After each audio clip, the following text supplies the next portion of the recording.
Hi friends, let me start the first topic in our Python language fundamentals. Okay, so first language fundamentals, next input and output statements, operators, flow control, like almost around 25 topics we are going to discuss, right?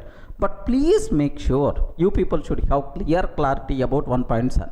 So if you aware the first basic classes very confidently, if you are getting perfection in basic concepts, then the remaining concepts will become very easy for you. That's why first 4 or 5 units, something like language fundamentals, operators, flow control, these kind of things better to have clear clarity. Automatically remaining things will become very easy for you people, right? Okay, so now the first topic, language fundamentals, right? This is the topic what I have to discuss. As a part of language fundamentals, okay, we have to talk about introduction. What is Python? Why the name Python? Why the name Python? Like sir, general syntax related things I will explain. Next, application areas of Python, sir, where we can use this Python. Okay, next, features of Python, either Python in the open source or not, platform independent or not, portable or not, like features of Python. Next, limitations of Python. Limitations, sir, where we can't use Python. Okay, like next, flavors of Python. Okay, multiple flavors are available for the Python, sir, as it is the open source, like Jython, Anaconda Python, Iron Python, like multiple flavors are there. I will explain. Next, sir, what are various versions? Python 2x, 2.x, Python 3.x, like we have to discuss about these version related issues, right? Next, identifiers concept we have to discuss, reserved words concept we have to talk, and then data types concept we have to discuss, right? Sir, under data types concept, almost around 14 data types we are going to discuss. Of course, all these things, fundamental data types I will explain, but all these things has a separate topics we are going to discuss in the next sessions also. But here basic idea about data types what we are going to use in Python, so we are going to discuss, right? Next, typecasting, how to convert from one type to another type, is it possible? Like, so this is the agenda related to our language fundamentals concepts, sir. Almost around around 10 hours we are going to discuss only about these things, sir. That's why take a bit very special care to understand each and every point, sir. If you are very strong in the basics, then the remaining things will become so easily you can able to understand. The remaining things will become very easy. That's why please make sure you should have clear clarity. You require to spend much time on these basics, right? Okay, sir, let me talk about language fundamentals introduction part. Sir, first question I will ask, can you please tell what is a Python? Please respond. What is Python? Python, we are going to discuss Python almost around 2 months 3 months time we are going to spend on this. What is Python? Please spell out. Can I use the word? It is what is Python? Don't tell, sir, this is one type of snake. Regarding, don't tell it is one type of snake. Sir, in our technical terminology, it is a programming language. Observe that it is the programming language, right? We can develop applications by using this language. It's a programming language. Okay, like small applications, web applications, like we can develop applications by using this Python. Sir, best example, you are using calculator application. I'm sure if you know Python, you can develop that calculator by using our Python language. What we are using, sir? Okay, Gmail application you are using, gmail.com. That Gmail application we can develop by using Python. Remember, so what is Python, sir? Python is a programming language. Okay, well, sir, now I can use the word Python is high level programming language. Are you getting? Python is high level programming language. Then immediately you may ask, what is high level? High level means programmer friendly language. we are not required to worry about low level things. Are you getting right? It is a programmer friendly language, not a mission friendly language. Remember this one, sir. It's not mission friendly, programmer friendly. Programmer, by simply seeing the code, he can understand, he can write the code very very easily, right? It is a programmer friendly language but not a mission friendly language. Remember, low level activities. So being a programmer, we are not required to worry. Sir, what it means? Here observe that if I can take A is equal to 10, I am taking 10, B is equal to 20, I am taking, A is equal to 10, B is equal to 20, C is equal to 30 30. If A greater than B, else 40 I am taking. 30, if A greater than B, else 40 I am taking. Print C, sir. Are you getting print of C? Sir, here, do you know, if I can take this code, are you in the position to understand this code? Okay, programming knowledge. Remember this one. You are not required to have any programming knowledge. Just observe A is equal to 10. Oh, the value of A is the 10. B is equal to 20. The value of B is the 20. C is equal to 30 if A greater than B. 30 if A greater than B. Else 40, sir. So A, what is the value of A? 10. 10 greater than 20. No. 10 is greater than 20, fails. So if it satisfied 30, otherwise it is 40. Then obviously, what is the value of C, sir? The value of C, we are going to get what? 40. Sir, if you have the kid, can you please show these 4 lines of the code to your kid? Array, can you tell what thing is happening? What thing is happening? Any person without having any programming knowledge, I'm sure, sir, that person can able to understand. Okay, this type of thing is called high level programming language. Remember that. What is the high level programming language? So just a programmer friendly. He can understand very easily. He can write very easily, right? Okay, well, sir, next low level activities are there. Memory management, next destroying objects, next security. These things will take care by my language itself. Being programmer, we are not required to worry. Such a type of languages are by default considered as high level programming languages. C language, C++, Java, next Python, C#, all these are high level programming languages, right? Then immediately you may have the doubt. Sir, you are writing just 4 lines of the code. Is really Python code? Is it going to work? Is it going to work? Yes, believe me, it is really Python code, sir. It is going to print 40 the answer. If you want, observe a bit very carefully. Sir, same lines of the code I want to show so that you people can feel more comfortable, right? Sir, what is the code? A is equal to 10. What I am trying to take? B is equal to 20. C is equal to 30. If A greater than B, else sir 40 I am taking. Else I am taking 40. Print of C. That's all. Don't worry, sir. All these lines of the code we will explain in the next sessions very clearly. Just better to get the basic idea, sir. Okay, well. Now let me run this code. Sir, I have to save this code as test.py. Okay, means that, so it is the Python file. Remember that I saved this code as test.py. I saved, sir. Now let me run this code, sir. Okay, let me go to that location. I saved this file inside d:\Durga classes. Okay, py test.py. Okay, we have to use py or otherwise Python test.py. Hey Python, can you please execute my test.py? Python, can you please execute my test.py like this, right? A is equal to 10, B is equal to 20, C is equal to 30, like sir, this is, if I execute this code, what is the answer by default you are going to get, sir? Simple, 40 itself is the answer you are going to get. Take a bit very special care. So means that don't get shocked, it is perfectly valid code only. Okay, this type of code is called high level programming language code. Programmer can understand very easily, programmer can write very easily. Low level things like memory management, security, these kind of things my Python is going to take care. So this type of language is called high level programming language. Are you in the position to understand, right? Okay, one thing. Next, one more. Observe that carefully, sir. It is a general purpose. It is the general purpose. It is the general purpose high level programming language. So what is the meaning of programming language? Which can be used to develop programs.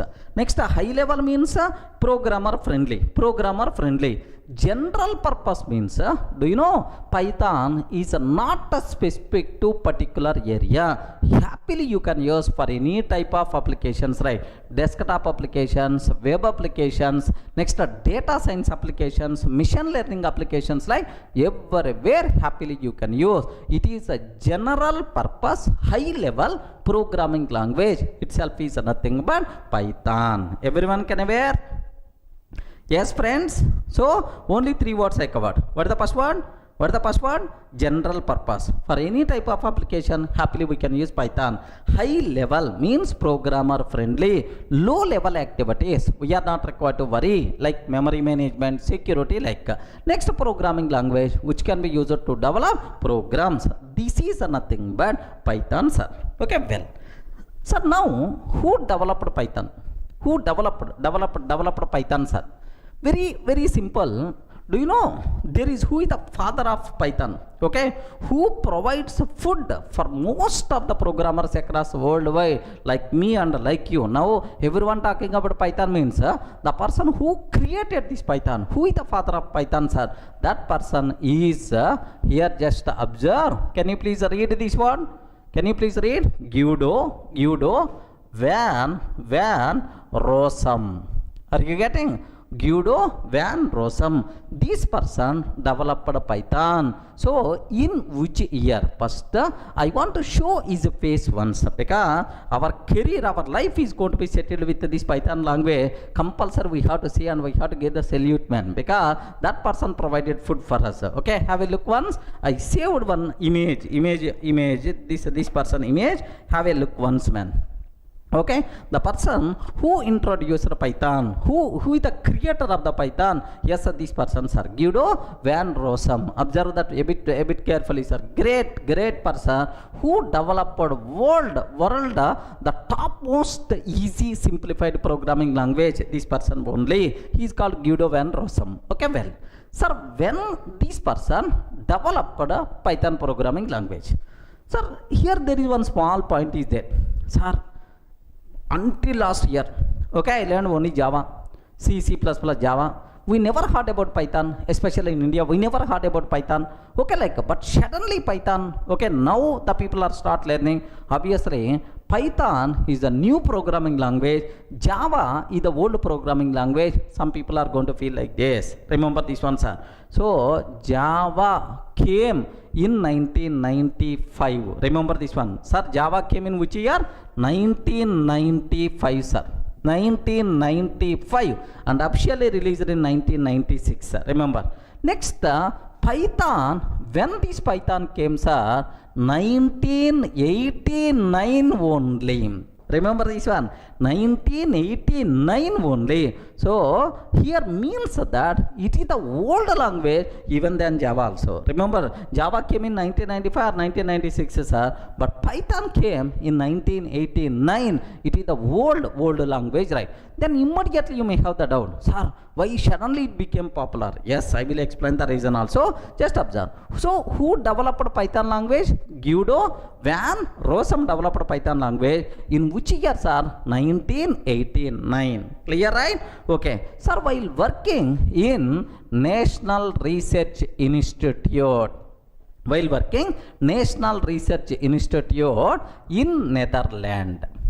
in Netherlands. So this person Guido van Rossum worked in Netherlands National Research Institute. While working there, he developed a Python programming language. Sir, in which year this was happened, sir? 1989. Remember that. So even it is developed in 1989, but it's not released to the public immediately. In 1991, sir, Python made available to the public. Happily you can use this programming language, you can develop the programs, right? So officially Python released into the market in 1991. The official date of birth for Python is February. Okay, February 20th, 1991, the great day when the Python was introduced to the public, introduced to the market. February 20th, 1991, official date of birth for the Python.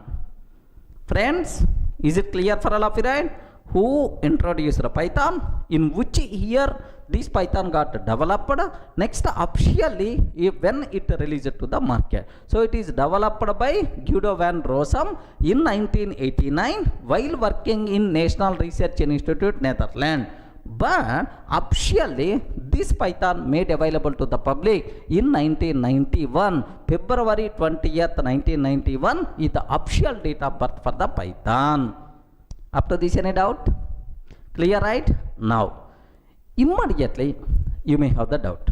Sir, Python came in 1989, but suddenly why in the 2019 very popular, sir? Why it became popular? Everyone talk about this. Why it became trending language, right? Sir, very simple example. I will discuss. The market requirements keep on changing time to time. Market trends keep on changing time to time. Sir, now current market situation is everyone talks about simple language, easy to understand, sir. Simple. I want a simple language which is easy to understand. Are you getting? Easy to understand. I want this type of language. Next, second one, I have to write very less code. Are you getting? I have to write which codes are? Very less code to fulfill my requirement. This very less code is also known as concise code. Very less code is also known as concise code. I want concise code. Okay, like next third one, sir. Very important. Next third, I want these days everyone talks about, sir, here artificial intelligence. Next and after that machine learning. Next deep learning, neural networks. Okay, neural networks, that is the data science, data analysis, like everyone talks about this. So for current trending market requirements, even, sir, do you know IoT also? These days the most commonly used IoT also, right? So for these trending requirements, best suitable programming language is the Python, sir. So now for these requirement, current market requirement, so what the best suitable programming language is the Python. That's why these days Python became popular and more popular. Everyone can, so you have some diamond is there, but when there is a value for that diamond, yes, if a market requirement is good for that, then automatically this diamond value is growing. Sir, Bitcoin was there earlier. Bitcoin, no one bought Bitcoin, but these days Bitcoin cryptocurrency, like everyone talks about that. Automatically Bitcoin price got raised like anything. Of course, now government's banned, slowly its value is rising down. Okay, so means that current market trending requirements, which language is going to be best suitable? Python itself is the best suitable. That's why Python language became more popular. Everyone can able to understand, right? So 2 points I covered. What is Python? General purpose, high level programming language. Next, who introduced Python? Guido van Rossum introduced Python in 1989 while working National Research Institute in Netherlands. But officially, Sir, Python made it available to the public in 1991. Official date of birth for Python, February 20th, 1991. Sir, why suddenly Python became popular? Even it is the old programming language, but current market trending requirements, best suitable compatible language is the Python. That's why it became more popular when compared with other languages. Up to this, any doubt about this?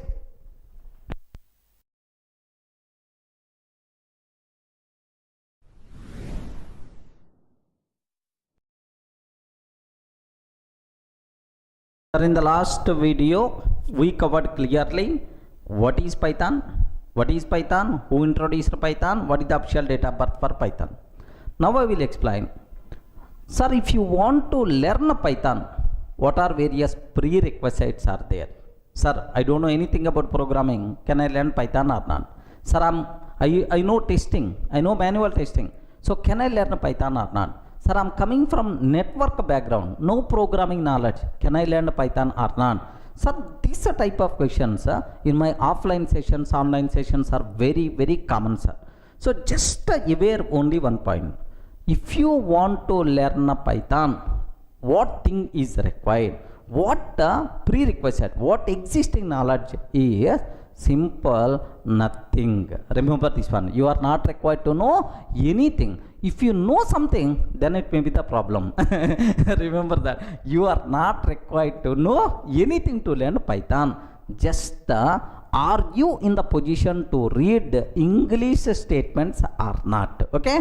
If you can read English, that thing is more enough to learn Python. Okay, that's all. So that's why even school kid also can learn Python, can write programs by using Python. That's why don't worry, sir. If you want to learn Python, if you have the kids, better to bring those kids also. If you are getting some doubt, your kid can clarify that doubt. Okay, that much easy programming language is the Python. Sir, orally you can tell any number of words, but can you please show some example? Really, is that much easy or not? Yes, man. Okay. If you learned any programming language, what is the first application? Hello world application. Correct or not? What is the first application we have to discuss? Hello world application. Sir, in C language, how many lines of the code we have to write to print hello world to the console? If it is the Java, if it is the Python, just I will show, sir. Example 1. To print hello world to the console. Sir, if you go for C language code, okay, here do you know main, of course, C language code if you want, here hash include stdio.h. Sir, I don't know about this, not required. We are just, I'm showing, just see the basic difference. Sir, like now I'm taking main method, main function, like here just my requirement is print f of hello world, like this we have to take. That's all. This is the code related to C programming language, and we have to compile this code and we have to run this code, then hello world will be printed to the console. Assume that, sir. Sir, oddly 1, 2, 3, 4, 5 lines of the code I wrote. Okay, excellent. Now if I consider Java code, what we have to write in Java to print hello world, sir? Very simple. Public class test. In Java, everything we have to write inside a class because it is object oriented programming. Public class test, and then public static void main method, string array args. Public static void main string array args, and then system dot out dot println, here we have to take hello world, like this I'm taking, sir, hello world, and then I have to compile this code, I have to run this code. So to compile, most of the people already aware, Java C test.java, the code is going to compile. Once the code compile, now Java test. Are you getting? Once the code compile, Java test, this is now you can see hello world to the console, right? So if this is the Java code, what I have to write? To print hello world. Just let me show, sir. Now instead of writing orally, let me show that output also. Matter of 1 minute. Have a look once. I have to write Java code. Okay, don't worry. Even you don't know Java, I want to teach Java. You are not required to worry, sir. So public class test I'm taking. Next and after that, public static void main method, public static void main, and then string array args.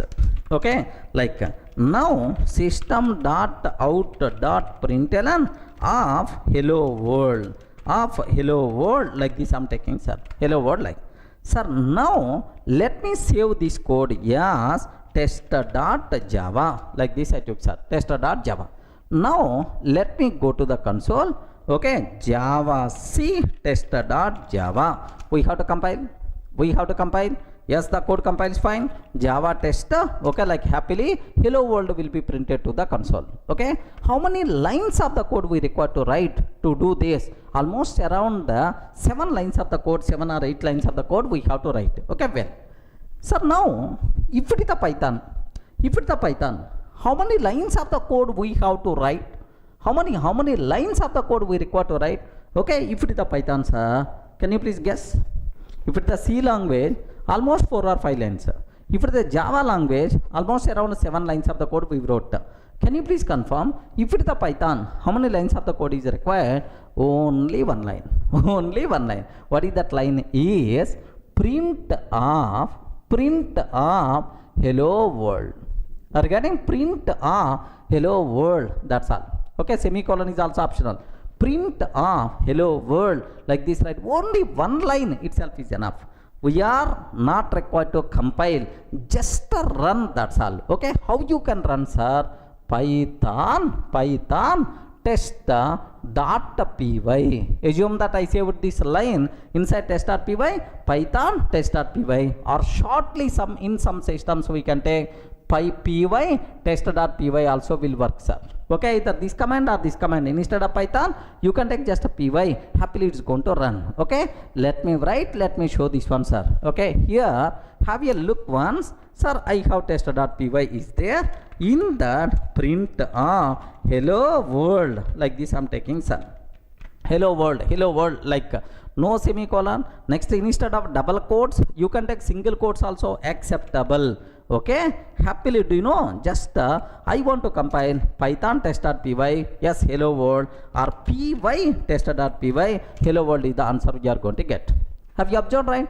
Now just to print hello world, if it is the C language, how much code we have to write? If it is the Java, how much code? If it is the Python, how much code we have to write? Only 1 line. So if you show this code to your kid, okay, you are a school student, some 3rd standard, 4th standard kid is there. Sir, can you please explain about this code? Like you can ask your kid, Dad, what you are doing? Are you getting? Dad, what you are doing? I didn't get anything. Array, what is public? What is class? What is test?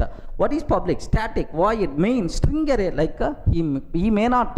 So if any kid coming to learn programming language, if I show in the first class, this is the hello world program, like do you know what will happen here? That kid will run like anything. I don't want this programming I don't want this programming like. But if you show this line, array, this is the simple, it is the easy way of programming, definitely that kid can be, yes, easily can able to understand like. So when compared with any other language, either C language or Java language, C++ or your C#.net, okay, the easiest programming language is the Python language, man. Okay, how many lines of the code we have to write? Please confirm, how many lines of the code I wrote? Only 1 line. That is what the concise code. Are you getting? That's what concise code. Not only hello world program. In every area, Python is always showing, yes, some kind of mechanism, some benefit when compared with other languages, right? Easiness, concise code, library support makes Python as more popular these days. Remember, are you in the position to understand, right? Simple hello world program. Let me go for one more example. What I want to take is array to print sum of 2 numbers. That's about my requirement. Are you getting? I have 2 numbers are there. To print sum of 2 numbers I require to print. Okay, have a look once, sir. I will go for that. Sir, I want to print the sum of 2 numbers. This is my next program. If it is the C, how we can write the code? Java, what is the code?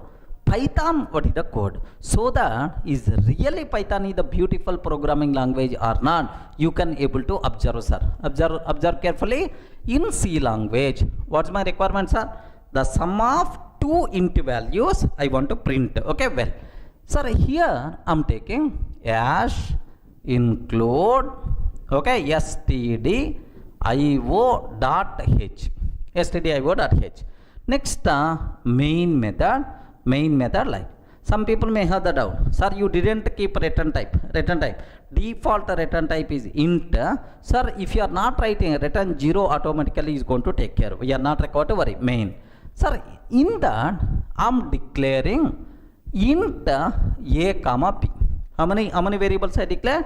2 variables. Both variables are what type? Int type. Int values, right? Now a is equal to 10, b is equal to 20.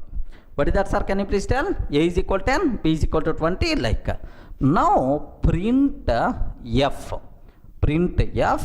the sum is percentage d, comma, the sum percentage d, comma, a plus b I have to take, sir. A plus b, like I have to take, end of the main method.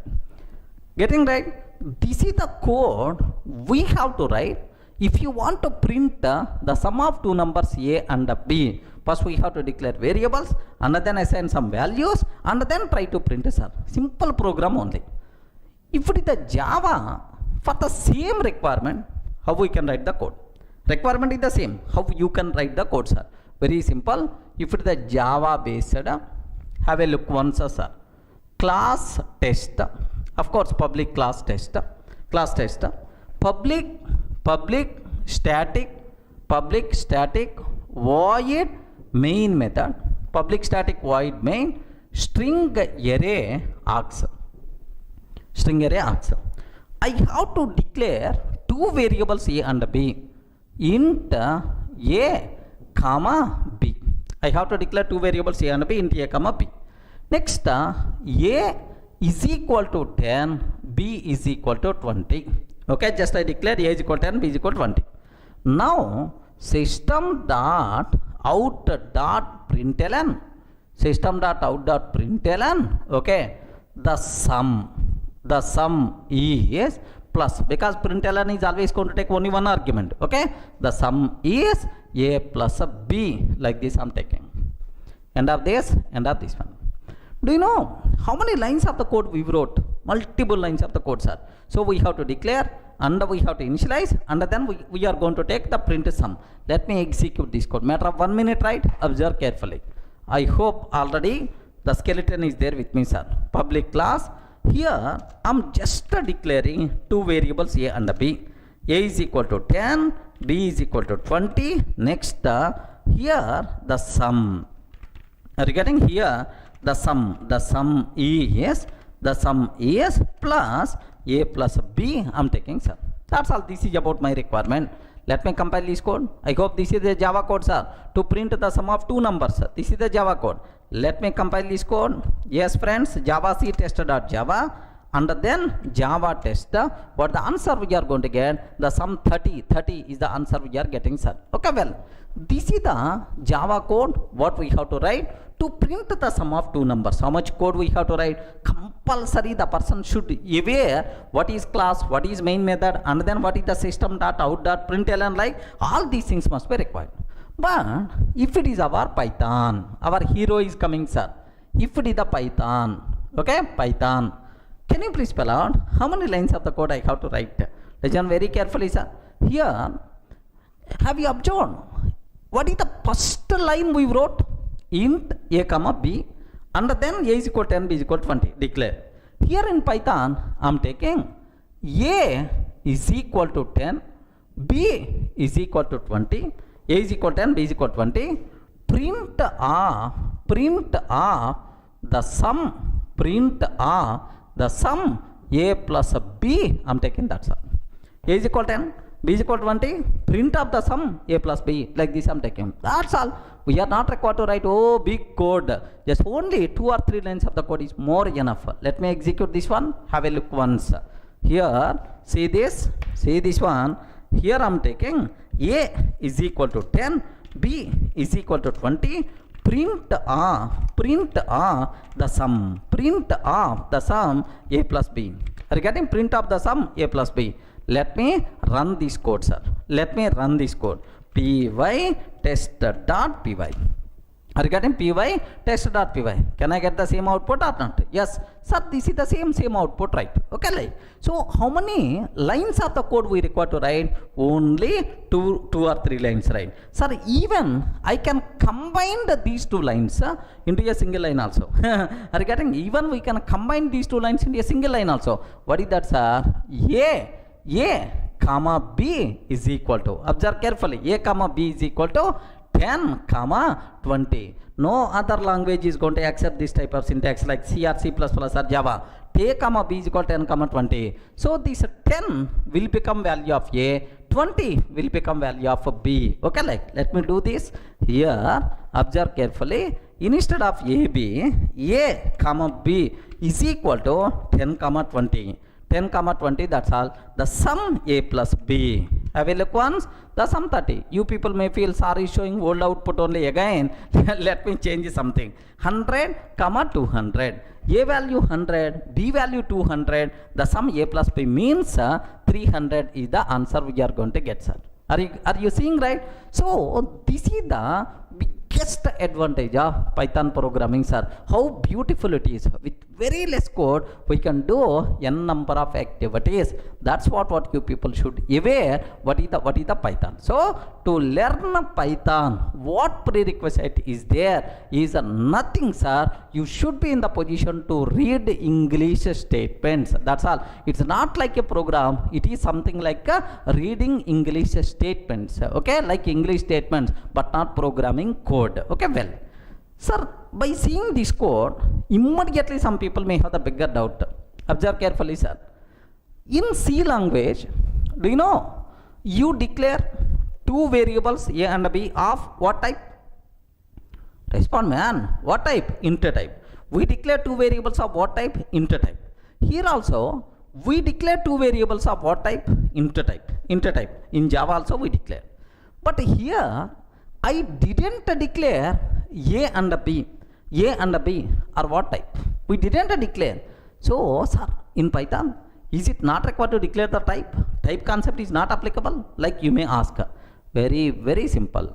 Type concept applicable in Python. Sir, int, float, these types are there in Python. But we are not required to declare type explicitly. Such a type of headache is not there. So means whenever we are assigning some value, based on your provided value, automatically type will be considered. Remember this one, sir. Automatically type will be considered based on your runtime provided value. Such a type of programming language is called dynamically typed programming language. Remember that, sir. So in Python, we are not required to declare the type explicitly. Based on your provided value, automatically type by default will be considered. This type of programming language is called what? Dynamically typed programming language. Dynamically typed programming language. Can you please give an example? Which are dynamically typed programming languages? Best examples are Python, JavaScript, etc. Multiple languages, right? So type declaration headache, such type of things are not there, okay, in Python. But in Java, compulsory each and every variable should be declared with a type. Without a type, you can't use any single variable also. Such type of programming languages are statically typed programming languages. Are you getting right? What is this one? Statically typed programming languages. Best examples are C language, C++, Java. These are things are statically typed programming languages. So one more important point, sir. Okay, type headaches also not there in Python. Any doubt? So are you going to learn easy programming language or difficult programming language? Sir, any prerequisite is required to learn Python? Nothing, sir. If you don't know anything, well and good. If you know something, then it may be the problem. Are you getting? Sir, I'm not having any programming knowledge. Can I learn Python? Yes, you are the best person to learn Python, man. Sir, I know Java. Can I learn Python? Yes, you can learn. But every time you are going to compare Python with Java, then obviously you may get confusion. That's why. So don't don't worry at all. So to learn Python, nothing, no prerequisite is required. Easily you can learn. That's why, so do you know, so for the beginner, yeah, the first programming language, if you want to learn, better to go for what? Yes friends, yeah, the best, yeah, the first programming language for the beginner, if you want to learn, better to go for Python. That's why in our colleges, first C language, next C++, Java like, but that style got changed. Now first Python, after that any other language. Okay, so easy programming language is the Python. In schools in India, there are some schools are there, CBSE central syllabus, 8th standard or 9th standard Python programming language is there in schools. Remember, not in at least intermediate +2 also. In the school itself, this subject is there. That much easy programming language you people are going to learn. So be ready to give left and right to the Python. Clear?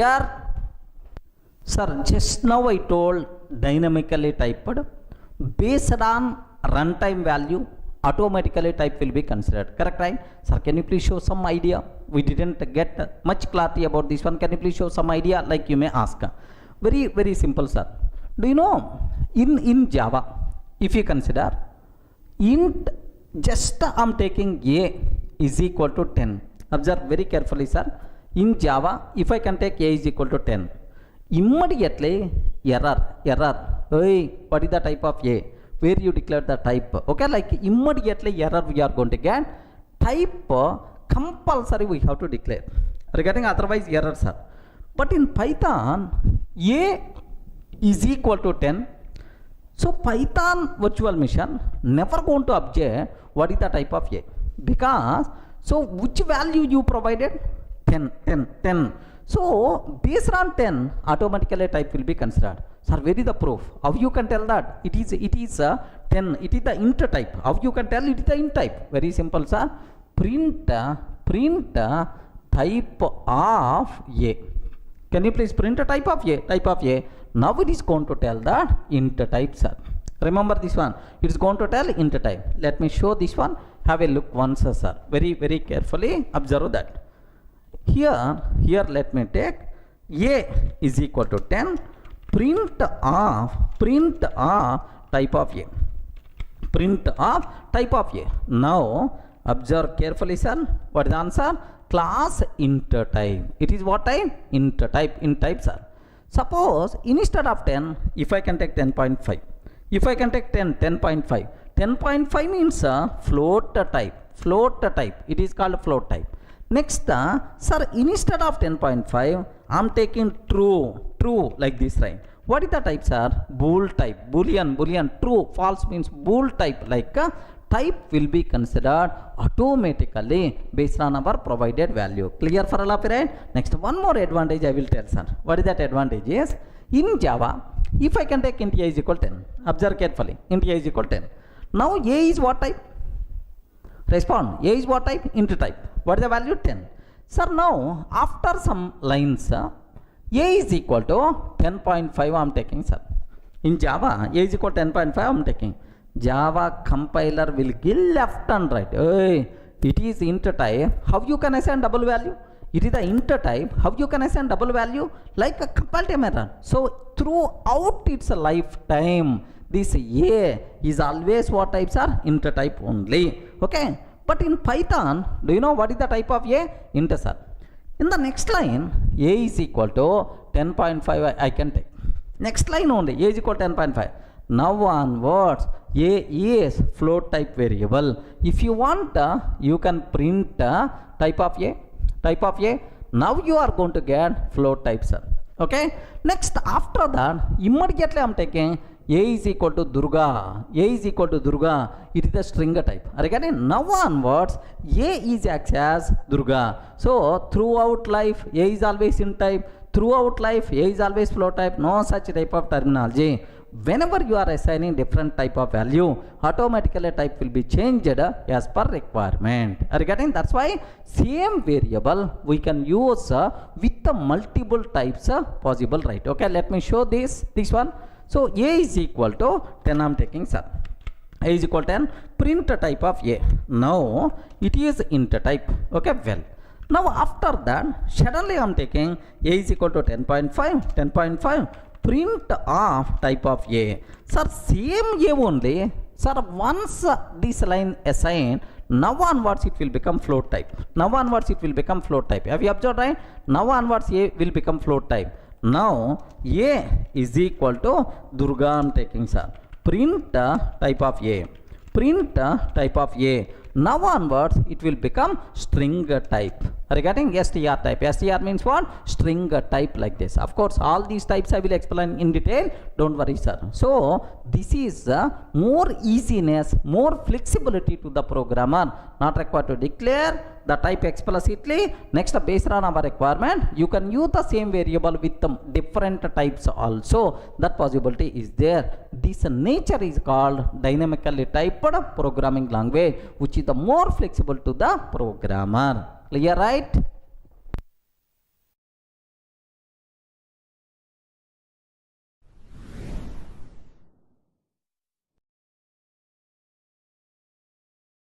Now I will explain, sir, why Guido van Rossum selected the word Python. Okay, can you please guess why he selected the name Python for his programming language?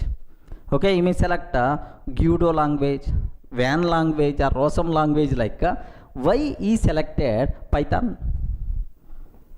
Can you please spell out? Sir, very simple. Very simple, sir. If you are fan of Sunny Leone, then automatically for your bike you will keep the name as Sunny. Regarding something like if you are the fan of okay, just if you are very much impressed, you got impressed like anything, so maybe you are fan of some heroine or hero, so you are trying to use same names in your passwords, in your user IDs. It's a very common, right?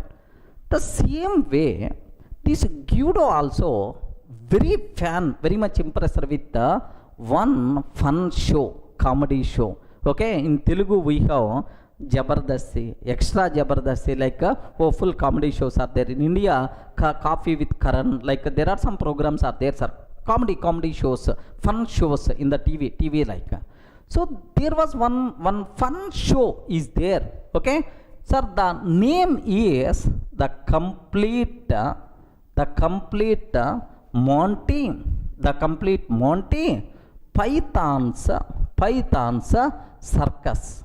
The complete Monty Python's circus. Okay, like, so do you know this is the comedy show which was broadcasted in BBC. Okay, 1969 to 1974. Okay, Guido very much impressed. Our Rossum very much impressed with this show. So it's a fun. Okay, like a fun show.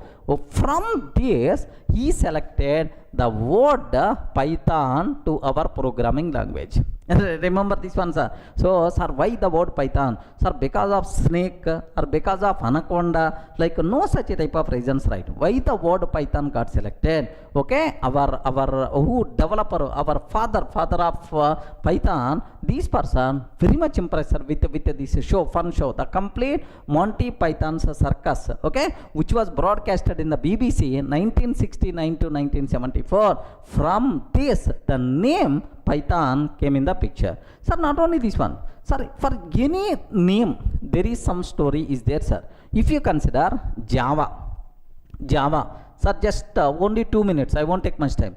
Java, why the name Java came in the picture? Do you know James Gosling, who is the father of Java, sir? Why the name Java came in the picture? He is very simple, sir. Do you know?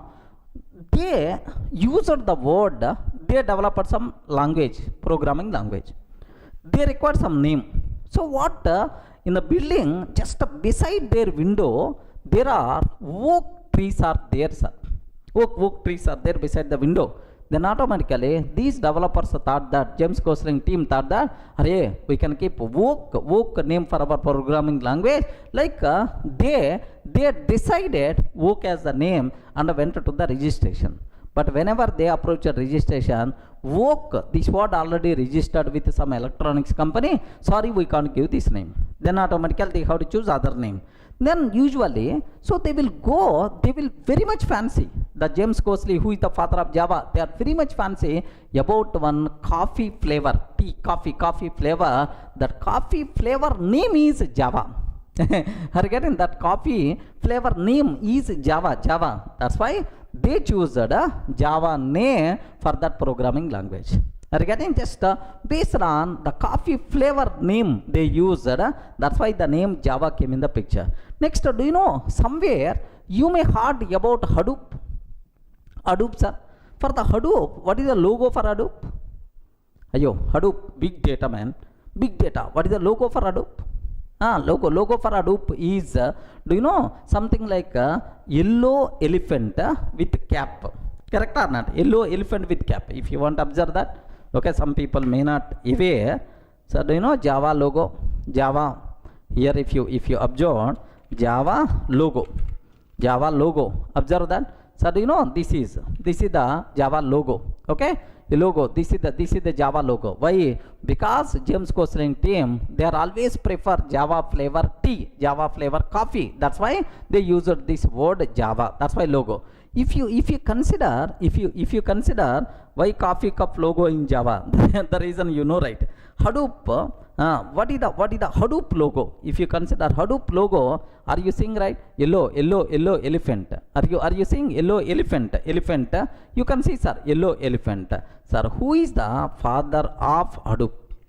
Who is the father of Hadoop, sir? Just cutting some names, sir. Yes, cutting. Dog cutting is the name. Sir, you know why this yellow color elephant came? Anyone, can you please tell the reason? Very simple. The reason for that is, sir, Hadoop means big data. Big data means elephant is the big animal. That's why the name. Hadoop, big elephant. That's why they selected elephant as the logo. No. So they are discussing about logo, which logo we have to keep and so on. So this cutting and this team, just they are analyzing which logo we have to keep like. So whenever these people are thinking about that, suddenly this cutting is son is playing with a small yellow color elephant. Okay, he is playing with a small yellow color elephant toy. Okay, small toy, yellow color elephant toy is playing, sir.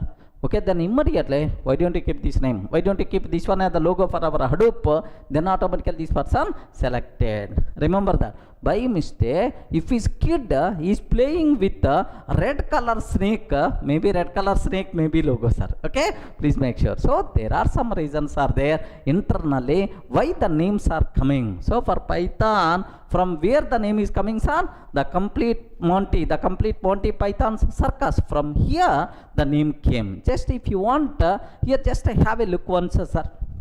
What is the show name? Can you please spell out? What is the show name? The complete Monty Python's flying circus. Okay, the complete Monty Python's flying circus. If you observe that, these are various logos, right? Remember this one. These are various. So do you know these are various images related to that? Observe that carefully. These are various images. It's a simple fun show. Are you getting? This is the simple fun show, sir. You can see it is a simple fun show. Maybe, sir, in this, are you seeing Python? Friends, are you seeing Python? Pythons like. So from here the name Python came in the picture. That's all. This is the reason, right? Okay. Well, any doubt?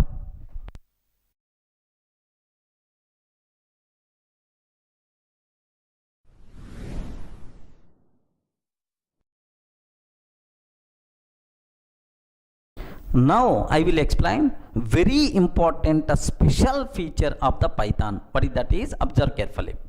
If you consider C language, C programming language, can you please tell C is functional programming language? What is this one, sir? Can you please spell out? C is functional programming language. Functional programming language is the C, sir. If you consider C++ and Java, these are object-oriented programming languages, C++ and Java.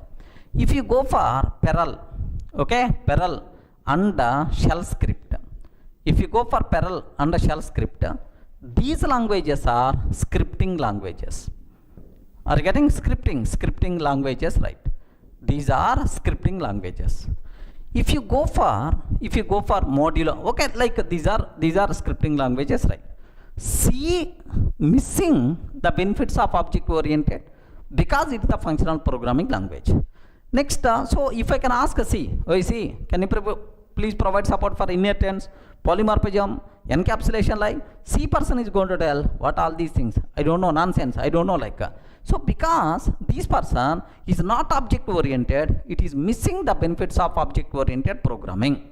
If I can ask a C++ and Java, C++ person, okay, Java person, immediately, yes, I'm object oriented programming language, so I can provide benefits of reusability, inheritance, code inheritance, next polymorphism, encapsulation, like all the things I can talk, like.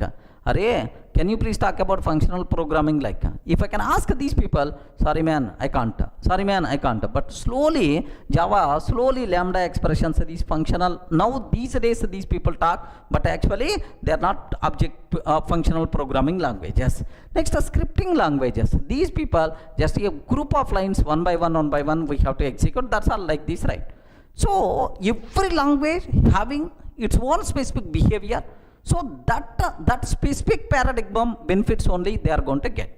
Sir, what about Python?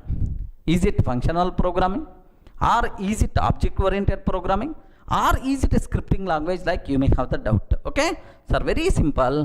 While developing Python,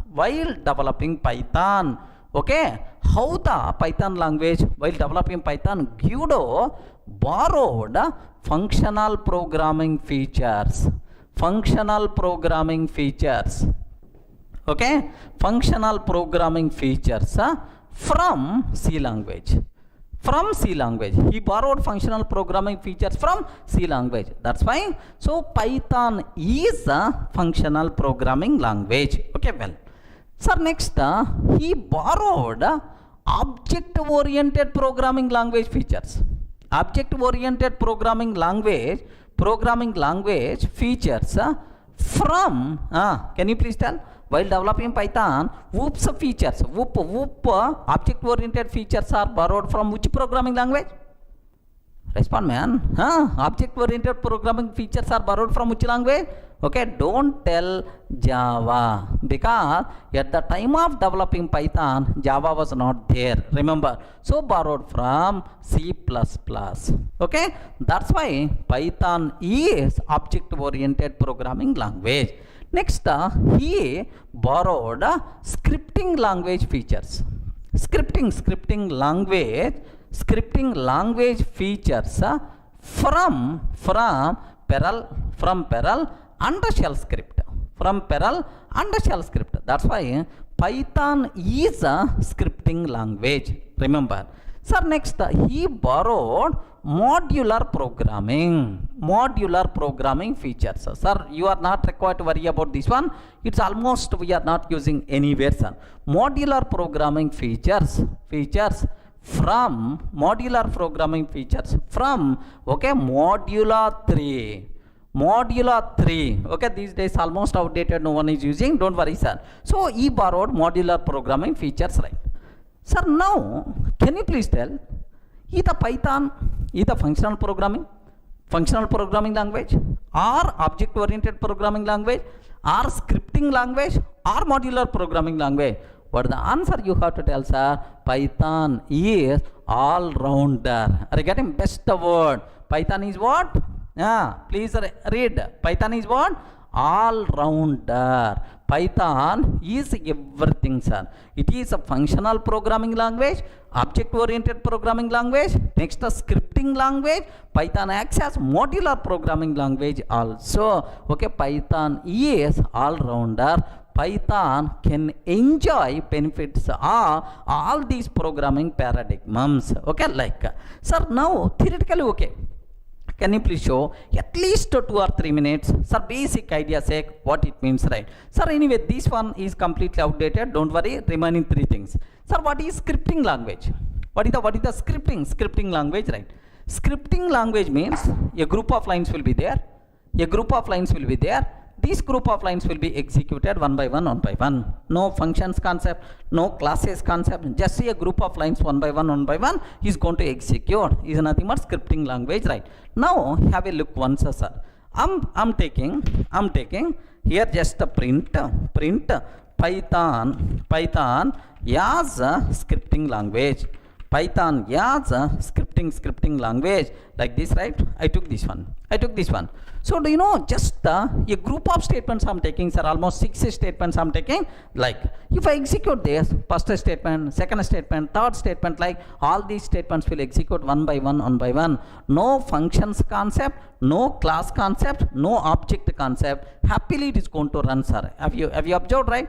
Now this is, have a look once, sir. py test.py. Yes, Python is scripting language, like happily it's going to run, sir. Okay, well, now my next requirement is, sir, I want to use Python as sir, like functional programming. Very simple. Define a function and write whatever the code you want and call that function based on your requirement. This is the C language approach, right? How you can do in Python. Okay, very simple. Observe carefully, sir. Here I'm taking def f1. I'm writing a function, sir. Print of Python as a functional programming language. Python as a functional programming language, like this I'm taking, sir. Okay, let me write a function. Here I write a function. Of course this function contains 4 lines of the code. Now you can call this function based on your requirement any number of times. Okay, sir, I want to call this function f1. Now let me execute this code. Sir, observe, this is called declaring a function and this is called calling a function. Okay, now I want to call this function. Observe carefully, sir. Yes, Python as functional programming language, like this it's going to work, sir. Okay, well, sir, now I want to use Python as object oriented programming language like C++ or Java. So you can write a class. Within the class you can define a method, create an object, and then you can call the methods related to that class. Okay, object oriented programming, how you can. Observe carefully. Here I'm taking a class test. def m1 of self. Print of Python as object oriented programming language. Like this I'm taking, sir. Object oriented programming language, like this, sir. Like I have. Now create an object. T is equal to test, sir. T.m1. Can you please create an object? T.m1, like so. That's all. So I'm defining a class. Within the class I'm writing a method. Next I'm creating an object for that class and then I'm calling T.m1, means that method, right? Okay, like, sir, immediately you may have several doubts. Sir, what is self, sir? What is the def, sir? What is the class, like? All these things I will explain in detail. Don't ask these doubts now. Just for basic idea purpose I'm explaining. All these things we will discuss in detail next sessions. Don't worry, sir. Just get some idea. That's it. Okay, now let me execute this code. Python as object oriented programming language, like so. Now in the interview room, maybe a chance to ask the question, Arey, what is Python? Is it functional programming language or object oriented programming or modular or scripting language? Like, simple answer you have to tell. Python is, respond, man. Python is all-rounder. Regarding Python is all-rounder. Python acts as so every programming language paradigm. Python is a functional programming language. Python is object-oriented programming language. Python is scripting language. Python is modular programming language. Remember this one, sir.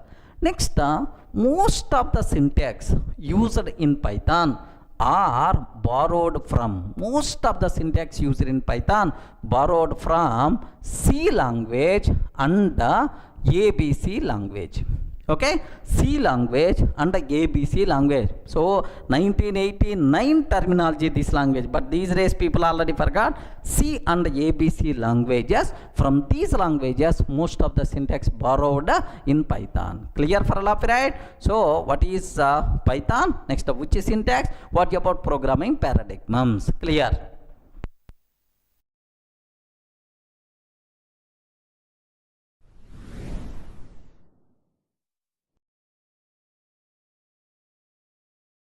Sir, where we can use Python? Okay, I told already Python is the general purpose programming language. In every application area happily you can use Python, sir. Sir, now we can use Python to develop desktop applications. Are you getting? To develop desktop applications, right? Then immediately you must ask, sir, what is the desktop application? The applications which are running in a single system, standalone application which are running in a single system are called what? Desktop applications, right? Best example, calculator is there. If you observe that calculator is there, sir. So this calculator, sir, to work this calculator program can run on a single system or not? Yes, 10 plus 20 itself is 30. We are getting. So here to execute, to run calculator, how many systems are required? Only one. Such type of applications happily we can develop by using Python, sir. Do you know? Develop calculator by using Python is a small mini project, a small application, right? Okay, well, sir, next we can develop web applications, right? Okay, we can develop web applications. Best example, sir, we can develop web applications like Gmail application, blog application, online e-commerce applications like like Amazon, Flipkart. Next and after that, like blog applications, we can Gmail application, Facebook, like so we can happily develop web applications by using Python. There are multiple specially designed frameworks are there to develop web applications like Django, Flask, Pyramid. Okay, like multiple frameworks are available, right? Okay, next even network applications also. Python networking, it's a very hot area, sir.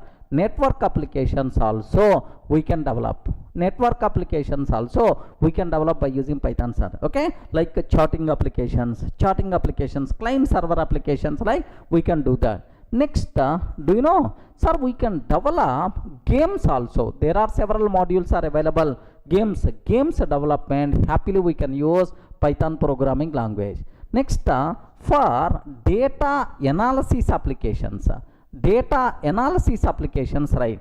Next, machine learning applications, deep learning applications, neural networks, artificial intelligence, IoT applications, like everywhere happily we can use Python programming language. So that's why it is a general purpose programming language. Clear for all of you, right? So where we can use Python? So desktop applications we can develop, web applications we can develop, network applications, games development, data analysis, okay, data science, IoT, artificial intelligence, like all these areas happily you can learn. Okay, this happily you can use Python. Sir, do you know in Amirpet somewhere in our regular courses, data science course is there. Data science through Python, data science through R language. Are you getting? By R language, by Python, like Python is the best choice for data science applications also. That's why you should aware. Once you learn Python, yes, everywhere next level, yes, happily n number of opportunities by default will be there for you. You can enter into multiple domains. Okay, like next, which software companies are using Python? Okay, which companies are using Python, sir? Sir, Python used by Google, sir. Google using Python. Next, Yahoo using Python. Okay, Yahoo. Facebook using Python. Facebook using Python. Next, NASA using Python, sir. NASA itself. Next, do you know NASA itself is using? Next, Dropbox using Python. Netflix, okay, like multiple companies are using Python. Okay, so if you want, just have a look once, sir. I'm just searching in the Google. I want to just search in the Google saying top companies using Python. Okay, top companies using Python. Okay, like just I'm clicking this one, just searching for this. Now observe that. Now observe. Okay, yeah, 8 world class software companies using the Python. 8 world class software companies that use Python. Have you observed? Just have a look once. Industrial Light and Magic, Google, Facebook, Instagram, Spotify, Quora, Netflix, Dropbox, like they are using. Sir, if you observe images, like just I'm clicking images, right? Sir, in the images you can see here.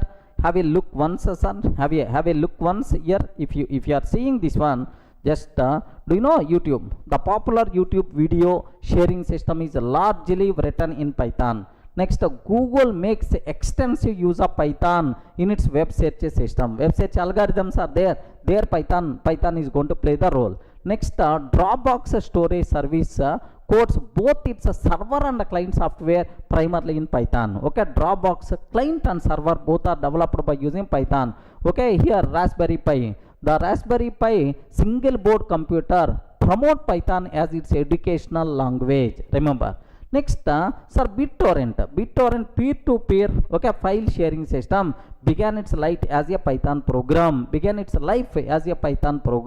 Remember, NASA uses Python for specific programming task. NASA. Next, and after that, the NSA uses Python for cryptography and intelligence analysis. Okay, just do you know security, National Security Agency, right?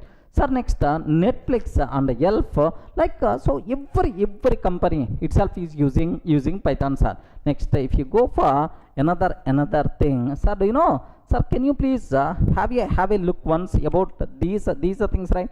Almost, do you know, almost around 20 to 30 companies are covered in this slide.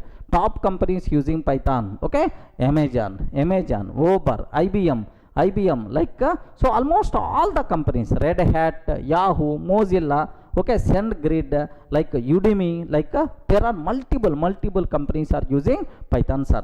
Please make sure you people should aware. That's why, so believe Python. Definitely Python is going to provide food for you, man. Okay, definitely Python is going to provide good career for you people, right? Okay, that's all.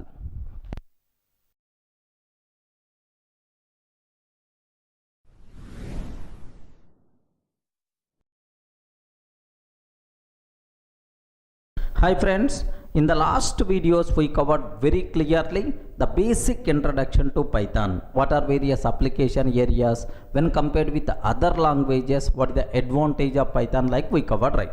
Sir, now the next thing what I have to discuss, what are various specific features are there for the Python. Okay, Python features we have to discuss about Python features, right? Sir, do you know Java person is going to come, he is going to dance in front of you. Okay, array, can you please spell out what is the specialty of your Python when compared with Java? C programmer is coming, so he is going to dance in front of us. When compared with C, what specialty you have? We should be in a position to give left and right to Java person, to C person. So what extra features are there, what specialties are there for the Python? Compulsory you people should have clear clarity, sir. Sir, now some important features just I list out. We are going to perform post-mortem about these features, right? Okay, have a look once, sir. What is the first one? Simple and easy to learn. Simple and easy to learn, first one. Next, freeware and open source. It is the freeware and open source. Next, high level programming language. It is the high level programming language. Platform independent. Next, portability. Next, dynamically typed. Yes, this is a bit very important, sir. Even you have some basic idea about this one, dynamically typed. Next, both procedure oriented and object oriented, sir. It is also a big specialty for our Python. Both it is all rounder, both procedure oriented and object oriented, right?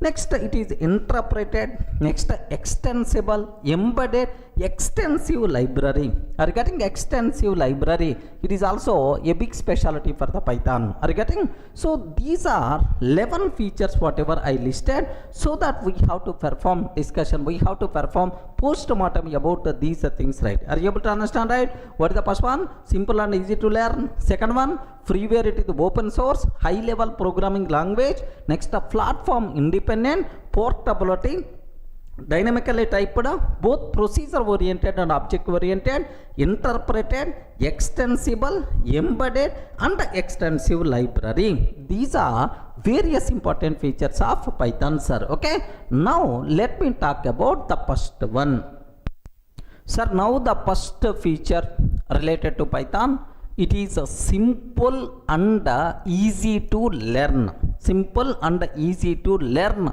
programming language is a Python. Sir, very simple. If you want to learn any language, whether it is a general speaking language or programming language, first we have to aware words, which words are there in that language. Like suppose if you consider English language, English general speaking language, right? How many words are there in English?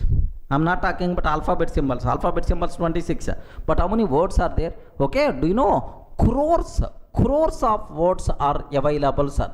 Crores of words are there. Words are there in English. So do you know, if you consider dictionary, almost this size dictionary also will be there. Oxford dictionary, this size dictionary also will be there. So each page in that dictionary contain thousands of words. So if you want to learn English very perfectly, compulsory you have to aware all these words. Remember that. But if you consider Java programming language, okay, I want to learn Java programming language. How many words are there? Just 53 words you have to aware, sir. Remember that. So when compared with English, learning English language, Java language is very simple. But if you consider Python programming language, just we have to aware only 33 words, 33 reserved words. The person who can understand these 33 reserved words, then automatically the expert in the Python. Are you getting? So it is a very small, chota programming language is the Python, very easy to learn, simple programming language, right? Next, if you consider, sir, Java code also, not only reserved words, right? Code also. If you consider Java code, if you consider Python code, there's a big difference there. Python code is something like reading English statements. Remember this one, sir? Python code is something like reading English statements. Best example, sir, if you observe, ternary operator is there in Java, sir. Have a look once. Suppose x is equal to, here I'm taking 10 greater than 20, colon question mark 30, like this I have. Now observe very carefully, sir. So 10 greater than 20, question mark 30, colon 40. If I ask any person, Arey, can you please observe this line?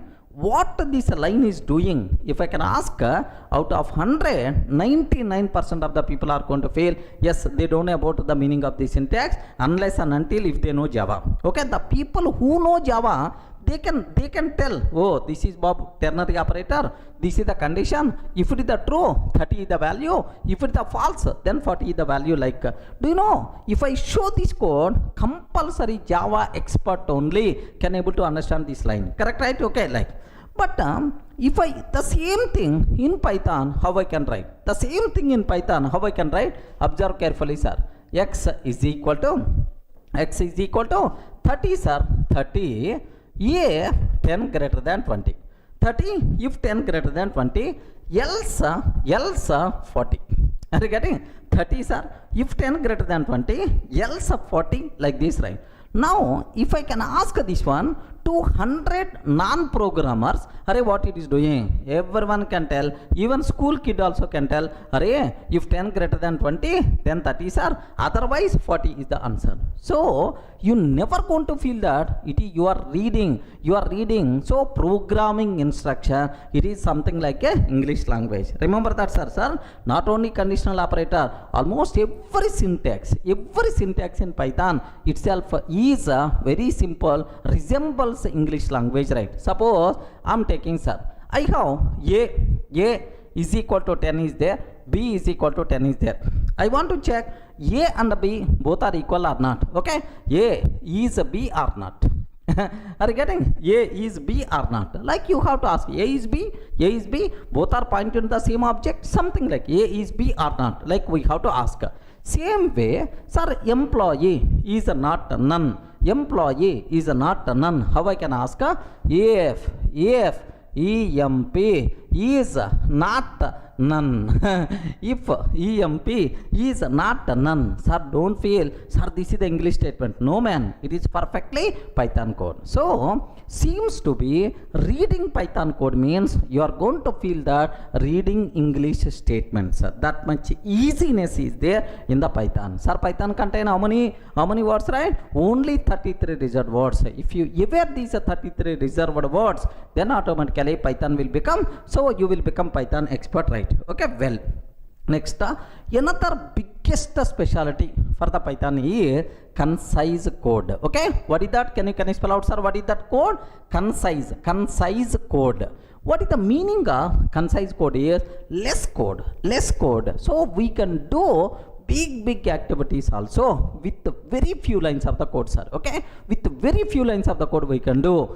Because of that, the biggest advantage what we are going to get is, do you know, we can reduce development time, we can reduce cost of the application. Remember this one, sir. So obviously development time is going to be reduced, cost of the project development will become down, so which is very critical to the client, sir, very essential to the client. So another specialty for the Python is concise code. So development time is going to be reduced, cost of the project development will be reduced, sir. Okay, like length of the code will be less, obviously readability by default is going to be improved, sir. So this is the easiness will be there in the Python. You can learn very easily. It is a very simple programming language. So just a small example I want to take.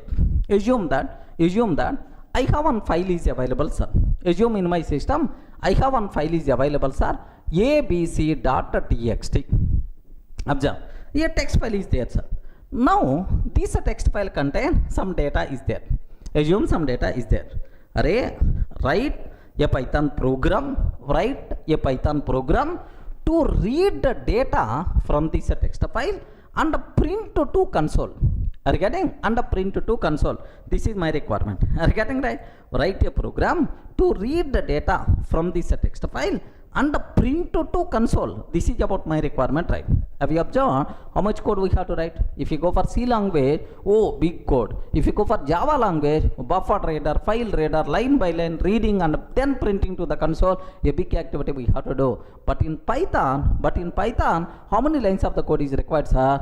How many lines of the code is required? One line. One line is more enough. Remember this one. How many lines of the code is required? One line is more enough. That one line I am ready to write. Sir, which file data you have to read? abc.txt. Very simple. Open abc.txt. Open abc.txt. Sir, I open abc.txt. Read data. Now data read. Now you are getting the data. Print this data, then automatically print. That's it. Are you getting? Open abc.txt and read the data and print that read data to the console. That's all. Single line which is going to read the total data from the file and print it to the console. How beautiful this code. Observe that, sir. Let me show, sir. I'm not telling just orally. I want to execute this code. Have a look once. Sir, in my system, there is a file is available named with abc.txt. Observe very carefully, sir. Named with abc.txt is there, sir. Okay, welcome to Durga Soft Python course, sir. It is like I have some code is there, sir. It's a very easy course. Even kids also can learn like this. I'm taking, sir. Now my requirement is, observe that I want to write a Python program. First, what I have to take? open which files are abc.txt. Okay, dot read the data. Yes, you completed reading, and this total data I have to print. That's why print off like this, right? Okay, so this total, open this file. Have you observed? Just observe. I open abc.txt file and then read the data. After reading data, can you please print that data? Okay, like only one line. Now let me execute that code, sir. If I execute py test.py, have you observed? Whatever data is there in the file, you can able to see, sir, in the you can see in the console. So that much simple code is the Python. So you can learn very easily, sir, without having any prerequisite, without having any programming knowledge. So if you can go for C language, this much easiness is not there. If you go for Java, this much easiness is not there. So in the world, when compared with any other programming language, Python is a very simple language. You can learn very easily, right? Clear for all of you, right?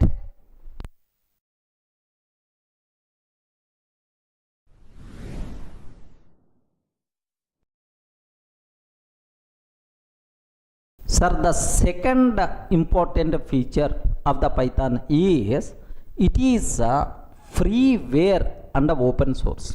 Remember this. Sir, most of the people are having confusion. Freeware, open source, both are same or not? No, both are not same, sir. So to use a Python, how much license fee? How much fees we require to pay? Yeah, the license cost. What is the license cost to use Python? Sir, very simple. We are not required to provide. We are not required to pay single paisa also to use Python. Remember that it is a freeware. Any person can use, even for business sake also. Do you know? If you go for Java, okay, Java is who is the vendor for Java? Currently, Oracle, sir. Oracle, it is the commercial business organization, right? Sir, if you go for C#.net, sir. So who is the vendor for this? Microsoft. Okay, it is the business organization, right? But if you go for Python, so who is the vendor? Who is the responsible to maintain? No vendor, sir. There is one charitable trust. Foundation is there. That foundation is the responsible for the PSF. Okay, Python Software Foundation is the responsible for this to maintain this Python, sir. That's why it is not sir, business organization. It is a non-profit organization, right? So to use a Python, we are not required to pay single paisa also. Okay, remember that. Of course, if you want to voluntarily, if you want to donate, happily you can donate for this foundation. What is that, sir? Python Software Foundation. What is the corresponding website? Python.org. From where you have to download Python is from this website only. This is from here. If you want, you can, sir, pay. You can voluntarily, you can donate some amount for the software foundation. But anyway, it is the freeware. But Java, from Java 11 version onwards, it is the paid version, sir. If you want to use for your personal use or business use, compulsory license must be required. .NET licensed version, okay? But Python, it is the freeware. Happily, do you know, it is the biggest asset for small scale organizations, medium scale organization. They are not in a position to pay, okay, license cost. Clear, right? So this is, so one another reason, sir, definitely you should believe Python. This is also one reason, sir, because the scope of using Python is very huge. So because of it's a free cost. Okay, well, next, sir, what is open source? Very important, sir. What is the open source? The source code of the Python is open to everyone. Okay, the source code of Python is open to everyone. Assume that this is the Python source code, sir. This is the Python source code. Okay, so I feel that this source code is not going to fulfill my requirement. Then what I will do is I will change some changes.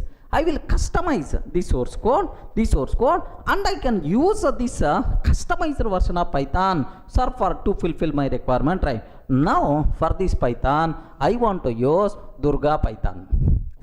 Are you getting? I want to use Durga Python. So customization for the Python is possible because of this open source. Clear, right? Sir, do you know because of there multiple flavors of Python is possible. One is Durga Python, another is Nagur Babu Python, something like next if you want to work with the Java applications, which Python we require to go for Jython. Are you getting? Python which is customized to work with Java applications, right? Okay, like same way if you want to work with the C#.NET applications, then automatically we require to go for Iron Python. Are you getting? Don't feel Iron Python means the Python which is developed by using iron. No.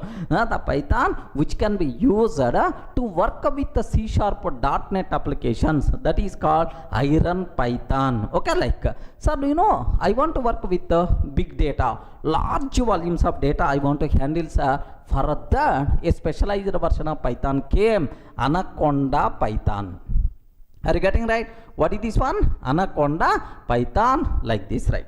So this is the advantage of Python, sir. So for every requirement, specific version is available in the market. Happily we can use that specific version and we can fulfill our requirement. Everyone in the position to understand, right? Source code is open. Based on our requirement, we can customize Python software itself because it is the open source. Clear? For most of the programming languages, this type of facility may not be available. So this is the second feature what we have. It is the freeware, not required to pay single paisa. Next, open source. Based on our requirement, we can customize by free open source and freeware. Up to this, any doubt? Clear, right?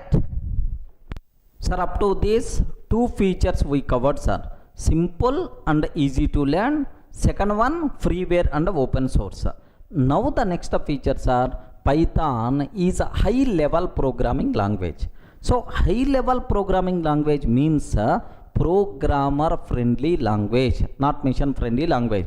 Any programmer can easily read, can easily understand, can easily write the code, sir, Python. Are you getting? Suppose if I consider A is equal to 10, B is equal to 20, print A plus B is there. Are you getting? Print of A plus B.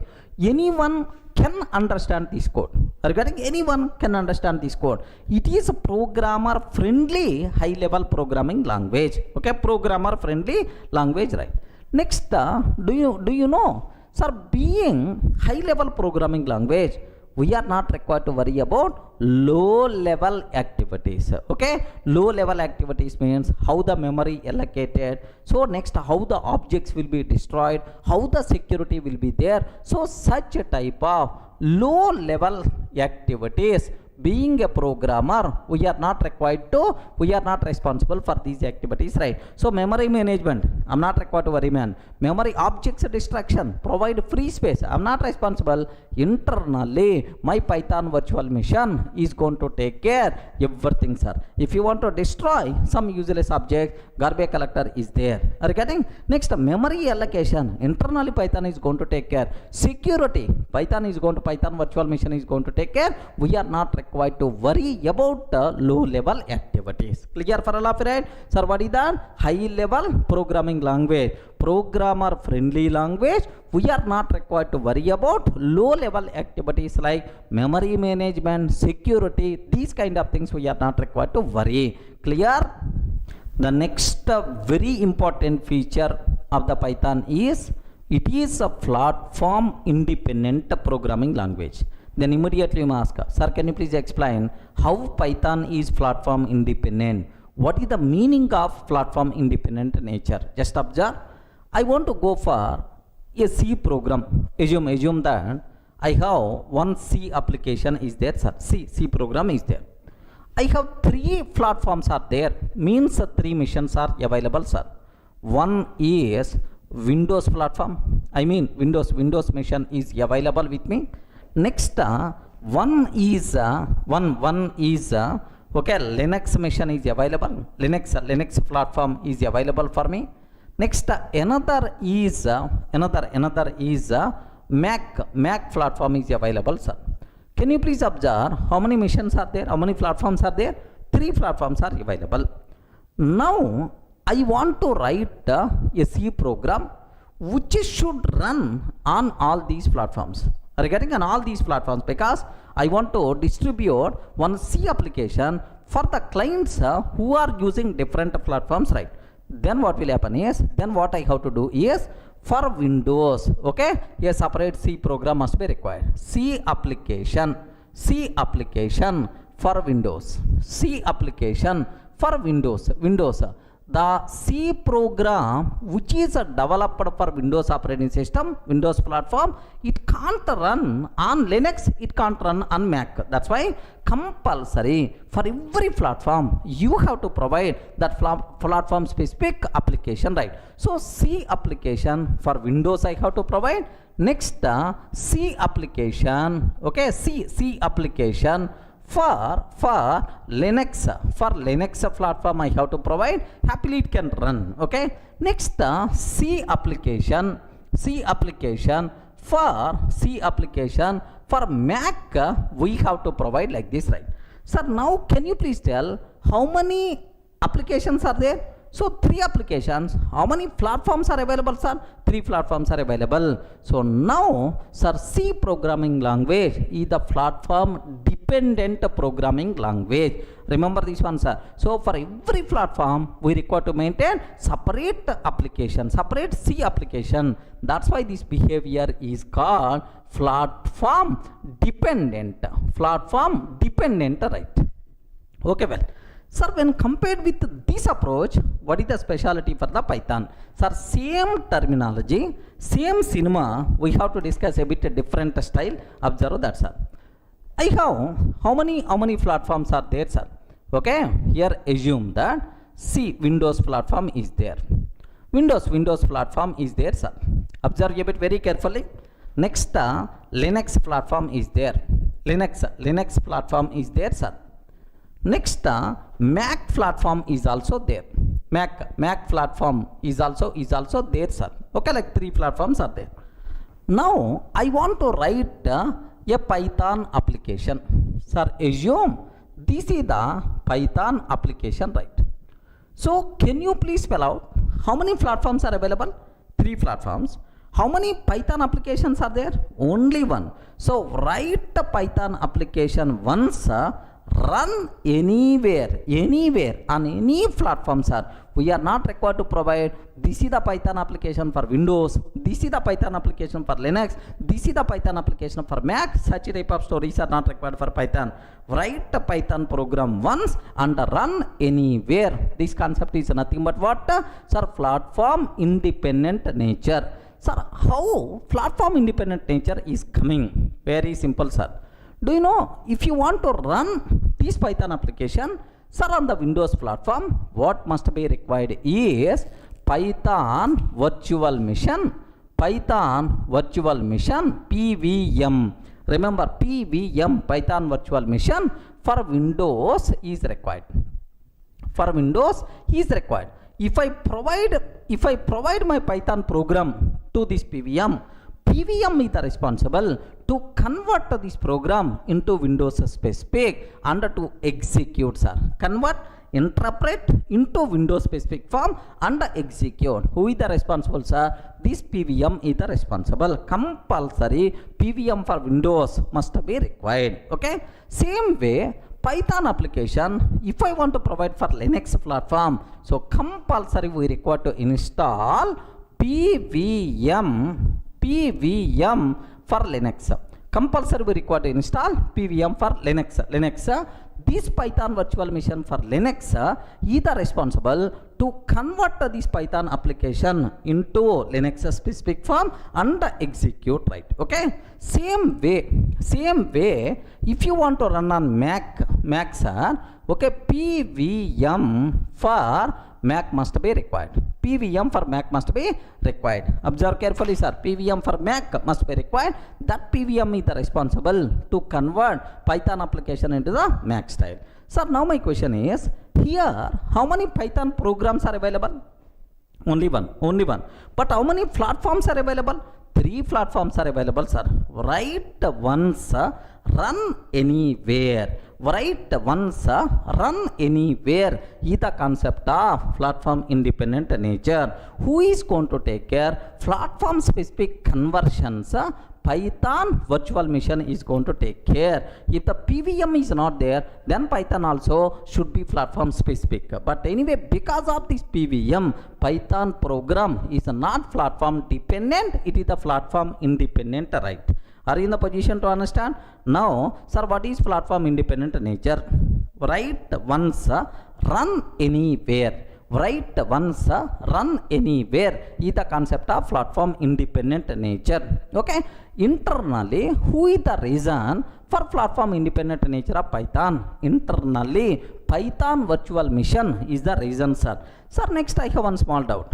Python is platform dependent or platform independent? Python program is platform independent. But Python virtual machine is the platform dependent, because for Windows separate PVM is required, for Linux separate PVM is required, for Mac separate PVM is required. So platform specific PVM we have to install, sir. Means the PVM is the platform dependent, but my Python application is the platform independent. Clear for all of it? But what about this C language? Please respond. What about the C language? C language is the platform dependent or platform independent? Platform dependent. For every platform, separate applications we have to write. For Windows, Windows a specific application. For Linux, Linux a specific application. Mac specific application we have to write. C is the platform dependent, but Python is platform independent. Clear for all of it? This is. So maybe a chance to ask, what is the meaning of platform independent nature? Can you explain how it is the platform independent? You should be in the position to tell. Clear, right?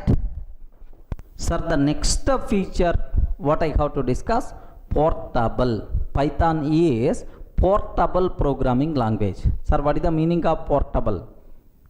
Can you please observe? Don't talk about programming, sir. Normal in our day-to-day life, where you had portability, like have you remembered at our childhood we had the word portable TV. Portable TV. What is the meaning of portable TV, sir? You can move that TV from one place to another place very easily. Portable 14 inches portable TV, like we can move from one place to another place very easily. Next, these days, especially in India, of course most of the countries already adapted. In India, do you know mobile number portability? Have you heard about this one, sir? Mobile number portability. Suppose currently I am using Airtel service, right? Okay, currently I am using Airtel mobile service I am using, sir. My mobile number is, okay, this is my mobile number. Okay, like I am using currently Airtel service. But assume Airtel service is not good. I want to change service provider from Airtel to Idea. Are you getting? I want to change my service provider from Airtel to Idea, sir. Idea. So now, sir, can I get the same number or not? Yes, can I get the same number or not? Without affecting your number, okay, without changing your number, you can migrate from Airtel to Idea or Idea to Airtel, no problem at all. This type of thing is called mobile number portability. Are you getting that? What is this word? Mobile number portability. Mobile number portability, right? Earlier, do you know, we have, by seeing the number, is it BSNL number or is it Airtel number, we can decide, sir. 9440 BSNL number, 98494, okay, it is Airtel number, 98480, it is the Idea number. But now these days we are not having any such type of options. Are you getting? Because number will be the same, you can change your service provider. So the process of migrating mobile number from one service provider to another service provider without changing your number is called what? Mobile number portability. Clear for all of it? What is the meaning of mobile number portability? Now, what is the meaning of Python application portability? I will explain. Have a look once, sir. Sir, I have one Windows machine is there. Assume that I have Windows machine is there, sir. Windows machine is there. In this Windows machine, happily, my Python application is running, sir. Python app is running. But anyway, because of license issues, because of security issues, I want to move to Linux platform. Are getting Linux more secure? Next up for Linux, no license cost and so on. That's why I decided I want to migrate this Python application to the Linux platform, sir. Now my question is, if you are migrating to Linux machine, I want to migrate this Python application from Windows to Linux machine. Is it possible to migrate or not? Yes, because Python application never talks about underlying platform. On any platform it can run. So without performing any changes in our application or with minimum changes, you can migrate our Python programs from one platform to another platform. This is called portability. Are you getting the process of migrating application from one platform to another platform very easily? This is called what? Portability. So Python applications are portable or not? Yes, obviously this is what, right? Of course, internally platform independent nature is also one reason, right? But migrating from one platform to another platform very easy, sir. You are not required to perform any changes in your application, which is nothing but portability concept. Any doubt? Clear?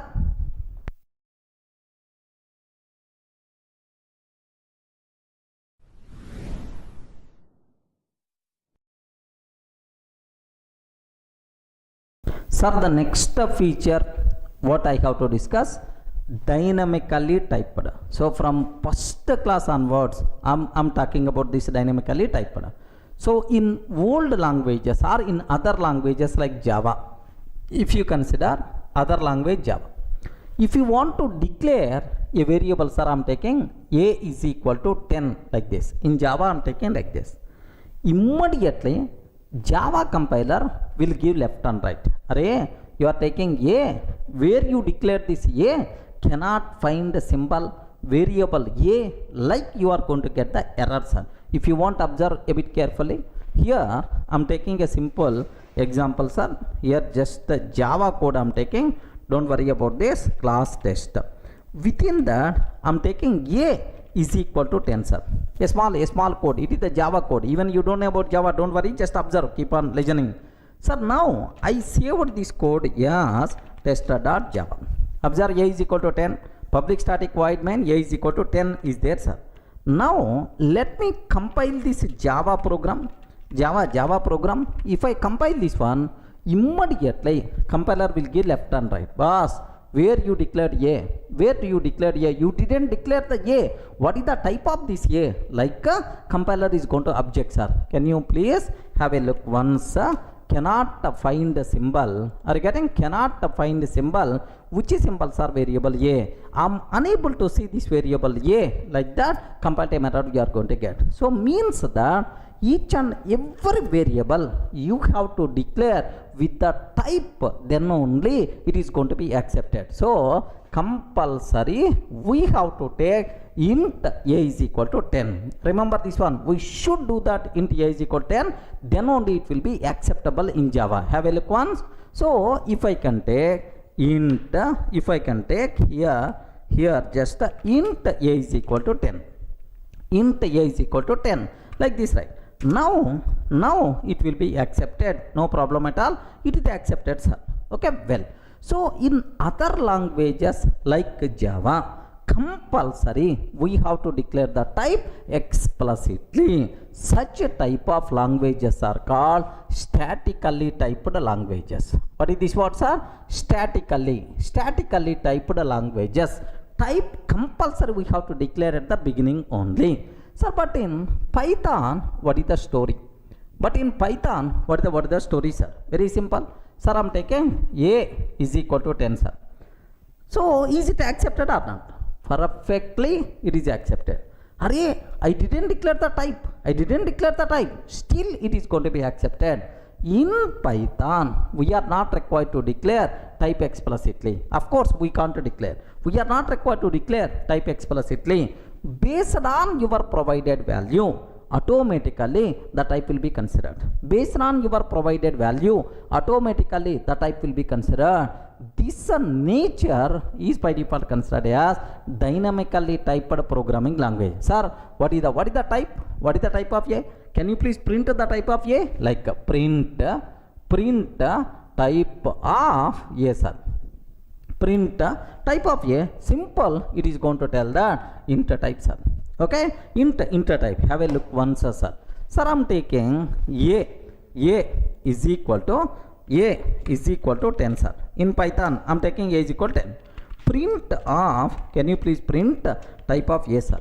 Print of type of A. I didn't declare the type, but now I'm asking the type, sir. What will happen here? Py test.py. Py test.py. Have a look once. What is the type, sir? Int type. So in Python, we are not required to declare the type explicitly. Based on our provided value, the type will be considered automatically. This type of nature is by default considered as what? Dynamically typed programming language. Are you getting? Dynamically typed programming language. Okay, C++, Java are statically typed.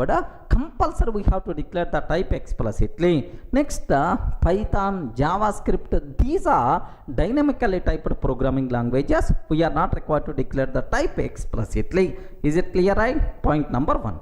Next, because of this dynamically typed, there is one more advantage is there. What is that advantage is? Observe this one, sir. In Java, I have int A is equal to 10, sir.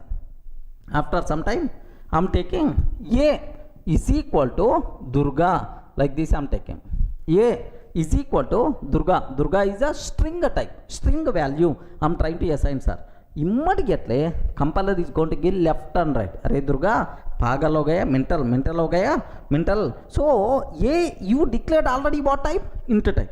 You declared already int type. How you can assign string value? Incompatible type. String cannot be converted to int. Like this we are going to get this error, sir. Have a look once. In Java, if you consider int A, after some code, A is equal to Durga, like this I'm taking, sir. A is equal to Durga, like this I'm taking. Sir, now what compile method you are going to get? Have a look once. Incompatible types, string cannot be converted to int. Incompatible type, string cannot be converted to int. Like this compile method, right? But the same thing I want to do in Python. No problem at all. We didn't specify the type explicitly. Sir, A is equal to an int type. Next, in the next line, I'm taking A is equal to Durga, sir. A is equal to Durga. Now onwards, A acts as string type. Now the type of A will become string. Int type is override with the string type. Print type of A, sir. Print type of A. Now onwards, it will become str type. So a variable in its life, we can use the same variable for multiple types in Python, but once we decided the type, throughout its life, this variable is always int type only. Are you seeing the difference, right? So this is which is the more flexible to the programmer, more useful to the programmer. Okay, more flexibility to the programmer is this type of thing, right? So for int type, one variable, for string type, another variable, for float type, another variable, we are not required to declare. Same variable we can use for multiple types also acceptable, sir. Let me show this one. Have a look once, sir. In Python, in Python, here A is equal to Durga I'm taking. Now onwards, what is the type of A, sir? Print type of A. Print type of A. Have you observed that? Sorry. This is the Java code. Have you observed, right? Sir, observe. So at the beginning, it is the int type, but now it became string str type, sir. Sir, now I'm taking A is equal to true, sir. A is equal to true. Print of type of A. Print of type of A. Like this I'm taking. Have you observed what the answer we are going to get? Now onwards it is the bool type. So means that the same variable we can use for multiple types based on our requirement. Okay, the type is not fixed in Python. So more flexibility to the programmer. Sir, how many variables I declared? How many variables I am using? Only one variable. But what is the type of this variable? Sometimes I am using for int type, sometimes I am using for string type, sometimes I am using for boolean type. This type of thing is not possible in other languages like Java. Are you in the position to understand that? So what is the advantage of dynamically typed? What is the meaning of dynamically typed? Very, very simple, sir. In Python, we are not required to declare type explicitly. Based on provided value, automatically type will be considered. This type of thing is called dynamically typed language. Same variable in its life we can use for multiple types, more flexibility to the programmer. Any doubt? Clear, right? Sir, the next feature what I have to discuss, both the procedure oriented and the object oriented, right? Sir, what it means? Observe carefully. If I go for C language, array, C, you are which type of programming language? Then immediately C person is going to tell, I am procedure oriented programming language. Okay, don't worry, sir. Maybe in the next sessions, if it is required, I will explain what the meaning of procedure oriented. Next, if I can ask Java, array, you are which type of programming language? Immediately Java person is going to tell, I am object oriented programming language like. Sir, now observe, C language missing the benefits of whoops.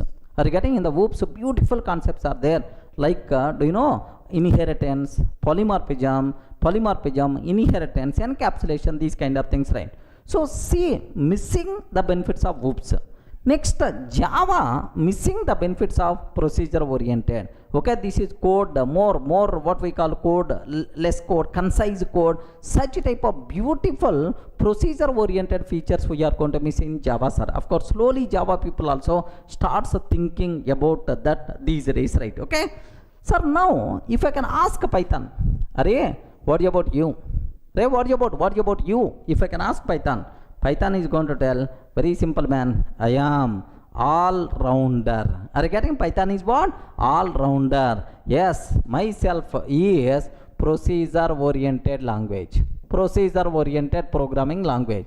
Myself is object-oriented programming language. Myself is scripting language.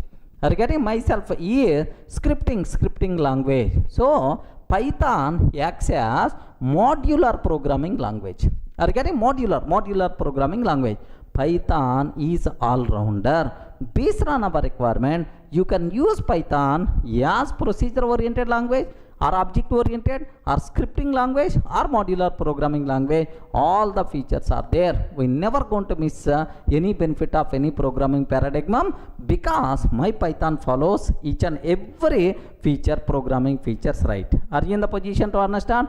Beautiful facility, man. Other languages won't provide this type of support. If you want class and object oriented, you can use Python. If you want just write functions, call that function. Write functions calls that procedure oriented, right? So just a group of lines, line by line I want to execute, scripting. All facilities are there.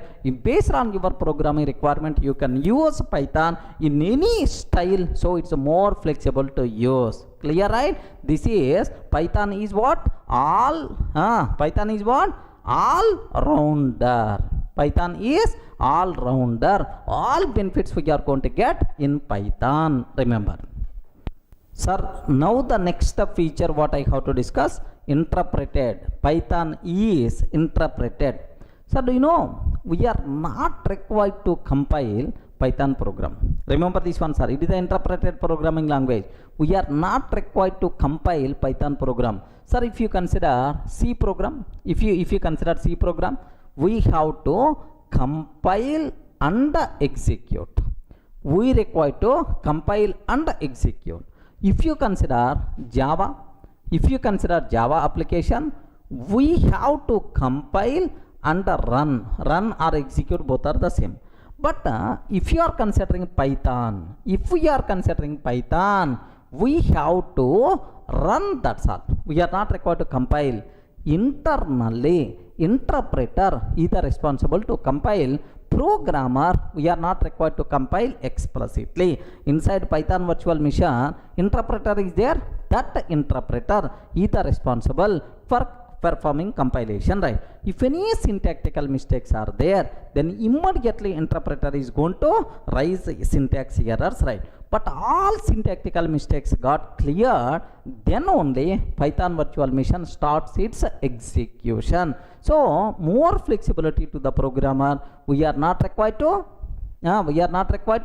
compile. We are not required to compile explicitly. Remember this one, sir. Okay. So just it is the interpreted. Okay, like so programmer will get more flexibility, right?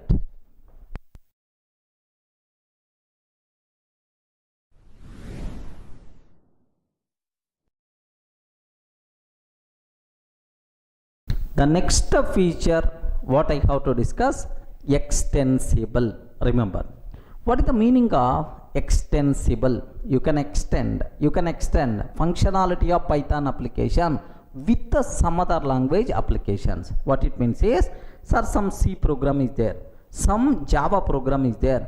Can I use that in my Python application or not? Yes, no problem at all. We can use other language programs in our Python. Sir, what is the need? Very simple, sir.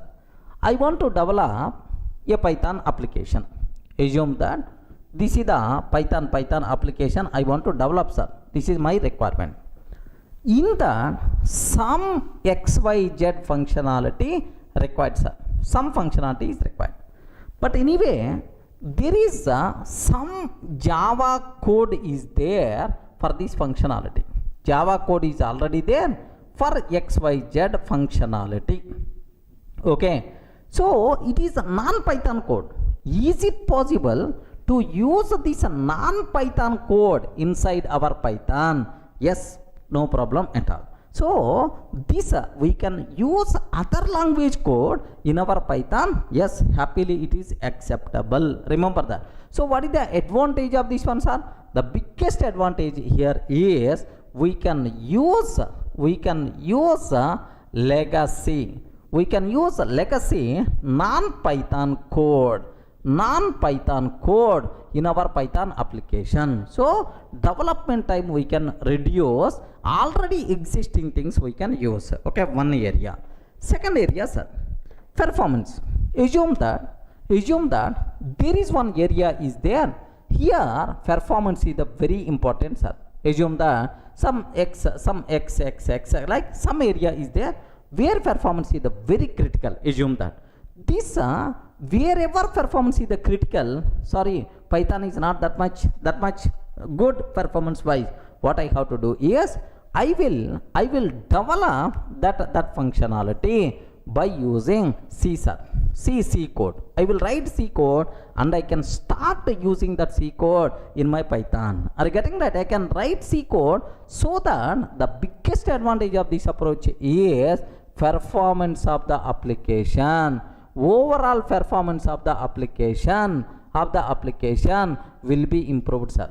Overall performance of the application will be improved. Remember that. I hope everyone in the position to understand, right? So the main important point, we can use other language applications in our Python code.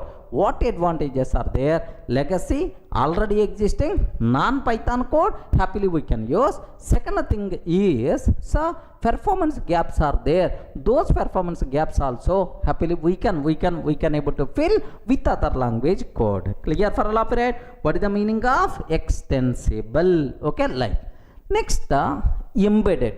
Next feature I have to discuss, right? Sir, 10th one, embedded, sir. Okay, embedded. What is the meaning of embedded? Same thing, extensible in reverse. Means we can use a Python code in any other language applications, right? Sir, I have Java application is there. Okay, for a particular task, Python I want to use, sir. So Python code Python code to can work with Java application. Jython version of Python we require to use. So Python code inside Java application happily we can use. Happily it can use, right? Similarly, I want to develop one C#.NET application. C#.NET application. In that, can I use Python or not?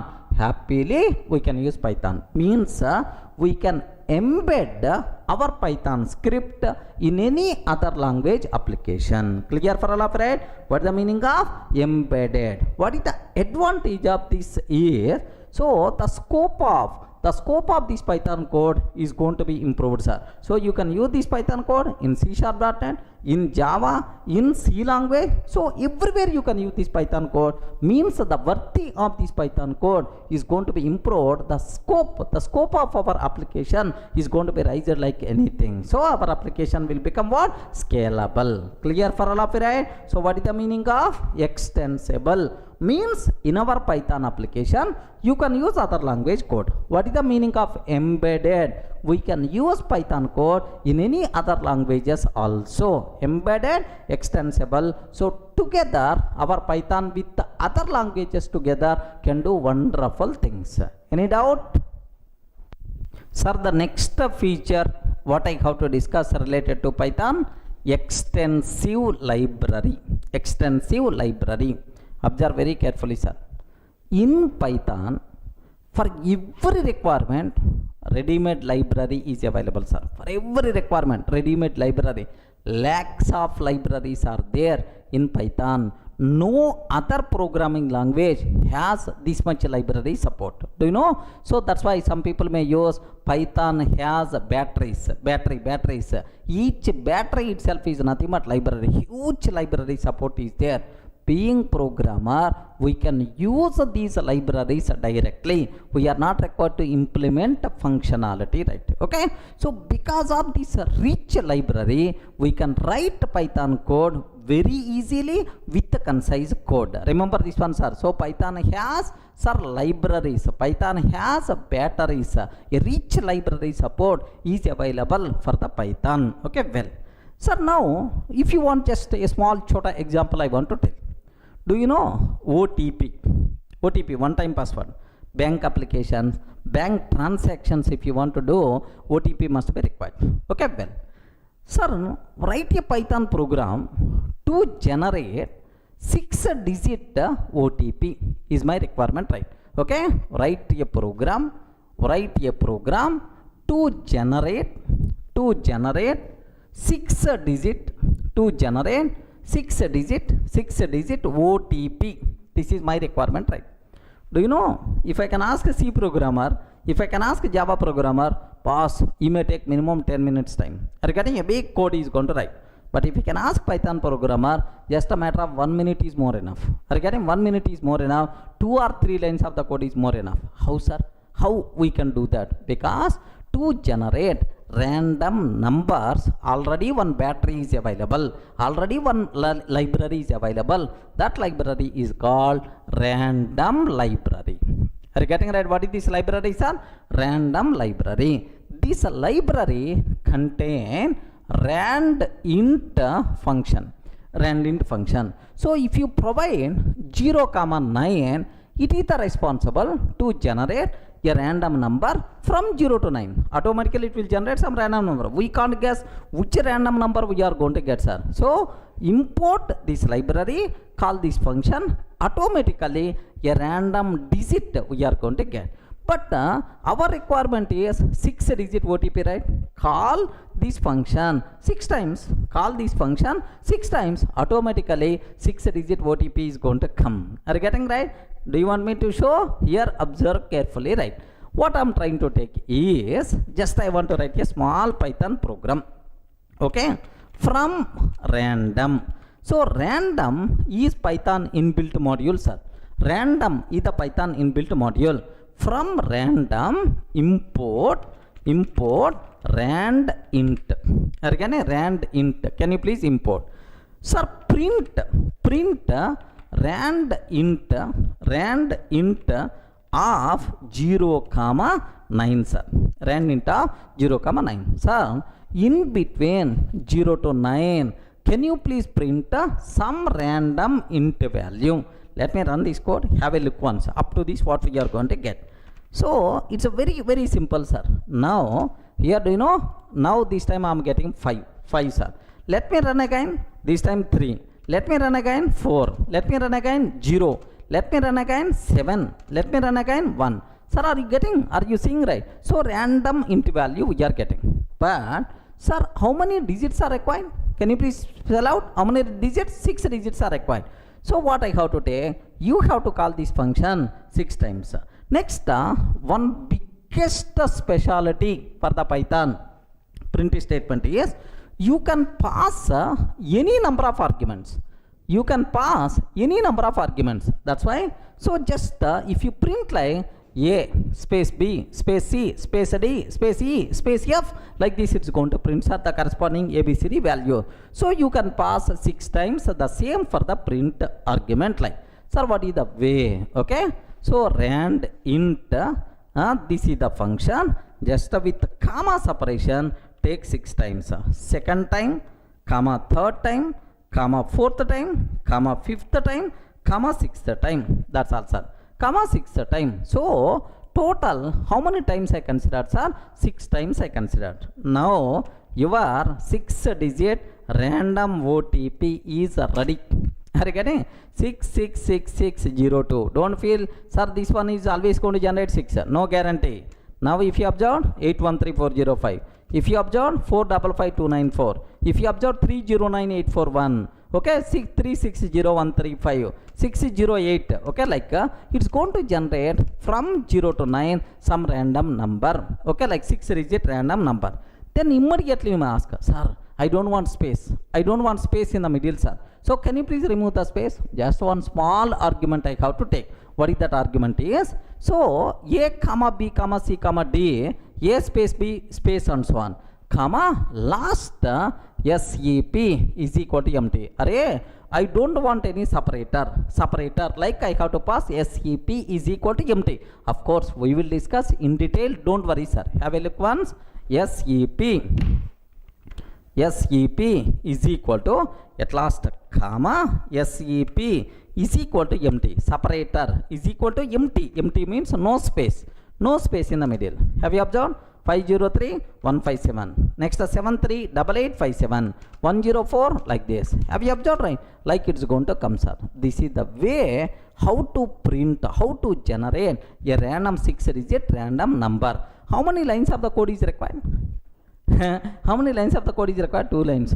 If you can ask a Java person, C language person, oh, they are going to write this much lengthy code. Remember that. So that is the biggest advantage of Python concise code. Suppose, sir, I don't want 1 OTP. I want to 10 OTPs. I want to 10 OTPs. Just use a small for loop. Have a look once. How easy to use for loop. So for I in range of 10, sir. For I in range of 10. That's all. For I in range of 10, sir, print, so means this for loop is going to execute 10 times, 10 OTPs will be generated. Have a look once. Yes, friend, 10 OTPs are generated. No 2 OTPs are the same. Can you please observe that? Okay. Now let me execute again. Let me execute again. This is that much simple. So even big lengthy requirements also, complex requirements also, because of library support, we can write very easily with the Python batteries, Python libraries. Clear for all of you, right? These are various important features related to Python.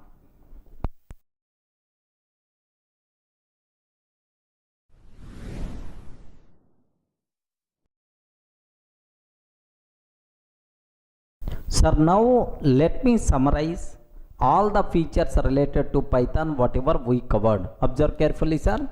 What is the first one? Simple and easy to learn. Sir, have you observed? Reading Python, Python program is just like reading English language. It's a very simple, concise code. Concise code is the biggest advantage. We can reduce development time and we can reduce project cost also. Okay, everyone can able to learn very easily, sir. Just only 33 keywords are available. If you understand those 33 keywords, you will become Python expert. Remember, what is the next one, sir? It is the freeware and open source. To use Python, we are not required to pay single paisa because Python is coming from Python Software Foundation, a non-profitable organization, right? Okay. Next, it is the open source. So we can access source code of the Python based on your requirement. You can customize Python and happily you can use that customized version. Jython, Iron Python, PyPy, like multiple Anaconda Python, Minaconda Python, like there are multiple Python versions are available. Okay, like next, high level programming language. Okay, so it is a programmer friendly language. Remember, next, low level activities like memory management, security, object destruction, all these low level activities my Python virtual machine is going to take care. Being a programmer, we are not required to worry about these activities, right? Clear for all, right? So high level programming language. Next, platform independent nature. Sir, write once your Python application, you can run on any platform. Okay, Python never going to depends on particular platform. If I write one Python script, it can run on Windows machine, Linux machine, Mac machine. Who is the responsible to convert that Python application into platform specific? Internally, Python virtual machine is the responsible. Python virtual machine is the platform dependent, but Python application is platform independent. Remember that. Next, portability, sir. We can migrate Python application from one platform to another platform very easily without performing any changes. We can migrate Python applications from one platform to another platform very easily, sir. Today I'm using Windows, but tomorrow Windows license cost is the bigger headache for me. Security is also not up to the mark. I want to migrate my Python program from Windows machine to Linux machine. Happily you can do same functionality you are going to get. You are not required to perform any code changes. So migration will become very easy, which is nothing but what? Portability, right? Next, dynamically typed.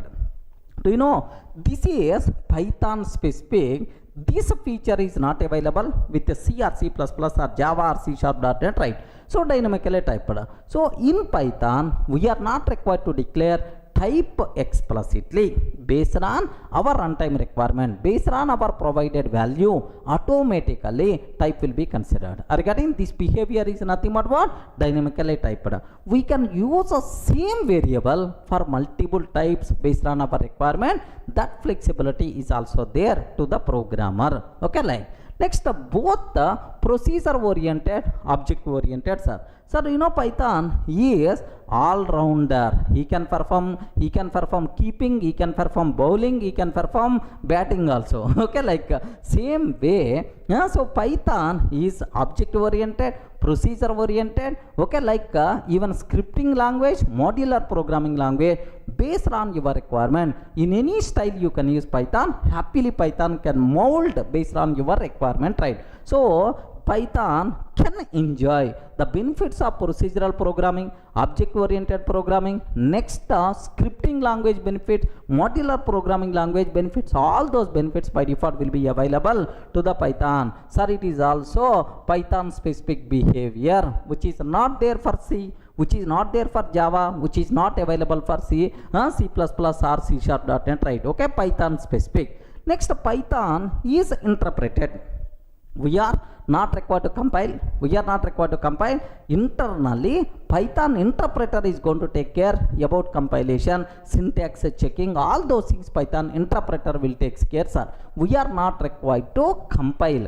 Python interpreter is a part of Python virtual machine. Of course, internally take care. Just we have to execute Python code. Okay. Next, extensible means you can use other language applications in Python. Okay, inside Python, Java application you can use, .NET application you can use, C language application you can use, right? Python application will become extensible. Okay, like next embedded, sir. You can use your Python application inside C application, Java application, right? Python applications can be embedded anywhere, okay, which is nothing but what? Embedded. So if you have embedded capability, your application will become powerful. The scalability of application is going to be raised like anything, sir. Okay, well, next Python having extensive library. Tons of libraries are available inside Python, inbuilt libraries, third-party libraries, right? For every requirement, libraries are available. Do you know, even complex requirements also, with these libraries, happily we can write the code, sir. Do you know, it is also Python specific behavior. This much library support, no other language having, sir. What it is one? Extensive library. Each library itself is a battery. Python has batteries, means that Python has libraries. Clear for all of you, right? So these are, sir, 11 important features what you have to explain. If any person is asking, can you please explain features of Python? But especially these three: dynamically typed, procedure oriented, object oriented, all rounder. Next, extensive library. These are specific to Python. These features are not supported in Java or C or C++ or .NET, right? Is it clear for all of you, right? That's all, sir. By mistake, any person is asking, can you please explain features of Python? Give left and right to that person. Clear, right?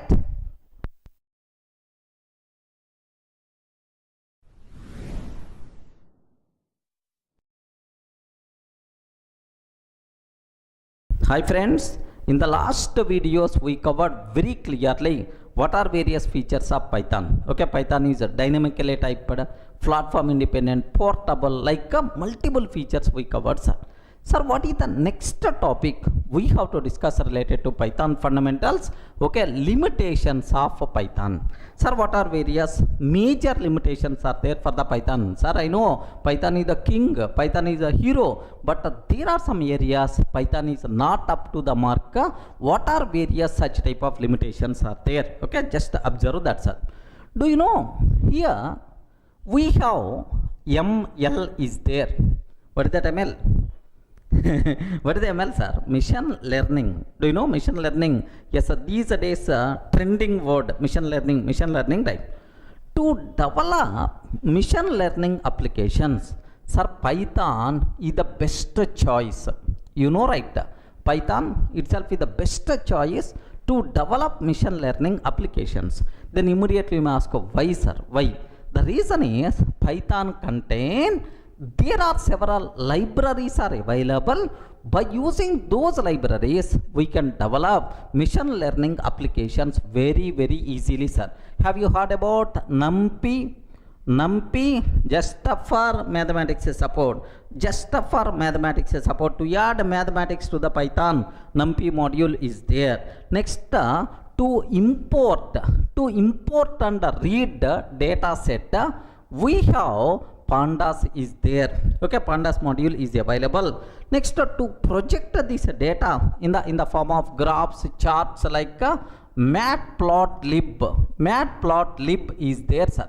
Okay, like sir, Python contain several libraries to build ML applications very easily. That's why Python is the best choice for machine learning applications. Okay, well, sir, you are talking about limitations. Why you are telling about this one? Within a minute you can get. Are you in the position to understand, right? So Python can be used to develop machine learning applications or not? To build machine learning models, Python is the best choice, right? Because Python having, sir, library support to build up ML applications very easily, right? Okay, NumPy module, pandas module, matplotlib. Next, and after that sklearn, sklearn, scikit-learn, like multiple modules are available, right? Okay, now the point is, sir, I want to develop mobile applications.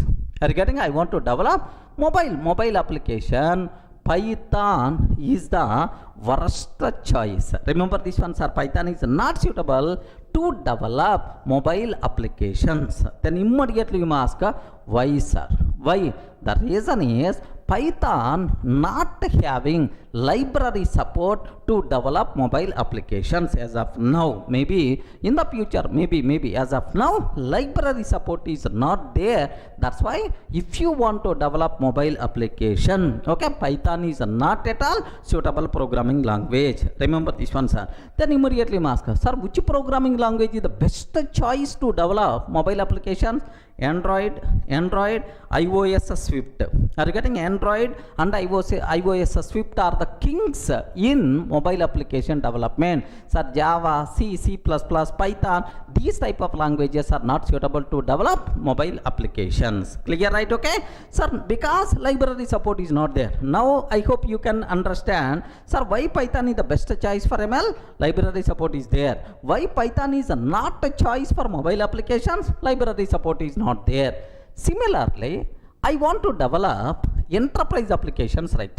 Observe that. Enterprise, I want to develop end-to-end enterprise applications. Like, sir, can you please give an example for enterprise application? Banking application, telecom application, like there multiple services are required. Transaction management, messaging, like multiple services must be required. Such type of applications are called enterprise application. Best example, banking applications, banking applications. Next, telecom applications, banking applications. Next, telecom applications, like so to develop these end-to-end applications, enterprise application, Python is not the best choice. Simple reason, no that much library support, sir. Okay, sufficient library support is not available. Everything we have to do is kilometers code we have to write. That's why not at all suitable for enterprise applications for Python. Remember that. So if any person is asking what are various limitations where Python we can't use, one is mobile application area, second ones are enterprise application area. Can you please give an example for enterprise application, banking application, telecom application? Like it is going to expect huge number of services like transaction management, security, next messaging services, like multiple things are required. Here library support is not there. That's why Python is not the best choice, right? Next, one more important thing. Have you remembered Python is interpreted programming language? Somewhere we covered in the features, right? Python is interpreted programming language. The execution should be happen line by line. Sir, first line, and then second line, and then third line, and then fourth line, like line by line execution is going to be happen. That's why performance wise Python is not good, because it is interpreted programming language. Usually interpreted programming languages performance wise not up to the mark. That's why so performance is low when compared with other languages, because of it's interpreted in nature. C++ and Python, C and C++ too good performance wise, but Python is not that much good. Remember that. Sir, next to improve performance, now the people added JIT compiler concept to the Python virtual machine. Okay, so JIT compiler concept to the Python virtual machine. Instead of interpreting one by one, line by line every time, a group of lines will be interpreted only once, and every time that interpreted code it's going to use directly. Something like JIT compiler concept is there, which is responsible to do that. So JIT compiler added to the Python virtual machine, that flavor is called PyPy. Okay, if you want performance, then obviously better to go for PyPy version. which is also known as Python for speed. Remember this one, Python for speed. This version is available, but still performance wise not up to the mark of this Python, right? So these are various important limitations are there for the Python. Can you please spell out, sir, what limitations are there? First limitation, for mobile applications Python is not suitable, not choice. Next, for enterprise applications like banking application, telecom application, end-to-end services are required, Python is not best choice because library support is not there. Next, Python is the interpreted programming language. Interpreted programming languages are lack of performance, right? That's why performance is low relatively. But to improve performance, JIT compiler concept came in the picture. JIT compiler concept with the Python, which is also known as PyPy, to improve performance, but still not up to the mark. Remember, these are various limitations related to our Python. Clear for all of you, right? Sir, up to this it is very clear about limitations of Python. Next, I have to discuss about flavors of Python. Flavors of Python, right? So do you know, in the last videos I covered, Python is freeware and open source. Somewhere we discussed freeware and open source. Freeware means we are not required to pay single paisa. It is provided by non-profitable organization, Python Software Foundation. Okay, something like trust they are providing. That's why we are not required to pay single paisa, right? Sir, what is the meaning of open source? Anyone, can you please tell what it means? Open source. Python is open source. What it means? The source code is open.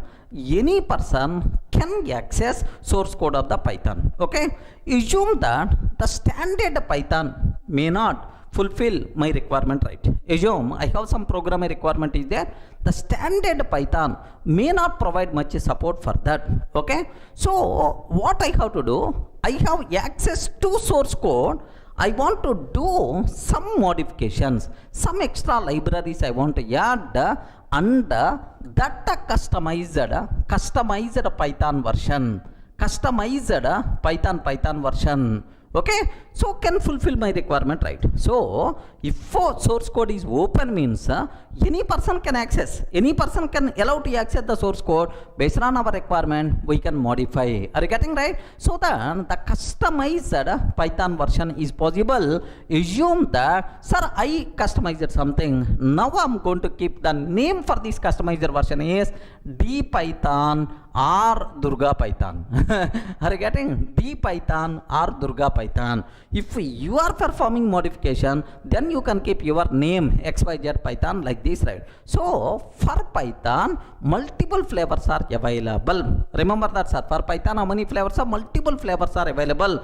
Each flavor itself is a customized version of Python to fulfill a particular specific requirement. Regarding, so same rule is applicable for Unix also. In the case of Unix, sir, Ubuntu is there, Linux is there, Red Hat Linux is there, multiple flavors of Unix is there. Same terminology for multiple flavors of Python is also possible because it's the open source. Okay, now what are various flavors of Python, sir?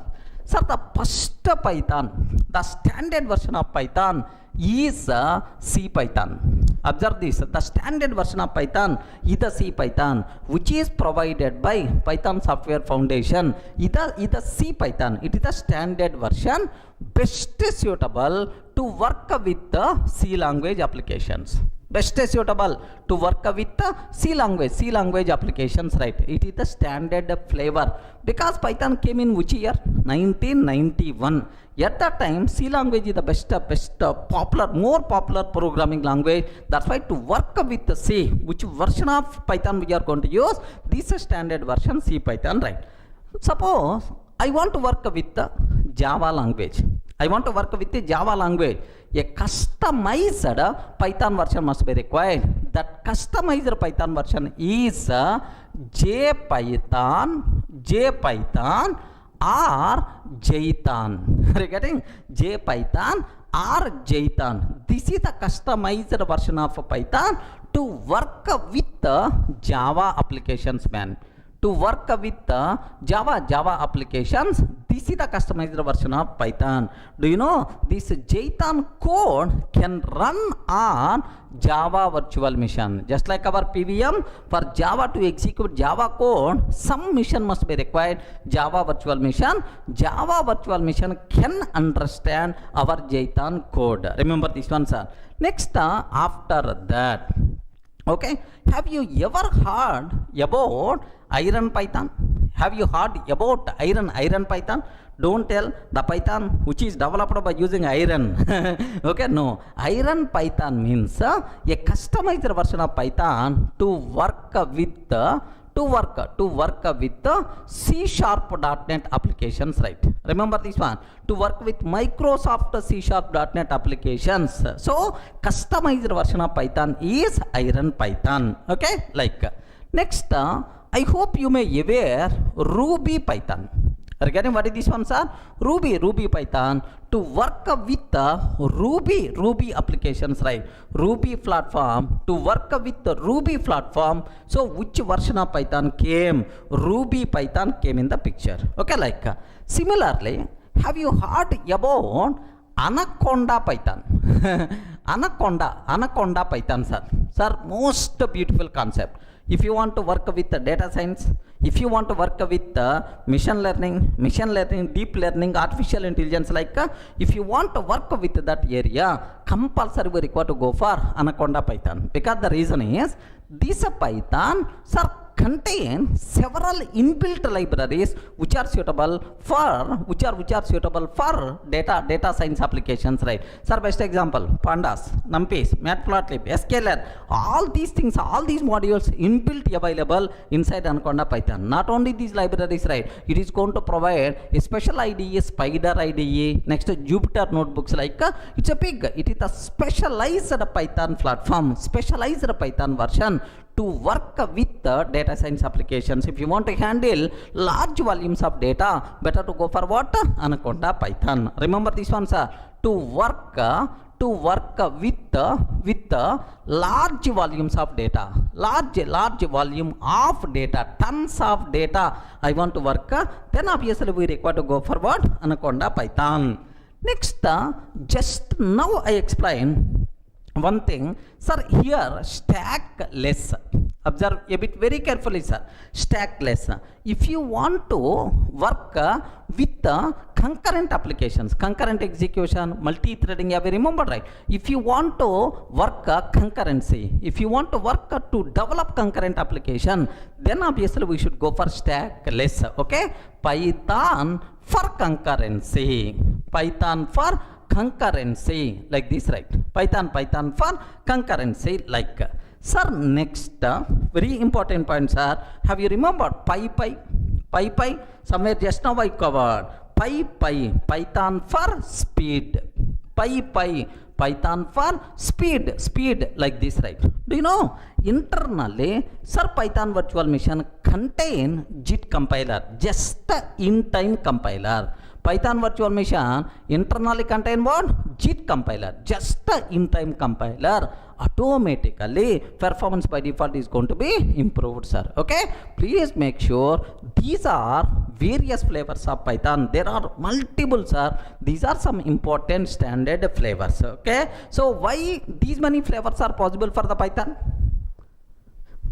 Simple reason why these many flavors are possible for the Python, because Python is open source, sir. Because of these many flavors, based on your programming requirement, happily we can go for the corresponding customized version. Sir, I want to develop one Python application which is required to communicate with the Java applications, right? Then better to go for Jython version. Again, better to go for Jython version, sir. Sir, I want to develop Python application where performance is the very important, sir. Better to go for PyPy. I want to develop machine learning models, ML engineer. I want to develop machine learning models, then better to go for what? Anaconda Anaconda Python. Like based on your programming requirement, you can choose the corresponding flavor. So more easiness to the developers, more flexibility to the developers, right? Next, why these many flavors are possible? Because of only one reason: Python is open source. Based on our requirement, you can customize, you can create your own customized version of Python, which is nothing but flavor. Any doubt? Are you in the position to understand? So how many flavors are there? Multiple flavors are available. Sir, which flavor we are going to use in our training? Sir, usually we will go for C Python. Remember this one. Tomorrow, if I'm going to start machine learning, then obviously which flavor of Python I require to use, sir? Anaconda Python. Clear for all of you, right? But standard version C Python we are going to use in our Python classes, right? Clear?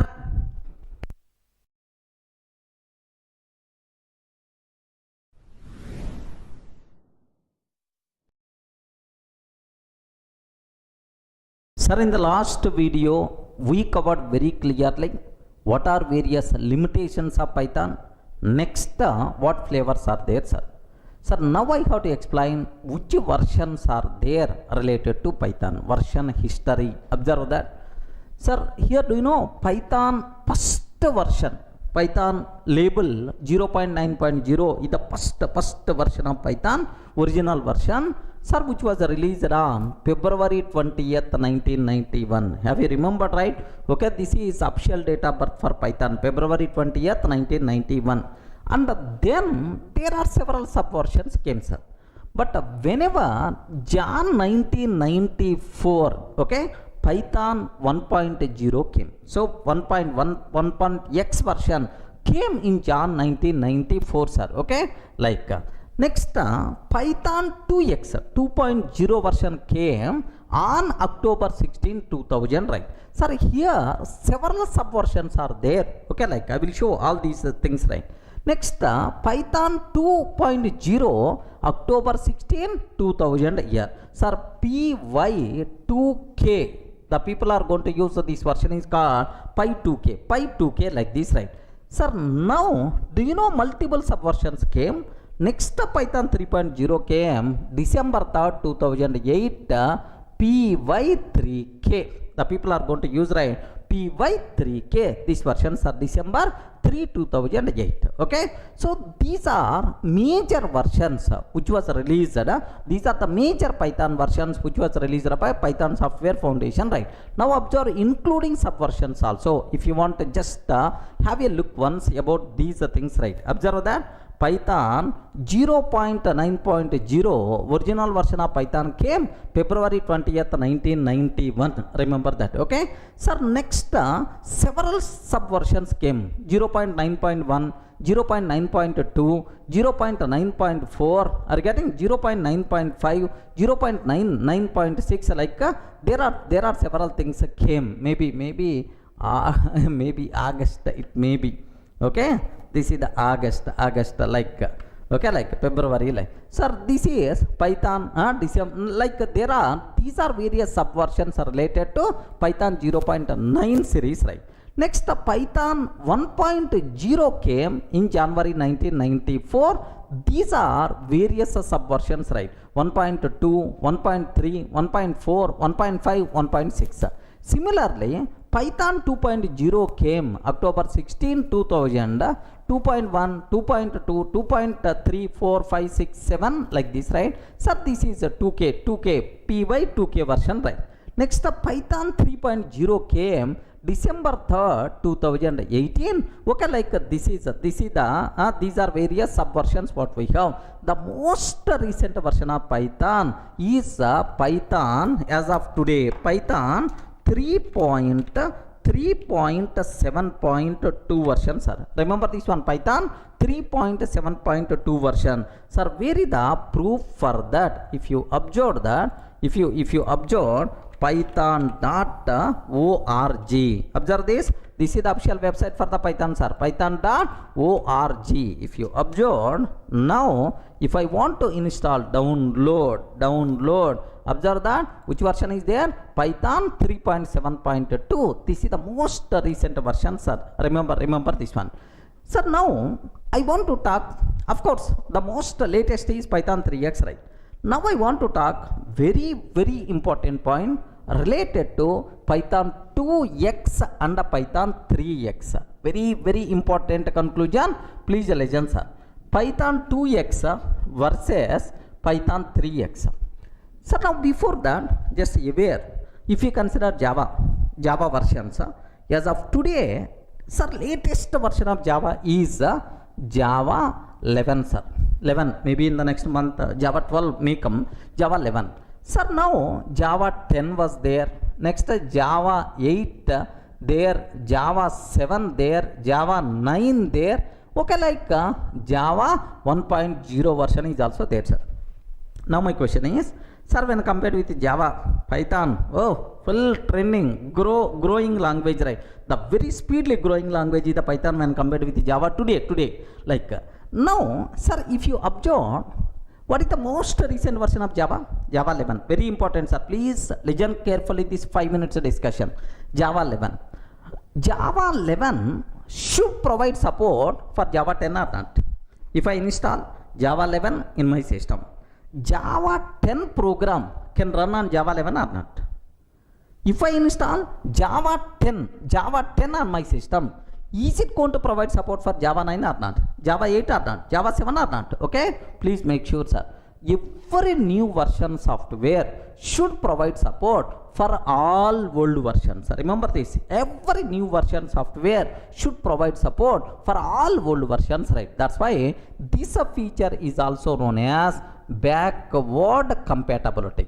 What is this one, sir? Can you please spell out? Backward compatibility. This feature is also known as backward compatibility. If you install Java 11 in your system, it can provide support for Java 10, Java 9, Java 8, like this. This support is called what? Backward compatibility. Advantage is there, problem is also there. Slowly we will discuss what is the problem. Advantage is every new version should provide support for all old versions, right? Okay, well.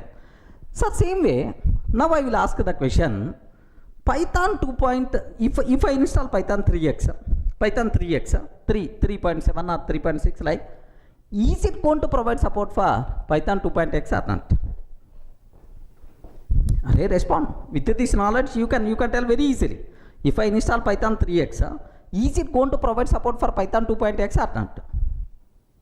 Yes or no? Yes or no? Listen very carefully, very dangerous point, sir. Sir, Python 3x is not advanced version of Python 2x. Remember, Python 2x, it is one language. Assume that. Python 3x is not extension to Python 2x. It is developed as completely independent language. Remember this one, sir. Python 3.x developed as completely independent language. This language, sir, not extension to Python 2.x version. Remember that. That's why if it is the next new release, it should provide support for old versions. But it's developed like a complete brand new programming language. That's why Python 3.x version won't provide support for Python 2.x. Remember this one. In Python 2.x, sir, do you know long data type is there, which is not there in the Python 3.x? Regarding in Python 2.x, do you know if you want to print hello, like this I'm taking, sir. So parentheses are optional in the Python 2x, but in Python 3x, parentheses must be required. Print of hello, parentheses must be required, but in 2x, do you know parentheses are not there, are optional, but here must be required. That's why, so it is completely developed as new programming language. That's why backward compatibility is not there. Python 3x, there is no guarantee it is going to provide support for Python 2.x. Are you getting? Are you in the position to understand clearly, right? Sir, this is. So, what is it a problem or not? Yes, obviously, backward compatibility is not there. It is the problem. But, what is the advantage? So if you are missing something, you are going to get something. What the advantage here is, sir, if I want to add any new feature to this one, I never worry about is it going to be provided support in the Python 2x, is it going to be provided support in the Python 1x or not, because we are not required to worry about backward compatibility. Our hands are completely free. You can add any new feature to the Python 3x. Remember this one, because Python 2x, Python 1x are old 1991 time languages. But today 2019, maybe programming requirements rapidly got changed. Then if I want to use old version only, it is a bigger problem. That's why, so it is the brand new. You can add any type of libraries as per current trending requirement. That's why, so advantage here is you can add the new features very freely, very easily, because backward compatibility is not there. That is the biggest advantage, right? So because if it is implemented as the language, separate language, advantage, what is the advantage? So it will become more powerful as per current market requirement. But the problem, backward compatibility is not there. Is it clear for all of you, right? Sir, but in Java 11 or Java 12, if I want to add one small new feature, I have to think about 1.0 supported, 1.1 supported, 1.2 supported. By considering all these things, okay, this feature not recommended to add because Java 7 may not provide support. So it's a bigger problem, sir. That's why, because of this backward compatibility, Java people hands are very tight. They are not in a position to add new features that much freely, right? Okay, but here in Python, we are not having such type of problem. Remember this. If any Java person is going to ask, "Arey, Durga, Java is going down." So to make Java powerful, what we have to do, what we require to do? If any Java person, if Oracle people are going to approach me, my suggestion is always, sir, Java came in 1995. 1995, almost around 24-25 years before language. You are keep on adding that feature, this feature, that modification, this modification, and so on. So there the programming requirements are different, current programming requirements are different, current day-to-day programming requirements are different. Better to release a brand new Java, then definitely you are going to succeed. If you are keep on adding that modification, that feature, this feature, definitely it will be graph going down only. Remember that. That's why, so compulsory recommended brand new programming language as per current market trending requirements. That's why, so are you able to understand, right? Python 2x, Python 3x, both are different, both are developed as independent languages, or it is extension to Python 2x. No, independent language. The advantage is you can add new features very easily. The problem is backward compatibility is not there, sir. Clear for all of you, right? Next, sir, do you know a small analogy? Okay, your grandfather, so almost around 30 years before, constructed a small house, sir. Assume that a small house your grandfather constructed. Assume that. Then you have to do modifications for the same house. Okay, do that modification, do this modification, do this modification, and so on. What will happen? What will happen? How many modifications you can do for that small, for that old house? If you are keep on modifying, adding some new feature, at certain day, this one is going to be down, this one is going to be collapsed. Are you getting? That's why what you have to do after 20 years or after 25 years, instead of performing modifications to the old one, better to construct a new house. Again, better to construct a new house. If I construct a new house today as per market requirement, I can add the required features. Are you getting? So in Python people did constructing the new house, but Java people are doing what is that? For the same old house only, they are doing that modification, this modification. That is the reason why Java is slowly going down. I hope everyone in the position to understand, right? Okay, well, next 2x, 3x, which one is the recommended? As per current market requirement trends, compulsory we should go for Python 3x. We are not required to learn Python 2x, sir.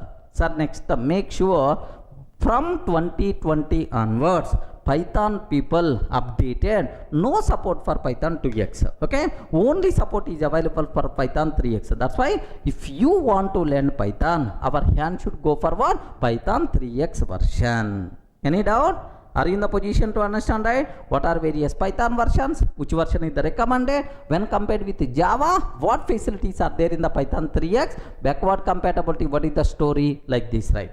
Clear for all of you?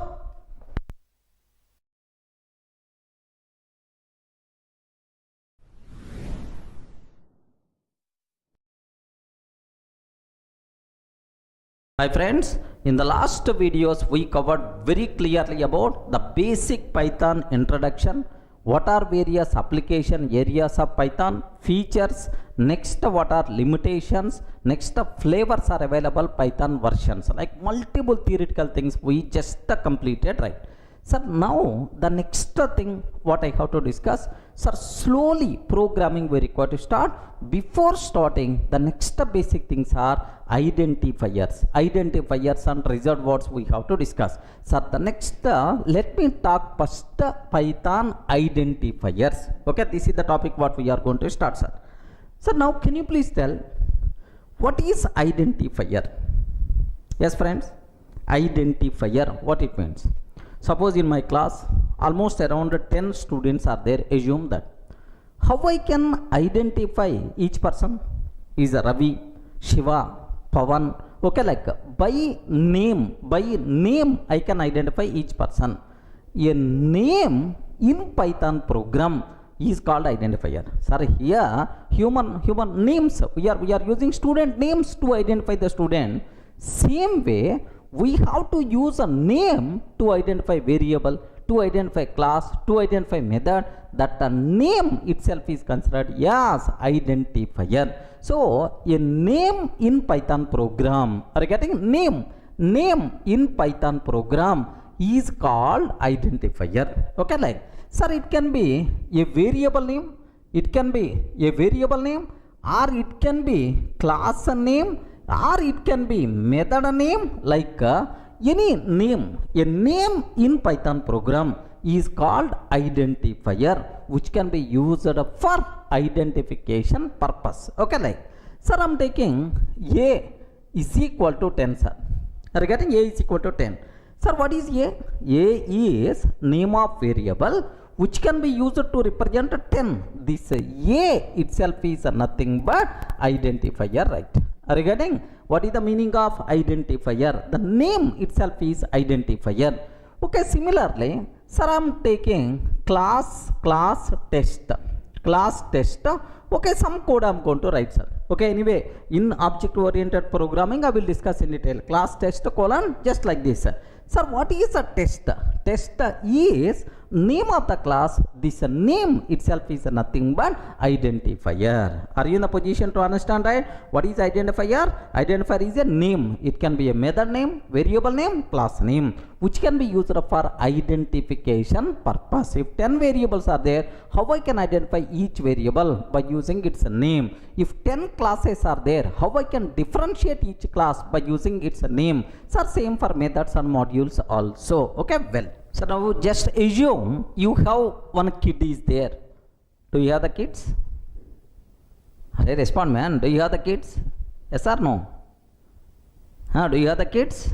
Okay, don't tell no. No, even you are not having the kids, don't tell no.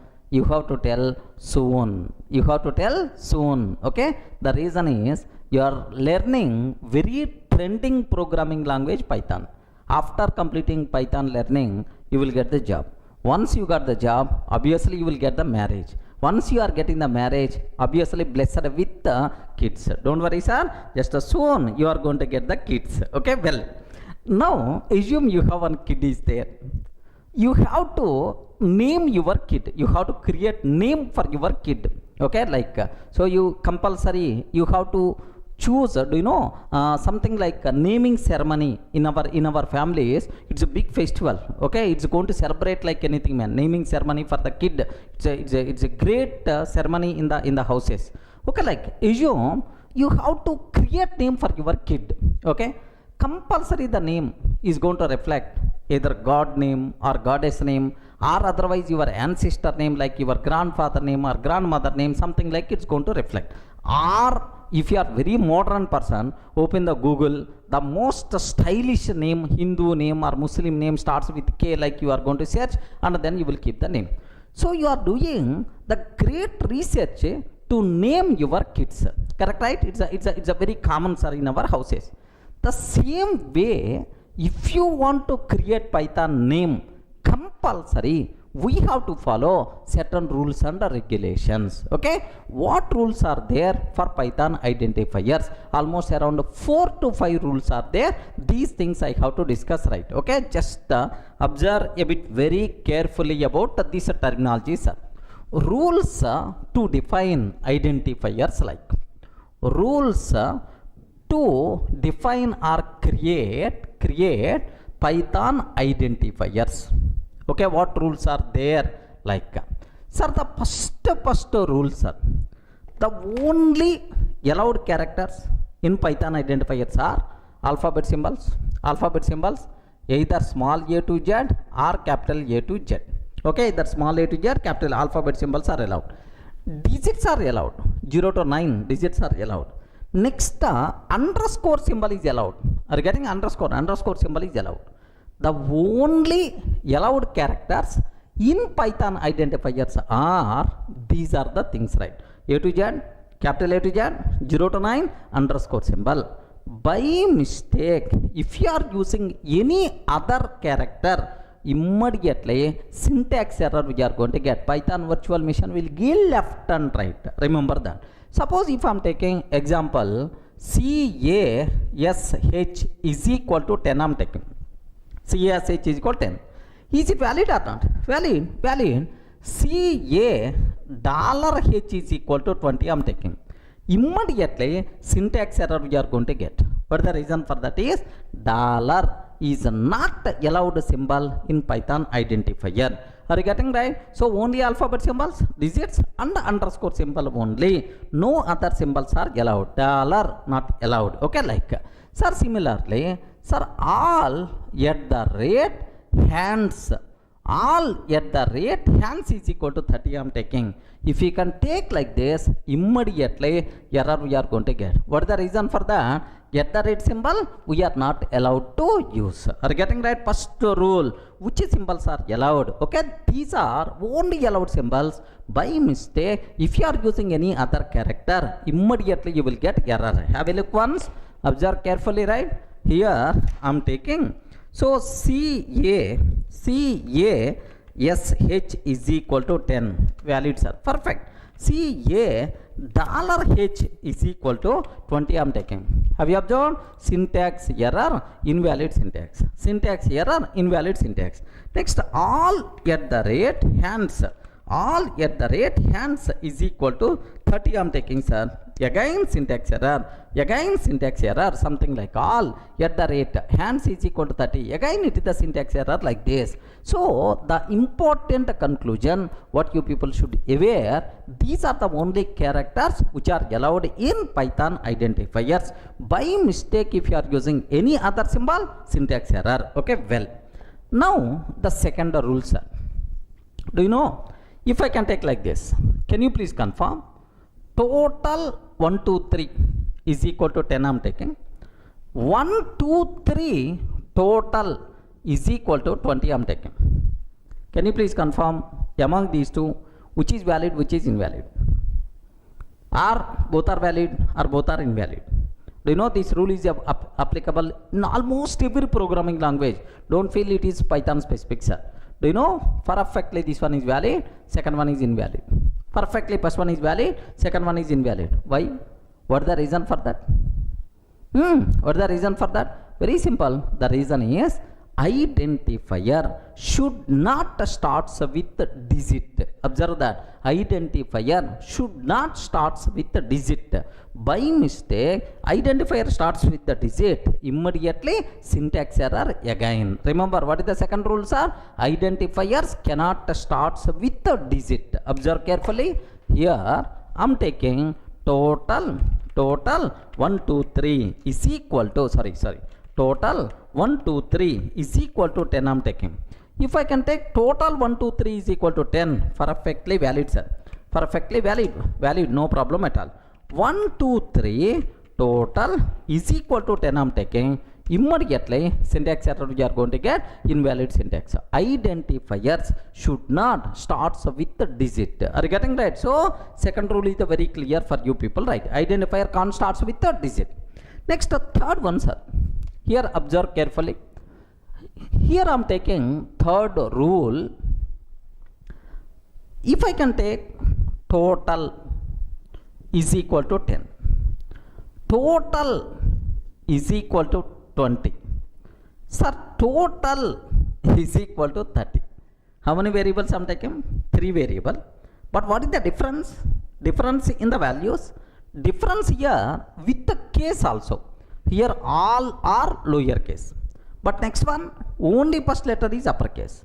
But the next one, all are uppercase. So, can you please tell, case is important in Python or not? What answer you have to tell? Python is case sensitive programming language where case is important, sir. Of course, Python identifiers also case sensitive. Are you getting? So lower case and upper case, there is a difference there in the Python identifiers, right? So Python identifiers are case sensitive or not? Yes, of course, Python itself is a case sensitive programming language. Sir, have a look once. Is it real or not? Okay, I'm taking total is equal to 10.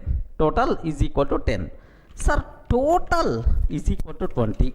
Sir, now total is equal to 30 I am taking. Sir, how many variables I declared? 3 variables I declared, sir. So, with respect to case, you can differentiate. Suppose I am asking total. What is the value I have to get, sir? 10 is the answer. If I can take total, what is the answer? 20 is the answer. If I can take total, what is the answer we have to get, sir? 30 is the answer we are going to get. So, terminology is the very clear for you people, right? So, Python identifiers are case sensitive. Okay, well. Sir, now, fourth rule, very important rule, sir. Of course, this rule is applicable everywhere. Do you know, is there any length limit for Python identifier? Can you please confirm, is there any length limit for Python identifier? No length limit. If you want, you can take 1 crore length identifier also acceptable, man. There is no length limit. Are you getting? No length limit for Python identifiers. Remember that. Have a look once, sir. Here I am taking, sir, x and so on is equal to 10 I am taking. Yes, perfectly itself is valid, sir. If I am trying to print what is the value? If I am trying to print what is the value of this one? Yes, 10 we are going to get. It is the acceptable, sir. Now here assume that I am taking one variable, sir. What's my variable? Is x and so on. Don't get shocked. Okay, now I am taking y like this I am taking, and then I am taking z like this. I am taking z like I am taking, sir. Its value I am trying to take just a 10. Its value I am trying to take just a 10, sir. Okay, observe a bit dangerous line what I am trying to take. Was its value is the 10. Wow, this is the variable, sir. Now I want to print the value of this variable. Sir. Now I have to use print off. Okay, like this I am taking. Print off like, sir, anyway, instead of 10, let me take 7777. Like this I am taking. I am trying to print, sir. Can you please confirm, is it going to work or not? Is it going to work or not? Okay, let me go for Durga classes, py test.py. I wrote a beautiful application, sir. Now I am trying to execute. Yes, perfectly, it's going to work. It's working. It's going to print 7777, sir. Now I called one expert programmer. Observe, one expert person I called. I wrote beautiful Python program. Have a look once. Like I showed this code, sir, to the Python expert. Then he asked. He saw first. What is the feeling he saw from top to bottom? Durga, what you did? Sir, I declared one variable. I am trying to print the value of this variable. To declare a variable and trying to print the value of variable, this much code is required. This much code is required. What it means? Is it a designer? Is it a Python program? Like he's going to get left and right, I'm sure. So means that sir, even there is no length limit for the identifier, but not recommended to take too lengthy identifiers. Unnecessary readability by default is going to be down. Everyone in the position to understand, right? Readability by default itself is going to be down, sir. Not recommended to take too lengthy identifiers. Length of the identifier should be okay, medium. Next, the name itself is going to reflect the purpose of that identifier. Okay, don't take 100 length, 200 length, 300 length identifiers. Not good programming practice. Okay, well, sir, next the next point, sir. Very important point, like no length limit. Sir, now if I can take x is equal to 10, valid or not? X is equal to 10, perfectly valid, no problem, right? If I can take if is equal to 20, if I can take if is equal to 20, immediately error we are going to get. The reason for that is, in Python, if is a keyword. Regarding if is a keyword, reserved word. Okay, so in Python, keywords are there, reserved words are there. These keywords are reserved words having some special meaning or functionality. We can't use these keywords or reserved words as identifiers. By mistake, if you are trying to use, immediately error we are going to get. Any doubt about this terminology, sir? Okay, this is another important point. Have a look once. Sir, I'm trying to take, sir, I'm trying to take if x is equal to 10, valid, no issue at all. If is equal to 10, I'm taking, sir. If I can take if is equal to 10, syntax error, invalid syntax. Okay, syntax error, invalid syntax, right? So these are various important conclusions what you have to follow while defining identifiers, right? So total how many rules are there? 5 rules. What is the rule number 1? The only allowed characters in Python identifiers are alphabet symbols, digits, underscore symbol. Next, the second rule, Python identifiers can't start with the digit. Okay, by mistake, if you are trying to start with the digit, immediately error you are going to get. Second rule, sir. Third rule, sir, Python identifiers are case sensitive. Lowercase and uppercase, there is a difference there. Of course, Python language itself is case sensitive programming language. Okay, well. Next, there is no length limit for Python identifiers. No length limit for Python identifiers, but not recommended to take too lengthy identifiers, right? Next, reserved words or keywords are there.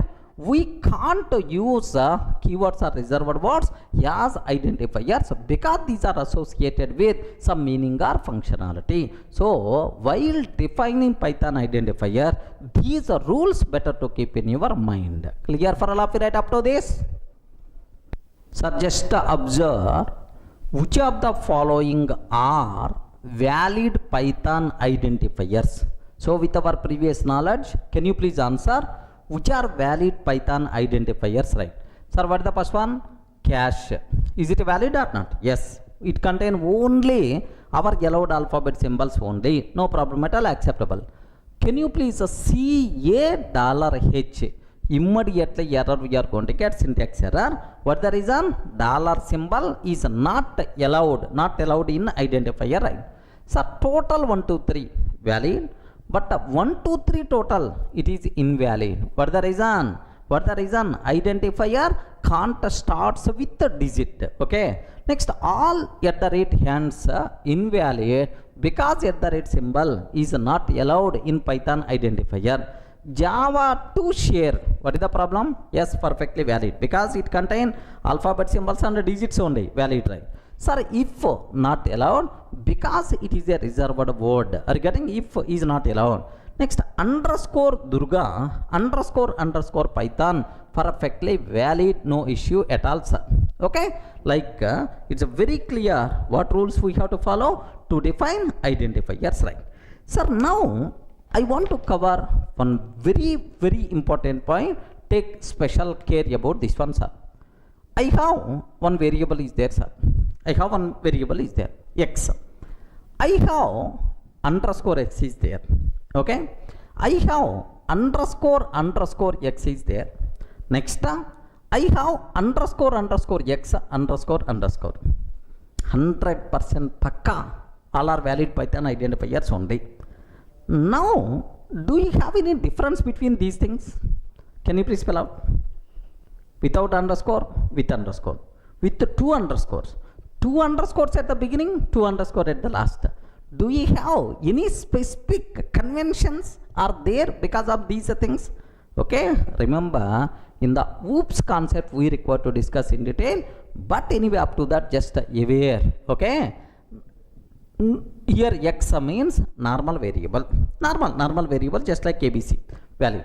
Underscore x, if any variable starts with underscore symbol, this variable is considered as protected variable. Regarding what is this variable, sir? This variable is considered as what? Protected variable. If any variable starts with underscore symbol, it is a protected variable. Next, if any variable starts with two underscore symbols, that variable is called private variable. Regarding that variable is called what? Private variable. Too much private. It is the strictly private, sir. Like next, starts with the two underscore symbols and ends with the two underscore symbol. This is called magic variable. Regarding this variable is called what? Magic variable, right? So language level, it has some meaning or functionality. Language level variables identifier can starts with two underscore symbols and ends with the two underscore symbol. Like do you know, like underscore add underscore. This is the magic method. Language level, language predefined magic method. This, sir, underscore name underscore language level predefined variable. This, okay, like so just aware, if the variable starts with underscore symbol, protected. If the variable starts with two underscore symbols, private. If the variable starts with two underscore symbols and ends with two underscore symbol, okay, this is such type of identifiers are language specific predefined identifier, which are also known as magic variables, right? Of course, in the next sessions we will talk about these things in detail. Remember, just aware there is some difference there with underscore symbols, right? Clear for all of you, right? What is identifier? A name in Python program is called identifier. What rules are there to define Python identifiers? Next, sir, if a variable starts with underscore, starts with two underscore, ends with two underscore, what will happen? Is there any specialty? Is there? Like these are the various things you should aware about identifiers concept. Clear?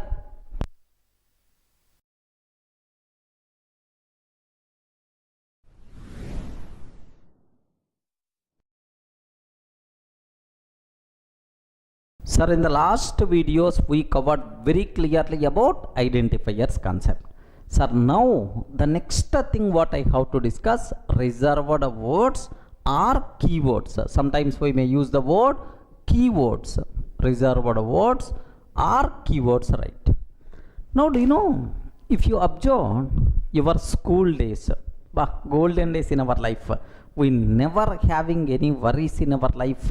Those days are school days, right? Do you know, no one is going to ask when you will get the job, no one will ask when you will get marriage, okay? No such type of commitments, right? Okay, but these days everywhere everyone is going to question when you will get the job, when you will get the marriage, and so on, right? Okay, well, if you remember the school days, first in the school, what things you learned?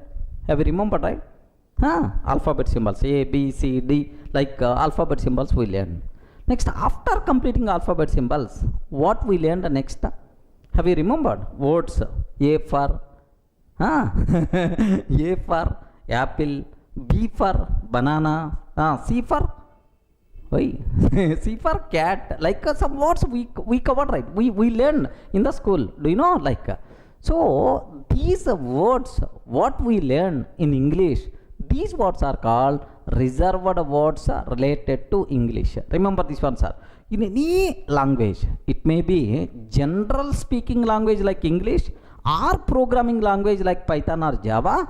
In any language, there are some words are reserved to represent some meaning or functionality. Such type of words are called reserved words. Sir, if you consider English language, okay, English In the English language, apple, okay, apple, this word is reserved to represent one type of fruit. Are you getting? Next, banana, this word is also reserved to represent one type of fruit only, right? Sir, cat, this word is reserved to represent one type of animal, cat like.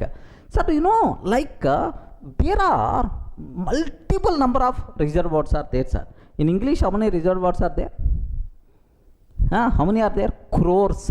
Do you know, if you observe Oxford dictionary, this much size a dictionary you can see. So there are crores of reserved words are there in English. That's why learning English is a too much dangerous language, right? Okay, like. But if you consider programming languages like Python, do you know Python? Next, Java, if you want Java also. Sir, here also there are some words are reserved to represent some meaning or functionality. Reserved words are there.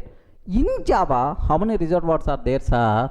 53 reserved words are there. Oh, when compared with the English language, learning Java is the very easy. Just how many reserved words are there? 53 reserved words are there. Small chota programming language, right? But if you consider our Python contain just 33 reserved words only. Are you getting how many reserved words? 33 reserved words only. If you understand these 33 reserved words, you will become Python expert. Remember this one. So that's why when compared with Java, when compared with English, Python is very small chota programming language. We can learn very easily, right? Okay. So now I will list out all 33 reserved words which are available in Python. Okay. First you have to tell what is a reserved word. What is the reserved word? The words which are reserved to represent some meaning or functionality. Such type of words are called reserved words. Remember that. Sir, let me list out all 33 reserved words in Python. Have a look once. Sir, these are 33. If you want, you can count 33. You can see, sir. Sir, first true, false, none. Are you getting? Just these are true, false, none like. Next, and, are, not, is operators like. Next, if, elif, else. If, elif, else. Okay. Else, if, elif, else. Okay, like if, else related. Next, while, for, break, continue, return, in, yield. Yield is a keyword in Python. Yield. Next, try, except finally. Sir, the people who are coming from Java, try, catch finally. Instead of catch, here we have to use except finally. Rise, assert. Okay, import from, as, class, def, pass, global, non-local, lambda, del, with. Okay, like total, how many reserved words are there? How many keywords are there? 33 keywords are there. Okay, in Python. Remember, this is the list, sir. Sir, the first question, if you are going to ask, sir, what is the purpose of yield? What is the purpose of global? Or what is lambda? Or what is the pass? Can you please explain? Like, I will give left and right. Because, so discussing Python, learning Python language itself is learning all these things. At last, you will get much clarity about these. Don't try to understand what the meaning of all these things. Okay, we have to spend some time to get the meaning, functionality of each and everything. But general doubts you may have, sir. So first, here have you observed, right? Sir, all these 33 keywords in Python contain only alphabet symbols. Are you getting? You never going to see any underscore symbol. You never going to see any digits. So all 33 contains only alphabet symbols. Contains only alphabet symbols. Okay, like. Next, one more specialty is there. In these alphabet symbols also, everywhere you are seeing lowercase alphabet symbols only, but only 3, sir, uppercase you are going to see. Sir, true, false, none. Have you observed, right? What is the first letter? T uppercase, F uppercase, none uppercase, N uppercase, right? The only except these 3, all the remaining contain only lowercase alphabet symbols only.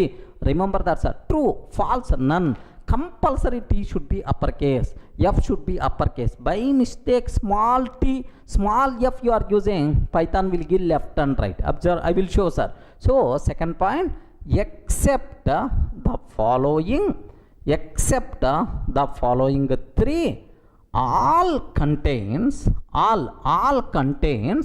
only lowercase alphabet symbols. All contains only lowercase alphabet symbols, except sir the following three, all contains only lowercase alphabet symbol. Which three, sir?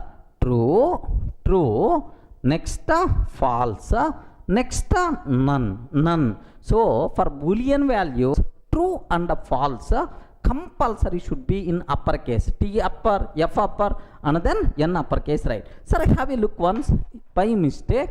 If I'm trying to take like this, okay, here I'm taking, sir, A is equal to true, I'm taking, sir. Sir, am I using small true or capital true? Small t or capital T? Small t I'm using. What will happen, sir? Immediately name error, name true is not defined. Sir, I'm unable to see name true, like we are going to get the problem. A is equal to capital true, I'm taking, sir. Capital T is the capital. Perfect, it is going to be accepted. What is the value, sir? True itself is the answer we are going to get. Okay, please make sure if you are using small a, immediately error, small t, immediately you are going to get error. So for boolean values, compulsory you require to take care capital T in the true, capital F in the false, and none means N should be capital. What the meaning we will discuss in detail, right? Sir, next thing, very important point. Observe a bit carefully, sir. Do you know, by seeing these things, you may have some doubt. Sir, if, elif, else, you discuss it, right? But what about switch statement? Sir, in C language I have switch statement. In Java language I have switch statement. Sir, where is the switch statement? Please make sure switch concept is not there in the Python. Switch variables concept not there in the Python. Okay, remember. Next, similarly, sir, I have while loop is there, for loop is there. But we missed one more loop, do while. So, do while, such a type of looping concept is not there in Python. Okay, do while, there is no such a type of concept. Okay, well, sir, these concepts are not applicable in Python. Switch statement is not there, do while, this concept is also not there, sir. Next, one more point. Sir, I saw somewhere in Java, int, float, boolean, char, these are reserved words. But here we are not having any such type of reserved words like the reason for that is in Python. Sir, here I am taking a is equal to 10, that's all. Am I required to declare type explicitly like int type? No, because Python is what? Dynamically typed programming language. We are not required to declare the type explicitly. Based on value, automatically type will be considered. So being programmer, you never going to use type explicitly, right? That's why int, float, boolean, such type of reserved words or keywords are not required. Remember, int, float, complex, such type of keywords are not required in Python. So what are various reserved words are there or keywords are there? Next, what are the rules, right? Contain only alphabet symbols except the first three, all the remaining contain lowercase alphabet symbols only. Next, switch statement, do while, that concepts are not there. Next, int, float, complex like data types are not reserved words in Python. Everyone can able to understand? Sir, I want to know, can you please show practically, these are the only available reserved words. I want to see, sir, can you please show practically, like, yes, there is a way, sir, I will show programmatically, right? What is the way is, sir, here, observe that. Import keyword. There is one module is there, named with the keyword module is there. What is the module? We will discuss. Sir, keyword dot KW list, keyword list. If you can ask keyword module KW list, it is going to list down all 33 reserved words or keywords present inside Python. Shall we check this one, sir? Have a look once. Okay, I'm taking import, can you please spell out, sir? I forgot. Import keyword, okay, like next keyword dot kw list, keyword list, kw list. Now have a look once, sir. These are the keywords what we have in Python, sir. These are various keywords whatever there in Python. Let me copy paste these things, right? Okay, observe a bit very carefully, sir. Here like we have now here, if you want you can count these things also, right? Sir, false, none, true, and, as, assert, break, class, continue, def, del, elif, else, except, finally, for, from, global, if, import, in, is, lambda, non-local, not, or, pass, rise, return, try, while, with, yield. Okay, here alphabetical order, it is displayed according to alphabetical order, but anyway total if you want you can count 33 reserved words or keywords you can get. That's all, sir. These are various important things related to keywords, reserved words, right? Now I will explain data types concept in the next video. Clear for all of you, right?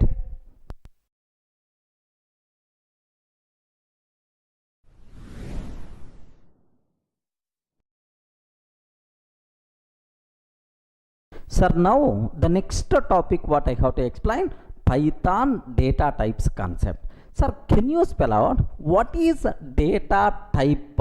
The name itself indicates the type of data what we are using. Are you getting it? Data type represents what? The type of data stored inside a variable or represented in our program. Suppose I am taking 10, sir. This 10 is what type? It is int type. Assume that it is int type, integral data type. Okay, not having any decimal point. Next 10.5 is what type? Something like float type. Float types are true. We are considering true is what type? Itself is what? Boolean type like. So the data types represent the type of data what we are using in our program. Clear for all of you, right? What is data type? Now the next point, very important point for the entire room, take a bit special care, sir. In C language or Java or C++, how to declare a variable? Just observe. If I can take in Java, sir. If you don't know Java also, don't worry, just listen. Int a is equal to 10 I am taking, sir. Sir, I am declaring a variable a, sir, with what value? 10. This a, can you please spell out what is the type? Anyone, can you please tell what is the type? Int type. Are you getting? Int type I am declaring, it is int type, sir. So if I can take float f is equal to 10.5 f, okay, like we have to declare. So it may be C language or C++ or Java. Usually we can declare variables, okay, in this style. Sir, in Python, how you can declare this one? Very simple. A is equal to 10, sir. A is equal to 10, that's all. We are not required to declare the type explicitly. Remember that, okay? In Python, we are not required to declare the type explicitly. Just assign the value. So based on your provided value, the type will be considered automatically by the Python virtual machine. Now A is what type, sir? Of course it is int type. Int type, sir. Where is the proof? I will show programmatically, don't worry, sir. So in Python we are not required to declare the type explicitly. Based on your provided value, automatically type will be considered. Such type of programming languages are called dynamically typed programming language. Are you getting what is this one, sir? Dynamically typed programming language. But in C language or Java or C++, compulsory we have to declare the type explicitly. That's why these languages are called statically typed languages, right? Are you getting? These languages are called what? Statically typed languages. But Python itself is a dynamically typed programming language. Is it clear for all of it? So A is equal to 10. Now I am taking type of A. Sir, I want to know this A is what type? I want to know this A is what type, sir? This A is what type? If you want to know, type function is there which is provided by Python. By using that, automatically we can get what is the type of this variable, right? Of course, it is the int type. Okay, well, sir, I am taking B is equal to true, sir. B is equal to true. Can you please tell B is what type? Respond. B is what type? Bool type, Boolean type. Are you getting? We are not required to specify type explicitly. The type will be considered automatically by the Python virtual machine. Now, if you can ask type of B, now it is what type, sir? Bool type. Remember this one, sir. So the most valuable important question for the interview room: what is the meaning of dynamically typed programming language? So in Python, while declaring variables, we are not required to specify type explicitly. Based on your provided value, type will be considered automatically. Such type of languages are called dynamically typed programming languages, right? Best example, Python. Even JavaScript also. Do you know JavaScript also? We are not required to specify the type explicitly. Automatically, based on the value, the type will be considered, sir. Sir, where is the proof for that? Okay, just observe a bit very carefully, sir. I'm taking here, let me open my Python editor, sir. Okay, Python console, Python console. Now, A is equal to 10, I'm taking. A is equal to 10. Sir, can you please observe type of A? A is equal to 10. What is the type of A? Sir, can you please observe that? What is the type of A, sir? Int type. Regarding type of A is int type. B is equal to 10.5. 10.5. Can you please spell out what is the type of B? Yes, what is the type of B, sir? Float type. Remember that. Next, sir, C is equal to true. I am taking, sir. What is the type of C? If you consider bool type, right? Okay, that's all. So, is it clear for all of you, right? What is the meaning of dynamically typed programming language? We are not required to declare the type explicitly. Based on our provided value, type will be considered automatically. This type of nature is called dynamically typed programming language. What about C language? C++, Java. These languages are statically typed. Compulsory. We have to specify type explicitly. But in Python, we are not required to specify type explicitly. Dynamically typed. So best example, sir, Python, JavaScript. These are best examples for dynamically typed programming language. Clear, right? Now I have one small doubt, sir. I have two statements are there. Can you please spell out among these two, which statement is correct? In Python, type concept is not applicable. Okay? In Python, type concept is not applicable. Just I am taking, this is the first statement, right? Second statement I am taking, in Python, type concept is available. Type concept is available, but we are not required to declare. We are not required to declare explicitly. We are not required to declare explicitly. Are you getting? Explicitly. Okay. Can you please confirm among these two which statement is the correct? Is the type concept not available in Python? In Python, type concept is available, but we are not required to declare type explicitly. The type will be considered automatically based on provided value, which is nothing but what? Dynamically typed programming language nature. Clear for all of you, right? Most valuable important point, what is dynamically typed? Can you please give an example? Which languages are dynamically typed? You should be in a position to answer. Okay, well, now I will explain what are various available data types in Python, inbuilt data types present inside Python. So do you know, can you spell out some data types, whatever you know? Yes, friends, whatever you know in other languages like C language or C++, Java, can you spell out some data types? Int, float, boolean, double, long, char, string type. Are you getting string type like? So in Python, some data types may not available. Okay, some data types may not available. Some extra data types may be present. Okay, like, sir, what are various inbuilt data types present inside Python? Observe very carefully, sir. So int is available. Okay, the first type itself is what? Int is available. Next, float is available. Int float. Next, do you know complex numbers? To represent complex number, complex data type is available. Python's special. In C language, C++, Java, there is no such type of data types, or complex data type. Next, bool data type. Bool means what? Boolean. Next, str is available. Str means what? String type. Okay, like. So next, and after that, do you know list data type? List data type. Tuple. Some people may pronounce as a tuple.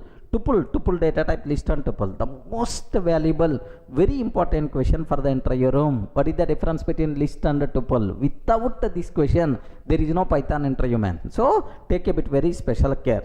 Next, and after that, set is available. Next, frozen set. Okay, set, frozen set. Next, dict concept. Dict means what? Dictionary like. Sir, next, sir, do you know bytes type? Bytes type. Next, byte array type. Next, range and then none. Sir, these are various Python inbuilt data types. What important data types? What we have, sir? So total have you observed? 5 plus 5 plus 4. Okay, almost around 14 data types. We have to discuss a bit in detail. Okay, almost around a few hours I will spend, sir, on these data types. First basic idea, so that you people can get much clarity, sir. Sir, can you please spell out what are various data types present inside Python? Okay, int, float, complex, bool and a string. Boolean, string type. Next, list, tuple, set, frozen set, dictionary. Dict means what? Dictionary. Next, bytes, byte array, range, none. These are the things.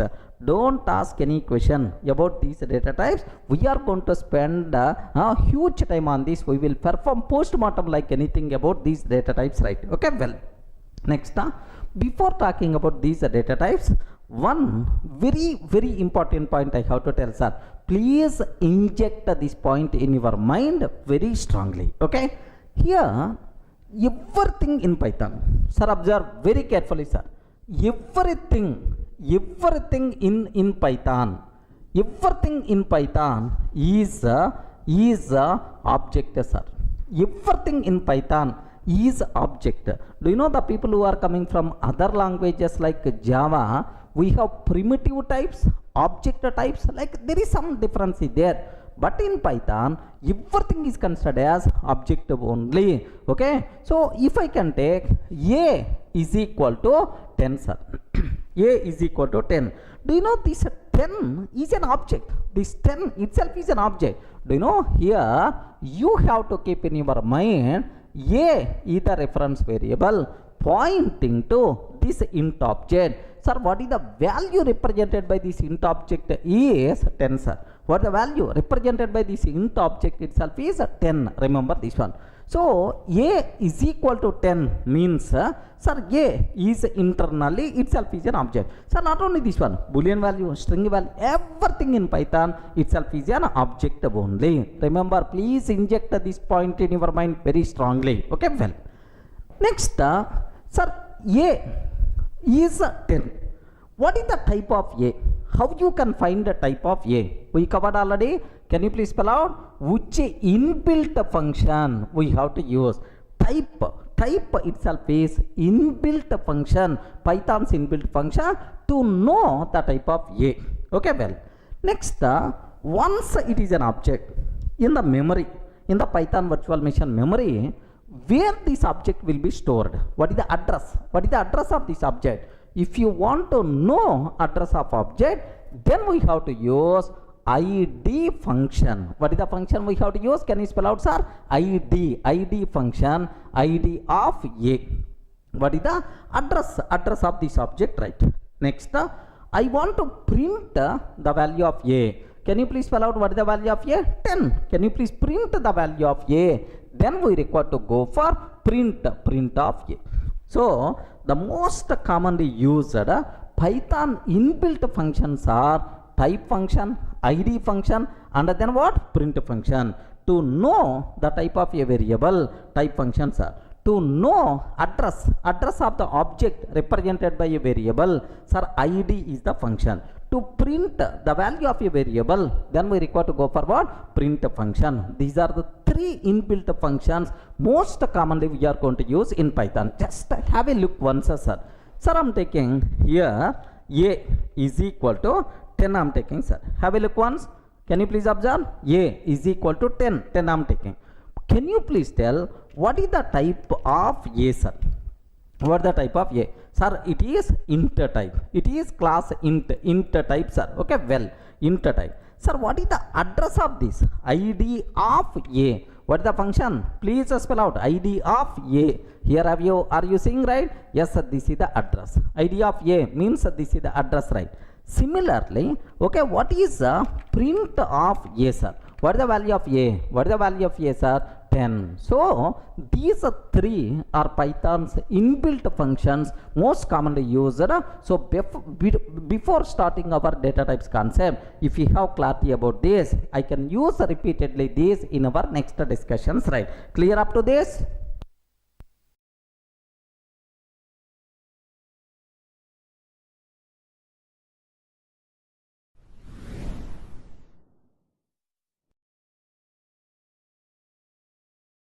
Now let me start the first data type. What we have to discuss is int data type, sir. Sir, integral values. I want to represent a number without a decimal point. Do you know? Just a 10 I want to represent, or 120 I want to represent. Sir, these number never talks about any decimal point. Regarding the numbers without a decimal point, these numbers are called integral numbers. Remember this one. Sometimes I can use the word integral numbers, or sometimes we can use the word whole numbers.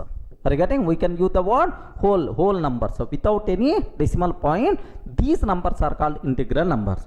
If you want to represent integral values, then we require to go for which data types are? Int data types are. Okay. Best example, a is equal to 10.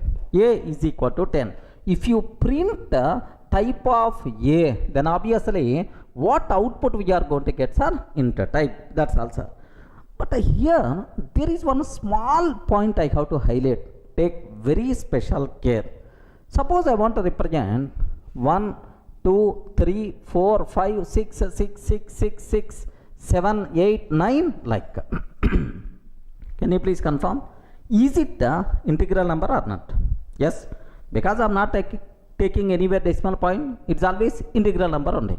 So do you know, is it small number or long number? Respond, man. Is it small number or long number? Long number, sir. 1, 2, 3, 4. There are multiple digits are there. It's a bigger number, long number. So to represent very long integral values, we have long data type is there. Remember this one, sir. What is that? Long integral values, long type is there. Sir, small integral values, int type is there. Remember that. If you consider Java, byte, short, int, long, like 4 types are there just to represent integral values. But make sure in Python we have only 2 data types we have. What is the first one, sir? Int, second one, sir? Long. Small int values, small integral numbers, int type. Sir, long integral numbers, long type, sir. But take very special care. This long type is applicable only in Python 2. Are you getting? Only in the Python 2, but not in Python 3. Remember this one, sir. It's available only in Python 2, but not in Python 3. So which version we are discussing? Python 3 version. That's why in Python 3 long data type is not there. Even long values also we can represent by using which data types are int type only. I hope is clear for all of you, right? So maybe a chance to ask in the interview room, Hare, in Python long data type is available or not? Yes sir, long data type is available to represent long integral values. But this long data type concept is applicable only in Python 2 but not in Python 3. Even long values also happily we can represent by using int type only in the Python 3. Everyone can able to understand? Sir, have a look once. Suppose I am taking a is equal to sir 1 2 3 4 5 6 6 6 and so on, 7 like 8 like I am taking 9 sir. Wow, how big it is, man. So it is a long value. Have you observed, right? It is a long value, sir. Now I'm taking what is the type of a? What is the type of a? Because I'm using Python 3x. That's why, sir, type of a itself is what? Int type. There is no long data type in Python 3. It is applicable only in Python 2. Everyone can able to understand, right? So maybe a chance to ask long versus int like this, right? Next, sir, to represent int value, what are various possible ways are there in Python, sir? So we can represent integral values by using 4 ways. Remember that. So we can represent, sir, this a is equal to 10, this integral value. In how many ways, right? 4 ways are available. First one, decimal form. Are you getting? What is the first one, sir? Decimal form. This decimal form is also known as base 10. Decimal form is also known as based on our common normal approach, right? Second one, sir, octal form, or let me go for binary form. Okay, binary form. Binary form is nothing but base 2, sir. We can represent by using binary form, which is nothing but base 2. Next, third one, sir, octal form. Okay, octal form itself is base 8. Octal number system itself is base 8. Next, hexadecimal. Hexadecimal means base 16. Remember that. So integral values, so int type values in Python, in how many ways we can represent, sir? 4 ways are available. What is the first way, sir? Decimal form. Second way, binary form. Third one, octal form, and then hexadecimal form. Sir, let me talk about these are types in detail, sir, these forms in detail. Sir, first one, decimal form. Okay, assume decimal form means base 10, sir. In base 10, do you know this is the default number system what we are using? We are always going to talk about numbers with respect to base 10 only. Okay, base 10 is the default number system, right? Sir, which digits are allowed? Allowed digits are 0 to 9. Allowed digits are what? 0 to 9. Suppose I am taking a is equal to 123. Acceptable. A is equal to 986. Acceptable. Like this, right? Okay. 0 to 9.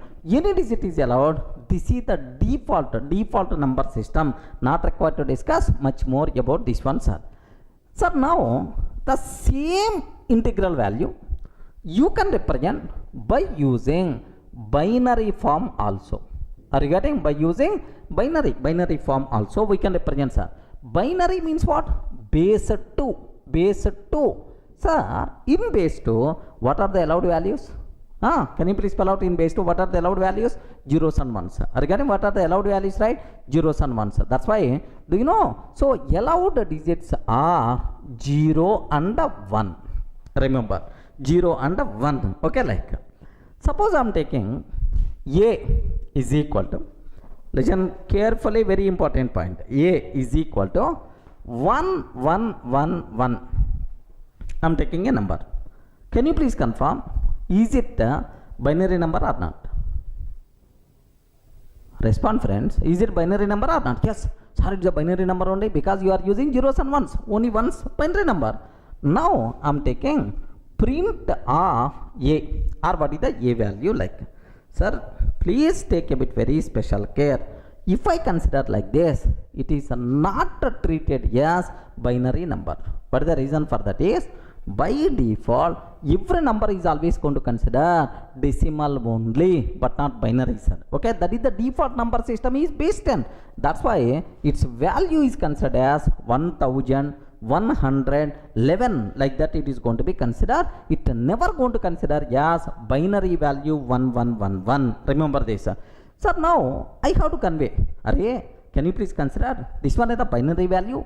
Please consider this one as the binary value. Like how you can specify? Very, very simple, sir. If this number prefixed with 0 small b or 0 capital B. If any number prefixed with 0 small b or 0 capital B, this number is considered as what? Binary number. Now A is equal to 0b1111. Now then only it is considered as binary number. Have you observed, right? By default, even you are taking 1111 also, it is treated as what? It is treated as what? Decimal only. By default, base 10 only. I want to specify, hey Python virtual machine, please consider it is a binary number. How you can specify explicitly? Okay, 0b, either small b or capital B, no problem at all. Now you can print a, sir. Can you please print a value? Very simple. What is the output you are going to get? This is the binary number, right? This is the binary number. This is a binary number converting into decimal. That decimal value we are going to get. So you have the choice. You can represent values either by decimal or binary or hexadecimal or octal. But Python virtual machine is always going to provide value only in decimal form. Remember that. So only in the decimal form means 1111. Binary number 1111. Can you please convert to decimal, sir? At your childhood, in your mathematics somewhere you may heard 2 power 0 into 2 power 1, 2 square, 2 cube, like 1 into 2 cube 8 plus 1 into 2 square 4 plus 1 into 2 power 2 2, 1 into 2 power 0 1. Sir, what about its values, sir? 15. Now what output we are going to get, sir? 15 is the answer we are going to get. So clear for all of you, right? About binary number system. In binary, base 2 allowed digits are 0 and 1. Remember that, 0 and 1. Next, literal value compulsory should be prefixed with either 0 small b or 0 capital B. Clear, right? That's all. This is what you should aware. Now let me go for that. Have a look once, sir. Sir, I am taking A is equal to 1111. Like this I am taking, sir. A is equal to 1111. Print of A, sir. Can you please confirm? Is it treated as the decimal or is it treated as the binary? Sir, it is the decimal, means that it is the base 10 only. The value 1111. If you want, have a look once. What answer we are getting, sir? 1111. Direct decimal value only, right? So I am taking A is equal to, can you please confirm how I can consider this number is the binary number? Compulsory should be prefixed with what? 0 small b or 0 capital B. Okay, like now I am taking 0, sir, capital B. Anyway, small b or capital B, 1111. Like this I am taking, sir. Can you please print of A? Now equivalent decimal value 15 we are going to get. I hope the terminology is very clear for you people, right? So in how many ways we can represent integral value? 4 ways, right? What the first one? Decimal, binary. Decimal, default number system. Allowed digits are 0 to 9. We are not required to do anything. Next, binary, base 2, sir. 0 and 1 only allowed digit. But compulsory literal value should be prefixed with 0 small b or 0 capital B. Any doubt? Everything is clear for all of you, right? Sir, now the next form, third one, octal form. Okay, remember octal form, sir. Sir, what is the octal form? Base 8. Observe carefully, base 8. Sir, allowed digits are 0 to 7. So, which digits are allowed in the octal base 8 number system is 0 to 7, sir. Compulsory literal value should start with the 0 small o or 0 capital O. Remember these ones are not 0 0. 0 small o or 0 capital O. If the number starts with 0 small o or 0 capital O, this number is always treated as octal number. Remember, suppose a is equal to 0 small o, 0 small o or capital O, anything you can take. Sir, now 1 2 3 I'm taking. Yes, perfectly it is octal number. If I print the value of a, what is the answer we are going to get? I told already, Python virtual machine always provide in which formats are decimal only. Convert this octal number into decimal, sir. How to convert octal to decimal? At our childhood we covered already, we discussed already, right, in our school days. Okay, now 3 8 power 0, 8 power 1, 8 square. So 1 into 8 square means 64. 2 into 8 means sir 16. 3 into 8 power 0 means 8 power 0 is 1. 3 into 1 means 3. Okay, 64 plus 16, 80. 80 plus 3, its value will become 83. That's all. Perfectly, sir, it is treated as octal number. If I print the value we are going to get is 83. Have a look once. Can you please consider a is equal to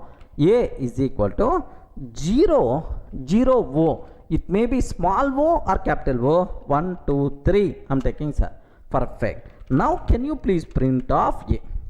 If I take print of a, what the answer we are getting, sir? 83. Okay, well, sir, now I'm taking a is equal to 0 here. A is equal to 0 small o 786 I'm taking. Can you please tell, is it valid or invalid? 0 sir, o small o or capital O 786 I'm taking. Can you please tell, is it valid or invalid? Immediately Python virtual machine will give left and right. Array 0 followed by O means it is octal. Octal number 0 to 7 only allow digits. How you can take digit 8? How you can take digit 8? Immediately syntax error we are going to get. Can you please have a look once? Let me keep enter. Now syntax error, invalid syntax. I hope everyone in the position to understand clearly, right? Are you getting? So this is about octal number system, sir. Allow digits are what? 0 to 7, and compulsory literal should be starts with 0 small o or 0 capital O. That's it, right? Okay, well, sir, now what is the next thing we have to discuss, right? Hexadecimal. Observe very carefully about this one, sir. So now hexadecimal. Can you please spell out hexadecimal? Hexadecimal means which base? Please respond. Hexadecimal means which base, right? Base 16. Base 16.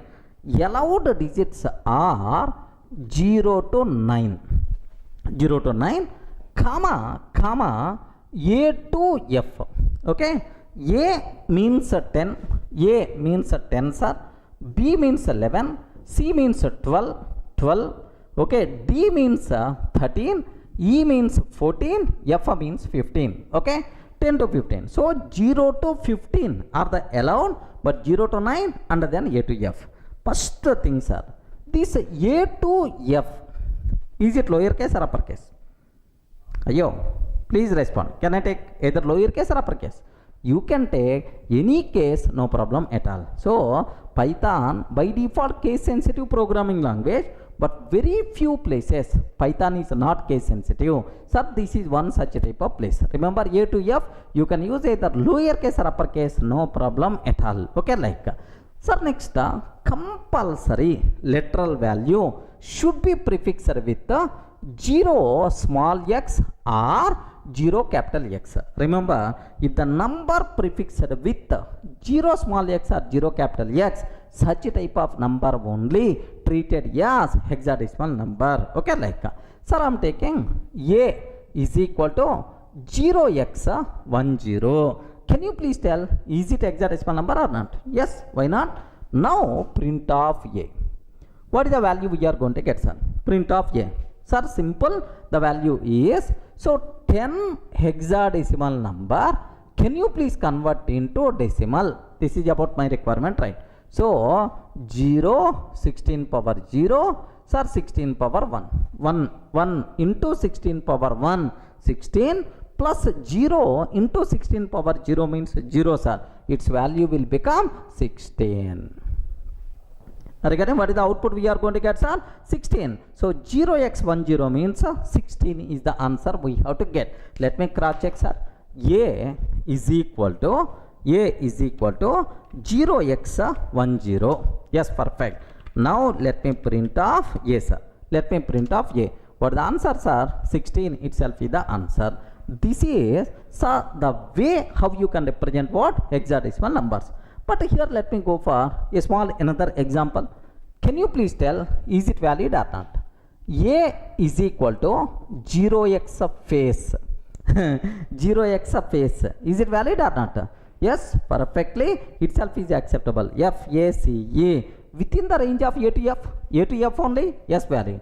A is equal to 0x beef. A is equal to 0x beef. Valid or not? Valid. No problem. If you want, you can print, sir. Maybe 64,208 or 206 something. 48,000 some odd number it's going to get. Equivalent decimal value, right? Sir, if I can take A is equal to 0x beer. Is it valid or not? Beer.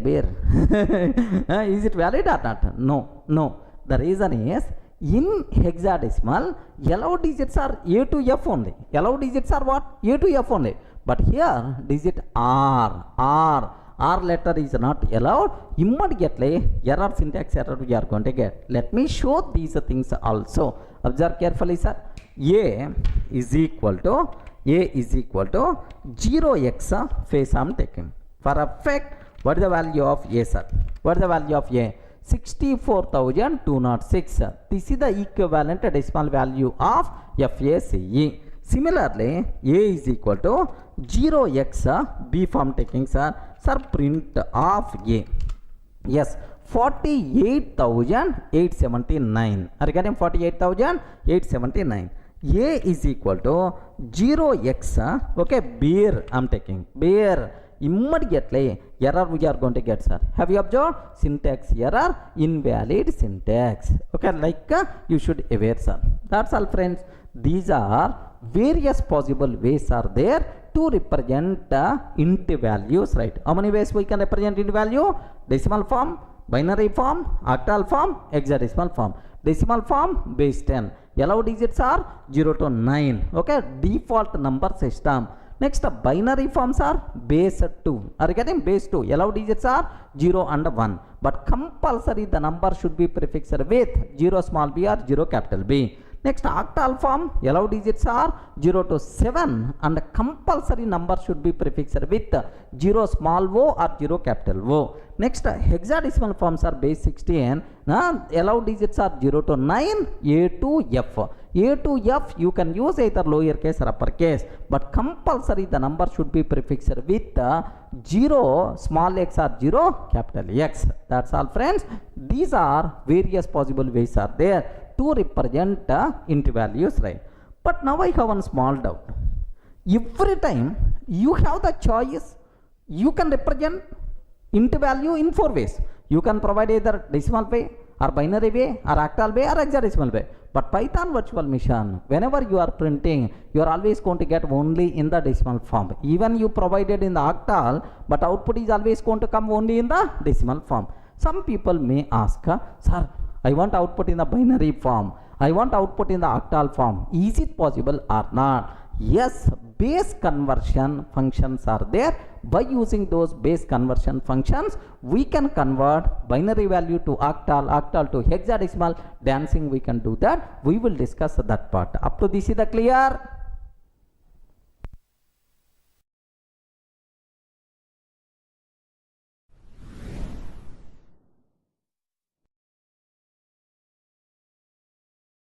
Hi friends, in the last videos we covered very clearly the basic introduction to data types and the first data type int. Sir, now I want to talk about how to convert integral value from one base to another base. Sir, I have binary value is there. I want to convert into octal value. I have octal value is there. I want to convert into hexadecimal value. So for these base conversions, Python provide there are 3 inbuilt functions. We require to discuss these base conversion functions. So what is our topic name, sir? Base conversion functions. Okay, sir, Python provide 3 inbuilt functions for these base conversions, right? The first function is bin function. Okay, binary function. Regarding what is the function name? Bin. Second ones are octal, oct function, not octal, oct function. Third function is hexa function. Are you getting hexa to convert into hexadecimal number?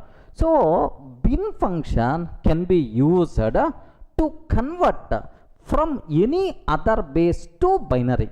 Boss, I want to get binary representation for the given number. Then we require to go for bin. I want octal representation for the given number. Then we require to go for octal. I want hexadecimal representation for the given number. Then I require to go for hexadecimal, right? So to convert from one base to another base, these are the 3 functions what we have.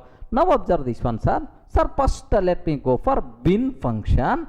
Bin of, suppose I am providing, sir, just the 15. It is the decimal value. It is the decimal value.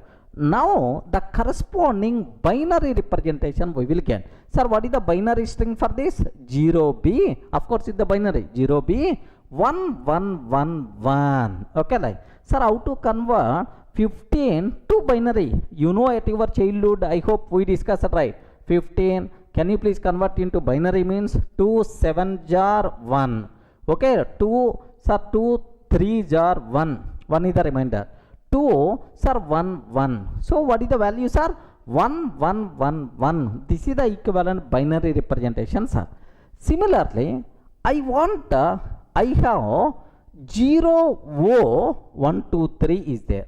Can you please spell out 0 O 1 2 3? What is this one? I respond. What is this one? 0 O 1 2 3 itself is what? Octal number. I want to convert this octal number to binary. Similarly, I have bin of 0x face. 0x face. Sir, what is this number? Hexadecimal number. Hexadecimal number to binary if you want to convert, then this is the way, sir. Are you getting? Bin function can be used to convert the number from other bases to binary or to binary number system, right? Let me go for this small example, sir. Here I am taking A here just a bin of okay, just I am taking 15, sir. What is the answer? 0b 1111. Bin of 15. Boss, can you please convert decimal number 15 to binary? Okay, what the value, sir? 0b 1111, like bin of 0O123, like this I am taking, sir. Equivalent binary value 0b 1010011, something like we are going to get. Sir, here bin of 0x face I am taking. 0x face I am taking, sir. Now this is the equivalent binary number for this 0x face. Okay, like clear for all of it? So how to use bin function? What is the purpose of bin function, right? The same way, next one, sir, let me consider octal, oct function, octal. Sir, I have 100 decimal value is there. 100 decimal value. I want to know what is the equivalent octal value. Then OCT is the function. Sir, similarly, OCT of 0b 111101, something like. I don't know. Sir, this is the binary number. Can you please provide equivalent octal value like this, right? Sir, octal of here 0x face. 0x face. Hexadecimal number, can you please convert into octal? Binary number, can you please convert into octal? Decimal number, can you please convert into octal? So from the given, from any other base to octal, if you want to convert, then we require to go for what? Octal. OCT, oct itself is the method, sir. Clear for all of it? Okay. Have a look once, sir. Here I am taking OCT of OCT of 100 I am taking, sir. If I can take OCT of 100, 00144, this is about equivalent octal value, sir. OCT of 0B 111101. I don't know what about its value. I want to know, I want to get equivalent octal value 0.075. Sir, OCT of 0x phase I am taking. Have you observed? This is the equivalent octal value for the given hexadecimal number. So, for the given hexadecimal number, if you want to convert into octal, then these are the ways, right? Okay, well. Sir, what is the next cinema? Okay, sir, hexa function, sir. So, for the given hexadecimal number, for the given any other base, if you want to get hexadecimal number, then we require to go for hexa. Sir, I have 1000 is there, sir. 1000 is the decimal value. I want to know equivalent hexadecimal value. Similarly, hex of 0B 1011 1111 something like this. I don't know what is the equivalent hexadecimal value I want. Sir, hex of 0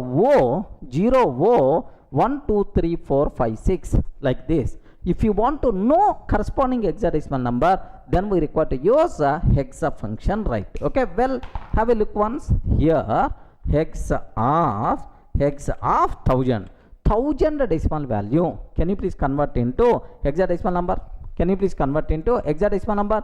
0x3e8 like this, right? Okay. Similarly, hex of 0b 1111 like this I am taking, sir. What is the answer? 0xbf. Okay, 0xbf, it is the equivalent hexadecimal number. Hex of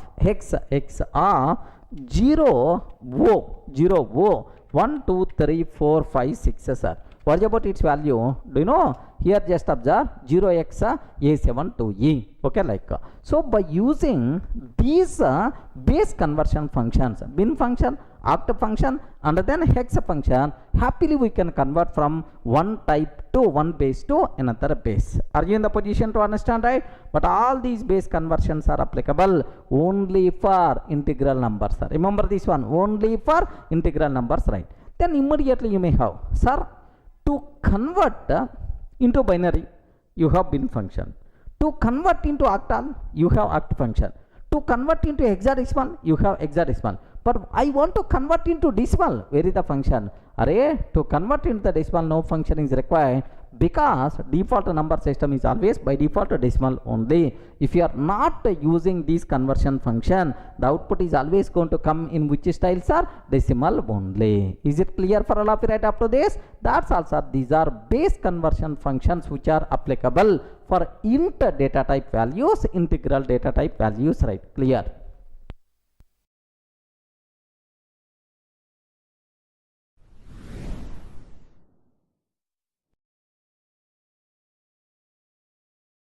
Hi friends, in the last videos we covered very clearly what is int data type, how you can represent integral values, what are various possible representations are there.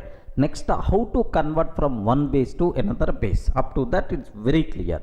So now the next data type what we have to discuss is float data type, sir. So now I have a number is there 123. It is the whole number, sir. Okay, 123 whole number without decimal point. Happily you can represent this by using int data type.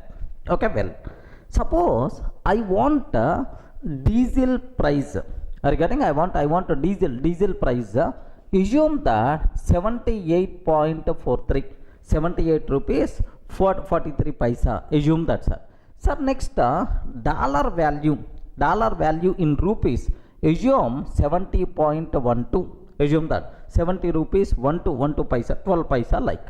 Sir, how you can represent these values, the numbers with the decimal point, these numbers are by default considered as floating point values. Are you getting? Don't feel in our program you are always going to represent only whole numbers, integral numbers. No, sometimes we may require to provide, we may require to do this type of values also. How you can do that? Okay, to represent these floating point values, these floating point values, we have which data types are float data type we have to use. Remember this one, sir. Okay, sir, now I'm taking f is equal to sir 112.456 like this I'm taking, sir.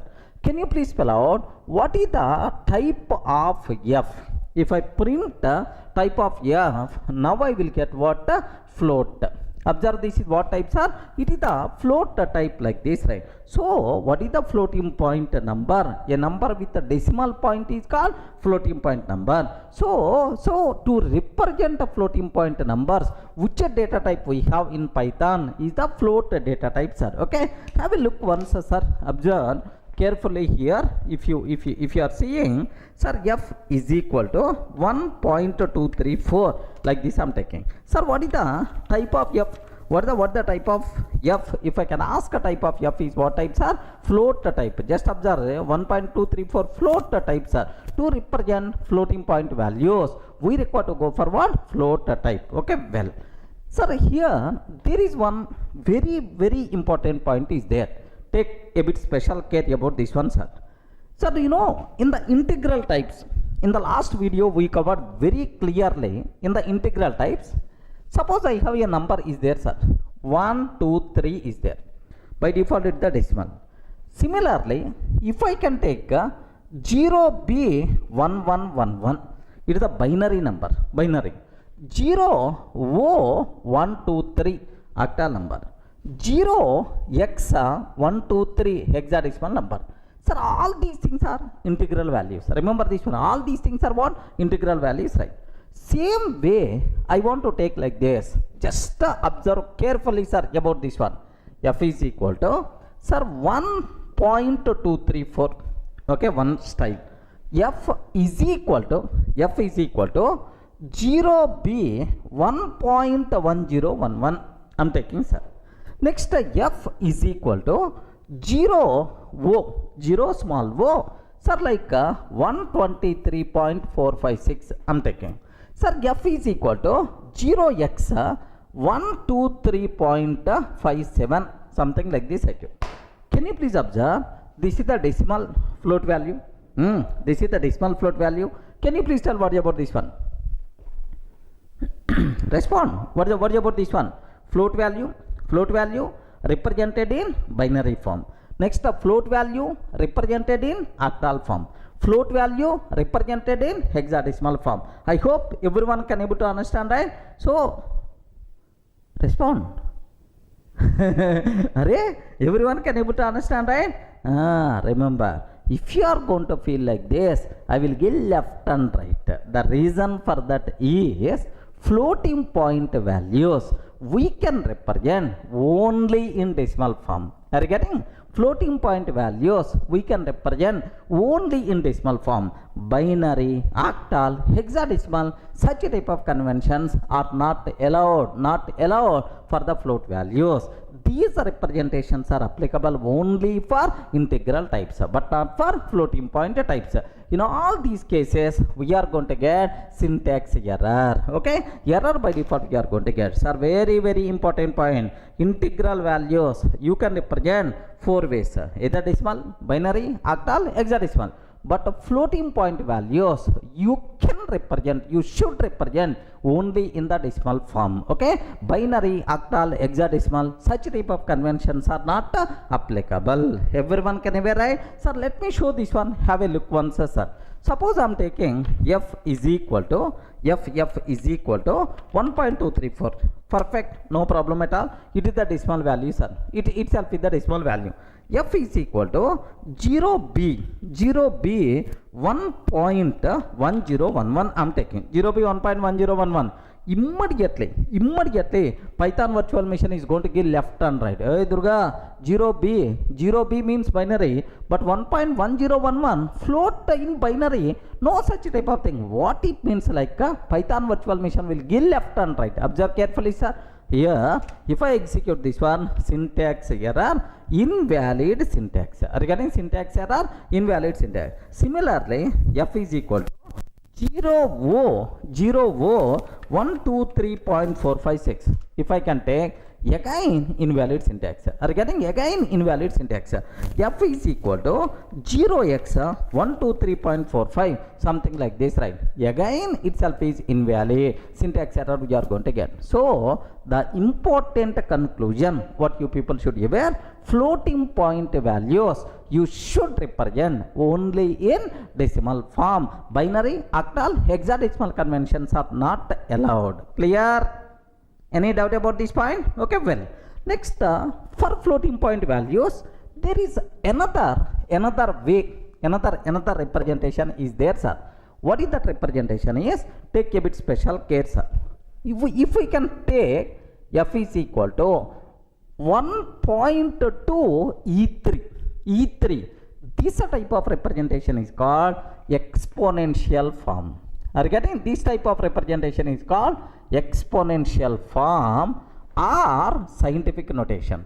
Exponential form or scientific notation, sir. Remember this one. So E3, sir, instead of small e, you can take capital E also, no problem at all. If I print f value, what is the output we are going to get, sir? Very simple. 1.2 E3 means 10 power 3. 1.2 into 10 power 3. 1.2 into 1000. So its value 1200.0. This is the output we are going to get, sir. Remember this. This type of representation is called what? Scientific representation. Scientific notation or otherwise exponential form. But this applicable only for what? Floating point values. Remember, have a look once, sir. Sir, I am taking f is equal to 1.2 E3. You can take small e or capital E. Either you can take small e or capital E. Happily, itself is acceptable. What about its value, sir? 1200.0. Sir, let me take 1.2 E3, capital E3 I am taking, sir. If I can take f, then automatically 1200.0, like this we are going to get. This type of representation is called what? Scientific notation. So even floating point literal float values you can represent scientific notation also, no problem at all. Okay, well, so now what is the advantage of this representation, right? The biggest advantage is even big values also within the lesser space you can represent, sir. Bigger values within the lesser space you can represent. Suppose I have a number is there. Assume that 12, after 12 there are 10 zeros are there, sir. Okay, 10 zeros are there. Okay, like 10 zeros, 15 zeros are there, sir. 15 zeros are there. Wow, how bigger value this one? 0.0 is there, sir. Assume this is the 0.0 is there. After 12, 15 zeros are there, 0.0. Sir, once 0.0 is there, it is the float value. It is the float value, right? Now, what is the, I can represent in scientific notation very easily. Sir, very simple. 1.2 E, how many zeros are there? 15. 1.2, 2 also I moved after decimal point, that's why 1.2 is 16. So this bigger value also we can represent 1.2 is 16. That is the advantage of this scientific notation or exponential form. Everyone can aware within the lesser space you can represent big values also. That thing is applicable, sir. Sir, even in our calculators, if the value is too much lengthy but display size is very small, in that small space how you can represent bigger values? Very simple, sir. We require to go for which one? Exponential representation. Observe our normal calculator. Have a look once, sir. Just a basic idea sake. Observe that this is the normal calculator what we have. Sir, here I am taking 25,000 into 25,000 I am taking. Okay, like now have you observed, right?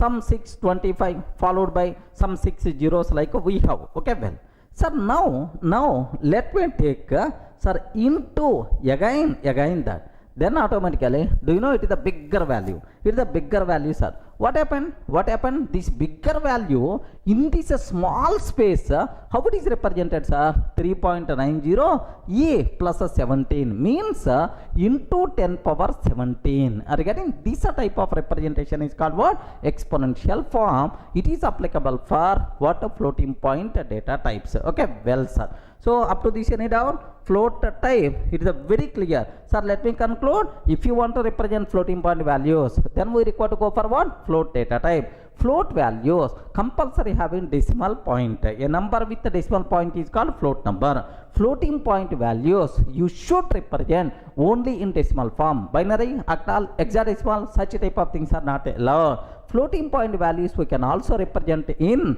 exponential form or scientific notation. What the advantage of this one is, within the lesser space you can represent bigger values. That is the advantage, sir, of this floating point, I mean exponential representation.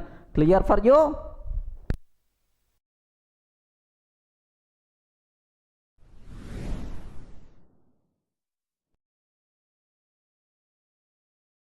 Sir, in the last videos we covered int and float data type, right?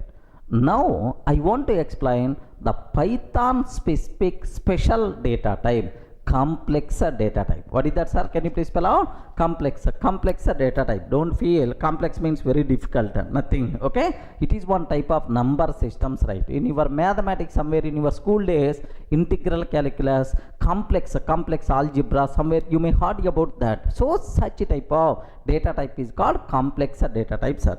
So what is the specialty? Why Python having these data types, sir? If you want to develop scientific applications, mathematics based application, electrical engineering applications, this complex data type is very, very helpful. But C language not having, C++ not having, Java not having, only Python has this type, right? That's why it's the specialty, special data type present inside Python. What is the data types are? Complex data type. Sir, now what is the syntax? How you can represent complex number? Okay, observe carefully, sir. A plus bj, this is the syntax, right?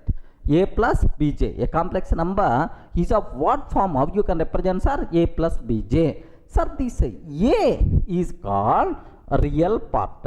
This A is called real part. And this B is called imaginary part. Are you getting what is this B, sir? Imaginary part. Next, what is this J?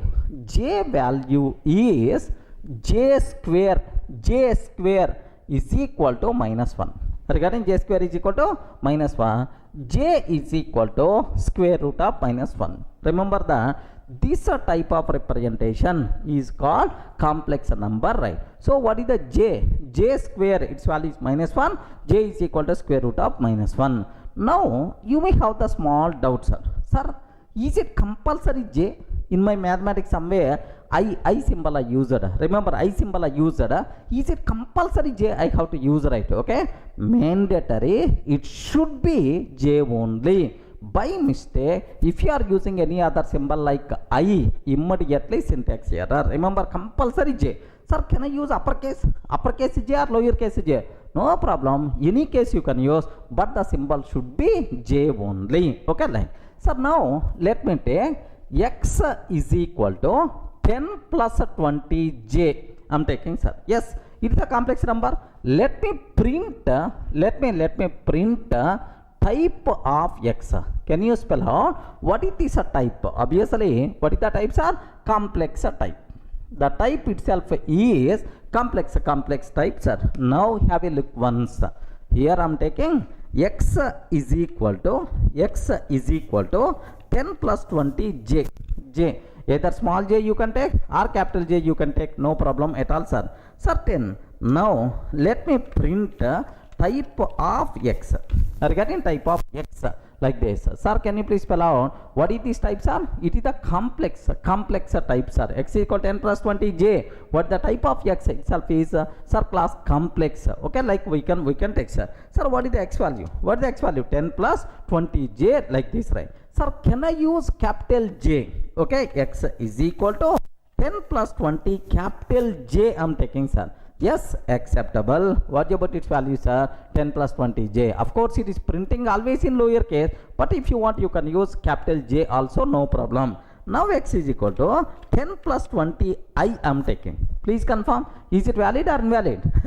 10 plus 20 I, immediately syntax error, because Python virtual machine unable to understand what is the meaning of this one. Are you getting right? Now have a look once. What is that error? Syntax error, invalid syntax, like this we are going to get. Now I hope it's very clear what is complex number, what is the syntax of complex number.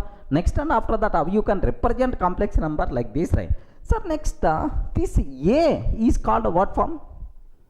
Respond. What is this A? A is called what? Real part. What is this B? B is called what? Imaginary part. Suppose assume that I have one complex number x is there, sir.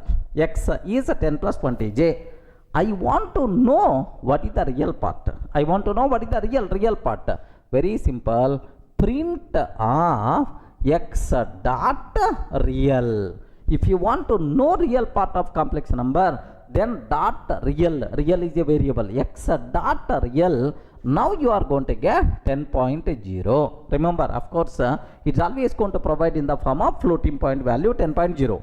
Similarly, I want to know x dot imaginary number. Hey, what is the imaginary value, sir? IMAG. Remember that. So x dot real. What is the second one, sir? X dot IMAG, imaginary number. Now what about its value, sir? 20.0. Are you getting x dot imaginary number? What about its value? 20.0, something like. So how you can find the real value? How you can find imaginary value? Sir, real and IMAG. These are the predefined variables are there which are applicable for every complex number. Okay, have a look once. So now I'm taking here, let me take, sir, x is equal to 10 plus 20j I'm taking. Okay, well, sir, x dot real. What are the values, sir? X dot real. What is the answer? 10.0. X dot IMAG. Remember, don't tell imaginary. IMAG, image. Okay, like 20.0 we are going to get. That's all. So if you have complex number, how you can find the real part, how you can find the imaginary part. Clear, right? Okay, well. Next, the next important conclusion, sir. Sir, the first part is called which one? Please confirm. The first part is called what? Real part. Second part is called what? Imaginary part. Sir, in real and imaginary parts, if you want, you can take int values. If you want, you can take float values, no problem at all. Int values you can take, float values also you can take. So something like x is equal to 10 plus 20j, valid, sir. Acceptable. X is equal to 10.5 20j, acceptable. Sir, now in real part I am taking float value. Sir, next x is equal to 10.5 20.6j, acceptable. Okay, so in real and imaginary part, happily we can take either int values or float values, no problem at all. Both are acceptable, right? But here one small twist is there. What the twist is? This real part you can represent either in decimal, binary, octal, hexadecimal, no problem, sir. This is a real part. If the real part I am taking int value, that int value you can represent either in decimal form or binary form, octal form or hexadecimal form. But imaginary part compulsory you should specify only in decimal form, sir. By mistake, binary form if you are using or octal form if you are using, immediately error we are going to get. Observe carefully.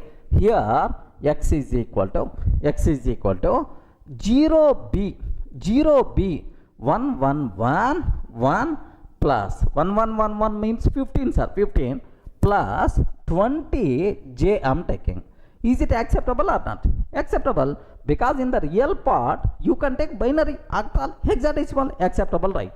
But if I can take x is equal to 15 plus 0b1111j I'm taking. Immediately error we are going to get, sir, because imaginary part compulsory the value we have to specify only in decimal form, but the real part you can specify either in decimal or octal or hexadecimal, acceptable. Observe this important conclusion. Have a look once, sir. Have a look. My requirement is, now observe this, x is equal to here I'm taking, here just observe 10.5 plus 20.6 j. So real values, I mean both real and imaginary part can be either float values or can be either int values, no problem at all, acceptable, sir. Now if I print 10.5 plus 20.6 j, acceptable. X is equal to 0b1111 plus 20j I'm taking. X is equal to 0b1111 plus 20j I'm taking, sir. Sir, now real part, if you want you can represent either binary, octal, hexadecimal, but imaginary part should be only in the decimal form. Correct, right? Have a look once, sir. Here observe, it is acceptable. What is the x values are? 0b1111 means 15 plus 20j, acceptable. Now I am taking x is equal to 15 plus 0b1111j I am taking. Immediately error we are going to get, because imaginary part we should not use sir any other form except decimal. Remember that compulsory we have to use only decimal form. So immediately we are getting what? Syntax error, invalid syntax. Any doubt about this one? I hope everyone in the position to understand clearly, right? What is the meaning of, sir, like how you can represent? Okay, like, sir, next one more point, sir. Assume that I have two imaginary numbers are there, something like x is equal to 10 plus 20j, y is equal to, sir, 20 plus 30j is there, sir. Two imaginary numbers are there. No, I mean two complex numbers are there. Now my requirement is, can I perform arithmetic operations between these complex numbers or not? Yes, we can perform, no problem at all. So if you want, you can ask x plus y. If you want, you can ask x into y. If you want, you can ask x by y. No problem, x minus y. All those things are perfectly acceptable. Even we can perform arithmetic operations between two complex numbers also. Okay, have a look once, sir. Suppose I am taking x is equal to 10 plus 20j. Next y is equal to 20 plus 30j is there, sir. 30j is there.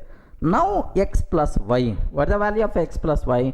30 plus 50j. Okay, like this we are getting x into y.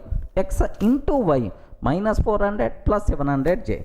X by y. Okay, x by y. Some value we are going to get 0.6 and plus 0.07, something like we are going to get. So what about internal values? How these operations are going to work, we are not required to worry, sir. Just we can perform mathematical operations, sir, for complex numbers also. Just aware this one. Okay, this is about basic introduction about complex data type. But anyway, it is not that much frequently used data type in our Python. Okay, very specific scientific applications, mathematics applications, next electrical engineering applications, there this complex data type is going to play the role. That's why it is highly recommended to discuss as less as possible about this complex number systems, right? Any doubt? Are you in the position to understand what is complex number, where you can use complex number, what is the syntax, next which is called real part, which is called imaginary part? In real and imaginary, can I take int values or not, float values or not? Next, can I perform arithmetic operations or not? Next, can I use any base or only decimal? For real part you can use any base, but imaginary part only decimal form. Binary, octal, hexadecimal not allowed. That's all, friends. Clear, right?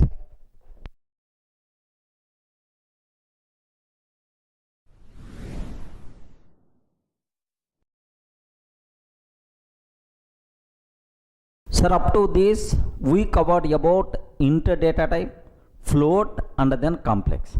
The next easy data type what we have to discuss is bool data type, sir. Bool means what? Boolean data type. Okay, I want to represent logical values, sir. True, false, yes, no. Is this list is empty or not? So is employee salary is 0 or not, or is it 10,000 or not, something like. I want to check yes or no, yes or no, true or false, to represent logical values. Then we require to go for what? Bool data type. Remember this. Next, do you know the only allowed values for Boolean data type are true and false? Are you getting? True and false, only allowed values, right? Best example, here also there is a small twist is there. Can you please tell, is it allowed value for Boolean data type or not? Please confirm, true and false. These are allowed values for a Boolean data type or not? Respond, man. Why you are silent? Is it allowed or not allowed? True or false? Is it allowed values for the Boolean data type or not? Yes. The people who are telling yes, I will give left and right. These are allowed values for Boolean data type in Java, in other languages, but not in Python. Remember this one. In Python, compulsory, sir, it should be true. Sir, T should be capital. Remember this one. Next, F should be capital. Okay. These are only allowed values for the Boolean data type in Python, sir. T should be uppercase, F should be uppercase. By mistake, small true, small false, immediately error we are going to get. What is this true? Name error. I'm not finding this name, like it is going to raise the error, sir. Just observe carefully, right? Sir, now, sir, here B is equal to true, I'm taking. Yes, acceptable because capital, acceptable. Now, what is the type of B? Now, what is the type we are going to get, sir? Boolean. Okay, like just have a look once, sir. Sir, now I'm taking B is equal to small true, I'm taking. B is equal to small true, I'm taking. Can you please tell, is it valid or invalid? Invalid. Small t is not allowed. Compulsory in Python. True means capital T. False means capital F. Okay. Have a look once. What is that error I'm getting? Name error. Name true is not defined. My Python virtual machine unable to identify this name true. Name true is not defined. Like that we are going to get the error, sir. Okay, well. Sir, now B is equal to capital true, I'm taking. Yes, perfectly valid. What is the type of B, sir? What the type of B? It's always what types are? Bool type. So, terminology is very clear for you people, right? Okay, well. Sir, now I have A is equal to 10 is there. B is equal to 20 is there. Now, sir, C is equal to A greater than B. So, can you please check, is A greater than B or not? Is A greater than B or not? 10 greater than 20 or not? No. That's why, what is the output we are going to get? What is the value stored inside C? False. Let me print C value. Let me print a C value. Okay. What is the answer we are going to get, sir? False. Let me print type of C. Type of C. It is the Boolean type. So, the value is the false. It is what types are? Boolean type. Any doubt?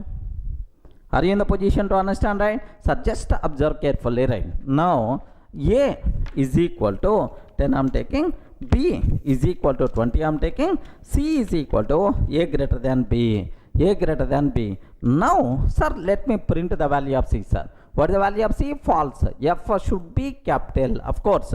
Now, what is the type of C, sir? What the type of C? If I can take class bool, the type itself is nothing but what types are? Bool type. Now, it's a very clear for you people, right? Okay. Now I have one small doubt, sir, about this Boolean data type. One small doubt is there. Listen carefully, right? If I can ask, can you please print, okay, true plus true. What the answer? True plus true. What the answer? Next, print true minus false. What the answer? అయ్యో respond. Arithmetic operations are performing between two Boolean values, true plus true, true minus false. What answer we are going to get now? Why you are silent? What the answer we are going to get now? True plus a true, true minus false. So very simple, sir. Internally, this true and false are represented as true. True means 1, false means 0, sir. Internally, true and false are represented as 1, 0. That's why if you are performing arithmetic operations with the boolean values, now the corresponding int values will come in the picture. Remember this one. Now true plus a true, so 1 plus 1, its value is the 2, sir. 1 plus 1, the value is the true. Next 1 minus false means 0. 1 minus 0 means the value is 1. Are you getting? 1 minus 0, the value itself is what? 1. Remember this one. I hope not required to keep any explanation. Remember very important point.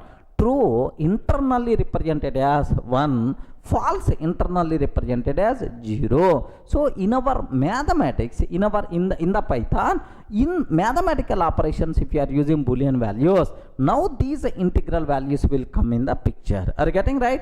Have a look. Next print true into false. True into false. 1 into 0, its value is always what? 0 only. Let me check this one, sir. Here I'm taking print of true plus true. Print of true plus true.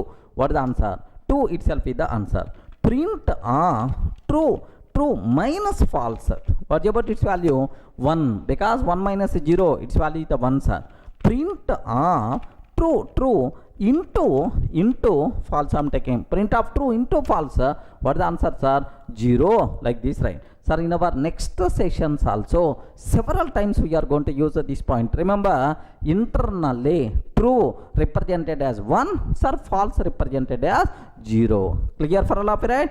These are various important things you should aware about boolean type. Sir, what are allowed values? Next to represent logical values, we are going for boolean data type. The allowed values are true and false. Compulsory T should be capital and F should be false. F should be capital.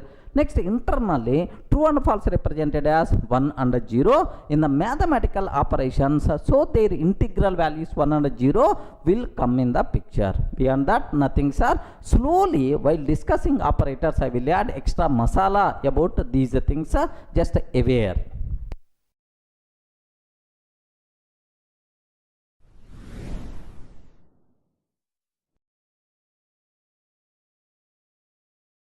Sir, up to this we covered 4 data types. One is int, float, complex, bool. Now the next data type, the most commonly used data type in Python, sir, not only in Python, in any programming language, string data type. Are you getting what is that, sir? str itself is the string data type. So first one small point you should aware. Almost this string data type we are going to discuss around 3 to 4 hours as a separate topic in the next videos, right? But here the basic introduction about the string I want to discuss. Of course, as a separate topic we are going to discuss this. Don't worry, sir. Just let me go for plain, just a touch taste of string concept I want to introduce. Like, sir, now what is string? Can you please spell out what is the string, sir? String itself is any sequence of characters. Any sequence of characters itself is treated as a string. Okay, assume Durga is there, sir. It is a sequence of characters. A sequence of characters itself is a string. In Python, how you can represent a string? So can I use single quotes or double quotes? Anyone, can you please tell? The people who are coming from Java background, sir, we should use double quotes only.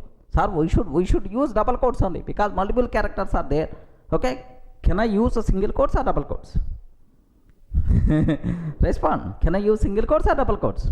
Okay, take very special care. We can use either single quotes or double quotes, no problem at all.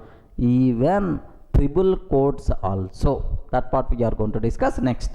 So any sequence of characters within single quotes or within double quotes is considered as a string, sir. Remember that. Now here I am taking S is equal to Durga, like this I am taking. Sir, yes. Now print type of S. Print type of S. Obviously, what is the answer, sir? str type. Okay.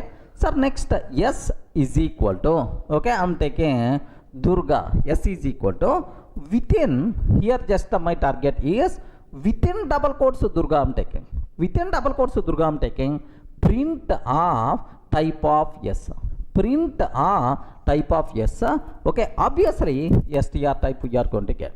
So any sequence of characters within single quotes or double quotes is considered as string. Remember that. Have a look once. Observe very carefully about this one, sir. Here I am taking S is equal to S is equal to Durga, like this I am taking, sir. Print a, what is the type of S? What the type of S, like this I am taking, sir. This is, I saved this one, yeah, test.py. Are getting this file as the test.py, print of type of S. Now py test.py, like this, right? Sir, what is the output, sir? It is the str type only. Whether we are using single quotes or double quotes, it is always treated as, it's always treated as, okay, str type only. No problem at all. Itself is the str, sir. Now I have one small doubt. What's my doubt is, which one is the recommended? Single quotes are recommended or double quotes are recommended? Sir, based on your comfort, anything you can use. But double quotes, a bit readability is not that my single quotes very plain, very simple. That's why recommended to use single quotes. If you are very comfortable with the double quotes, happily you can use it, sir. Okay, well. Now I have one more small doubt is there. Take very special care about this one, sir. Here I am taking S is equal to single character within single quote. Single character within single quote. Can you please tell what is the type of S? Single character within single quote is considered as char data type. Have you remembered? Is considered as char data type, character data type. But make sure this rule is applicable for Java but not for Python. In Python, there is no char data type. Are you getting the point, right? So in Python, there is no char data type. Even single character within single quote also, sir, it is treated as str only. So no character data type, character values also we can represent in by using string type only in Python. Now if you want to print of type of S, print type of S, what the answers are? Again str you are going to get. Okay, have a look once. Now I am taking, sir, it is the single character within single quote. Are you getting single character within single quote? Sir, can you please print what is the value of S? What is the value of S and what is the type of S? What is the value of S? What is the type of S? Value of S is A only, and what is the type of S is str. Are you getting value of S is A, and what is the type of S itself is what? str. Okay, remember that. There is no char data type in Python. We have only str type. Even char values also we can represent by using str only. Okay, well. So single quote, double quote, any quote you can use, no problem, right? Sir, what's about triple quotes? Remember this one. Sir, in Python, there is a big specialty is there. We can use a triple quote symbols also. Okay, what is the story about these triple quotes? Let me explain, sir. 1 minute. Have a look once, sir. Here triple quotes, triple quotes. Sir, triple quotes means triple single quotes or triple double quotes. Okay, like you can take triple single quotes, sir. Okay, open and end. Or we can take triple double quotes.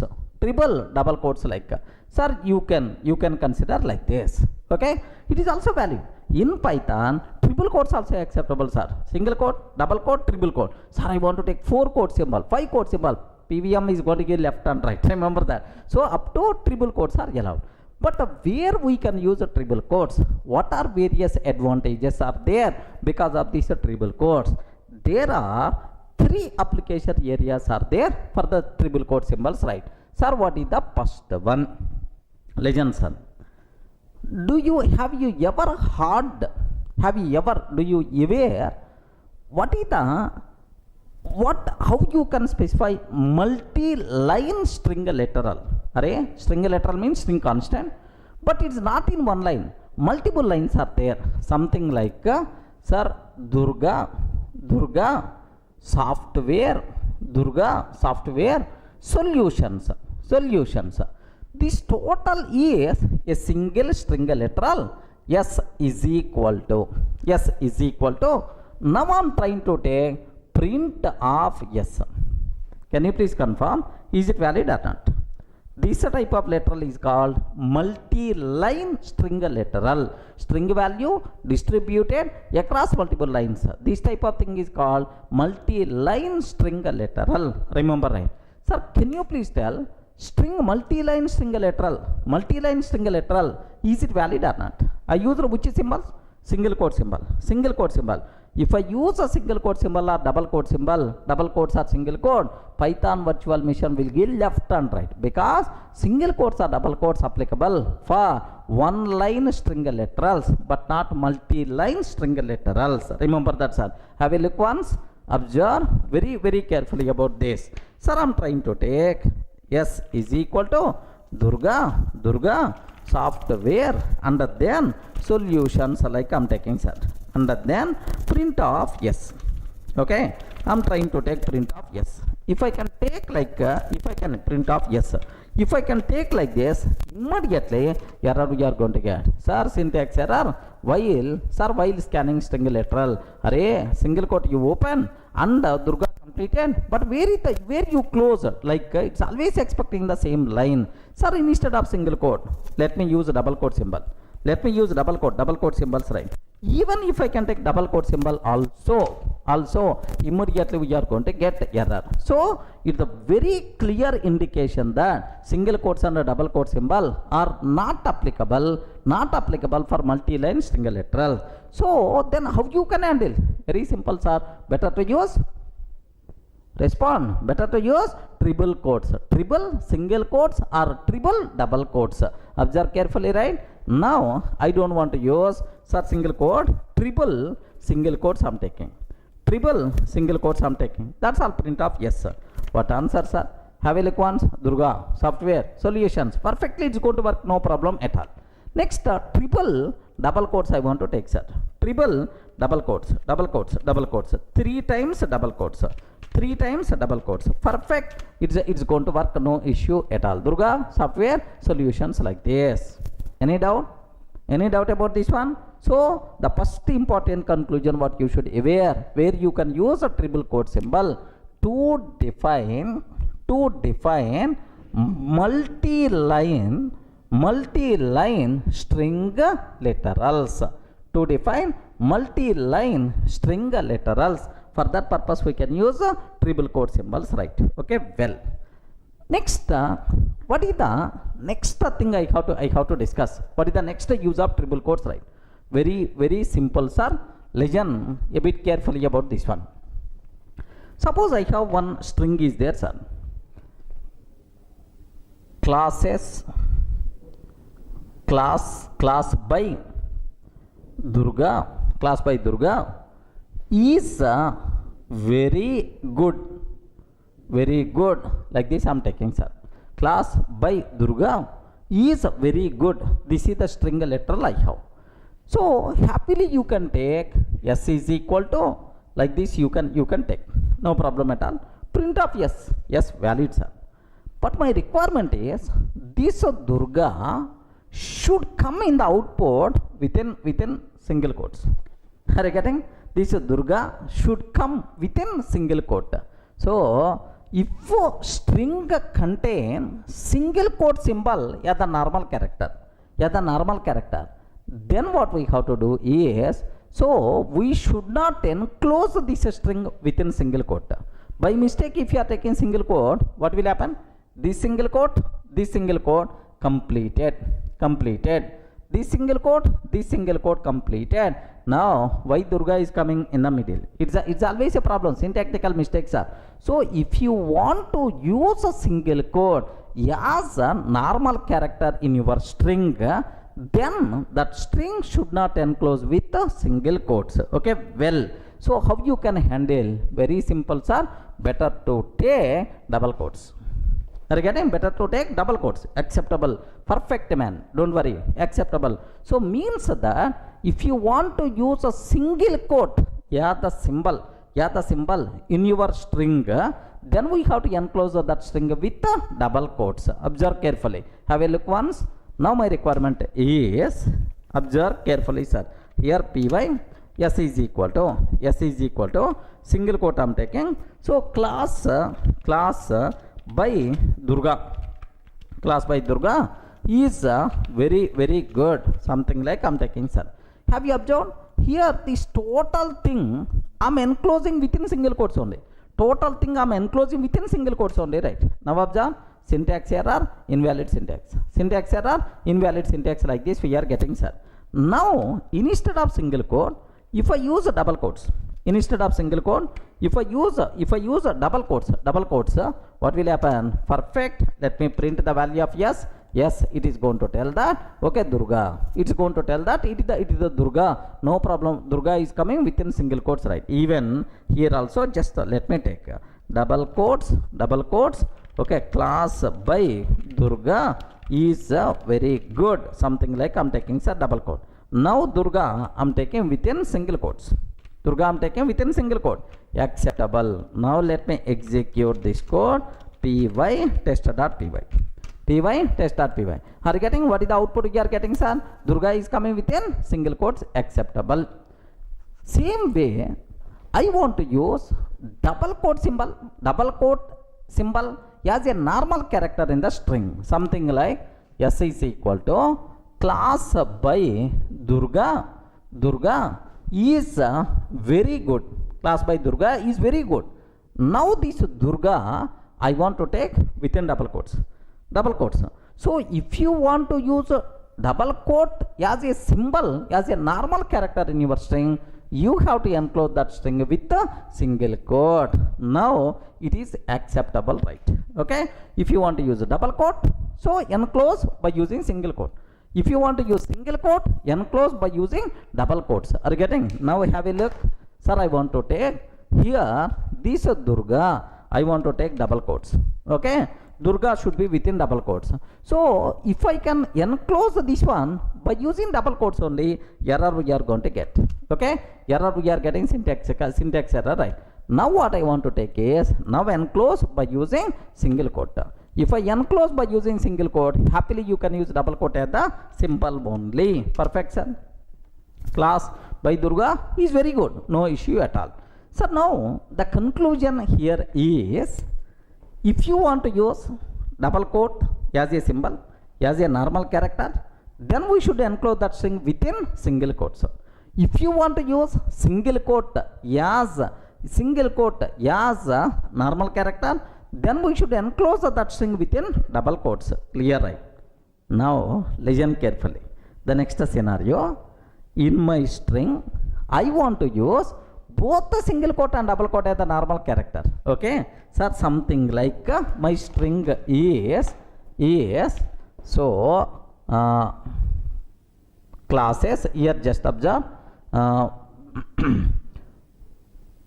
classes by Durga for Python are very good. Assume that, sir. This is my string. But Durga should come within single quote. Python should come within double quotes. Array, you are using single quote symbol, double quote symbol, both as a normal character in your. Then how you can handle this type of requirement? For that, triple quote symbols came in the picture. Are you getting right? Now this total string you have to enclose in triple quotes. Either triple single quotes you can use, triple double quotes we can use, no problem at all. Now have a look once, sir.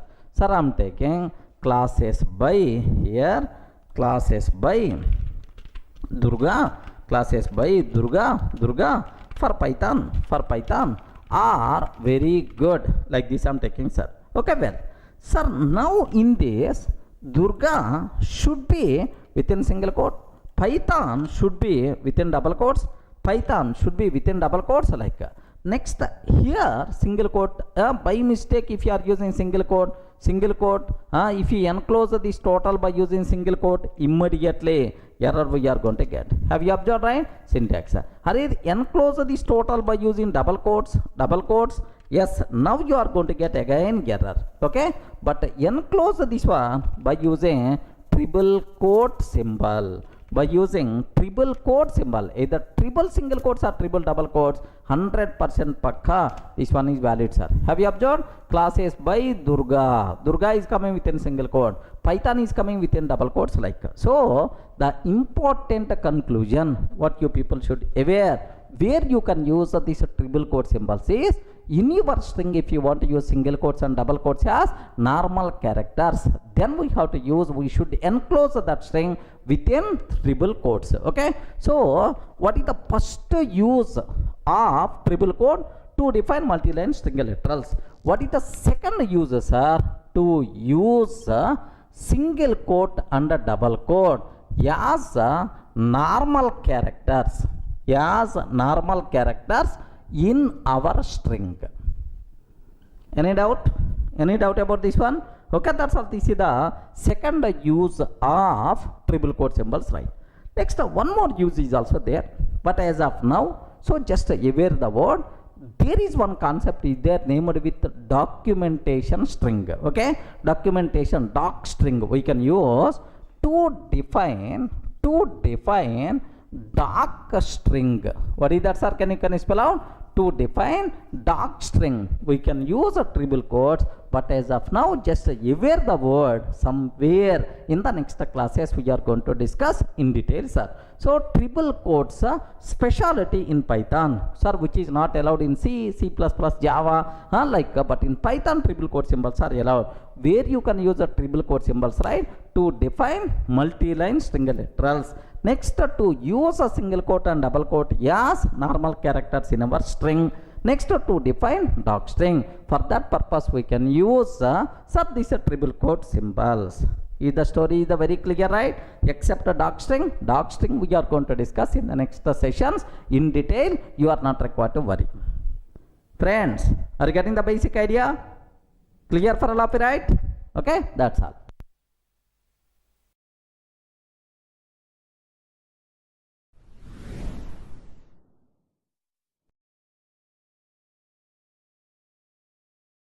Sir, in the last video we covered what is a string, how you can represent a string by using single quotes, double quotes. There is a special story we covered about triple quote symbols, right? Clear up to that. Next, index. Okay, index. Sir, there is one speciality is there in Python, index. Very important point, sir. Listen carefully, which is not applicable for C or C++ or Java. Here there is one speciality is there. Sir, I'm taking S is equal to Durga. This is my string. How you can access characters of the string? I want to access first character, second character, third character, like how you can? Okay, very, very simple, sir. Okay, assume that D-U-R-G-A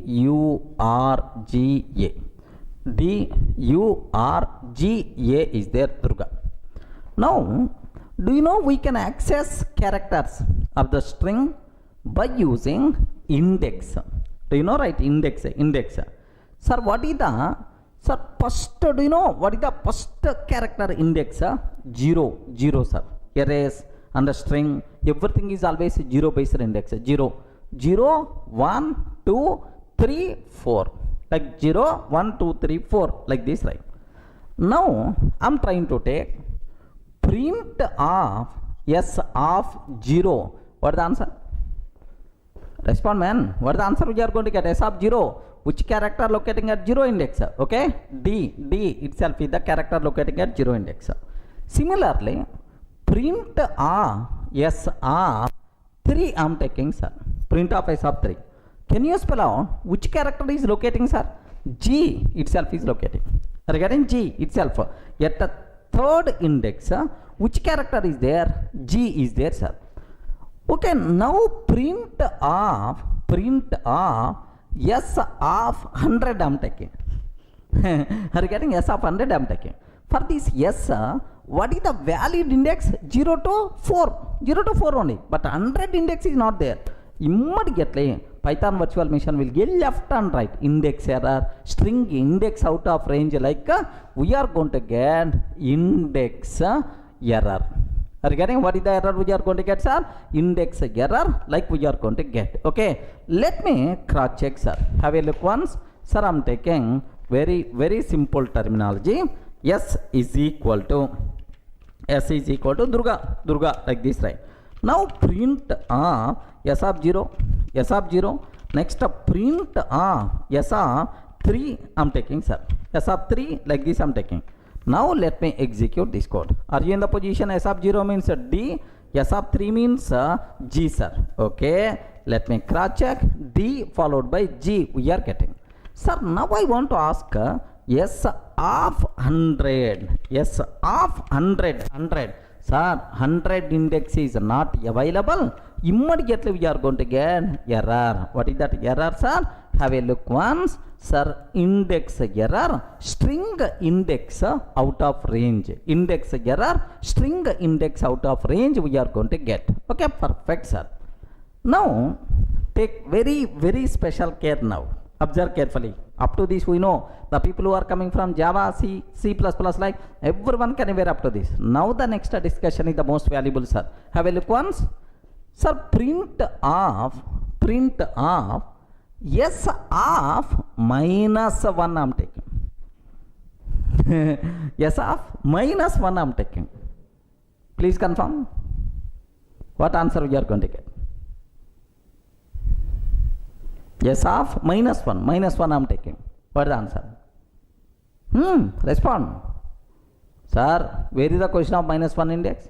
Immediately we are going to get what? Index error, string index out of range, like we are going to get index error, right?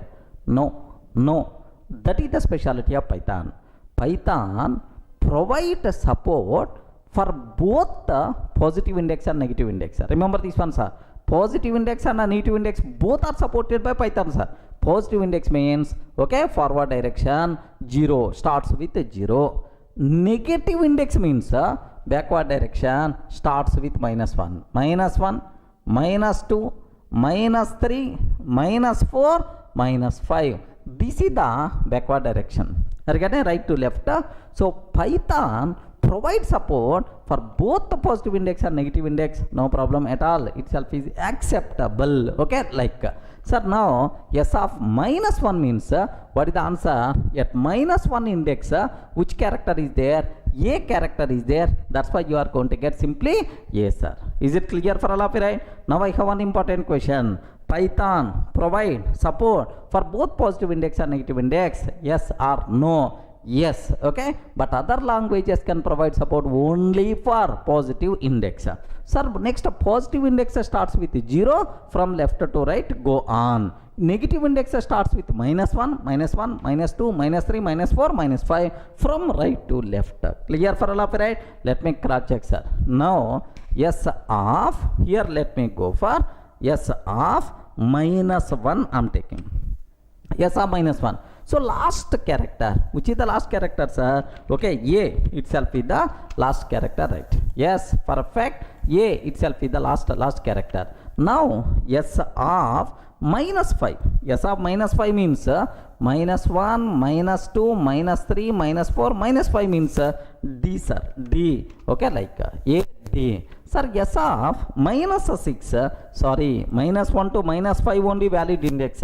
-6 is not available. Immediately we are going to get what? Index error, string index out of range. Okay, so this is about the index story. Python provides support for both the positive index and negative index. Positive index means from left to right, negative index means right to left. Positive index starts from 0, negative index starts from what? -1. Okay, if you are trying to access string character of the string by using out of range index, then immediately we are going to get index error. Any doubt about this index? Clear for all of you, right?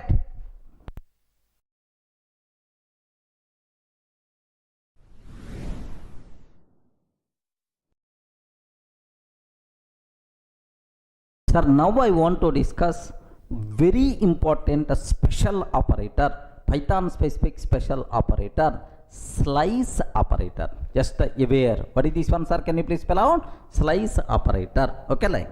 Sir, while discussing string concept next, sir, I told already string we are going to discuss as a separate topic, separate unit. There we will discuss much about slice operator. Almost 1 hour we require to spend only on the slice operator, right? But now you people should aware just the basic touch. Array, I know basic idea about slice operator. That feeling you have to get. For that, let me explain. Sir, first question. What is slice? Slice. What is the meaning of slice? Have you ever heard about slice? Suppose apple is there. If we cut apple into multiple pieces, each piece is called one slice. Okay, are you getting one slice? Slice means what? A piece. Okay, a part of the apple. Are you getting? A part of the Mosambi is by default considered as slice. 1 minute, have a look once, sir. In the Google, just aware, in the Google, apple, okay, apple slice image, like this I'm trying to type. Are you saying right? Apple, okay, apple slice image, like this I'm trying to type, sir. Okay, now have a look once. What response we are going to get? Apple slice image. Okay, like if you consider this one, if you observe this, yes, have a look once. This is one slice. Are you getting? This itself is another slice. This is one slice. So in the apple, so we can cut apple into multiple slices. So each slice itself is nothing but what? One piece. One piece is called a slice. Clear, right? Forget. So this is general layman terminology. What is the slice? Sir, why apple? You are cutting into multiple slices. But what is Python slice operator? In the string, what is the meaning of slice? I have one string is there. Remember this. I have one string is there. I want to get part of that string. That part of the string is nothing but slice. How you can get that slice? By using slice operator. Remember, suppose I have one string is there, sir. Assume that S is equal to A, B, C, D, E, F, G, H, I, J, K, L, M, N, O, P, Q, R, S, T, U, V, W, X, Y, Z. Oh, thank God I remembered all alphabet symbols. Okay, like, sir, that's all. This is my string. Now my requirement is, sir, I want which character locating at 4th index, which character locating at 5th index. Simple, S of that index, automatically you will get that. But now I don't want single character. I want a slice. I want one piece. Okay, like, sir, now my requirement is I want from 3rd index to 0, 1, 2, 3. 3rd index to, assume that 3rd, 4, 5, 6, 7, 7 index, like 3 to 7 I want. Sir, I want this piece. I want this piece. This piece is nothing but this slice. So how you can get this substring, this part of this slice of the given string by using which operators are? Slice operator. Now terminology is very clear. What is the purpose of slice operator, right? So now how you can use, what is the syntax for slicing? Observe carefully, right? Sir, this is the very, very important. S of begin index colon end index. Are you getting? Begin index colon end index. So you have to specify from this begin to end. Can you please give the string? Can you please give the slice? Can you please give the part of the string like this? So returns substring, returns a substring or otherwise a slice, return substring from begin index to, can you please spell out, sir? From begin index to, array respond man, from begin index to, array begin colon end, colon is there, begin colon end, from begin index to begin index to, remember, end minus 1 index. Are you getting? Begin index to end minus 1 index. Okay, not end index. Even you specified end here, but it's always going to return begin index to end minus 1. Okay, like suppose I'm asking yes or 3 to 9. I'm asking yes or 3 to 9. So it returns a string. The string from third index to n minus 1. n minus 1 means 9 minus 1. 9 minus 1 means 8. 3 to 8. Okay, all characters locating from third index to 8 index.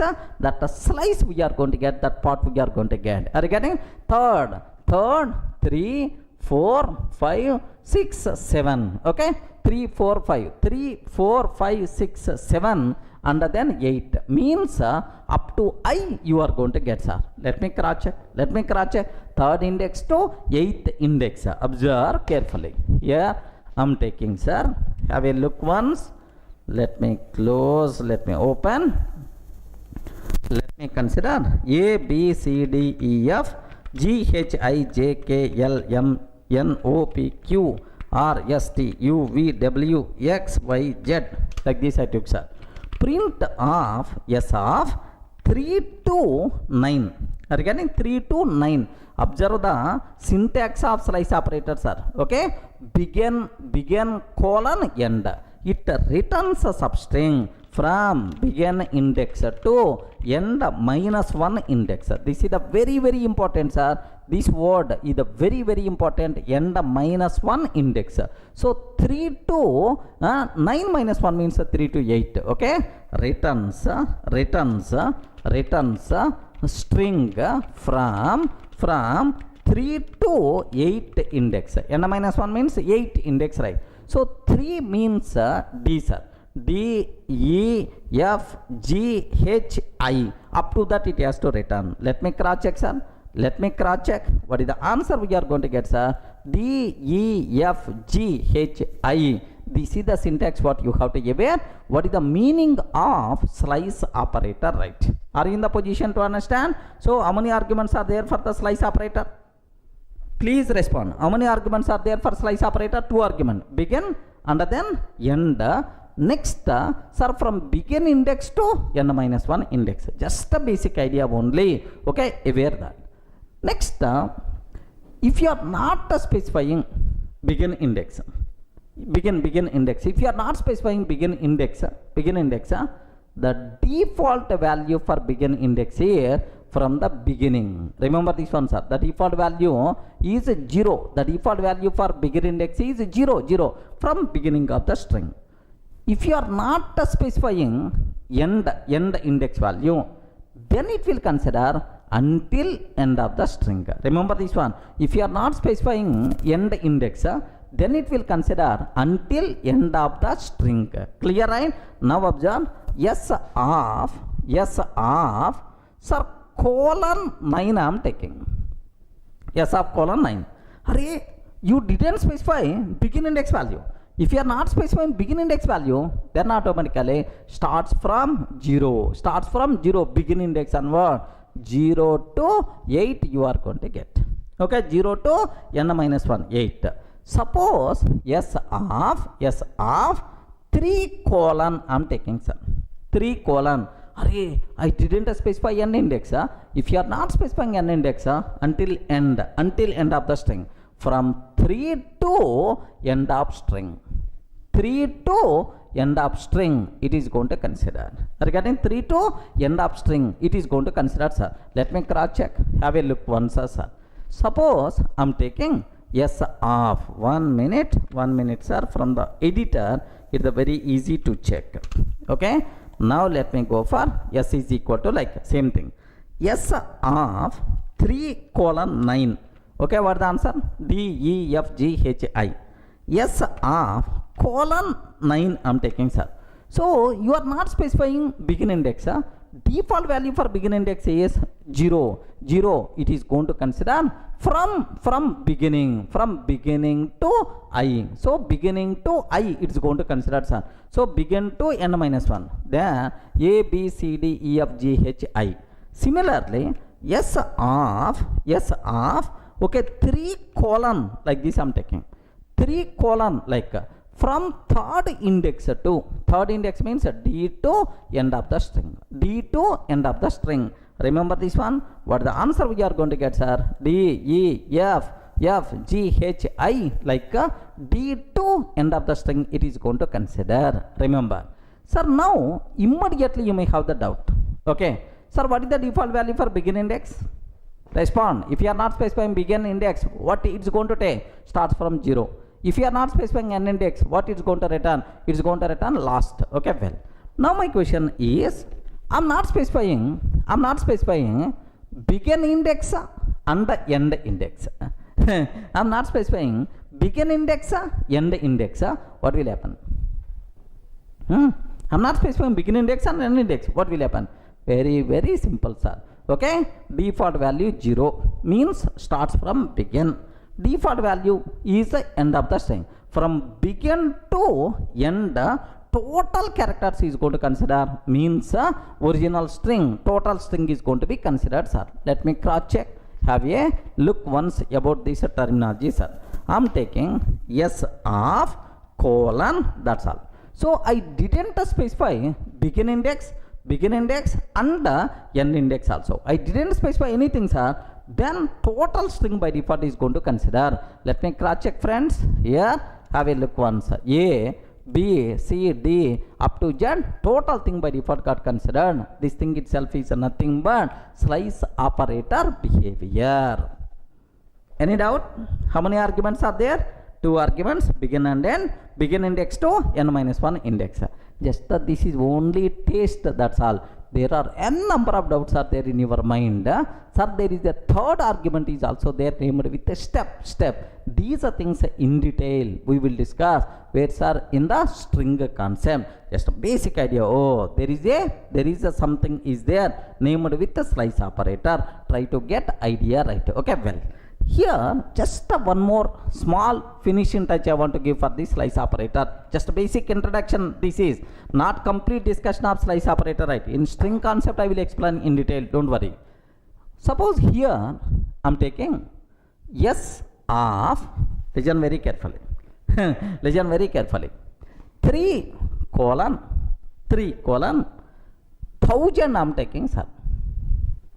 Can you please tell what the answer we are going to get? 3 colon 1000. Sir, actually third index to 25 index only valid index. In the alphabet symbols total 26 are there. 25th is the last index. Sir, now I'm talking about 3 to 1000. What will happen? Please respond. What will happen? Obviously 1000 index is not there. Immediately you are going to get index error, string index out of range. Hooray! Index error, string index out of range. Remember that. So slice operator never going to raise index error. Okay, slice operator never going to raise index error. Okay, within that range, whatever characters are there, it is going to consider. Okay, so from 3 to up to 25 only characters are there. That's why 3 to 25 up to that whatever characters are there, it is going to consider, sir. So D to Z we are going to get everything. We never going to get index error. Remember that. Have a look once. If I can take s of 3 to 1000 like this, I'm taking, sir. 3 to 1000 like what is the answer? D to Z we are going to get. Even 1000 we are considering, but we never going to get any index error. Even 1000 index is not there. Slice operator never going to raise the index error. Clear, right? Okay, well. Next, suppose if I can consider s of 5 colon 3, sir. 5 colon 1. Assume that 5 colon 1. What will happen now? 5 colon 1. Make sure, sir, here we are always going to move forward direction. We are always going to move forward direction. In forward direction, after 5 index, after 5, 3, 4, 5, after 5 index, if you move to the forward, you never going to get 1. You never going to get 1. That's why from 5, if you move forward, you never going to get 1. Means that nothing. There is no slice. Okay? Empty string by default you are going to get. What the results are? Empty. Nothing is there. So this slice is not possible. Empty only we are going to get. So now have a look once, sir. S of 5 colon 1 I am taking. 5 colon 1. What the answers are? Empty. Are you getting what the answer we are going to get? Just empty string we are going to get. Okay, that's all. So in that slice, if the content is not there, a simple empty, even out of range also, we never going to get index error. Sir, just up to whatever characters are there, it is going to consider. Sir, this is basic idea about the slice operator. Okay, it doesn't mean it is a complete discussion of slice operator. Minimum 1 hour I will spend on this slice operator while discussing string concept. There your doubts by default will be clarified. After completing that slice operator, you never going to ask any doubt at all, I'm sure. But here you may have some doubts. Please keep these doubts with you until covering this string concept. Clear? Any doubt about this terminology? Okay?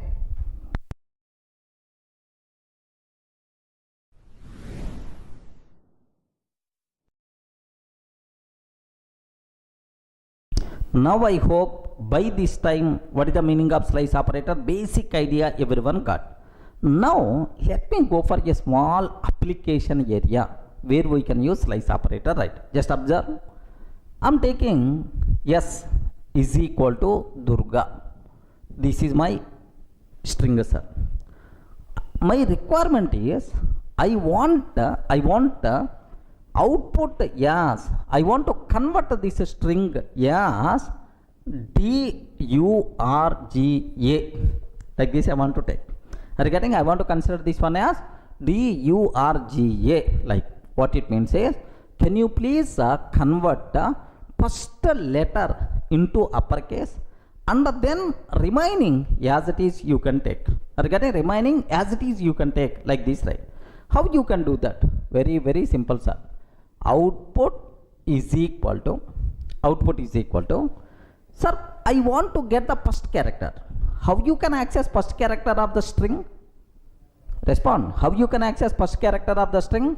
S of 0. S of 0 is the first character. I want to convert this first character to uppercase. I want to convert this first character to uppercase. Oh, small d will become capital D. And then what is the remaining I have to take? So the remaining from one index to, from one index until end, you have to take as it is. You require to take as it is. So plus, okay, plus operator we can use between two strings. So this is the first string D, capital D, plus remaining. How to represent remaining part? How you can represent remaining part? So it is a piece, it is a slice. So S of starts from one index to end. That's why S of 1 colon end like this, right? Okay. Now print of output, sir. Print output I am taking. So what is the output we are going to get, sir? Do you know? Our expected D capital and then Durga. So if you are perfect with the slice operator, you can play the games like anything with the string, sir. First, I want from one index to end of the thing I want to consider as it is first character converting into uppercase. Let me execute this code. Have a look once, sir. My requirement is, sir, observe carefully. Here S is equal to Durga like this I have. Sir, output is equal to first character s of 0 convert into upper. Sir, we require to use upper method. Some people may ask, sir, what this method is doing? What this method is doing? In the string concept, I will discuss in detail. Yes, we are converting this string into uppercase. That's all. Sir, next plus, okay, s of 1 from 1th index onwards remaining, sir. From 1th index onwards remaining. Sir, have you observed? S of 0 means D. Sir, upper means capital D we are getting. Okay, plus S of 1 to end of the string. 1th index means U onwards until end. U R G A you are going to get. That's all. So if I print output, what is the answer we are going to get, sir? Print output. What answer we are going to get is, have a look once, sir. Py test.py. Have you observed? Durga, is the first letter is the uppercase or not? Yes, first letter is the uppercase. Okay, now need not be Durga, sir. I'm taking Durga's after. Yes, anything, sir, anything. The output is always first letter will be uppercase, remaining are as it is going to consider. Okay, like. Sir, same way, sometimes my requirement is, observe very carefully, sometimes my requirement is, I want this style. DURG capital A I want. What is the meaning of that? Last character I want to make as uppercase. Last character I want to consider as uppercase, right? Now what we have to take is output is equal to, so from beginning to last but one character. Sir, last but one character, take very special care. DURGA is there. 0, 1, 2, 3, 4. What is the range? 0, 1, 2, 3, 4. Okay, next. What is the length of this string? What is the length, sir? Length of S is equal to 5. 5, sir. Length of S is equal to 5. Sir, I want this one up to this, except last character I want to consider. How you can use slice operator, sir? S of 0 to 4 we have to take. Do you know 0 to 4? What is the reason for that? Begin to n minus 1. N minus 1 means 4 minus 1. 4 minus 1 means 3. 0 to 3 like we have to consider. Are you getting? So it is going to consider return DURG. Okay, S of 0, 4. But I don't want to hard code this 3 or 4. Okay, this 4 how you are getting is 0 to length of S minus 1. Length of S is what? 5. 5 minus 1 means 4. 0 to 4 because I want to use this approach for any string, need not be Durga, that's why.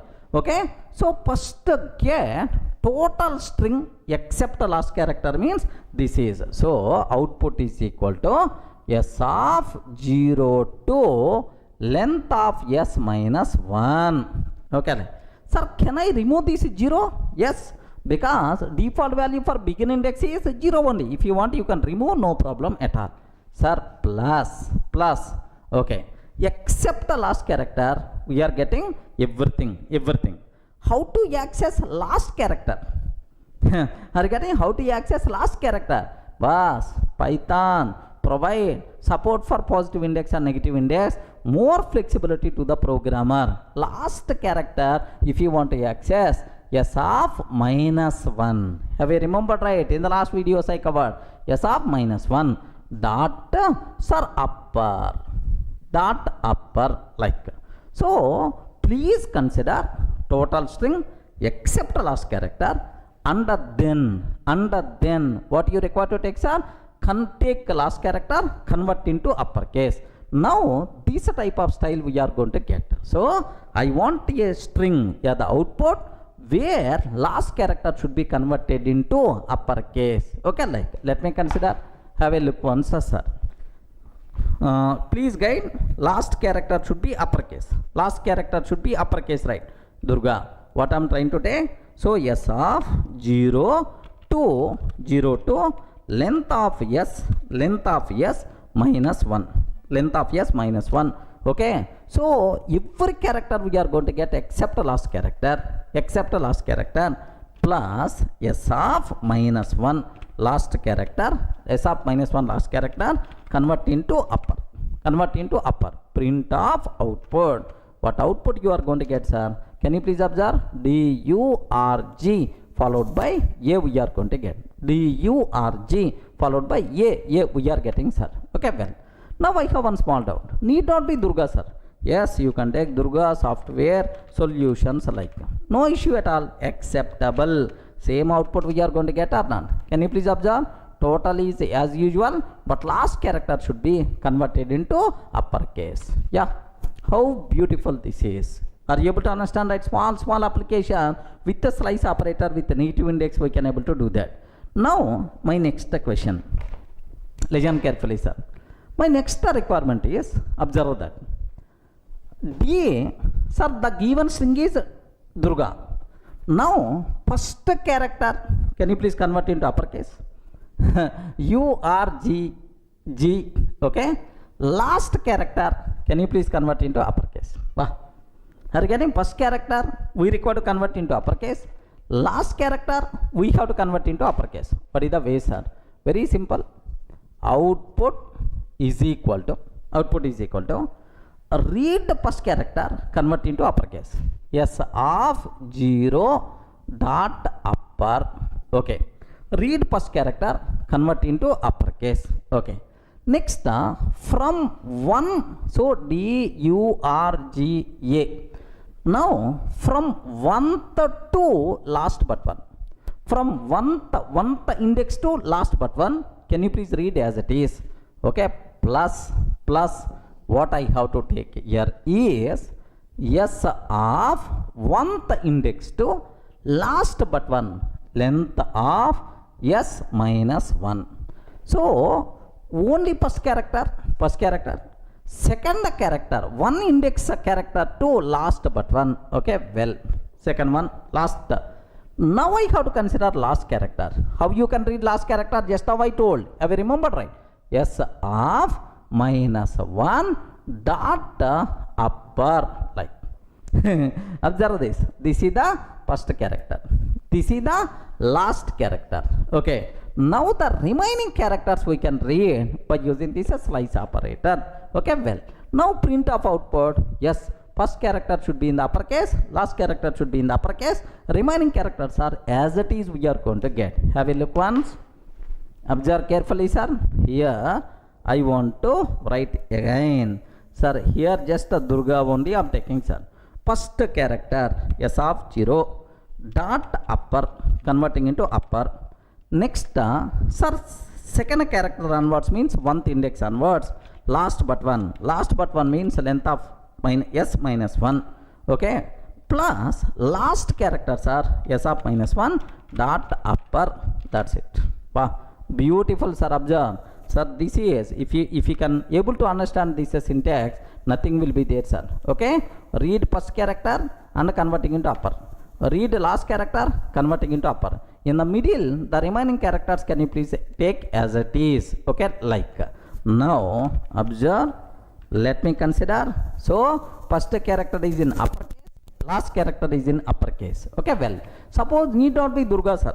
It may be Durga soft, it may be Durga soft. Now have a look once. So first character uppercase, last character uppercase, right? Sir, need not be Durga software. Now observe, first one uppercase, last one uppercase, E uppercase, next D uppercase, right? Not this, solutions also I'm taking. So D uppercase, S uppercase, D uppercase, S uppercase, D itself is uppercase, S itself is uppercase, right? Okay, that's all. This is what you people should aware, how you can use slice operator, how you can use index. Maybe you may have such type of things, but in string concept almost around 20 applications we are going to discuss. There we will have clear clarity about these API methods, right? Don't worry at all. Clear for all of you right up to this?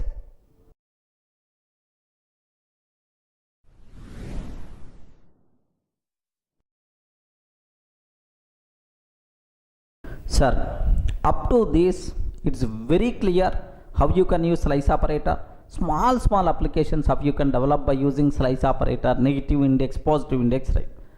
So now related to string, there are two important points I want to discuss with respect to mathematical operations, right? Observe that of course we used already plus operator for the string. Observe very carefully, sir. Plus operator for the string. Suppose if I am taking Durga plus a soft, Durga plus a soft. If I print yes, what is the answer we are going to get? What is the answer we are going to get? Can you please confirm? Very simple. Durga soft is the answer we are going to get. Durga soft, like. Now the point here is, observe very carefully. Plus operator applicable, sir, for the strings. Then simply it acts as concatenation, right? Okay, well, now especially the people who are coming from Java background, you can answer very easily about this one. Yes is equal to Durga plus a 10 I am taking. If I can take print of yes, what the answer? Respond, man. The people who are coming from Java background, you can easily answer this one. What the answer we are going to get? Durga 10. Are you getting what the answer we are going to get? Durga 10. Because, sir, if you want to apply plus operator for the string, at least one argument is the string type. The other can be anything. It simply acts as concatenation, right? But this rule is applicable only for Java but not for Python. Remember that. In Python, if you want to apply plus operator for the string, compulsory both the arguments should be string type, sir. Regarding compulsory, both arguments should be string type. Remember this. That's why, do you know? So here one is string but the other one is not string. Immediately we are going to get type error. Are you getting what is the error we are going to get, sir? Type error. If you want to apply plus operator between two string values, compulsory both arguments should be string type. One is string, the other one is non-string. Immediately we will get error. Clear, right? Let me show this one. Here observe a bit very carefully about this one, sir. Sir, I'm taking just here, forget about all this nonsense. S is equal to Durga plus soft. Durga plus a soft. Sir, print of yes. Perfect. Okay, Durga soft we are getting, sir. Now S is equal to Durga plus a 10. Immediately we will get error.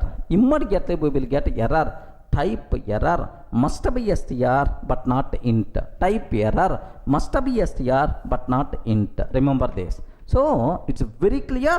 First conclusion, sir. So plus operator applicable for the string or not? What is the answer? Respond. Plus operator applicable for the string or not? Yes, applicable for the string. Next, sir, if you want to apply plus operator for the string, what is the rule? The rule is both the arguments must be string type. Remember, one is a string, the other one is a non-string. Immediately error we are going to get. Okay, well. Next, about the star operator also. There is one very important, sir.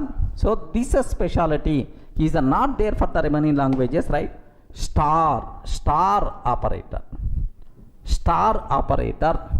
multiplication operator, right?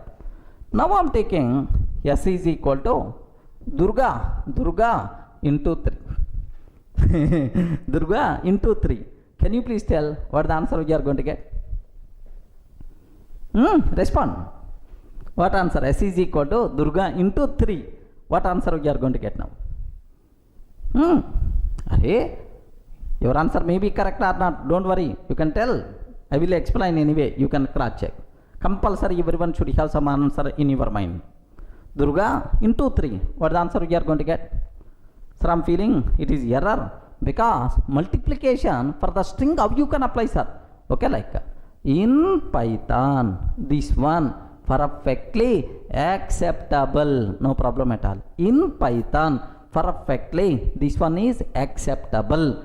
The reason for that is, So this is called string repetition operator. Sir, Durga, can you please consider Durga 3 times? If I print yes, yes, what is the answer? Durga, Durga, Durga, like we are going to get. Are you getting? Durga, Durga, Durga, like we are going to get, sir. So this is called string repetition operator. So multiplication operator, star operator, is it applicable for the string or not? Yes friends, it is applicable for the string. Okay, it is considered as string repetition operator. Let me cross check, sir. Have a look once. I am taking s is equal to Durga into 3. I am taking print of s. S is equal to Durga into 3, print of yes. What is the answer we are going to get, sir? Okay, Durga, Durga, Durga, like 3 times, right? Okay, this is string repetition operator. Okay, like. Now I have one small doubt. Think a bit very carefully and then tell answer. I am taking s is equal to 3 into Durga. S is equal to 3 into Durga. Is it valid or not? Ayyo, respond. 3 into Durga. Is it valid or not? Okay, take very special care about this one. So, sir, Durga into 3 is valid. But what about 3 into Durga? Okay, no issue at all. Multiplication operator we can apply for the string. If you are applying for the string, compulsory one argument should be string type, the other one should be int type only. This order, first you are taking string under then int, or first int under then string, no problem at all. In any order you can take, but make sure whenever we are using star, one argument should be string type, the other argument should be int type. Okay, acceptable, right? So print of yes, print of yes. Now same Durga, Durga, Durga, like 3 times you are going to get, no problem, right? Okay, let me cross check, sir. Here I am taking, so here instead of, let me take, sir, 3 into Durga. Like this I am taking, sir. 3 into Durga, 3 into Durga. Perfect, acceptable. Durga, Durga, Durga, like. You people may feel, sorry, showing old output only second time, like, hey, let me change something. Okay, 5 times I am taking, sir. 5 Durga, like this, right? Perfect, acceptable. Durga, Durga, Durga, Durga, 5 times it is going to come, sir. Clear for all of you, right? Next, sir, can I take like this? Can you please tell, is it acceptable or not? Okay, I want to take like s is equal to Durga, Durga into soft. Durga into soft, immediately error we are going to get. Because the reason is type error. Because the reason is whenever we are applying star operator for the string, compulsory one argument should be string, the other argument should be int type. But you are taking again string. That's why we are going to get. Can't multiply string with non-string like you are going to get, sir. Have a look once. Here Durga. Here I am taking. So s is equal to Durga, Durga into soft I am taking. Durga into soft I am taking, sir. Now observe, sir, type error, can't multiply sequence by non-int type of str. Can't multiply sequence by non-int type of str. Like this we are going to get. Okay, everyone in the position to understand clearly, right? Okay, well. So, is it applicable, star operator applicable for the string or not? Yes. If you are applying star operator for the string, one argument should be string type, the other argument should be int type. In any order you can take string int string, acceptable, no issue at all, right? Okay, well. Sir, now sometimes I may write like this, where exactly these type of requirements are there. For beautiful printing sake, I can use print, okay, hash symbol, print hash symbol, okay, 30 times or 10 times. Observe, print hash symbol 10 times. Okay, next print of Durga soft, print of Durga soft. Next print again hash symbol 10 times. print hash symbol 10 times. Are you getting right? Now hash like 10 times, and then Durga soft in the next line, and then hash like 10 times. Now observe the output what you are going to get. If I print more meaningful print statements, right? Okay, here print of hash symbol, okay, 10 times, hash symbol 10 times, like in the middle I'm taking print of Durga soft, okay, like I'm taking sir. Observe the output, observe the output, how beautiful it is. Are you getting? So this is, I hope you people can see where you can use star operator for the string concept. Clear for all of you, right? These are various important things what you should aware, but it is the basic idea about the string concept. There is a separate topic we are going to discuss, a string, almost around 3 to 4 hours. There we are going to discuss in detail. Don't worry sir, this is about string data type. Sir, up to this we covered 5 data types: int type, float type, complex type, bool type, str type. 5 data types we covered. These 5 data types are considered as fundamental data types of Python. Remember this one, sir. These are fundamental data types of Python. Next, long data type available only in Python 2 but not in Python 3. Okay, long is applicable in the old version but not in the Python 3 version, right? Next, char data type. Sir, in other languages like C, C++, Java, char data type, separate data type is there, but in Python there is no char data type. Even char values also we can represent by using string type only. Remember these important conclusions, right? Have a look once, just I documented these conclusions also, observe that. So important conclusions. The following data types are considered as fundamental data types of Python: int, float, complex, bool, str. Next, long data type available only in Python 2 but not in Python 3, sir. By the so long values also you can represent by using int type only in Python 3. Remember, right? Next, there is no char data type in Python. Char data type is not available in Python. Char values also we can represent by using what? str type only. That's all. This is the discussion about fundamental data types present inside Python. Clear for all of you, right?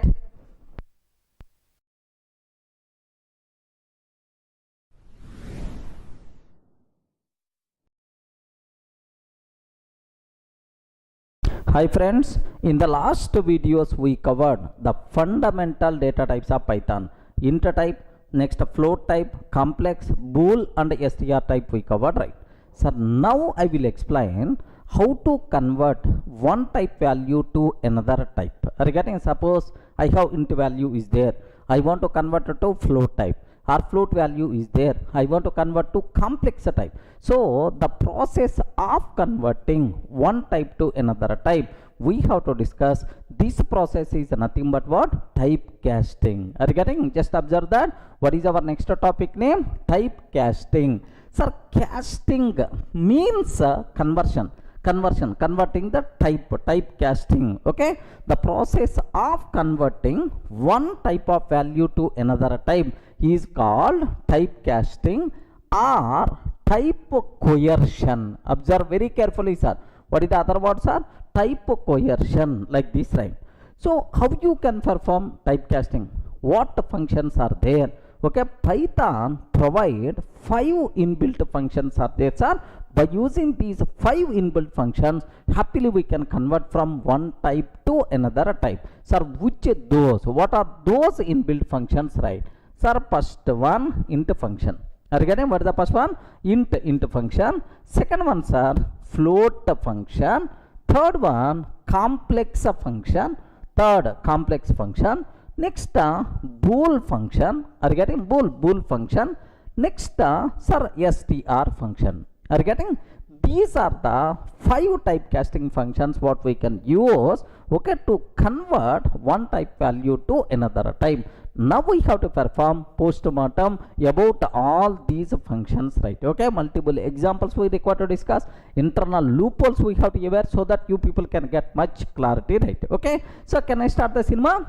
Is it clear for all of it? So total how many typecasting functions are there? We can perform typecasting in Python by using which functions? Int function, float function, complex function, bool function, and then str function, right? So now the first thing what we have, int function, sir. Have you observed the first one? Int function. Can you spell out what is the purpose of int function, sir? To convert from other types to int type. Okay, to convert from other types, to convert from other types to int types, are we require to use int function. Suppose I have float value is there, how I can convert float value to int type? I have boolean value is there, how I can convert boolean to float type? Like to convert from other types to int type, then we require to go for what? Int function. Clear, right? So now how you can use this one? Okay, the first thing what I have to discuss, right? Float to int conversion. I have float value is there, I want to convert float value to int. What is the option? Sir, very simple, sir. Int of, you can pass any float value, no problem, sir. Sir, now I have 10.989 is there. This is the float value, sir. I want to convert this float value to int type. What will happen is, so how this int function is going to be here? Yes, what is the output we are going to get, sir? Very simple, 10 we are going to get. Whenever we are trying to convert float value to int type by using int typecasting function, the digits after the decimal point will be gone. Are you getting? The digits after the decimal point will be gone. Then obviously, what is the output we are going to get? Just simply 10. Now, can you please tell float to int conversion? Is it possible or not? Yes, possible. How you can convert, sir? Whenever we are trying to convert float to int, the digits after the decimal point by default will be gone. Remember that, sir. So it may be positive or negative. The rule is always the same. Have a look once. What I want to take here is, observe carefully, sir. Int of 10.990 or 9908, something like I'm taking, sir. Just I'm passing float value. Have you observed that this is the float value to the int function? Now what is the equivalent int value? We are going to get just only 10, sir. 10, that's all. So float to int type conversion is possible. What is the rule? The digits after the decimal point by default will be gone. Okay, well, sir, next possibility, sir, complex. I have complex is there, sir. Complex value is there. Is it possible to convert complex to int type? Sir, I want to convert complex number to int type. So please make sure what we are going to get. Int of 10 plus 20j. Okay, well, sir, can you please tell what I'm passing? Respond. What I'm passing? 10 plus 20j. Int of 10 plus 20j I'm passing. Can you please tell what we are going to get? You respond. What the result we are going to get? What the output we are going to get in this case? Okay, very simple. The output is can I get 10 or can I get 20 or can I get 10 and 20? Okay, very simple. You are always expecting what? Int value, right? What the output we are going to get, sir? A big type error we are going to get. Remember this one, a big type error we are going to get. So complex number cannot be converted to int type. Remember this one, sir. Complex number cannot be converted to int type. By mistake, if you are trying to convert complex number to int type, immediately error we are going to get. Okay, have a look once, sir. I'm taking int of 10 plus 20j. Are you getting? Int of 10 plus 20j. What the answer we are getting, sir? Type error. Sir, this one is a very important. Type error. Can't convert complex to int. Type error. Can't convert complex to int. Like this, sir, type error we are going to get, sir. Okay, well, this is what you people should aware. Okay, well, Sir, now, okay, float to int, how to convert we are saying, complex to int, sorry sir, not possible. Next, bool to, yes, observe that, boolean value, bool to boolean value to int type, sir. Yes, happily you can do that. Have you remembered somewhere we cover true? True means internally treated as 1, false means internally treated as 0, sir. Now have you observed bool of true, sir. So here just take a bit very special care. I don't want to convert to bool. So int of true, sir. Int of true I'm taking. What is the answer? Can you please convert boolean value true to int type? Very simple, sir. 1 we are going to get. Convert, sir, boolean value false to int type, sir. 0 we are going to get. So bool to int type conversion is possible or not? Yes, perfectly itself is acceptable. No problem at all. Okay, let me show this approach, right? Have a look once. Int of true I'm taking, sir. Int of true I'm taking, then its value is treated as 1. Similarly, int of false I'm taking, sir. Its value is internally treated as 0, sir. I hope everyone can able to understand, right? So how to convert boolean value to int type? Is that clear? Sir, now the last conversion, sir. Okay, I have string value is there. I want to convert string to int type. Regarding I want to convert string value to int type. What is the option, sir? Yes, is it possible to convert? Yes, friend, happily we can do that. But there is a rule is there. Let me talk about that rule clearly, right? Compulsory string value internally contains integral value. Remember this. Compulsory string internally contains integral value and should be specified only in base 10. Sir, binary form, octal form, hexadecimal forms are not allowed. So string internally contains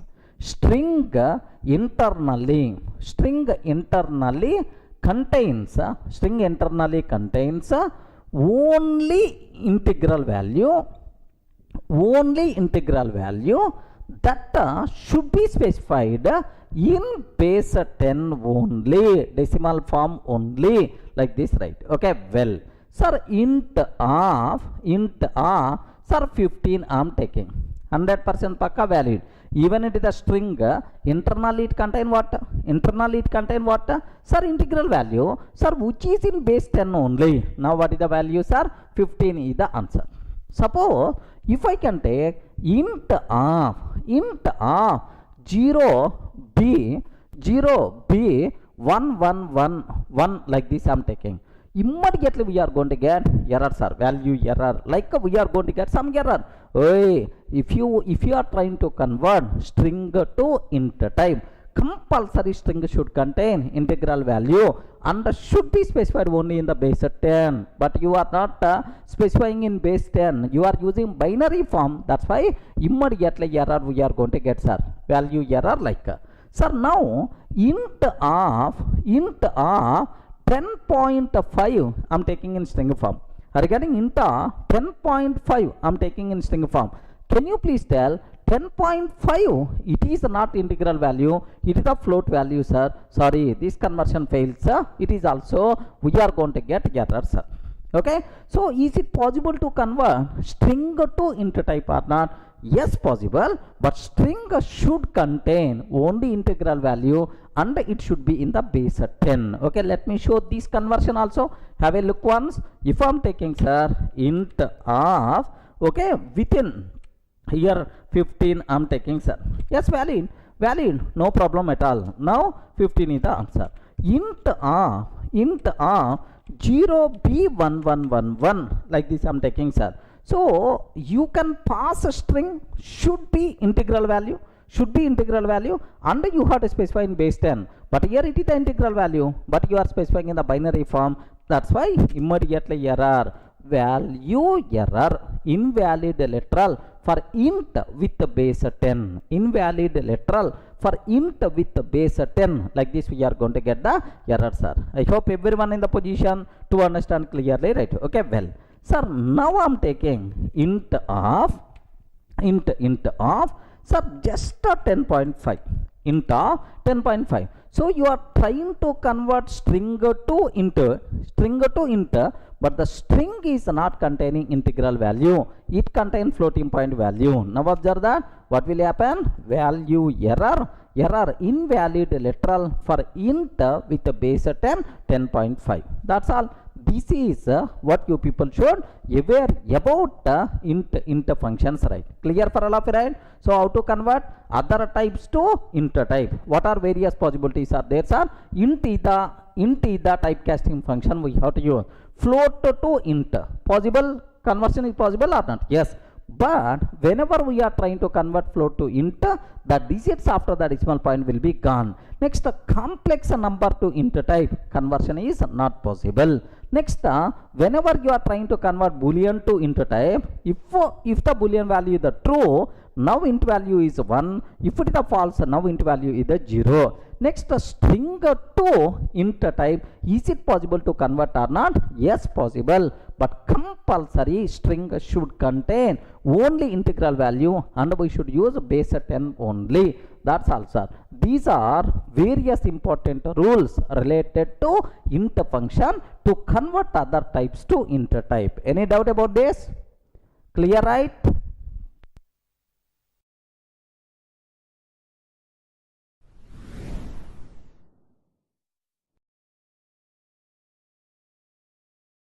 Sir, up to this we covered how to convert other types to int type casting function. Sir, now I have to explain. I want to convert other types to float type. Regarding I want to convert other types to float type. How you can use a typecasting function. Okay. Sir, float. This is the typecasting function we require to use. So from int type for complex type. Int type value, complex type value, bool type value, str type value, how you can convert into float type. For this we require to go for this float function, sir. Okay, to convert other types to float, we have to go for what? Float function. Sir, what is the behavior, right? Now observe very carefully. I want to convert into to float, sir. I want to convert into to float. Okay, no restrictions. You can provide any int value in any base, no problem. Happily the corresponding float value we are going to get. Now observe this one, sir. Float of sir 15 I am taking. Now what will happen is, whenever you are trying to convert 15 into value to the float, this output will become 15.0. Remember, sir, if I can take float 0b 1111. Okay, now also 15.0 you are going to get, because binary 1111 means 15 only. Now what is the output you are going to get? 15.0. No restrictions. Happily you can convert into to float type, right? Okay, just observe this one, sir. Sir, I am trying to take int, sir, here float of 15. What is the answer? Please confirm. What is the answer? Float of 15.0. Sir, now float of, sir, 0b 1111. Like this I am taking. Yes, 15.0. Sir, float of 0x face. It is the integral value, sir. So 64,206.0. 64,206.0, like this we are going to get. Okay, sir, that's all. This is the way how to convert int value to float type. Clear? Sir, similarly, I want to convert complex to float type. Regarding I have to convert complex to float type, sir. Sir, very simple. In the last we covered int value. Sir, I want to convert complex to int. Sorry, sir, not possible. Same way, if you want to convert complex to float, sorry, not possible, sir. If you have complex value, converting that complex value to the int type, converting that complex value to the float type, sorry, not possible. Immediately we are going to get type error. Okay, remember. Now float of 10 plus 20j I am taking. What I am trying to pass? 10 plus 20j I am taking. Sir, what is this value? It is a complex number. complex number we are trying to convert into the float, immediately we are going to get type error. What is that error, sir? Can you spell out? Type error. So we can't convert complex number to float type, of course to the int type also. Okay, just have a look once. I'm trying to take just the float of, here just observe that, sir. Float of 10 plus 20j. 10 plus 20j. We are trying to convert complex number to float type, sir. If you are trying to convert complex number to float type, what is that error we are getting? Type error. Can't convert complex to float. Everyone in the position to understand, right? We can't convert complex number to float type, sir. Okay, well. Now, sir, third one, boolean to bool to float type.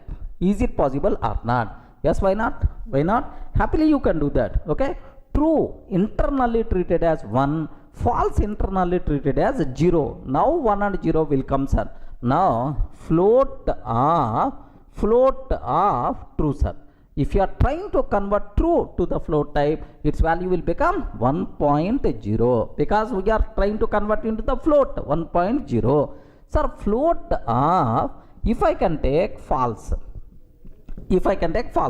what answer we are going to get, sir? 0.0, like this. So is it possible to convert float boolean to float or not? Boolean to float or not? Yes, possible, man. 1.0, 0.0, this is the way, sir. Let me cross check here. Have a look once, sir. I'm taking here float of true. I'm trying to take. What the answer, sir? Float of true. I'm trying to take. What answer? 1.0. Sir, similarly, float of false I'm trying to take, sir. What output you are going to get? 0.0. So float of true, float of false, not required to give any explanation this. Sir, next fourth one, sir. What is the fourth one? So str type to float type, string to float type, sir. Very simple. Possible, sir. String to float, possible. But only one rule is there. What is that rule? Is internally string should contain either integral value or float value, but should be specified only in base 10. Okay, remember this. So internally string should contain either int value or float value, either int value or float value, but should be specified only in base 10. That's what you should aware, sir. Okay, well, very simple. Now let me cross check. Float of 10 I'm taking. So it is a string, but internally contains what? String only. Internally contains int value only. Now what is the output we are going to get? 10.0. Perfect, sir. Acceptable. Float of here 20.6, like this I'm taking. Yes, internally it contains float value. No problem. This conversion is possible, sir. 20.6. Okay, now float of 0x face I'm taking. Immediately value error you are going to get. 0x face. Internally it should be int value, and we should specify only in base 10. Sir, it is int value only, but you use an hexadecimal. That's why, sorry, it is not possible. Next, float of Durga I'm taking. Again, sir, error we are going to get, maybe value error. Okay, like again error we are going to get. So that's what, by seeing this one, you people can aware. Whenever we are trying to convert string to float type, string can contain int value or float value, but we have to specify only in what? Base 10. Remember, let me cross check, sir. Here very, very simple. I'm taking, sir, float of 10.0. Sir, float of 20.6 I'm taking, sir. 20.6. Next, float of 20.6. Next, sir, here 0x face hexadecimal int value I'm providing. Immediately error we are going to get. Have you observed, right? value error, could not convert string to float. Sorry sir, string to float conversion is not possible in this case. Similarly, float of Durga I am taking, meaningless here, value error, could not convert a string to float. If the string is Durga, you can't convert into the float value. That's all sir. This is what you people should aware clearly, right? Any doubt about this one? So what is the purpose of float function? To convert other types to float, we require to go for float function. Next, int to float, whenever you are trying to convert, no restrictions. You can provide int value even in decimal form, binary form, octal form, hexadecimal form. Just a 0.0 will be added in the float. That's all sir. Next, complex to float. Sorry, not possible. You can't convert complex number to either int, complex number to float. Such type of conversions are not allowed.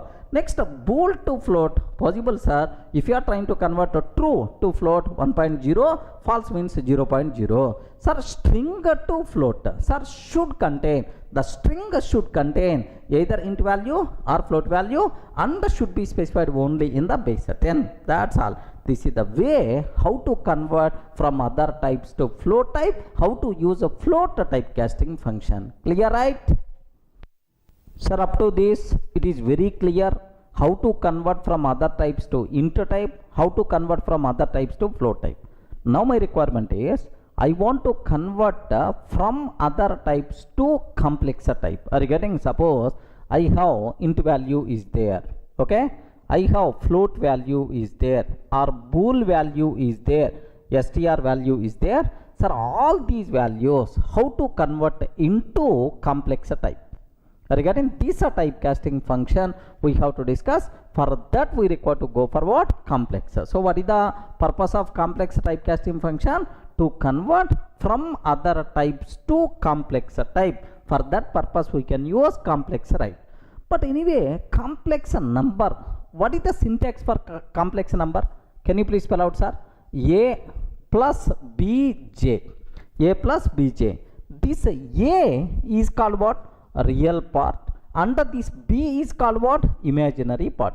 Regarding this A is called real part, B is called imaginary part. Okay, well, sir, now how you can convert from other types to complex? There are two forms of complex function is there. Sometimes you may pass only real value, and sometimes you may pass real value and sir, imaginary value also. What it means? Now observe that first form 1 sir. First form, complex of x. Only one argument I am passing. Complex of x. Only one argument I am passing. If you pass only one argument, this argument will become real value. Sir, which is the real value? Yes, this one is the real value, right?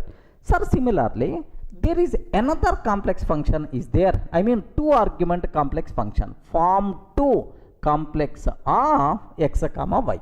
So, if you are passing, sir, complex of x comma y, two arguments, right? Now, the first argument will become real value and the second argument will become imaginary value. Remember this one, sir. So, how to convert from other types to complex type? Sir, first argument, one argument function, let me explain. Here, see this one, complex of 10 I am taking. Complex of 10, int value I am passing, sir. Now, do you know what will happen? 10 plus 0j. Okay, whatever argument you are passing, this argument will become, okay, this is called real part and the imaginary part is always 0. Similarly, complex of, okay, 0b1111, it is the int value, sir. What about this int value? Can you please spell out? 0b1111, 15 plus 0j. Okay, like so, int value to complex number conversion is always possible. This int value will become real part. Okay, let me execute this code, sir. Have a look once. Here I am taking complex complex of 10, sir. What is the answer? 10 plus 0j. Remember, sir. Similarly, complex of okay 0b1111 like this I'm taking, sir. What about its value? 15 plus 0j, 15 plus 0j, like this we are going to get. Any doubt about this one, sir? So clear. So into two complex number, one argument, how you are going to convert. Similarly, sir, let me go for complex of okay 10.5 I'm taking. Sir, which value I'm passing? Float value, float to complex. Yes, no problem. 10.5 plus 0j, 10.5 plus 0j. Similarly, complex of true I'm passing, sir. Complex of true. If you pass a true means what? 1. Have you remembered? 1 plus 0j. Sir, complex of false if I can take. Complex of false if I can take. What about its value, sir? Do you know? 0 plus 0j, it is always going to print 0j like this, right? Of course, imaginary part is the 0, then it's not required to display, just 0j. That's all. Only second half is going to be printed. Let me show these things, right? Here, observe carefully, right? Sir, I want to convert float value to complex. Float value to complex, right? 10.5. Complex of 10.5. Sir, have you observed? 10.5 plus 0j. Next, complex of true I'm taking, sir. Complex of true. What about its value, sir? 1 plus 0j, because true means 1. Similarly, complex of false I'm taking, sir. 0 plus 0j, its value will be printed as 0, sir. Okay, well. Next, sir, I want to convert string to complex. Okay, I want to convert string to complex, right?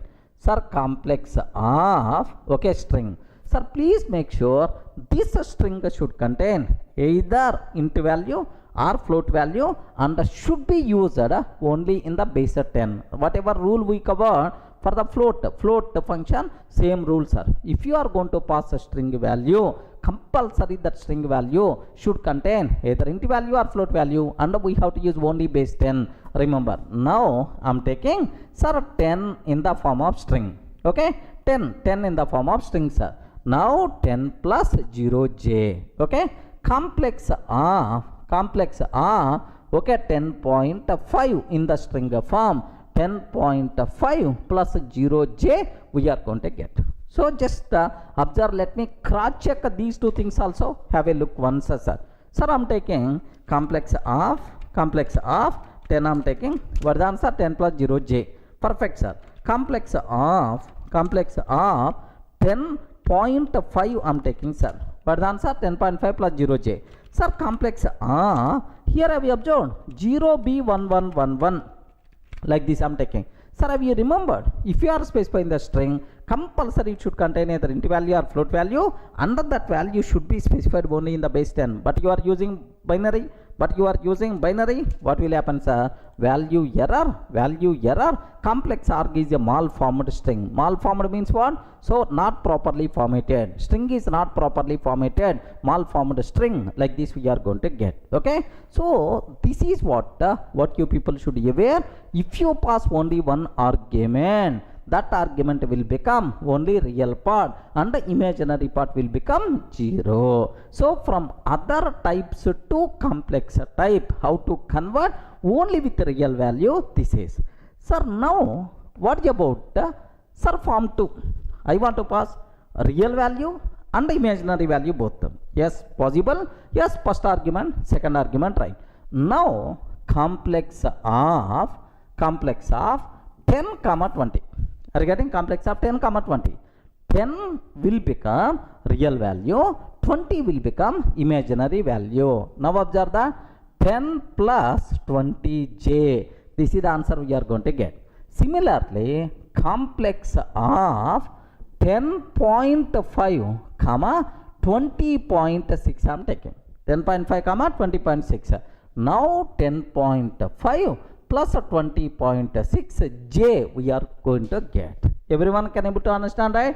If you are passing two arguments, means what will happen for complex number? Now have a look once, sir. Here I am trying to take complex of 10 comma 20. Can you please have a look once? What is the answer we are going to get? 10 plus 20j.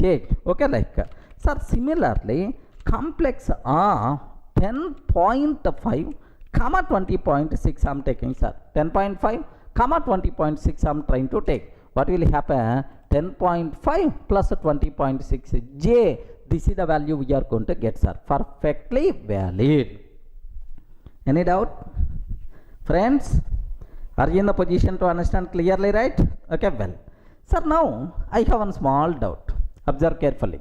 Observe carefully. Of course, complex numbers, we are not going to use that much frequently. Even you don't know about these rules, don't worry, sir, optional. But having idea is always good programming practice. Remember, complex of, here I'm taking 10, okay, comma 10, comma 20 I'm taking. 10, comma 20 I'm taking. Can you please tell, is it valid or not? Array, string, both the strings I'm passing, sir. Is it valid or not? Okay, take very special care what that point is. So whenever the first argument is the string, second argument string you are not allowed to pass. Of course, internal restrictions are there, sir. 10, 20 immediately error we are going to get, sir. Okay, similarly, so what is the rule is, if you want to pass, do you know, string value in the real part string value, then second argument, sir, you can't pass second argument. Okay, you can't pass it. It should not be string like. Let me show what error we are going to get, sir. Sir, what is that error? What error we are going to get is, if I can take a 10 comma, so compulsory, yes, observe a bit very carefully about this one, sir. Have a look once. Complex of 10 comma 20 I'm taking, sir. Complex of 10 comma 20. Observe what it is telling. Type error, complex can't take second argument if the first is a string. Regarding can't take second argument if the first is a string, sir. So if the first argument is the string, then you can't pass a second argument. What error we are getting, sir? Type error we are getting. Okay, now, okay, I'm taking like this. Sir, 10 comma 20 I'm taking, sir. 10 comma 20. Sir, rule 1, if the first argument is the string, then the second argument you can't pass. Okay, that's why. Okay, now the first argument is not string. Can you please tell, is it acceptable or not? No. Second argument should not be string for the complex function. Remember that, sir. Have a look once. I'm trying to take complex of 10 comma 20 I'm taking, sir. Sir, first argument number okay, but second argument I'm taking string, sir. What will happen? Type error, complex second argument can't be a string. That's what you should aware. Okay, but anyway, all these internal things, don't worry about that, sir. General idea you should aware. If you pass one argument, that argument will become real number, real part, and imaginary part is always 0. Remember, if you are passing two arguments, first argument will become what? First argument will become real part, second argument will become imaginary part. Okay, this is the way how to convert from other types to complex type. Clear for all of you, right? With multiple examples. Now I hope you are getting some idea. Okay, well.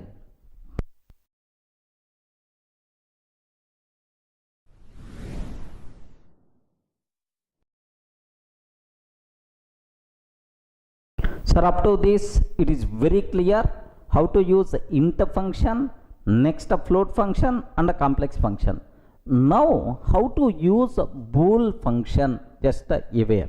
Sir, I have one int value is there, sir, or I have float value is there, or we have, okay, string value is there, or complex number is there, sir. All these things I want to convert into Boolean type. Regarding I want to convert into boolean type. For that purpose we have to use bool function. Okay, to convert sir the given number to boolean type. For that we should go for bool function, right? Sir, now how you can use this bool function? What are the rules are there? If the argument is the int type, float type, complex type, next the string type, what rules are there, sir? Take very special care about this one. Sir, bool int argument, int argument, sir. If I pass int argument, bool of, sir, 10 I am taking. Can you please tell what the answer? Very simple, sir. If the argument is 0, remember, if the argument value is 0, then false. Non-zero means true, sir. Okay, please make sure whether it is the int type, float type, complex type, everywhere this rule is always same, sir. If the argument is 0, then it's always treated as the false. Otherwise it is treated as the, sir, true, sir. Now bool of 10 is not 0, that's why what value we are going to get, sir? True. Next, bool of, sir, here just I am taking 0, sir. Oh, 0 man, 0 argument. 0 argument means what? False we are going to get. Remember this one, false. So non-zero means true, 0 means false. Let me cross check, have a look once, sir. Here I am taking bool, bool of 10. The answer is the true, sir. Bool of 0, false, sir. Bool of minus 10, yes, whether it is a positive number or negative number, man, is it 0 or not? Not 0, that's why true is the answer we are going to get. Clear, right? If you pass int argument, how the bool function is going to behave? Okay, well, sir, same way, if I pass float argument, sir, rule is always the same, not required to keep any explanation. If the float value is 0, treated as the false, non-zero treated as the true, sir. Okay, I'm taking bool of 0.0. Float value 0.0. 0.0 is always what type? Float. 0 only. Its value is the 0. That's why what is the answer? False is the answer. Sir, bool of 0.1, sir. 0.1. 0.1, is it 0 or non-zero? Non-zero. Even it is a very small value also, but non-zero. That's why we are going to get true as the answer. Clear, right? Any explanation is required? Let me check this possibility also. Sir, bool of, here 1 minute. Here observe this. Bool of 0.0. Total value is evaluates to 0. That's why it is the false. False is the answer. Bool of 0.0001, sir. Very small value, but it's not 0. That's why true itself is the answer. Bool of minus 0.00001 I am taking, sir. Still it is the true only because it is not 0. So it is not 0, that's why it is the true. So clear, right? If the total value evaluates to 0, then it is always false. Non-zero, it is always a true, sir. Okay, like. Sir, next complex argument. Complex number argument, right? Complex argument, if you pass, sir, simple. Both the real part and the imaginary part, both are 0. Real part and the imaginary part, both are 0. Then it is considered as false. Otherwise, it is treated as the, sir, true, sir. Very simple. Bool of 0 plus 0j. 0 plus 0j. 0 plus 0j. What is the answer we are going to get, sir? False. False. Because the real part is the 0, imaginary part is the 0. Sir, except this, if for non-zero, sir, bool of 1 plus 0j, then automatically true is the answer we are going to get. 1 plus 0j, true is the answer, sir. If both the real part and imaginary part, both are 0, then only false, sir. Otherwise it is the true. Let me cross check, sir. Here, have a look once about this one. Bool of 0 plus 0j, false is the answer. False itself is the answer, sir. Bool of 1 plus 0j. 1 plus 0j, true itself is the answer. So both real part and imaginary part, both are 0, then only bool function is going to return false. Otherwise bool function is always going to return true, sir. Okay, well. Sir, next fourth argument, sir. Very important. Fourth argument, observe carefully. Here, if it is the string argument, sir, a bit dangerous, man, take special care. A bit dangerous, take special care. STR argument, right? What is the STR argument? Sir, very simple, how the bool function is going to behave. If the string, sir, let me check here, right? Can you please tell bool of true I'm taking, sir? Bool of false I'm taking. Bool of yes I'm taking. Bool of no I'm taking. No I'm taking. Bool of empty string I'm taking. Have you observed? In the first case, what is the answer? True. Second case, was string internally contain false only. String internally contain false only. What is the answer we are going to get? Okay, most dangerous point. Several times we are going to use in the next classes also. Take a bit very special care. What the point is? What that point is? If the argument is empty string, if the argument is empty string, then only considered the false. If the argument is empty string, then it is considered the false. If it is not empty, it may contain true or false or Durga or yes or no. In all cases, we are going to get true as the answer. Remember this one. Even bool of false also, it will become true only if the string argument is empty string, then it is treated as the false. Sir, if it is not empty, then it is considered as the true, right? Any doubt about this one? Let me cross check here. Okay, sir, very simple. Bool of true I'm taking. What is the answer, sir? True, sir. Okay, bool of false I'm taking. Still the answer is the true only. Bool of yes I'm taking. Yes, still it is the true. Bool of false no I'm taking. Still it is the true only. Okay, bool of just empty string. Quotes open, quotes close. Empty string, sir. Empty string. What is the answer? False is the answer. If the string is empty, then it is the false. In all other cases, it is treated as the true only. I hope is clear for all of you, right? So, how the bool function is going to behave? Very simple, sir. If it is the int argument, float argument, complex number argument. If the total value is 0, treated as the false. If it is not 0, treated as the true, sir. Okay, well. Next, in the case of string argument, if the string argument is empty string, then it is a false. Otherwise, it is treated as the true, sir. Clear, right? How to use bool function? Sir, up to this, we covered very clearly how to use int function, float function, complex function, and a bool function. Now the next ones are str function.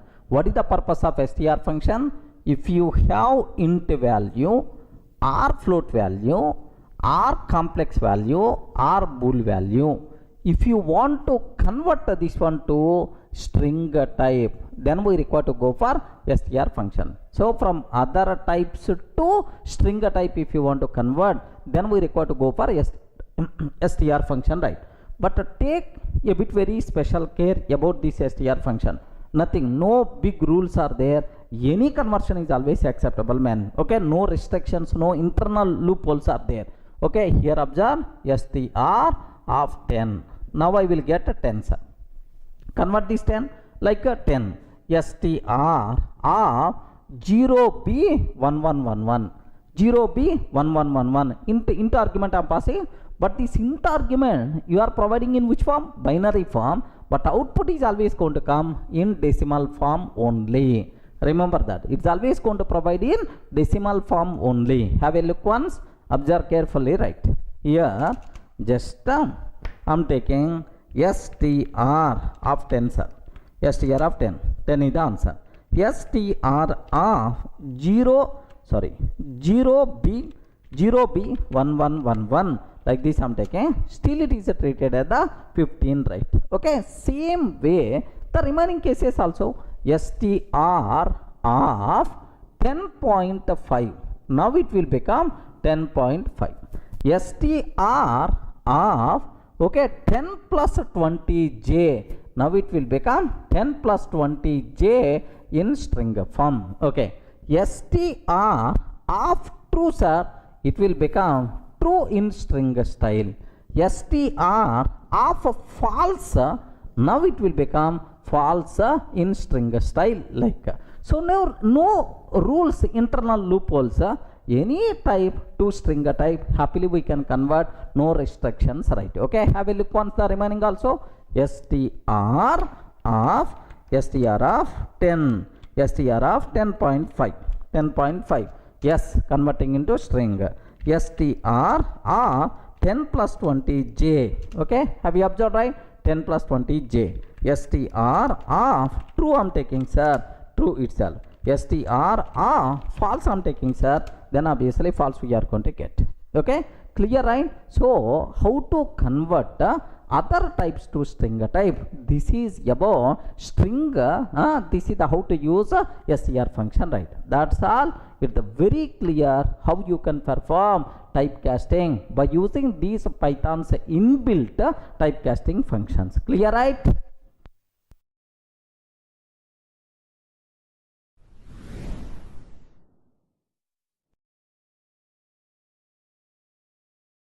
Sir, in the last videos we covered very clearly how to perform typecasting with examples. All the 5 typecasting functions I explained.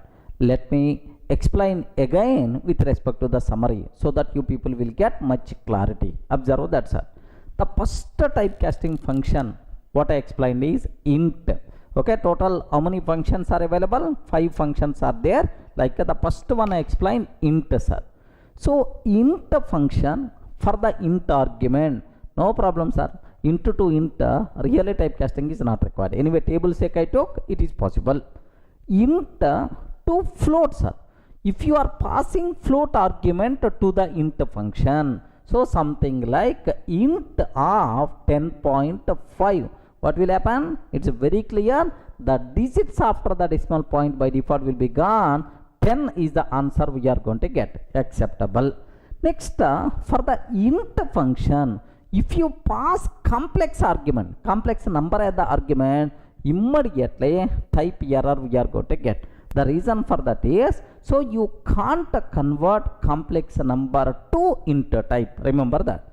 Next, bool argument, if you are passing, so for the int of true means 1 we are going to get. Int of false means 0 we will get. You know that internally true and false are treated as 0 and 1. That's why, right? Okay, well.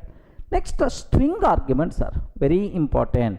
If you are passing string argument to the int function, compulsory string argument should contain int value only and should be specified only in the base 10. So internally contains only int value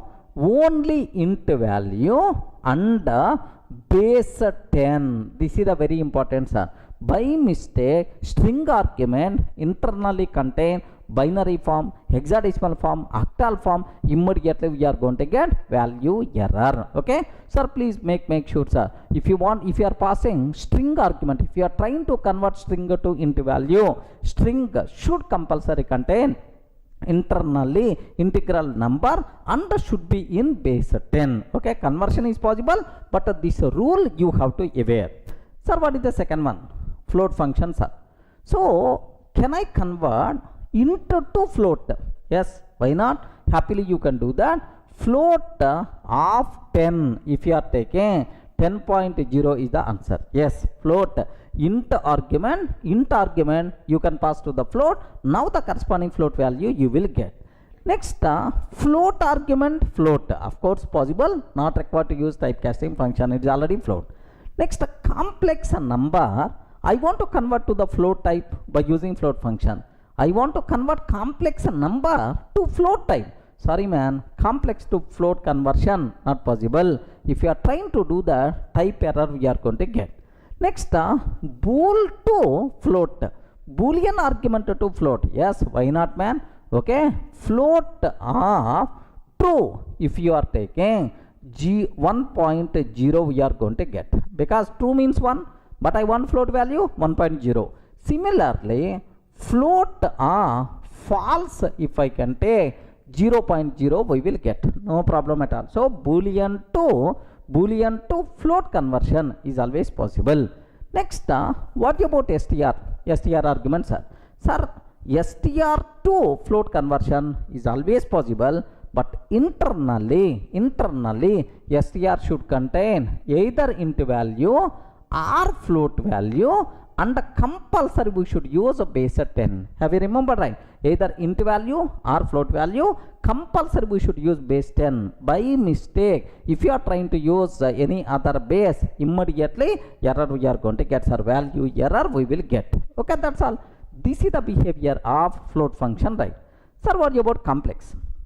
I want to convert int argument to complex. Okay, there are two complex functions are available. One argument, two argument. If you are passing one argument, it will become which types are, if you are passing one argument, it will become which one? Real part.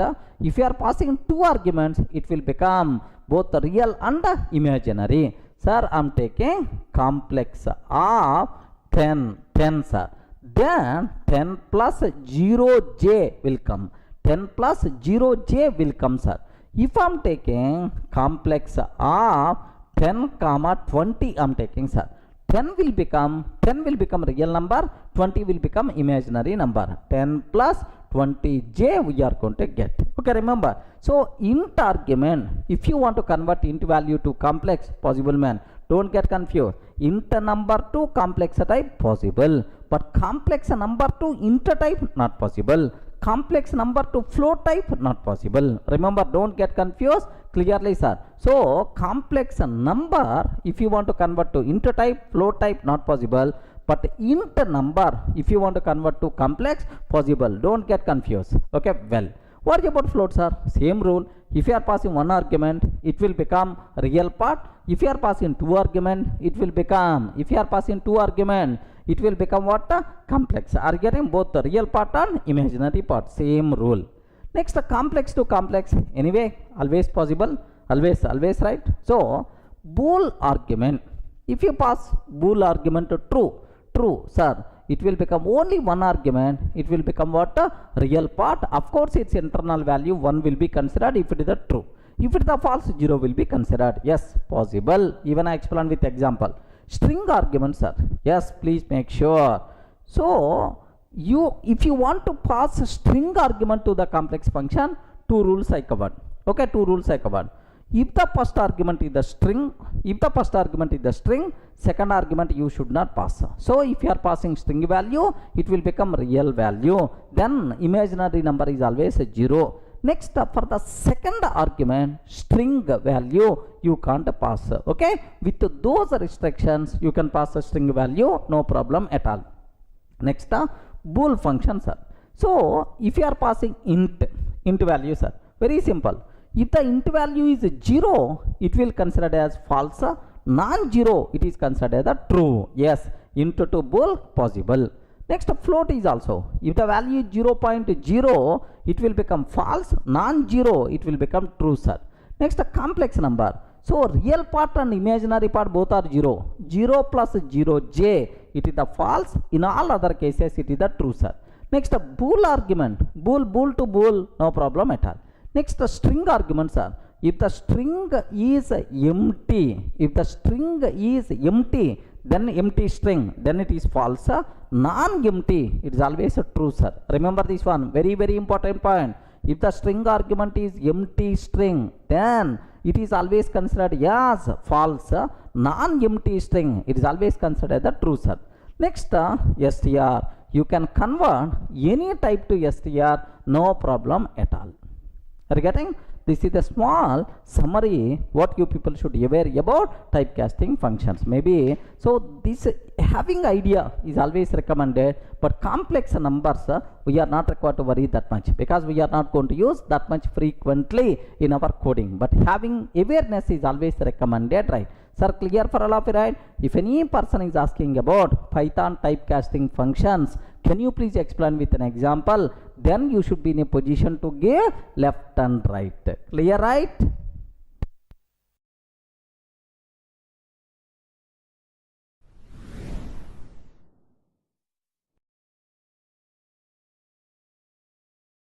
Hi friends, in the last videos we covered very clearly what are various fundamental data types, how to convert one type to another type, what are various typecasting functions, all these things, right?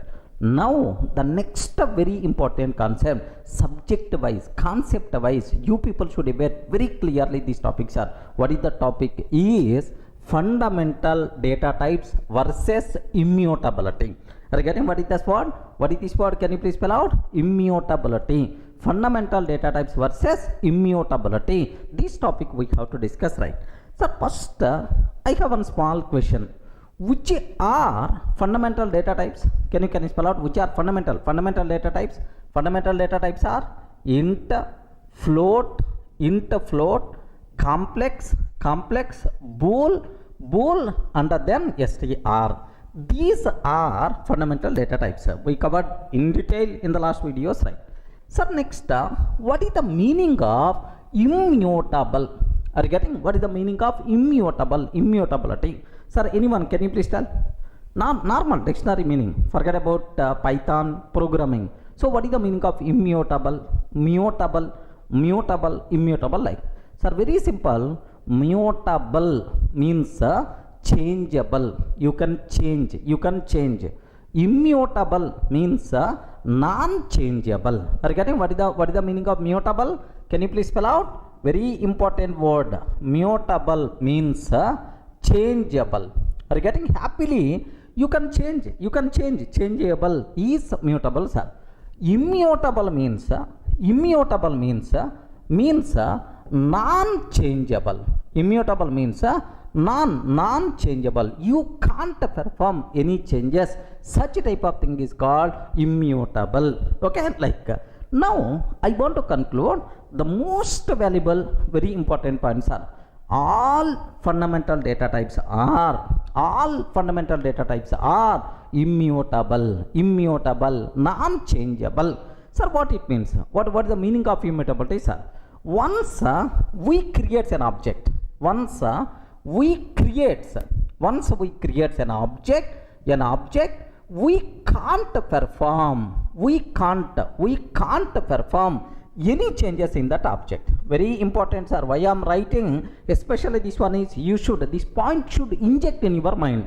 Once we create an object, we can't perform any changes. In that object. If we are trying to perform any changes, with those changes a new object will be created. If we are trying to perform any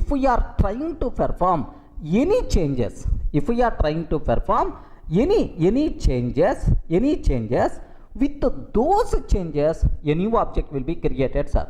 With those changes a new object will be created.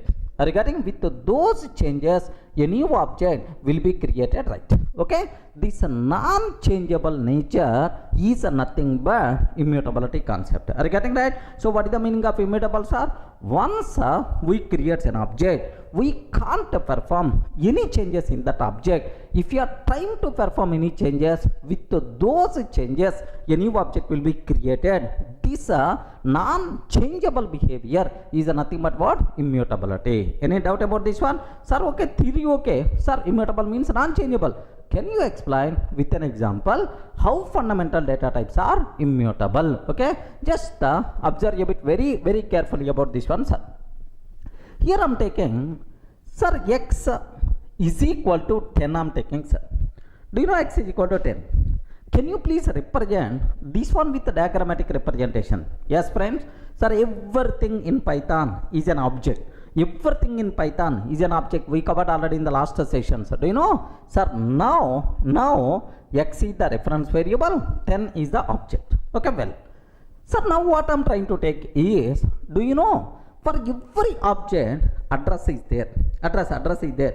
How to print address of an object? ID function we require to use. Now let me print ID of x, sir. Okay, some value you are going to get. Okay, well, now I'm trying to take x is equal to x plus 1. Observe carefully, sir. X is equal to x plus 1. I'm trying to change the content of x, adding 1. Can you please tell, because of this change, what will happen? Yes, friends, because of this change, what will happen? X is equal to x plus 1. What will happen? So, don't feel this 10 will be replaced with 11. No, this is not the thing which is going to be happen, sir.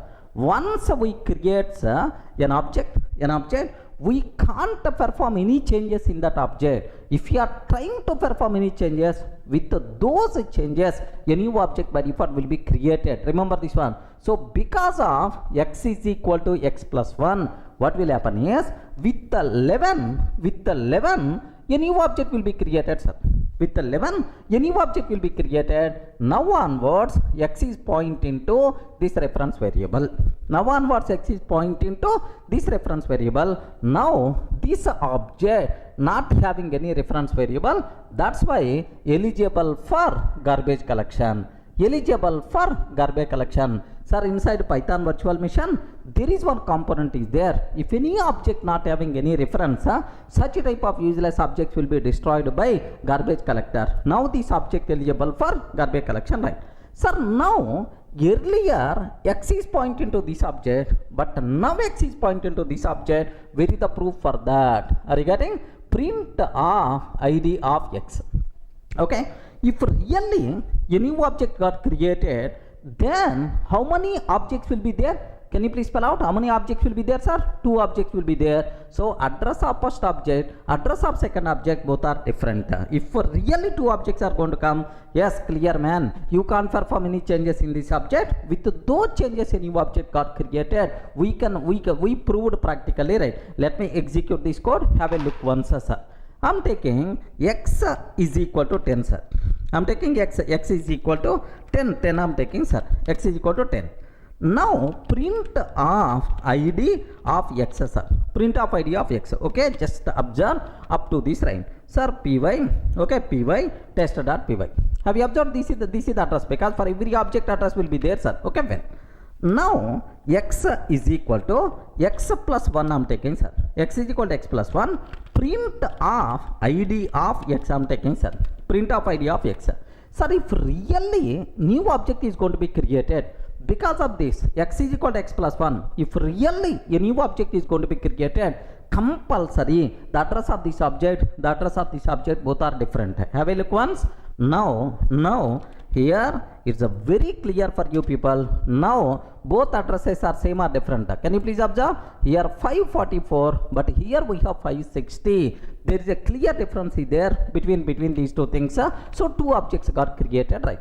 Yes, practical proof. Okay, so once we create an object, we can't perform any changes in that object. If you are trying to perform any changes, with those changes a new object will be created. This non-changeable behavior is nothing but immutability concept. Have you observed, right? So once we create an object, we can't perform any changes in that object. If you are trying to perform any changes, with those changes a new object will be created.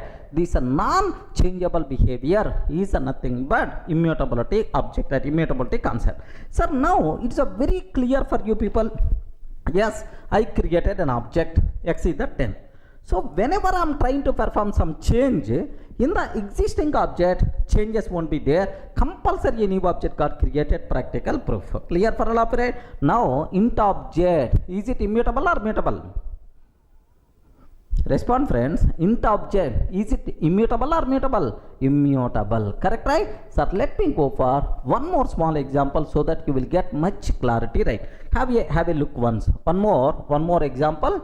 So with a bit sir, more explanation will be there. Observe. I'm taking x is equal to 10, sir. X is equal to 10. So now, do you know here x is pointing to 10. Perfect. Now I am taking y is equal to sir x I am taking. If I can take y is equal to x, what it means is y is also pointing to same object. Y is also pointing to same object. If you want, sir, for practical proof, if you want, you can print address of x and address of y. Now I am trying to print address of x, print of address of y. Perfect. In both cases, compulsory same answer we have to get, because how many objects are there? Only one object. Okay, well. Now I am taking, observe very carefully, sir, very dangerous point. Now I am trying to take y is equal to x plus 1 or y plus 1. No problem. Any variable you can take. Y is equal to y plus 1. Y is equal to y plus 1.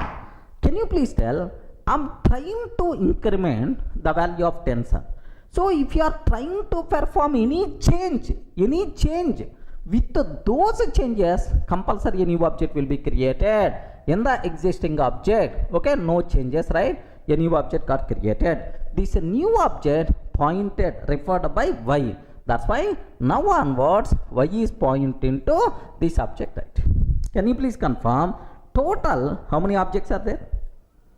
Respond. Why you are silent? Total how many objects are there? 2 objects. First object and the second object, right? So x is pointing to this one, y is pointing to this new object. Sir, if you want print the value of x 10, print the value of y 11, and print address of x and address of y, both are different. Remember, so if I print x value 10 is the answer. If I print y value 11 is the answer. If I print address of x, id of x, print id of y, compulsory both are different. Because if you are trying to perform any changes, a new object got created, right? Now I have one question. So total how many objects are there? 2 objects. How many objects eligible for garbage collection? You respond. How many objects eligible for garbage collection? No. Because this object happily you can use by using x. This object happily we can use by using y. That's why no object, 0 number of objects eligible for garbage collection. Clear, right? Let me execute this one also so that you will get much clarity. Observe carefully, sir. Here I am taking id. Here x is equal to 10, sir. Y is equal to x. Okay. Print of id of x, print of id of x, print of id of y I am taking, sir. If I consider like this, what is the answer we are getting? Have you observed? Both addresses are same, because up to this, how many objects are there? Only one object, man. Only one object. 10 is the reference variable. Both x and y pointing to same object only. This is the thing which is going to be happen. That's why same address we are going to get. Now my question is, y is equal to y plus 1. Y is equal to y plus 1. Now with this change, a new object will be created, sir. Now print x value, print y value. Sir, what is the value of x? 10. But what is the value of y? 11. 11 like this, right? Sir, now observe. So value of x is 10, value of y is 11. Sir, let me print id of x, print of id of x, print of id of y, print of id of y. Sir, I am sure in both cases, different objects are there. That's why different addresses we have to get. Last 2 addresses. Observe that, sir. Yes, last 2 addresses. Okay, these are the 2 addresses, right? At the beginning, both are pointing to the same address, but now both are not pointing to the same object. Sir, this is the old object only x, but y pointing to new object. That's what you people should aware clearly, right? So from these 2 examples, you are getting much clarity. What is the meaning of immutability? Once we create an object, we can't perform any changes in that object. Have you observed, right? Once we create an object, we can't perform any changes in that object. If we are trying to perform any changes, with those changes a new object will be created. This non-changeable behavior. Non-changeable behavior is nothing but what? Immutability. Any doubt? Up to this is the clear?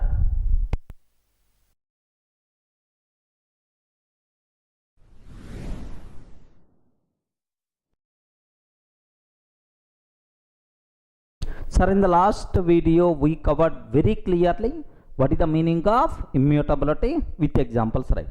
Sir, now the next thing my requirement is, sir, why immutability concept is required? Okay, in Python, why this immutability concept is required? Just observe a bit very carefully, sir. I am taking A is equal to 10. A is equal to 10. B is equal to 10. C is equal to 10. Do you know who is responsible to create object in Python? Python virtual machine. Python interpreter is the responsible to create object, virtual machine, right? So now in this case, total how many objects will be created? Can you please confirm? Total how many objects will be created in this case? Yes? Total how many objects? 3 objects. Are you getting? Because it is a different line, it is a different line, it is a different line. That's why total how many objects got created? 3 objects got created. No. Our Python virtual machine is a bit intelligent person. Are you getting? What it's going to do is, A is equal to 10. Listen very carefully about this one, sir. Sir, A is, yes, refers to this object. A is equal to 10. Okay. Now my point is, sir, B is equal to 10. In Python, if an object is required to create, an object, Python virtual machine is required to create an object. Blindly, it won't create an object. First, Python virtual machine, what it will do, PVM, what it will do is, for the required content 10 is an object already available or not. Are you getting? For the object already available or not. So, Python virtual machine will check. If an object already available, it is always going to use existing object only. Remember that it's always going to use what? Existing object only instead of creating new object. Sir, object reusability. So, if a Python virtual machine required to create an object, it won't create that object immediately. First, it will check, is any object already there with the required content or not? If an object already there with the required content, then what it will do is, it will reuse existing object only. It is not going to create new object. So, B is equal to 10. 10 is already there. Now, B is also pointing to that object. Remember that. It's a point into that. Similarly, C is equal to 10. Okay. C is also pointing to that object. A, B, C. So, total, how many objects are there? Respond. How many objects are there? Only one object. But how many reference variables are there? 3 reference variables pointing to same object. 3 reference variables pointing to same object. Object reusability, man. Okay, where is the proof for that? Very simple. Print of ID of A. Print of ID of B. Print of ID of C, sir. Regarding print of ID of A, ID of B, ID of C. What is the answer we are going to get, sir? Just observe carefully. Have a look once. Here I am taking A is equal to 10, B is equal to 10, C is equal to 10. Okay, print of ID of A, ID of B, print of ID of A, ID of B, ID of C, sir. If I can take like this, what output by default we are going to get, sir? Sir, can you please expect, is it the same answer or not? Yes, means that how many objects got created, sir? Only one object got created. So, 3 reference variables point into the same object. Are you able to understand? So, what is the advantage? What is the biggest advantage here? Instead of creating 3 objects, we are creating only one object and we are reusing the same object. The biggest advantage here what we are going to get is memory utilization will be improved. Memory utilization will be improved. Memory saved, sir. Memory usage of memory saved. Second advantage is, do you know, creating an object is a costly operation. In any programming language, creating an object is a very costly operation. We are not required to create 3 objects. One object is enough means automatically performance also will be improved. Automatically performance also will be improved, sir. This is the advantage. Okay, clear, right? Don't feel only for the int. For the remaining cases also happily it is applicable. Observe this. A is equal to, sir, 100.234. What is this one? Please confirm. What is this one? It is a float value. Now B is equal to, sir, 1000.234 I am taking. Can you please imagine how many float objects will be created? How many float objects will be created? Only one object, and reuse same object. Are you getting? Only one object and reuse same object for both requirements, right? Okay, well, now print of how you proved in the last example. What is the approach we followed? Sir, address of ID of A, ID of B. If addresses are same, both are pointing to the same. So not required to compare addresses. There is one small shortcut is there. If you want to check whether A and B both are pointing to the same object or not, how to check is operator is there. What is that operator? Is. A is B. Okay, in the operators I will explain in detail, don't worry. A is B when it returns true if both are pointing to the same object. If both the references pointing to the same object, then only it returns true. Remember that. Sir, now A is B or not? A is B or not? Yes, perfect. Yes, both are pointing to the same object only. True itself is answer we have to get, sir. Remember this. Sir, where is the proof for that? Have a look once, sir. Observe carefully. Here I am taking A is equal to 1000.234. B is equal to 1000.234. Like this I am taking. Print of A is B. Like this I am taking. Are you getting? Print of A is B. B like this I am taking, sir. Can you please observe that? What is the answer we are going to get? True. True means both are pointing to the same object only. So reusing object, this story not only for int, for the float also it is applicable. Let me cross check for Boolean case. A is equal to true I am taking, sir. What is the value? True. True. B is equal to true I am taking. A is equal to true, B is equal to true. Print of A is a B. A is a B like this, right? Sir, what will happen in this case is A is the true.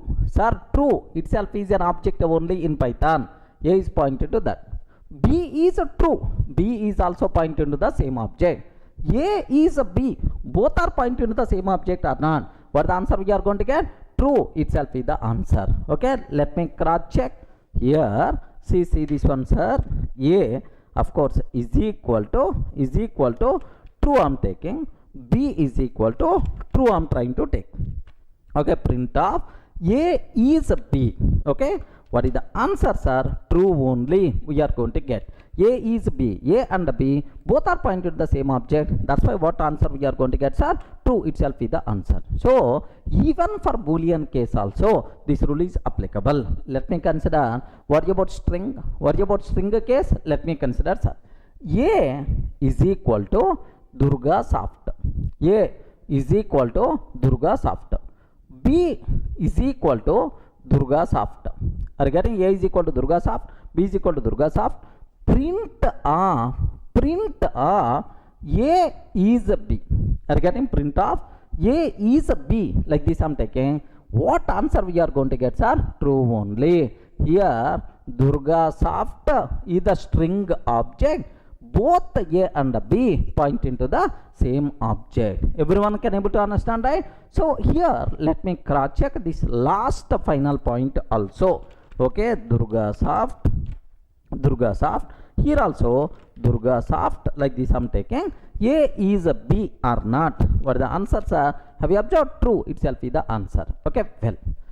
So now, so Python virtual machine, how it is very intelligent, okay, to improve memory utilization, performance improvements, right? Now the terminology is very clear. So in Python, if an object is required to create, Python virtual machine won't create immediately. First it will check, is there any object already available with the required content or not? If an object already available with the required content, then existing object will be reused. Clear, right? If existing object is not there, sir, no existing object, then only a new object will be created. This behavior is nothing but, this is what the advantage of this object. This approach, memory utilization, performance will be improved, sir.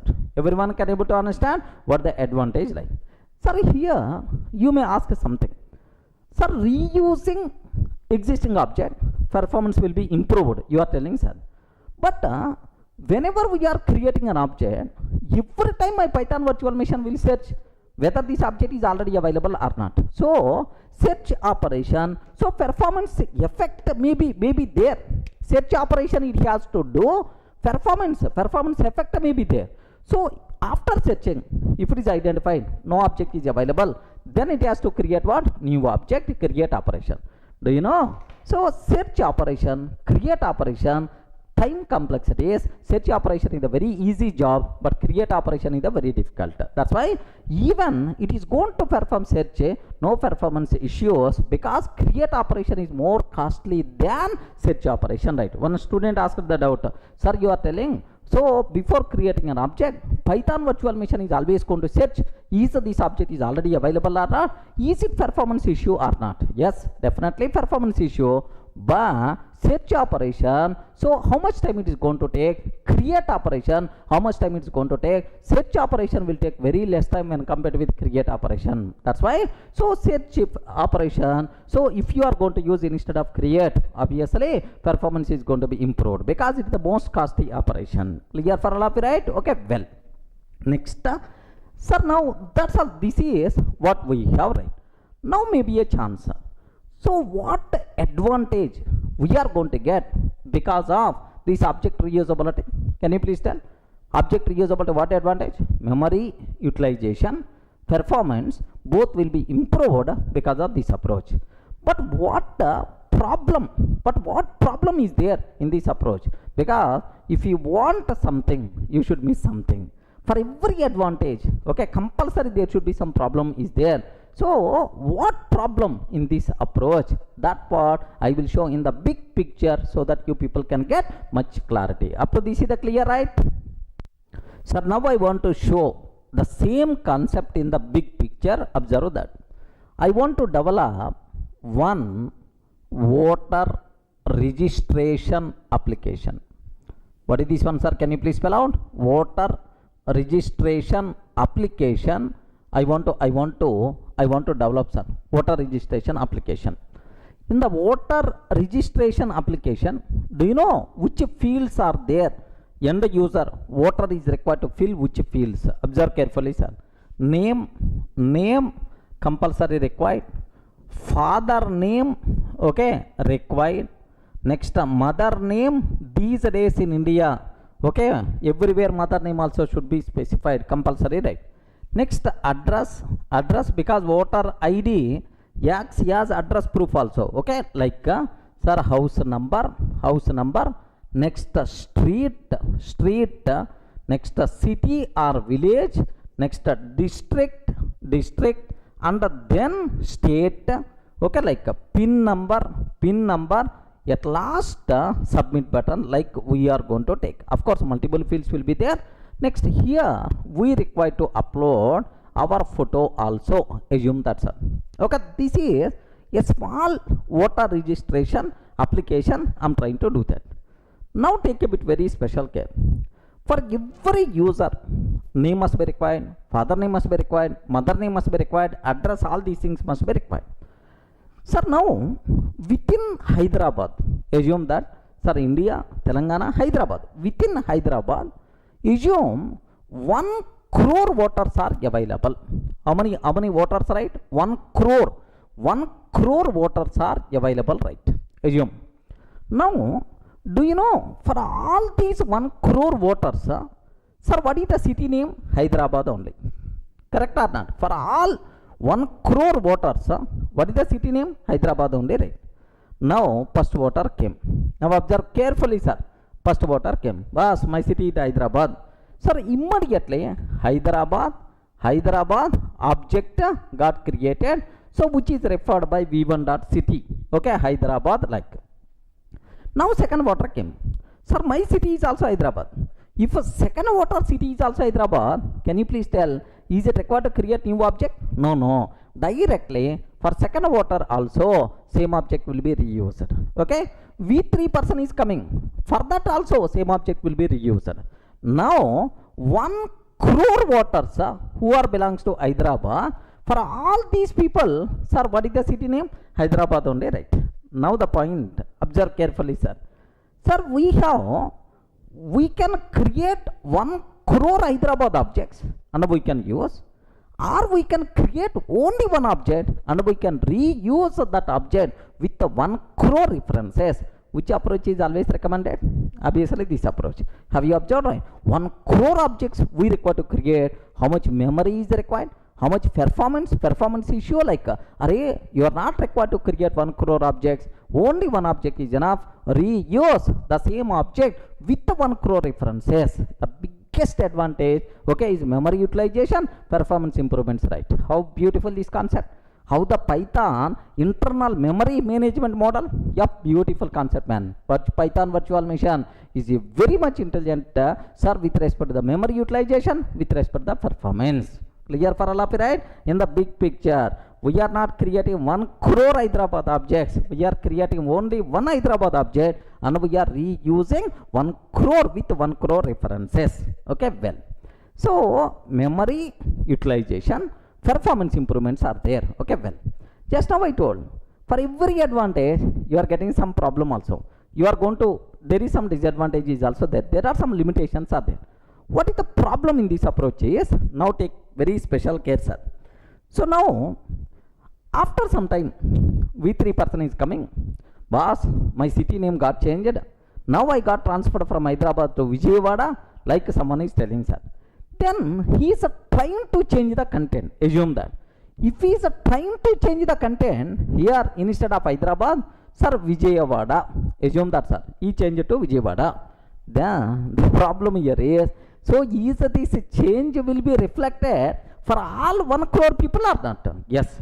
Sir, after some time, V2 person is coming. My city, not Vijayawada. My city is Mumbai. Like, sir, forget about memory advantage, performance advantage. Now the program is going to behave abnormally. In the morning time in the system I checked, my city is Hyderabad only. After half an hour I checked, my city suddenly changed to Vijayawada. I never changed. But evening whenever I checked, my city became Mumbai. So instead of memory advantage, performance advantage, abnormal behavior is there. Program is going to behave abnormally. So because if one person is trying to change the content, all the 1 crore people are going to be affected. Correct or not? So to prevent this problem, immutability is required. So in Python, this is not the thing which is going to be happen. Hyderabad is always fixed, Hyderabad only. Okay, because multiple references using the same. So if any person trying to change the content, observe carefully, sir. Once we create string object, we can't perform any changes in that object. The content is always fixed, the content is always final. If any person trying to change the content, sir, V3 person, I want to change from Hyderabad to Vijayawada. Sir, now a new object will be created, Vijayawada. Only this particular V3 is going to be referred to this new object. Regarding only V3 referred to new object, so that there is no effect on the remaining references. Are you getting right? So if this approach is not there, new object approach is not there, for every small change all 1 crore people are affected. To prevent this effect, for every change a new object will be created which is nothing but immutable, so that there is no effect on the existing references. Are you able to understand, right? Once we create an object, we can't perform any changes. If you are trying to perform any changes, with that a new object will be created. Immutability concept. Why this immutability concept is required? Because of object reusability. A single object reused with multiple references.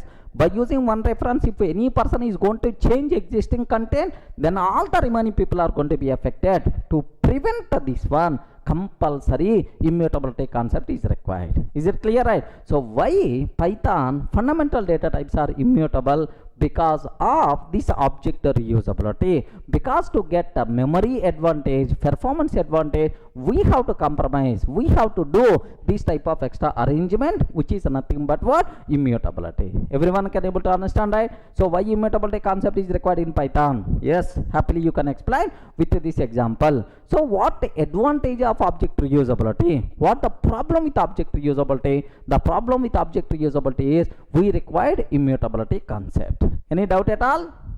Clear for all of you, right? Now take a bit very special care up to this.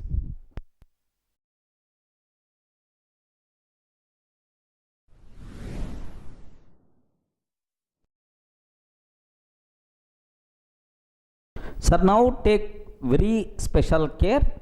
All fundamental data types are immutable. Okay, so like int, float, complex, int, float, complex, next bool, and then str. All these things are immutable. Don't worry, sir, everything is immutable. Okay, like, but object reusability concept applicable only for int type, float type, bool type, str type. So for complex type, object reusability concept is not applicable. Maybe internally the way of representation is the different, maybe at memory level. So here object reusability is not there, but it is immutable. Remember that. So now where is the proof for that? Yes, if you consider a is equal to 10, b is equal to 10, print of a is b, true is the answer. True is the answer, because for int always it is going to use existing object only. Next a is equal to 10.5, b is equal to 10.5. okay, print of a is b. okay, in the case of float also we are always going to get existing object. We are always going to reuse existing object only. True, sir. Sir, now a is equal to true, b is equal to true, print of a is b. Yes, a is b. What the answers are? True. Yes, we covered, we executed already all these things, right? Next, a is equal to Durga, a is equal to Durga, b is equal to Durga, print of a is b. What answers are? True is the answer. Okay, well, so object reusing this capability available for int, available for float, bool, and then string type, but not applicable for complex type. Where is the proof for that? Now observe, a is equal to 10 plus 20j. A is equal to 10 plus 20j. B is equal to 10 plus 20j. Are you getting? So in this case, even content is the same. Compulsory a new object will be created in the case of complex numbers. Now observe, print of a is b. In this case, false is the answer we have to get. Are you getting, right? So only object reusability concept not applicable for complex numbers, except complex. For the remaining data types, it's always applicable, man, in the fundamental types. But complex is immutable. Immutability is the common property, sir. All are immutable, but reusing the object is not there for complex numbers. Maybe internal memory representation, the way of representation may be different because of some internal reason. But anyway, we are not going to use complex numbers that much frequently. Don't worry about that. Let me show up to this, right? Observe carefully. Here a is equal to 10, b is equal to 10. Print of a is b. I'm taking, sir. What answer we are going to get? True itself is the answer. Now 10.5, b is a 10.5, a is a b. I'm taking. What the answer? True. True itself is the answer, sir.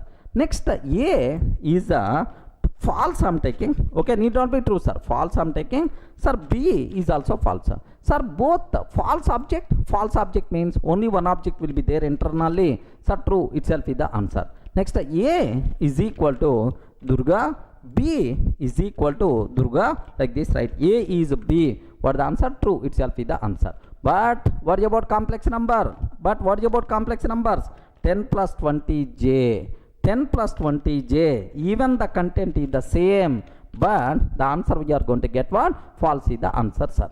Okay, well, so object reusability concept applicable for all fundamental types except the complex, but all fundamental types including complex are immutable, right? Next, here one small clarity I have to provide. So we can execute Python program, Python script. I wrote some script and I'm trying to execute. It is the standard way, sir.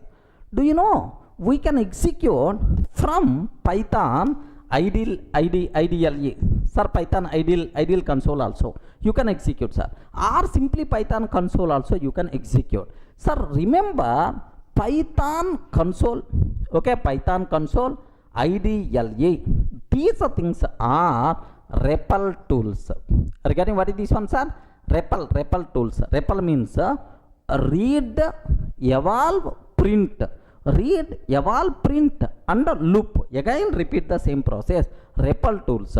These things are not standard IDEs or not standard editors to develop the programs. So these are just to test the small coding snippets. We are going to use this, but these may show different behavior. Don't worry, sir. If you are going to use your IDEs, Atom IDE, PyCharm IDE, or Spider, or otherwise standard whatever approach I am using, all these cases our discussion is valid. But in the case of IDLE, Python console, these are just a small REPL tools to execute small coding snippets. Here you may get different results. Don't worry about that, sir. Observe that how you can conclude. Have a look once, sir. I'm taking a is equal to 1000.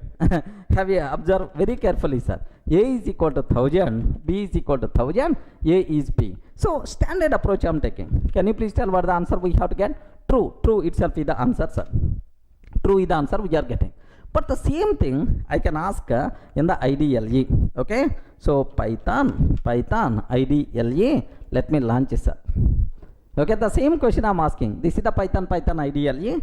A is equal to 1000, b is equal to 1000, a is a b or not. What the answer we are getting? Are you seeing the answer, right? So the answer in the Python IDLE is a false we are going to get. So don't worry about that. It is not standard. Okay, it is not a standard. Same way, a is equal to 10, b is equal to 10, a is a b I'm taking. Sir, now you are getting true. Now you are getting true, sir. So it means this IDLE is going to reuse existing object up to certain range only. I hope that the range is, I hope that the range is 0 to 256. The range in the case of int 0 to 256 only in this. Maybe IDLE tool or consoles or Python console, like it is within this range only. But in the case of float, observe the behavior two worst. A is equal to 10.5, b is equal to 10.5. I am taking, sir. A is the 10.5, b is the 10.5, a is b. We have to get a true, sir, because in the case of float also we will have reusing, but here false we are going to get. Means this is not standard. Don't worry about that. Next, similarly Python console also. Just now I showed, right? Python console py. I am taking, sir. A is equal to 10.5, b is equal to 10.5, like I am taking. A is b or not. False we are going to get, sir. A is equal to 1000 I'm taking, B is equal to 1000 I'm taking, A is B, yes, false we are going to get. So don't worry about console, Python console and Python IDLE. It may show different results, but these are not standard. Sir, whatever approach we are following is the standard. If you want, you can execute in the PyCharm, same results we are going to get. Clear for all of right? Now, up to this any doubt? What is the meaning of immutability? Okay, like. Sir, by this time, you people got very clearly what is about immutability, why this immutability concept is required, up to that clear. Now, some students may ask, sir, immutability okay? Can you please show at least one example about mutability also, so that we will get complete picture? Like you may ask, sir, very simple example, what I have to discuss, observe carefully, sir. Here, after completing our fundamental data types, the next level advanced data types we have to discuss list concept, tuple concept, like there you will get much clarity, but a bit advanced. Let me show one small example to get basic idea. Do you know A is equal to 10, sir? How many values here represent? Only one value, 10. But if I can consider list, sir, list, how many values a list can represent? Multiple values. Are you getting how many values a list can represent? Multiple values. A group of values represented by list. How you can access these elements? By using index. Python is always zero index based. Remember, L of 0, its value is the 10. L of 1, its value is the 20. Okay, like this. Basic idea, sir. List means a group of objects. We can access each element by using index. That's all. But anyway, in the next video, we will discuss list data structure in detail. Don't worry, sir. Sir, now my question is, all fundamental data types are immutable. Once we create an object, we can't perform any changes. If you are trying to perform any change, compulsory a new object will be created. You know, right? Okay. Sir, here I am taking x is equal to 10, x is equal to x plus 1. Like, can you please tell what will happen? X is 10. X is equal to x plus 1 means a new object will be created. Now onwards, x is pointing to this one. We discussed already, it is immutable. But list is mutable. List is mutable object. In the existing object only, you can perform any changes, no problem at all. Sir, what it means? Observe carefully, right? Sir, here L is equal to 10, 20, 30 is there, sir. Observe very carefully. L is equal to 10, 20, 30 is there. Okay, 10, 20, 30. This is the list what we have. L is the reference variable for that. Okay, well. Now, I'm trying to print L, sir. What is the address of L? Okay, ID of L. Some address you are going to get. Now, L of 0 is equal to 7777, like I'm taking. Sir, now I'm trying to change the content of this list. If the list is mutable, obviously in the existing object only we require to perform changes. Correct, right? So L of 0 is equal to 7777 means now this one replaced with 7777 in the existing object only. Remember this one. So once we create list object, you can perform any changes in the existing object. This changeable behavior is nothing but mutability concept. Okay, well, list is mutable. Where is the proof? Now print address are print of ID of L, after modification address, before modification address, both the things are same because modification happened in the same object only. If you want, you can print L value, modified value by default we are going to get, sir. 20, 30 like a modified value we are going to get. So means that clear practical proof. So all changes are happened in the existing object only, but not in the new object. Where is the proof? Let me execute this code. Observe carefully, sir. Here I am taking, here 1 minute. Here I am taking L is equal to 10 comma L is equal to 10 comma 20 comma 30, sir. Print of id of L, print of id of L and print L. Sir, I'm trying to print content of L and its address also. Okay, let me execute up to this. Yes, content is 10 20 30, address is, this is the address, right? Okay, well, now my question is L of 0 is equal to 7777. I'm taking L of 0 is equal to 7777. Print of id of print of L. L, sir, after modification, what is the result?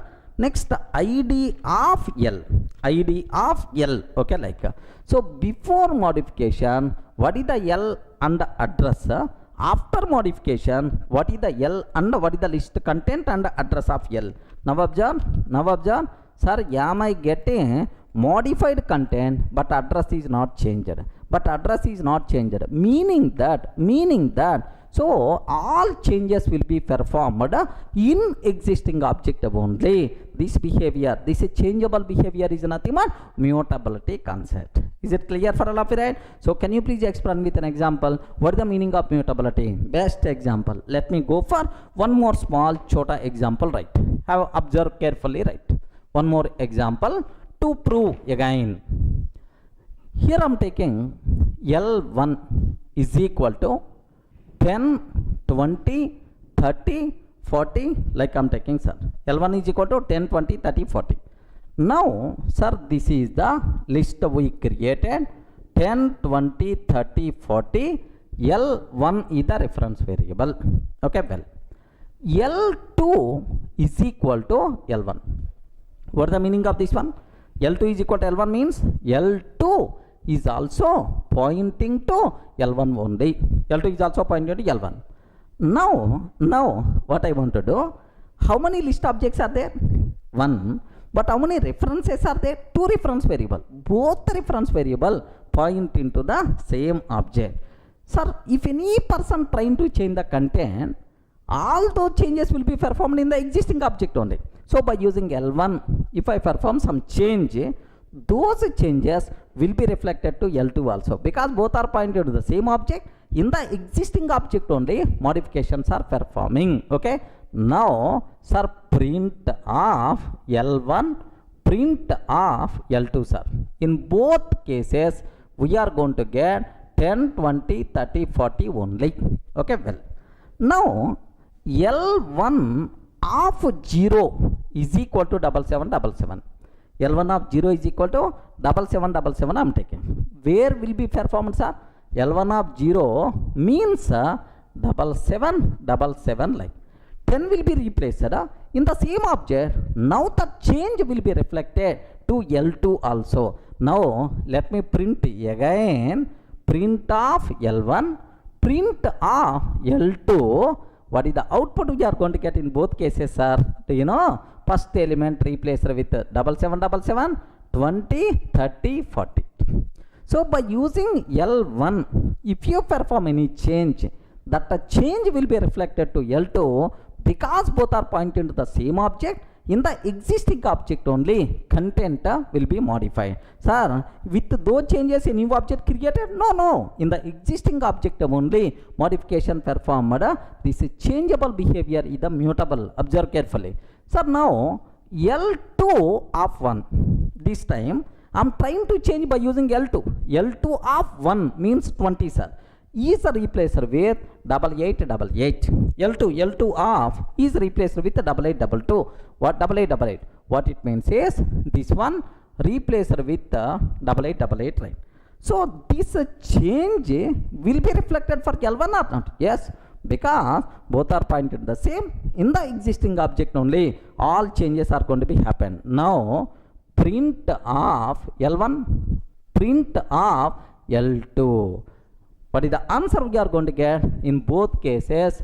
7777, okay, 8888, 30, 40 is the answer we are going to get. Friends, everyone in the position to understand clearly. So in the case of list, the modifications are happening in the same object or not? Yes, that's why list is mutable. So can you please explain basic example to understand mutability concept? best example to understand, let me execute this code. Have a look once. I'm taking L is equal to L1 is equal to 10, 20, 30, 40, sir. Okay, well, L2 is equal to L1. So both are pointing to the same object. Print of L1, next print of L2, like this I'm taking, sir. Okay, well, print of L1 and L2. Let me execute after this. Yes, the content is the same. Now by using L1, I'm trying to change the content.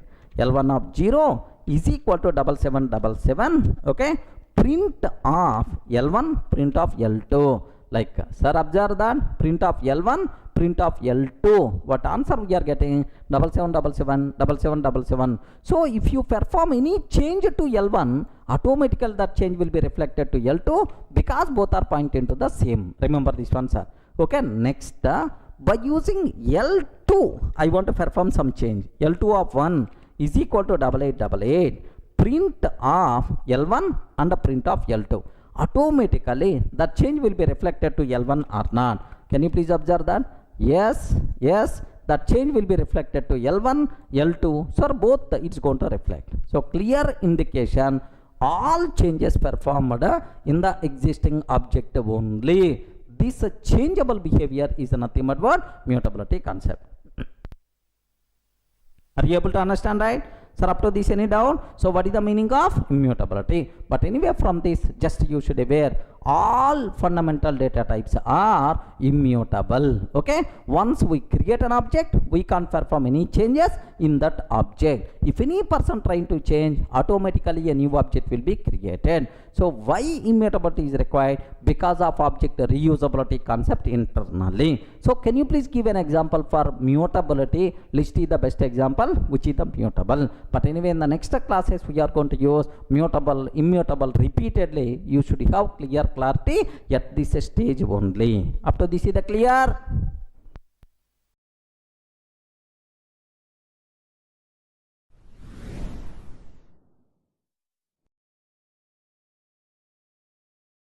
Hi friends, in the last videos we covered very clearly about fundamental data types. Sir, now observe that, sir, if I consider A is equal to 10, can you please tell what is the type of this one? Integer type. B is equal to 10.5, float type, sir. If I can take C is equal to true, like Boolean type. Next, sir, D is equal to 10 plus 20, J is what type, sir? This is, what is this one? Complex number. Next, E is equal to Durga. Okay, like I'm taking, it is the stringer type. These are 5 fundamental data types we covered, sir. Here, every variable can hold how many values? Only one value. A can be used to represent value 10. B can be used to represent value 10.5. C can be used to represent value true, sir. So in fundamental data types, every variable can hold how many values, right? Only one value. Clear, right? Okay, like, sir, sometimes my programming requirement, I want to hold a group of values together.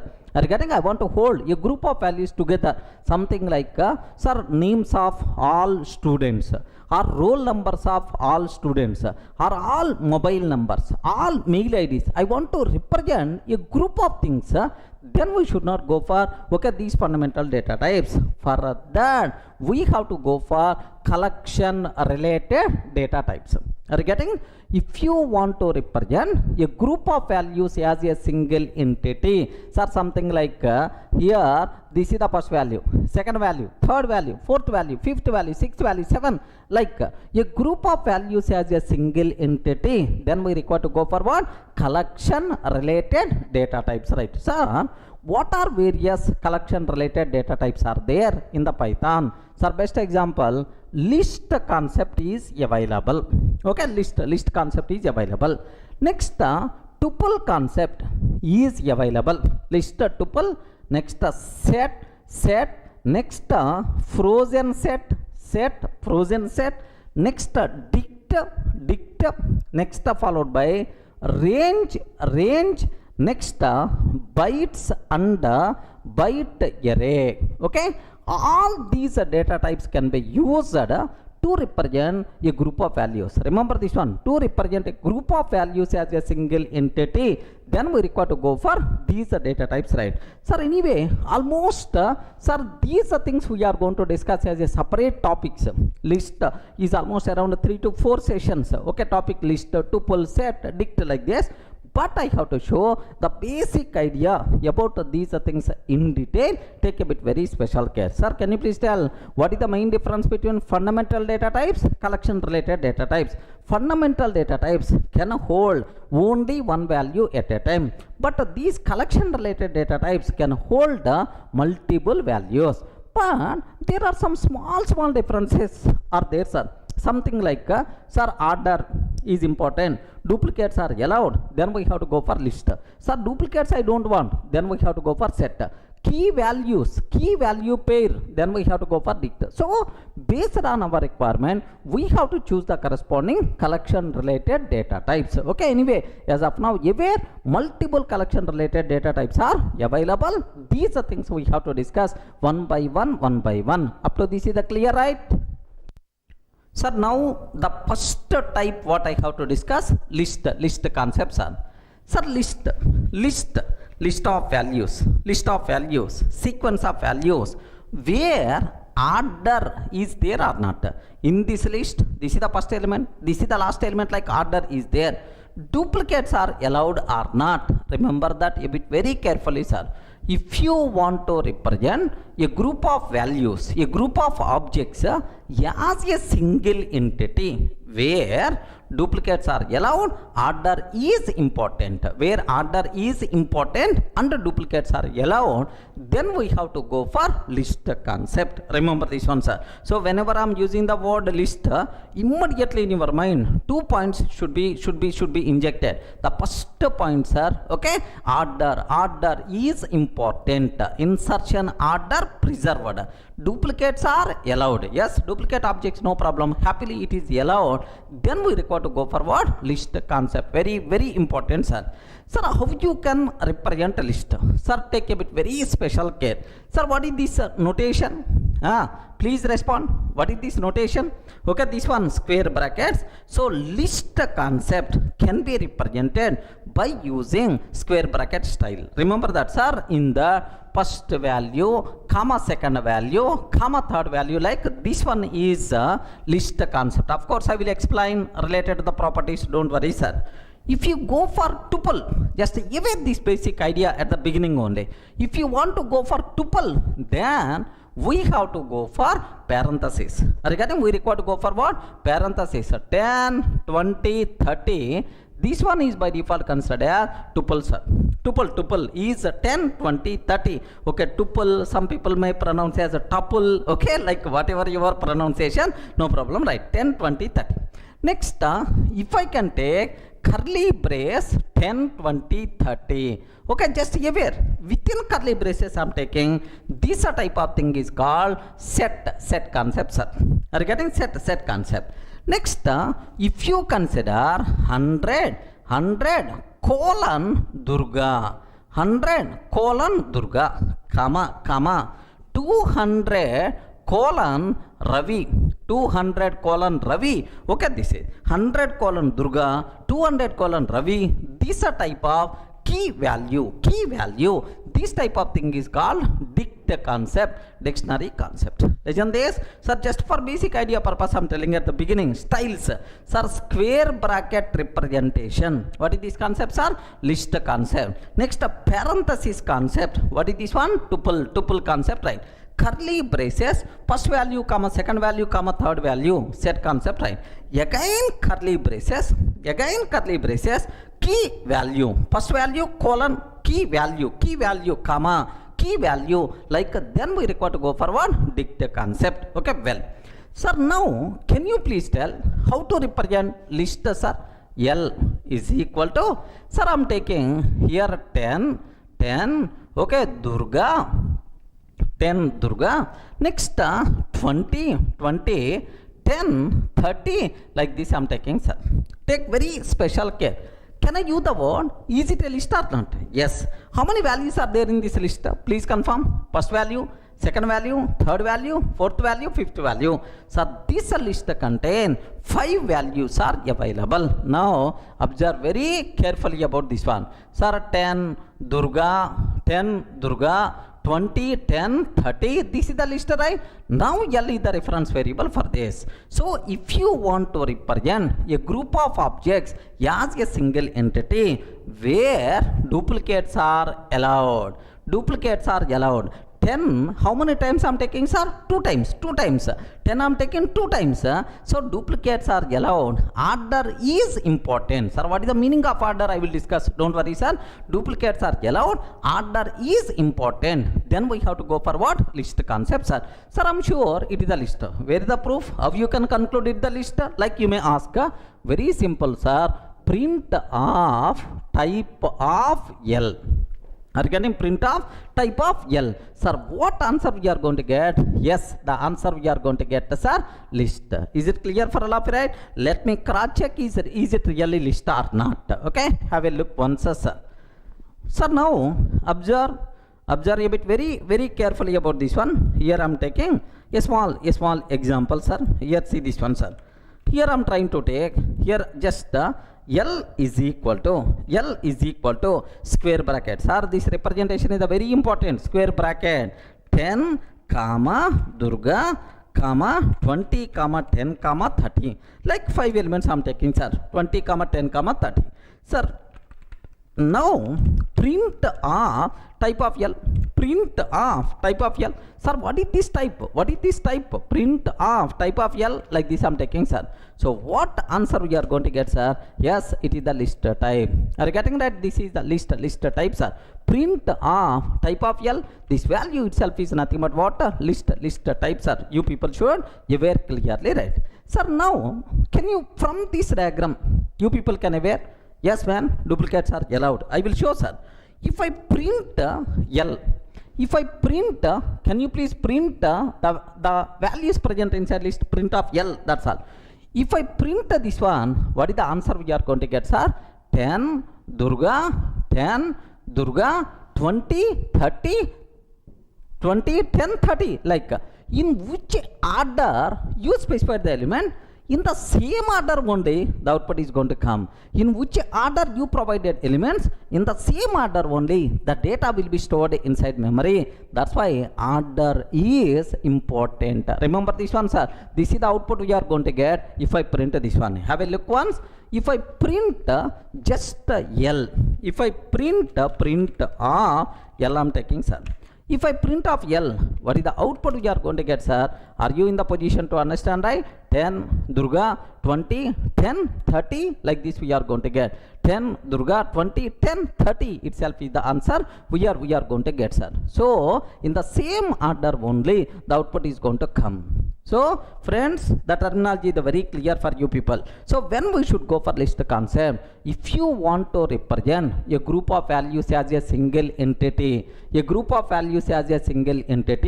where order is important, duplicate objects are allowed, then we have to go for what? List concept, right? Okay, well, sir, from this discussion, can you please provide some important conclusions, what you observed about the list?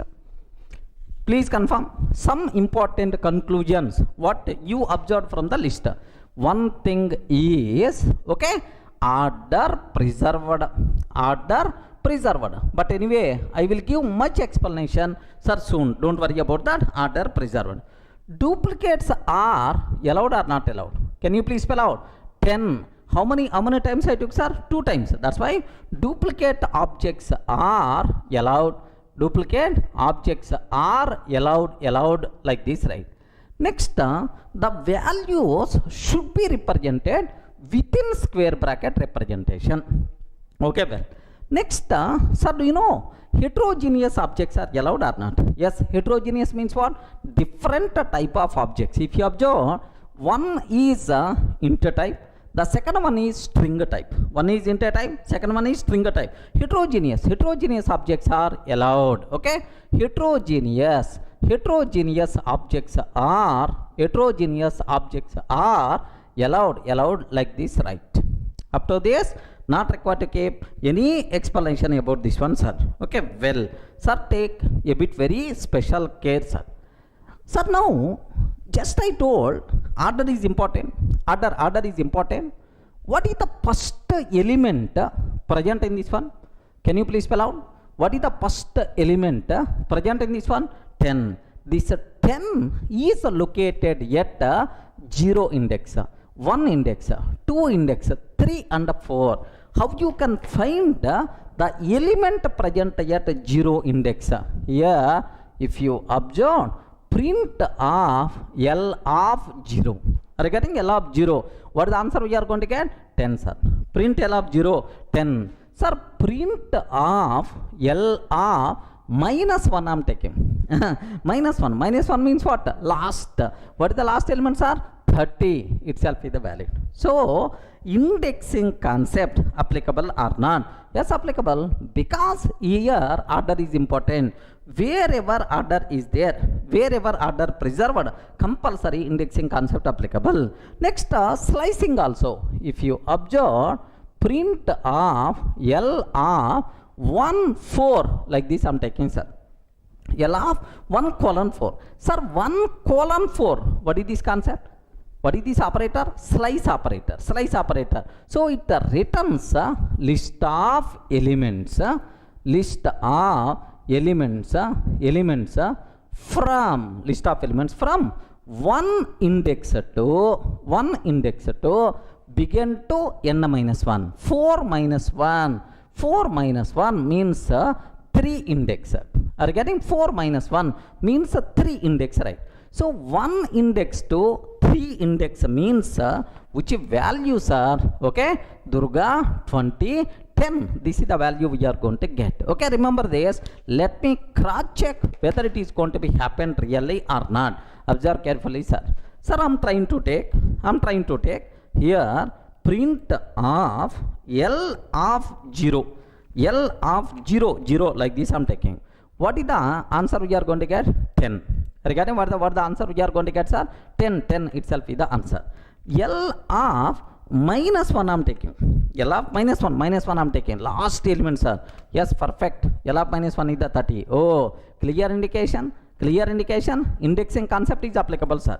Now I want to take slice operator also. L of 1 to 4, sir. L of 1 to 4. So, from 1 index to, begin index to n minus 1 index means, sir, 1, 2, 3. Okay? This part we have to get, sir. Durga 20, 10. This is the part we are going to get. Observe carefully, sir. What is the answer? Durga 20, 10 is the answer we are going to get. Perfectly itself is acceptable. So, for the list, indexing concept, slicing concept applicable, no problem at all.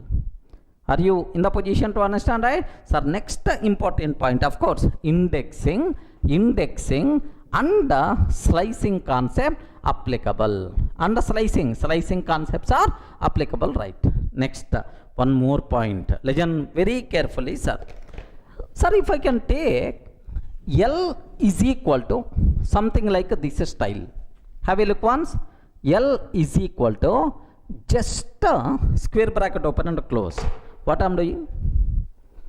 Respond. What I am doing? L is equal to just a square bracket open and close. What I am doing? We are creating list which is empty because I am not specifying any elements, right? Yes, creation of empty list. What is the way? Okay, like this. Sir, being Python developer, lakhs, crores of times you require to do this type of syntax. Okay, how to create empty list? Just I created, right? Now I want to add an element to this list. Are you getting? I want to add an element to this list. If it is the list, if you want to add an element, we require to call one method. What is that method, sir? Append. Are you getting? What is the method we have to call? Append. Append method we have to call to add element to the list. Now observe, L dot append of 10, sir. Now I added 10 to this list. Okay, now L dot append of 20 I am taking. L dot append of 20. L dot append of 30 I am taking, sir. 30. L dot append of 40, 40 like this I'm taking. Okay, well, sir, now how many elements I added to this list? 4 elements. By using which method you can add elements to the list? Okay, append method like, sir, now print of L. Now print of L. If I can take, what is the answer we are going to get, sir? Okay, I told insertion order preserved in the case of list. Sir, first which element you inserted, that element will be stored in the memory. So at the beginning, sir, 10 I added, and then what? 20 I added, 30 I added, 40 I added. Are you getting? 10, 20, 30, 40 like this I'm adding, sir. Sir, this is the output we are going to get. Next, if you want, you can remove an element also. That thing is also possible, sir. L dot remove of 30 I am taking. L dot remove of 30 I am taking, sir. Now, can you please observe that print of L, print of L. So now 30 will be removed. Now the content will become 10, 20, 40 is the answer we are going to get, sir. So based on our requirement, you can add new elements, you can remove existing element. Such type of option is there in the case of list. That's why list is growable in nature. List is growable in nature. Remember, based on our requirement, you can increase, you can add new elements, you can remove existing element. Such type of thing is possible. It is the growable. Based on our requirement, you can add, remove. That option is there. Let me cross check whether it's going to work or not. Have a look once, sir. Sir, I want to take empty list. Can you please confirm how to create empty list? Square bracket open, close. That's all. Square bracket open and close, empty list. L dot add, not add. What is the method?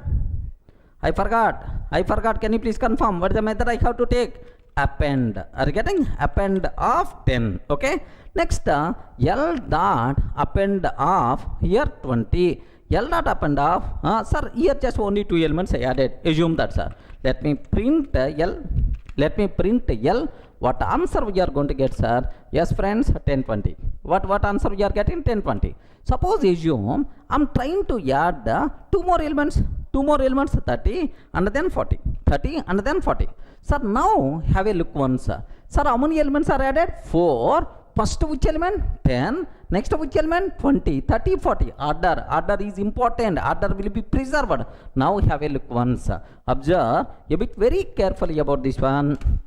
10, 20, 30, 40. Like we are going to get the answer, sir. Okay, well, sir, based on my requirement, remove L dot remove of 30 I am taking, sir.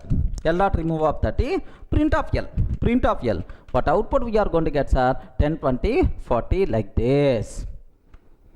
Friends, is it clear for all of you? Based on our requirement, you can increase, you can decrease, you can add new elements, you can remove this new element. So this type of thing is called growable in nature. Okay, well, sir, one more last point related to list, sir. Observe carefully this one. If I consider L is equal to, okay, 10, 20, 30, 40. L is equal to 10, 20, 30, 40. Sir, I know elements already at the beginning only. That's why here 10, 20, 30, 40 like this I am taking. L is the reference variable, right? Now my question is, take very special care about this one.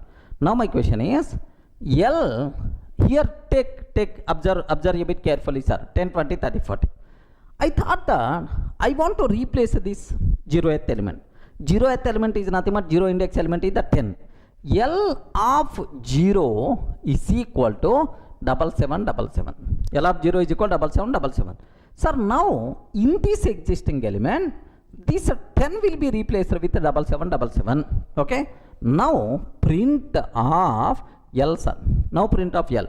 What is the answer we are going to get? 7777, 20, 30, 40 is the answer we are going to get. Clear indication.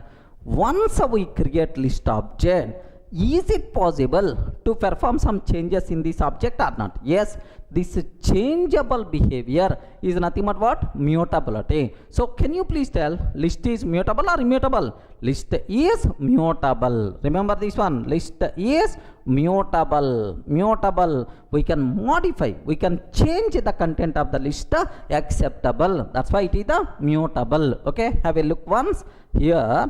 Observe carefully about this terminology. I'm taking 10, 20, 30, 40. I'm trying to take, sir. Now print of L, L, sir. Sir, we are going to get simply 10, 20, 30, 40. Okay, print of L, 10, 20, 30, 40, we are getting, sir.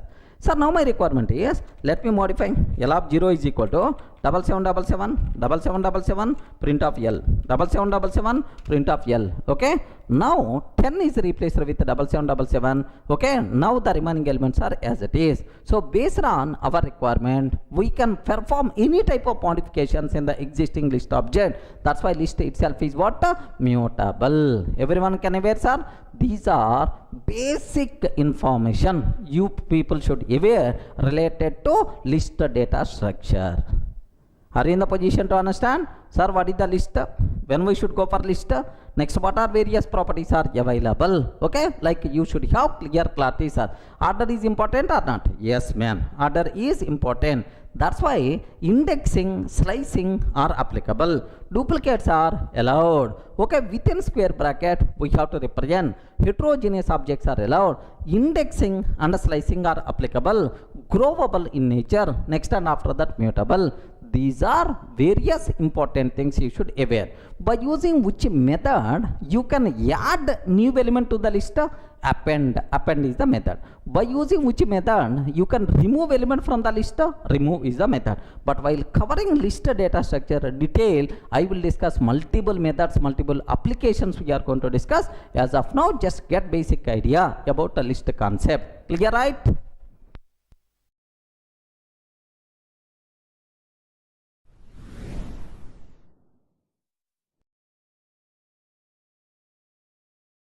Sir, in the last video, we covered very clearly about list data structure, right? So, in the list, duplicates are allowed or not? Allowed. Insertion order preserved, mutable, right? Sir, now the next thing what I have to discuss, tuple concept, right? Sir, now tuple exactly same as list. Sir, all properties are exactly same as list. Exactly same as list. But where is the difference? Only one word is the difference. So exactly same as a list, except that it is immutable. Remember this one, sir. Except that it is immutable. Okay. Once we create a tuple object, we can't perform any changes in that object. This nature is nothing but what? Immutable. Regarding by mistake, if you are trying to replace, if you are trying to add something, remove something, sorry man, such type of options are not available in the case of tuple. Sir, except that all the remaining properties are same. Insertion order will be preserved, indexing is applicable, slicing is applicable, duplicates are allowed, all the remaining properties are same. Only difference is list is mutable, but tuple is immutable. Is it clear for all of you, right? Sir, next, that is, can I use the word read-only version? Are you getting?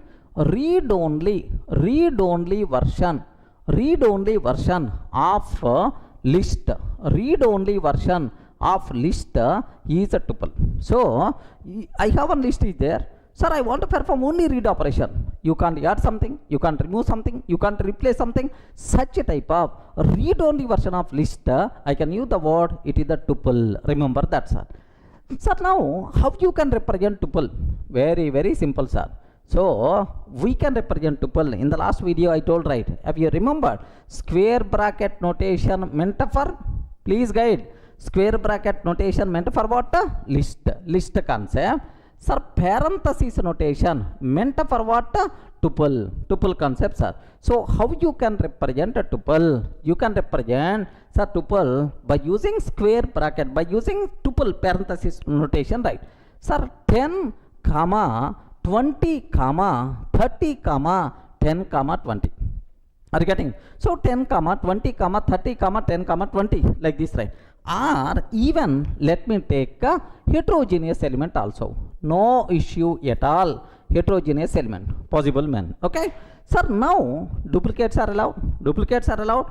Order is important. Order will be preserved. Heterogeneous elements are allowed. All the properties are same. But you can't perform any modification for this. That is the only difference. Sir, how you can conclude it is a tuple? Where is the proof? How you can tell, sir, it is a tuple? Very simple. Let me take a print of type of t. Print of type of t. Sir, what answer we are going to get, sir? Tuple itself is the answer. Okay, have a look once. Sir, now t is equal to, here I am taking t is equal to 10 comma 20 comma 30 30 comma 10 comma Durga, like this I am taking. Can you please tell which symbol we are using? Parenthesis. Parenthesis symbol we are trying to use. Now print of type of t, sir. Print a type of t. Have a look once. What output we are going to get, sir? Class tuple. Are you getting what is the output we are getting, sir? Class tuple. Tuple is the output we are going to get, sir. It is the tuple. Now I have one small point. Sir, order is important or not? Yes, order is important. So what is the first element? Yes, 10. What is the last element? Durga, like this, right? So if the order is important, slicing, indexing applicable, right? Now, sir, print t of 0. Hey, what is the first element? Which element is locating at 0 at index? 10, sir. Okay, 10. Sir, print of t of minus 1. Minus 1 means last element. Minus 1 means last element, sir. Durga. Last element, Durga, like we are going to get. So, print of t of 1 colon 4. Sir, what is the meaning of 1 colon 4? Respond. 1 colon 4. Slice operator. Slice operator, right? Sir, which value we are going to get from begin index to n minus 1? 1, 2, 3. 1, 2, 3 means this is the answer we have to get, sir. So, I am going to get 20, 30, 10. Sir, it is the read only operation. It is the read operation only. I am not performing any modification. Just read operation. So, slicing and indexing, both operations are applicable for the tuple also. Okay, have a look once, sir. I want to take what is the first element? T of 0, sir. Sir, can you please tell what is the first element? 10 is the answer. First element itself is the 10. What is the last element? What is the last element? The last element is Durga. The last element itself is Durga, like this, right? So, first element is the 10, last element is the Durga, like this we have. Next, print of t of 1 colon 4. 1 colon 4. What answer we are going to get? 20, 30, 10, like this, right? So, what is a tuple? What is tuple? How you can represent a tuple? Next, how you can access elements of the tuple, like index, slicing, all these things are applicable. Next, sir, you told tuple means immutable. Very that. Can you please show that? Very simple, sir. T of 0, which element is there? 10 is there, sir. T of 0 means 10. I want to replace this 10 with a 7777. Sir, now observe. If it is the list accepted, if it is the tuple, what it's going to tell, sir? 7777, like this I am taking. So, T of 0 is equal to 7777, like if I am trying to ask, Array Python virtual machine, can you please run this one? Immediately, Python virtual machine PVM, what it said? Array Durga, pagal ho gaya, mental. So, tuple is already immutable. How you can change the content? How you can change the content? Like PVM is going to give left and right. Okay, we are going to get type error. Remember, we are going to get type error because we can't perform any changes in that object. Type error we are going to get. Okay, well, observe carefully, sir. Have a look once. I am trying to replace T of 0 is equal to 7777. What will happen? T of 0 is equal to 7777. What will happen, sir? Sir, type error. Tuple object does not support item assignment. Is it clear for all of you, right? Friends, tuple object does not support item assignment. Okay, so that's all. This is what you people should aware clearly about this immutability, right? Sir, same if you want to add a new element in the list, I covered which one? Append method. If you want to remove an element from the tuple, I covered which one? Okay, remove with the method append and remove. So can I use the same methods for the tuple or not? T dot append of 50 I'm trying to add. T dot remove of 10 I'm trying to remove. Do you know, sir, both the cases we are going to get error again, because the reason is append, remove, such type of capabilities are not available for the tuple. That's why attribute error. What is this error we are going to get? Attribute error we are going to get saying, sir, append attribute, remove attribute, these attributes are not available, these methods are not applicable for the tuple, because tuple is always fixed, the content is always fixed. That's why you can't perform any changes, you can't add something, you can't remove something. That's why this thing is not possible. Have a look once. If I'm trying to take here t dot append of 50 I'm trying to take. T dot append of 50. What will happen, sir? Attribute error. Tuple object has no attribute append. Tuple object has no attribute append like this, right? Sir, similarly, sir, remove like this I'm taking, sir. Remove of 10. Now observe attribute error. Tuple object has no attribute remove, like we are going to get the error. Friends, everyone in the position to understand what is the meaning of immutability? You can't add something, you can't remove something, you can't perform replacement. That's why tuple is always immutable. So except this immutability, okay, all the remaining properties are same as the list only. So read only version of list concept is what? Tuple concept. Clear, right? Sir, now I will explain very important dangerous point I'm going to tell. Please take a bit very special care. Even experienced Python developer also will do this mistake, not one time, multiple times. That's why please take a bit special care, sir. Sir, if I can take t is equal to just the parenthesis open and close, what is the type? Respond, what is the type? I told already, wherever parenthesis is there, it is considered as what? Tuple type only. Sir, it is empty tuple. Are you getting what is this one, sir? It is empty tuple. Correct. Let me show this one, sir, because here there is a big story is there. Observe that carefully, right? T is equal to parenthesis open and close, print of type of t, sir. Print of type of t. What is this t type, sir? Here, do you know, sir? Tuple. T is what type, sir? Tuple type. Yeah, empty tuple. No elements are there. Empty tuple type. Now the same thing what I want to take is t is equal to, sir, 10 I'm taking. Are you getting? Can you please tell? Now the tuple contain how many elements? Array, respond, man. Now the tuple contain how many elements? How many elements? One element, 10. Earlier 0 number of elements, but now how many elements, right? One element, like. So if I can take, yes friends, print type of t. If I can take like this, what is the answer we are going to get? Sir, it is a tuple. This tuple contain one element. Obviously the type is always tuple only. The type is always tuple only, like. If you are going to tell like this, I will give left and right. Remember this. What is the reason for that? Yes, what the reason for that is, it is not tuple, sir, it is int type. What is the reason is, do you know, in our normal mathematics, forget about programming and so on. Normal, sir, suppose sometimes I can take 10 plus 20. Valid expression 30.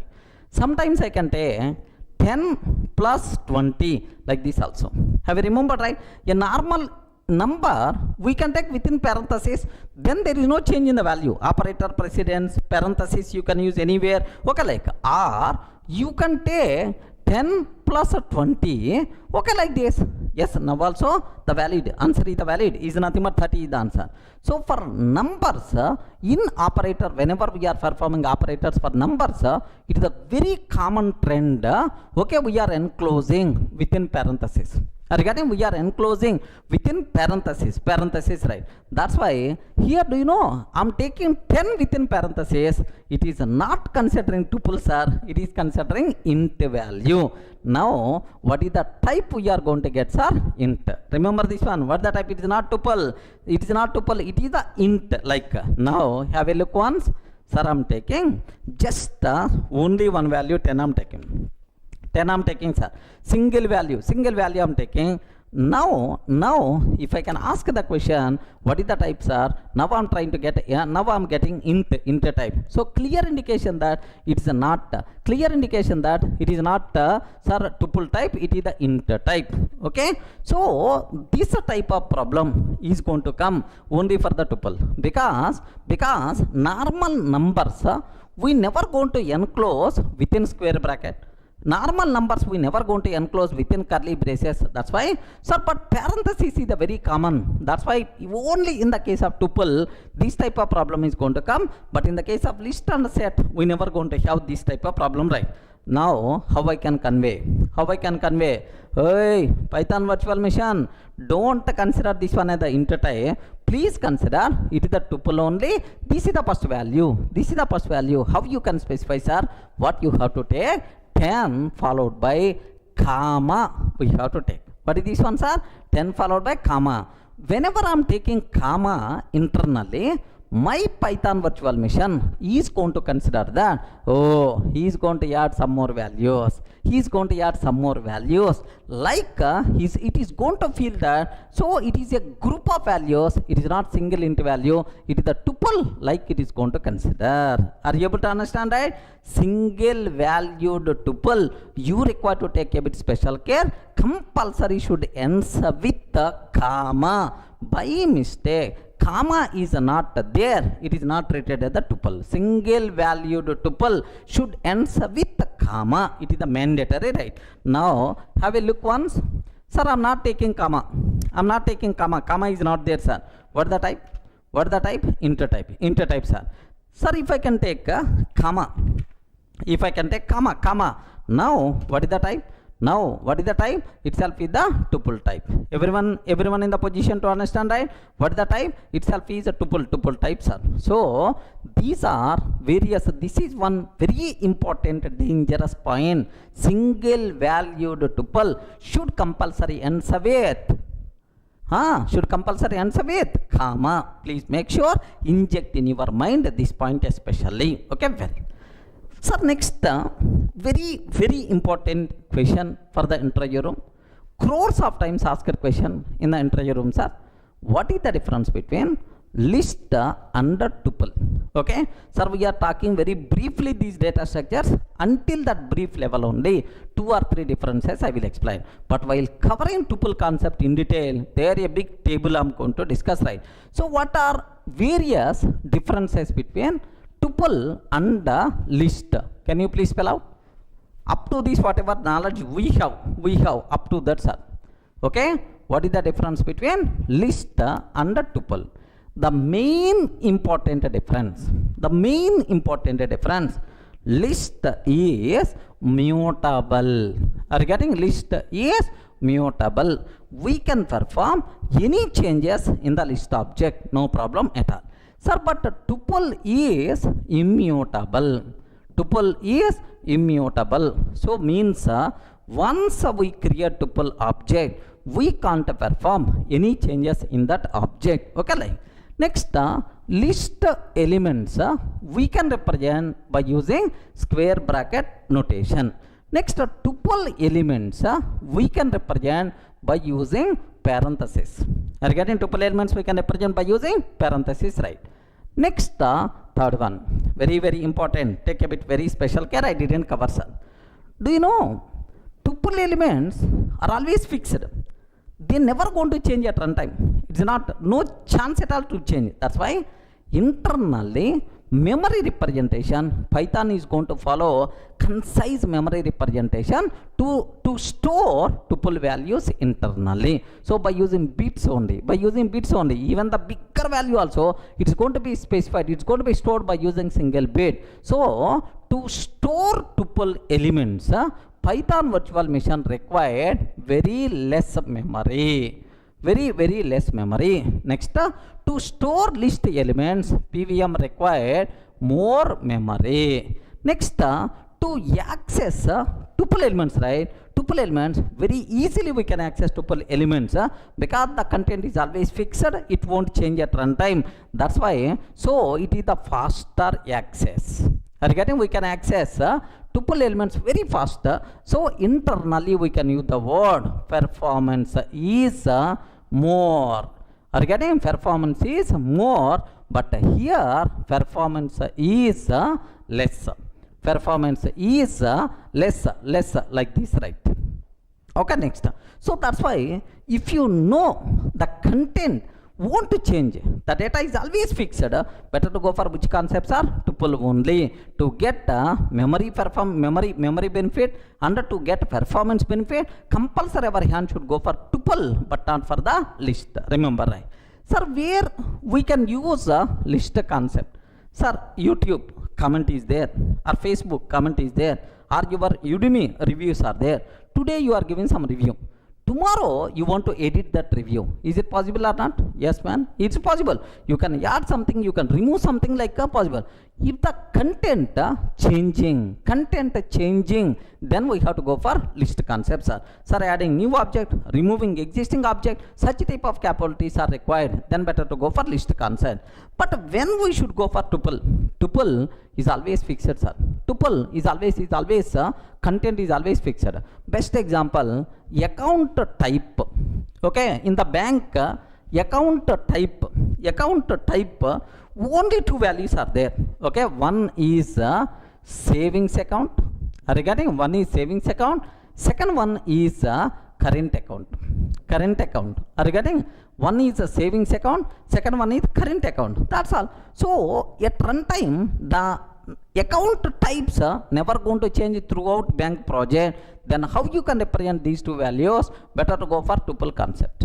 Okay, like vendor missions are there. You may aware, if you are going to insert coin, then you will get what we call some a small chocolate or otherwise Coca-Cola bottle, something like you are going to get vendor mission. So the allowed inputs inside vendor mission is always fixed. Maybe assume that, sir, it should be only 5 rupees or 10 rupees coin only. You are not allowed to use any other. So allowed inputs is always fixed. So to represent, okay, these fixed values, better to go for what? Tuple concept. Are you getting right? Okay, even in the metro stations also, if you want to get the ticket, you have to insert either 10 rupees or otherwise 20 rupees note only. Assume these are the two allowed inputs or three allowed input. How you can represent, sir? By using tuple concept. Content is always fixed. At runtime, you can't add something, you can't remove something. Next, you can't replace something. Such type of possibilities are there. Highly recommended, better to go for tuple, sir. So the most valuable, very important question for the interview room: what is the difference between list and tuple? List is mutable, tuple is immutable. List elements we can represent by using square bracket. Tuple elements we can represent by using parenthesis. Next, tuple elements required less memory, but list elements required more memory to store. Next, we can access tuple elements very speedily. Performance is good, but here performance is low. That's all. If the content keep on changing, better to go for list. If the content never changed, better to go for tuple concept. Any doubt? Are you getting basic idea about tuple? Next, one more dangerous point: single valued tuple should compulsory ends with a comma. That's all, sir.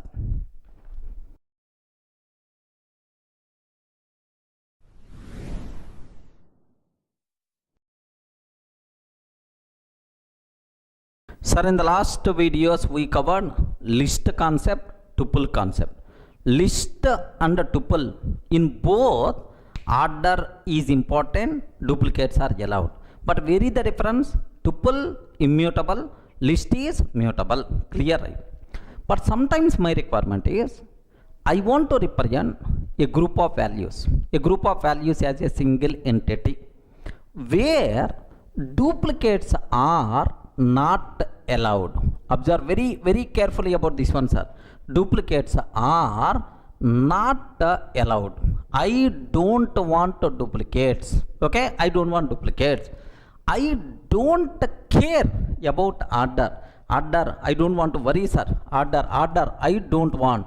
Order not required. Order not required. This is my programming requirement, man. Sir, otherwise, don't worry. Next, duplicates are not allowed. Suppose, best example, I want to send one SMS message to all my students. So, I have to duplicate numbers if any there. It should be removed. Duplicates are not allowed. So, in any order you can send. But at last, for all the students, my message got sent or not. My message got delivered or not. It is very important. So, where order is not required, order is not important. Next, duplicates are not allowed. If you have such a type of requirement, then better to go for set data structure, right? Are you getting? When we should go for set? Whenever we are using the word set in your mind, immediately 2 points should strike. Point number 1. Okay, order not important. Order is not applicable. Next, duplicates are not allowed. Okay, like, sir, in your general mathematics also, if you observe that mathematics, S1 sets, relations, functions, like mathematics, discrete mathematics, somewhere in our academics we covered. Sir, 1, 2, 3. S2 is equal to 2, 3, 1 I'm taking. S3 is equal to 1, 3, 2. Like this I'm taking, sir. Can you please spell out all these sets are equal or not? Normal mathematics set theory. All these sets are equal or not? Yes, friend.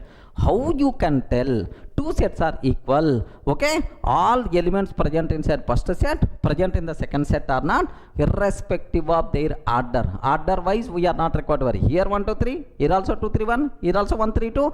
The same elements only. That's why all these things are equal. Remember this one. Can you please tell what is the first element? What is the first element? What is the last element? If any person is asking what is the first element, what is the last element in set, give left and right. Because in set, order, such type of terminology not applicable. Okay, it's a normal mathematics. Same way, our Python set also. Okay, so if you don't want duplicates, if you don't want worry about order, then we have to go for what? Set concept. How you can represent, sir? Very, very simple. Okay, 10, 20, 30, 40, sir. So within curly braces, you have to represent a group of values. Within curly braces, you require to represent a group of values like, sir, now it is the set. How you can prove it is the set? Very simple, sir. Type of yes. Okay, type of yes. Can you just print type of yes? Now I have to get a set. Remember, print type of yes. Now I have to get what? Set. Okay, have a look once. Here, just take a bit very, very special care about this one, sir. Yes is equal to 10, 20, 30, 40 I am taking. Print type of yes. Print type of yes. What output we are going to get a class set. Is it clear for all of it? It is the set, right? Okay, class set like. Now here there is one small point is there.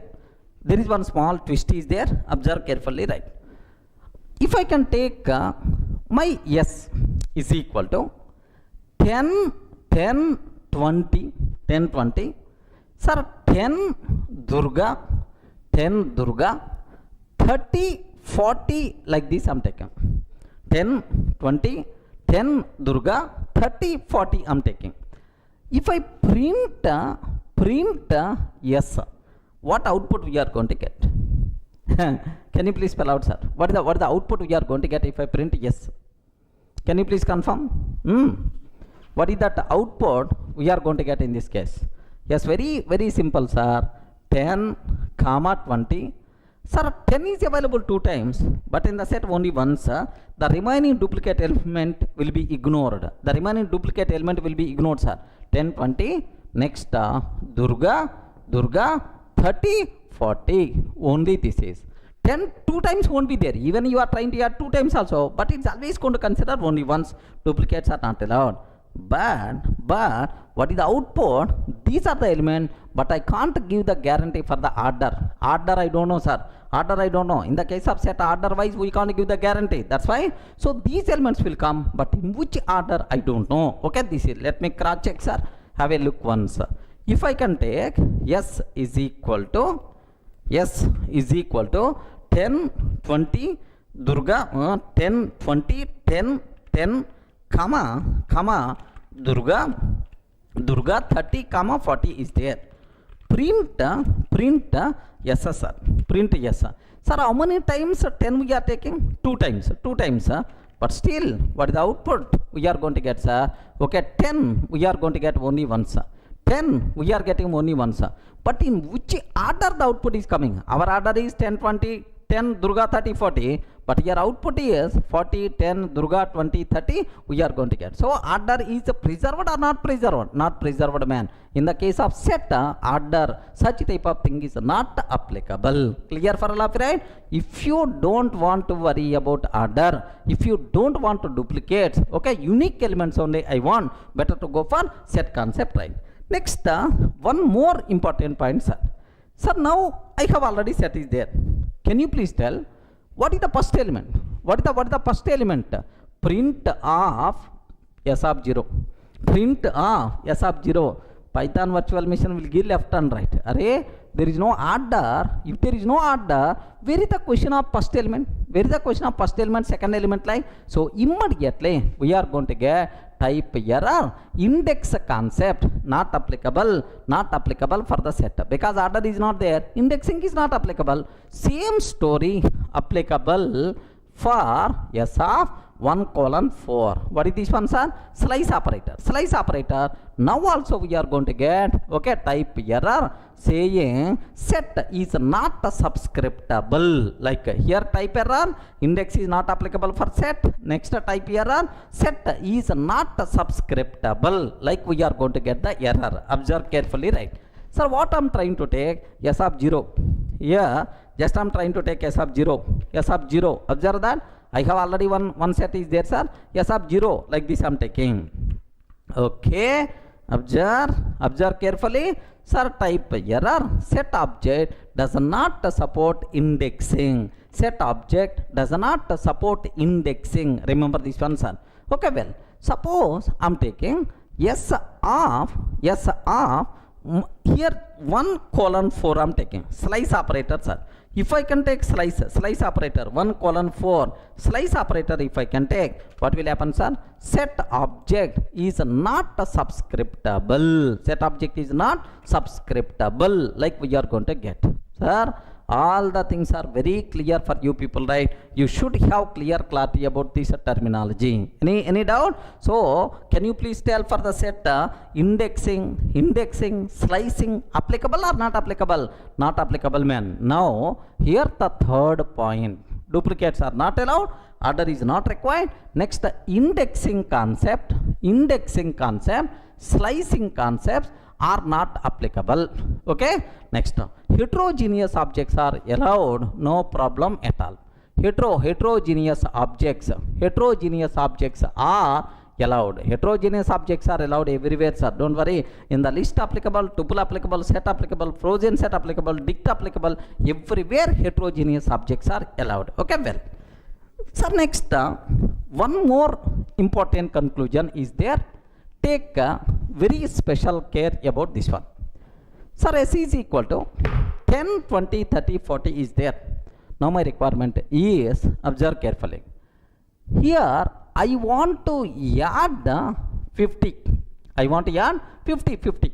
Now immediately you may get the doubt. Sir, append method. Append method applicable for list, but for the set we require to use add method. Add. What is the reason? I will explain, sir. Append applicable for the list, but add is the method applicable for set. Okay. Now let me print yes, sir. Let me print off yes. What answer we are going to get? Okay, 50 will be added. Now yes, dot remove of 30 I am taking. Yes, dot remove of 30. Okay, print of yes. Now 30 will be removed from the set. So 50 will be added, 30 will be removed from the set. Both the things are applicable. Have a look once. Here I am taking 10, 20, 10, 20, 30, 40. Like this I am taking.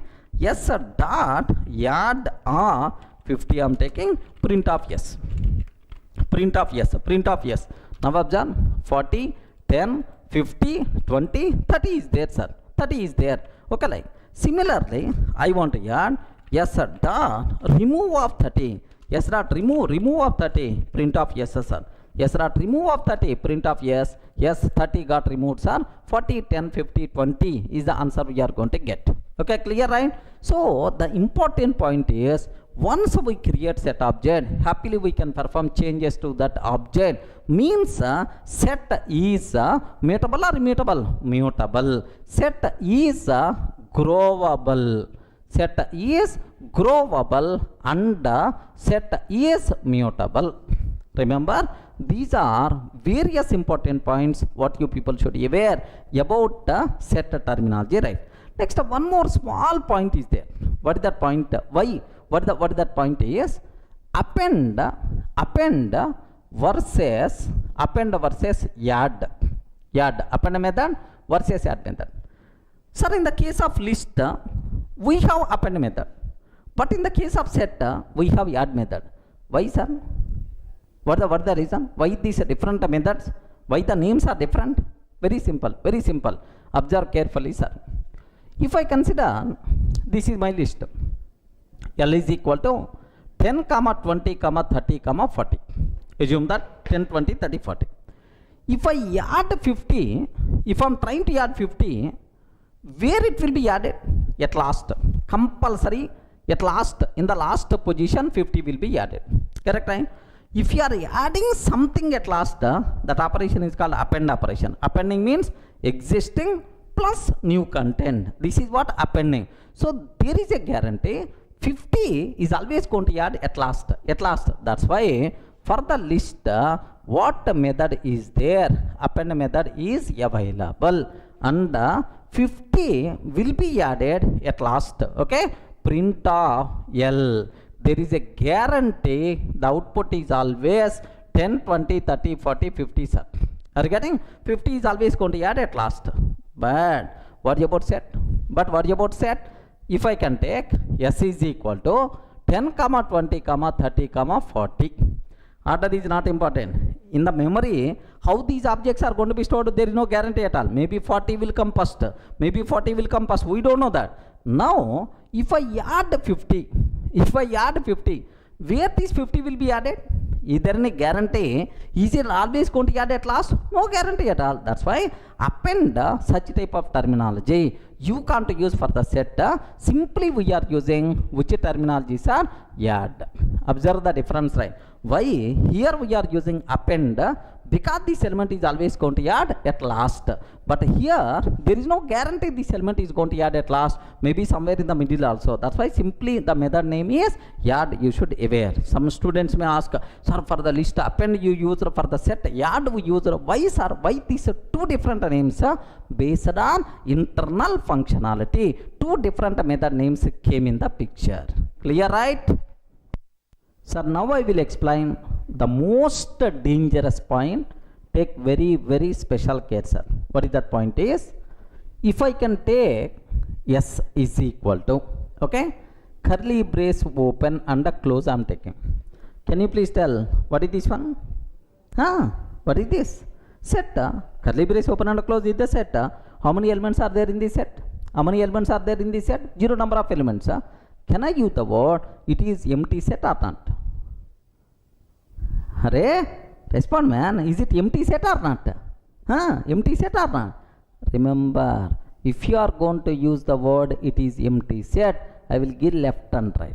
The reason for that is it is not a set, it is an empty dictionary. Remember that. Somewhere we covered square bracket, this is for list concept. Parenthesis, this is for tuple concept. Curly brace open and close for the set and dict for both curly brace open and close. By default, curly brace open and close is a dictionary but not a set. Remember, have a look once. Where is the proof for that? Where is the proof for that? Sir, type of yes. Can you please print type of yes? You are going to get dict sir, but not a set. Okay, very dangerous point. Okay, have a look once. I'm trying to take yes only. Okay, yes only. Okay, print of type of yes. Print of type of yes. Okay, C is equal to curly brace open and close. Print the type of yes. Okay, what output we are going to get? Have you observed? This is the dict type but not a set type. By default, it's the dict type but not a set type, sir. Then immediately you may ask, okay, sir, why it is considered the dict type? Why it's not set type? Very, very simple reason for that. Why they gave the priority for dict, sir? Suppose assume that you are going to the bar. Have you ever visited bar? Okay. Assume that you are going to the bar. Every day you will visit the bar. You will take at least 1 bottle or 2 bottles and then you are coming, sir. You are everyday regular customer to the bar. By mistake one day you forgot the money. Then automatically what the bar people are going to do? Don't worry, sir. Tomorrow anyway you are coming. Please pay tomorrow. No issue. Special privilege will come for this repeated customer. Correct or not? Because he's the most frequent customer. Suppose I'm going to the bar maybe yearly once. Assume that yearly once. On festival day one day I will go to the bar. That day I forgot the money. If the bar people are going to provide alcohol for me, no chance at all. They won't provide because I'm not regular customer. So if you are regular person, special privileges are available. It's the common. So among set and dict, which is the most frequent user data type? If you go for your Python programming, our hand is always going for dict only, but not set. Set is very rarely used, but dict is the most commonly used. That's why Python people gave the priority for the dict concept. He is the regular drinker, every day is going to the bar, dict, but set is not that much frequently used. Okay, well, so that's why it is the dict, sir. Okay, well, so sir, just observe carefully. Curly brace open and close. It is not a set. It is a dictionary. Okay, well. Then immediately you ask, sir, if it is the empty dictionary, how I can create empty set? What is the way? If you want to create empty set, the option is S is equal to set function you have to call. Now, what is the types are print a type of yes. Regarding what is the types are print of type of yes, now it is treated as empty set, sir. Okay, set how you can create empty set? You require to use a set function. Okay, have a look once. Here yes is equal to set I'm taking type of yes. S is equal to set I'm taking type of yes. What answers are? Observe that class set we are going to get. Is it clear for all of you, right? Sir, that's all. Let me print the content. What the content is there? Nothing. Empty, sir. Empty, how it is going to represent? Empty set only. Empty content, empty set only. Remember that. So, how you can create empty set? There is a special arrangement is available. Set function we require to call. You can't use just a curly brace open and close. Is it clear, right? Next, the last very important point about the set, sir. What is the difference between list and a set? Most commonly used interview question for the interview room, sir. What is the difference between list and a set? Observe carefully. Sir, list order is important. Order will be preserved, sir. Okay, but for the set, order is not applicable. Second one, sir, duplicates are allowed, but in the case of set, duplicates are not allowed. Next, list we can represent by using square brackets representation, but we can represent a set by using curly brace representation. That's all. If any person is asking the question, what is the difference between list and set? In the list, duplicates are allowed, but set duplicates are not allowed. In the list, order will be preserved, but in the set, order is not preserved. Here, curly brace open and close is the representation for the set. Square bracket is the representation for the list, right? These are the things what you should aware. Everyone can get basic idea about list, set, tuple, right? Okay, very, very important. The difference between list and tuple, the difference between list and a set. Okay, how to create single valued tuple, comma, how to create empty set. Set function we have to call. Clear?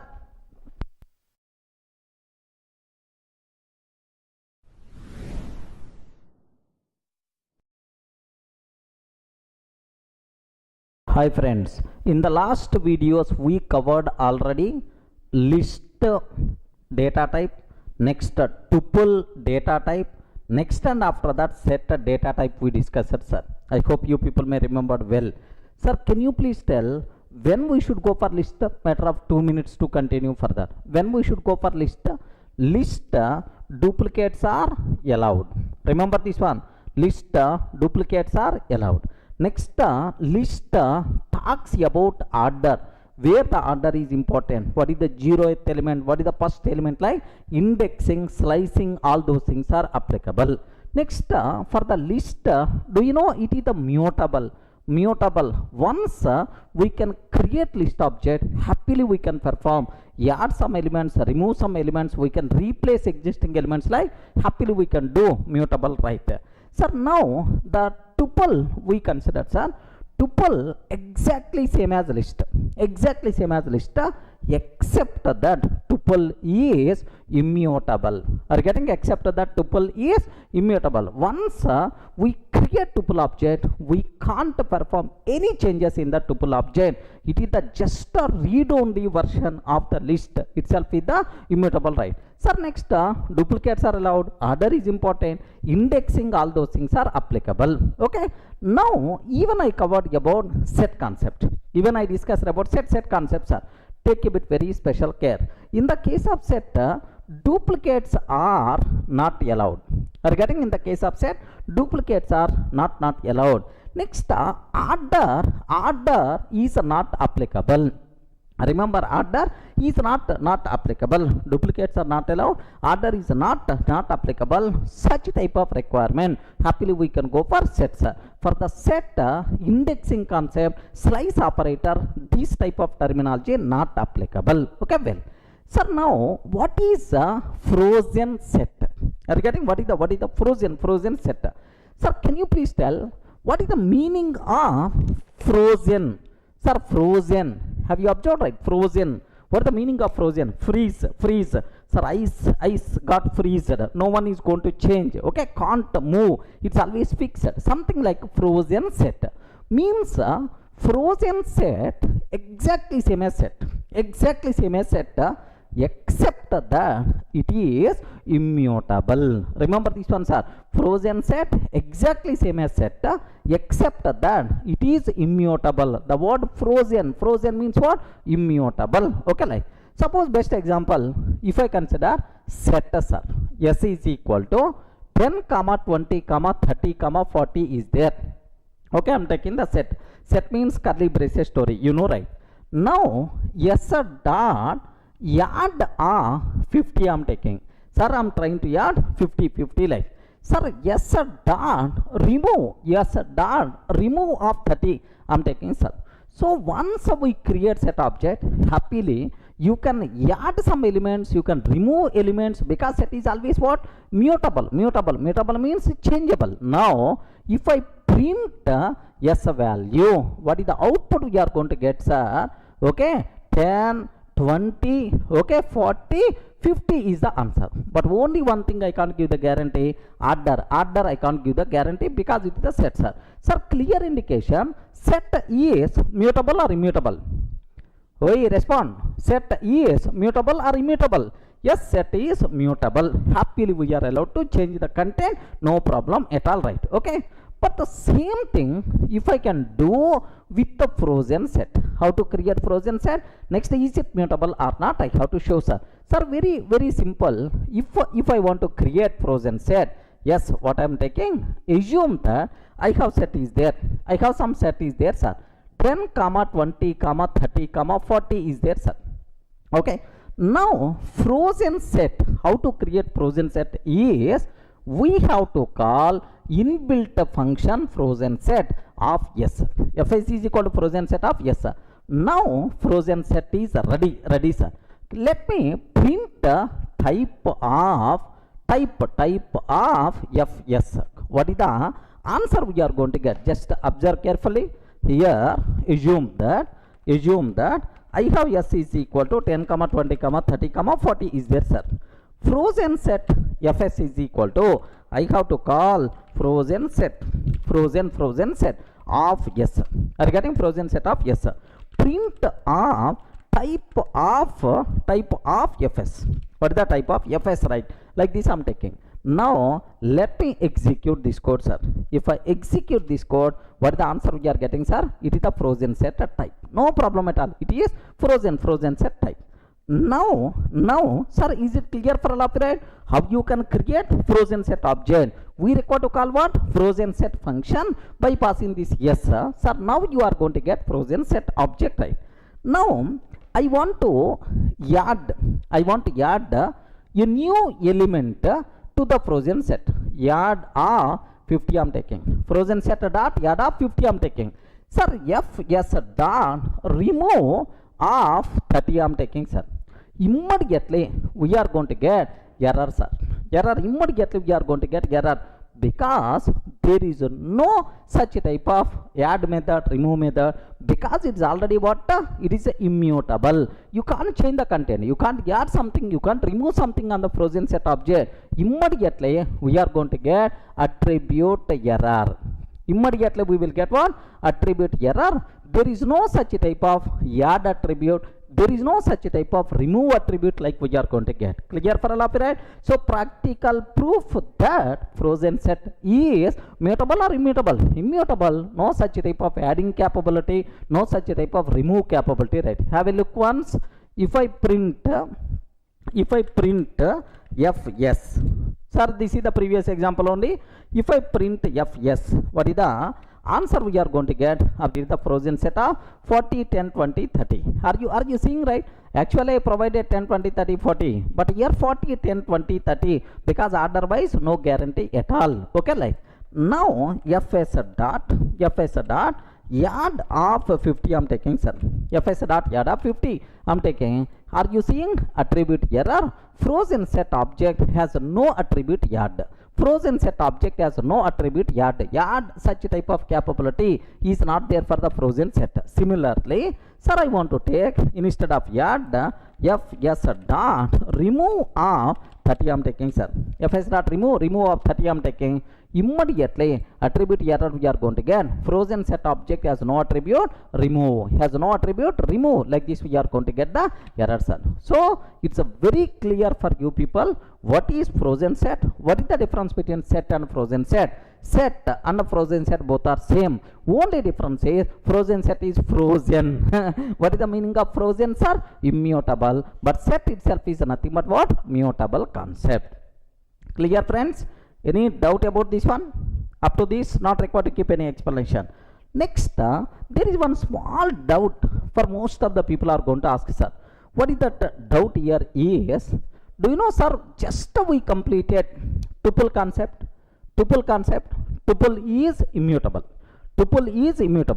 Then frozen set is also immutable. Then what is the difference between tuple and the frozen set? Sir, only common point is both are immutable, but there are several differences are available. What is that difference is? Here order preserved.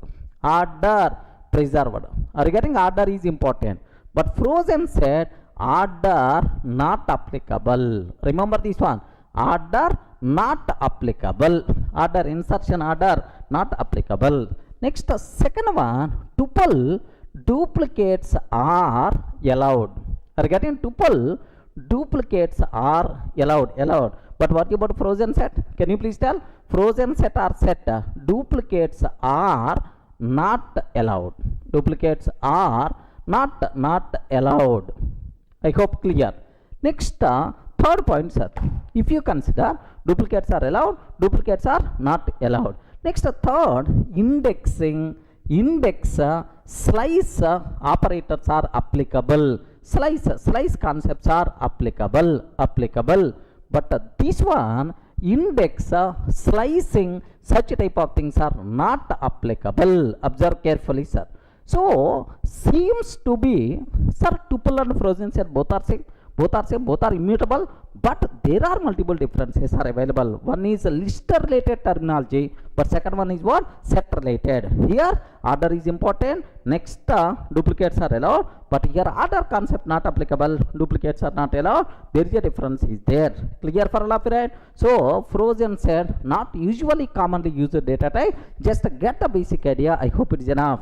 Sir, what is the difference between set and a frozen set? Set is respond. Set is mutable. Frozen set is immutable. What is the difference between tuple and a frozen set? Similarity, both are immutable, but differences, multiple differences are available.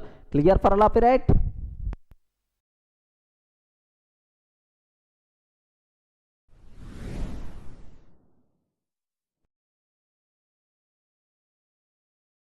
Sir, up to this we covered about list, tuple, set, and then frozen set.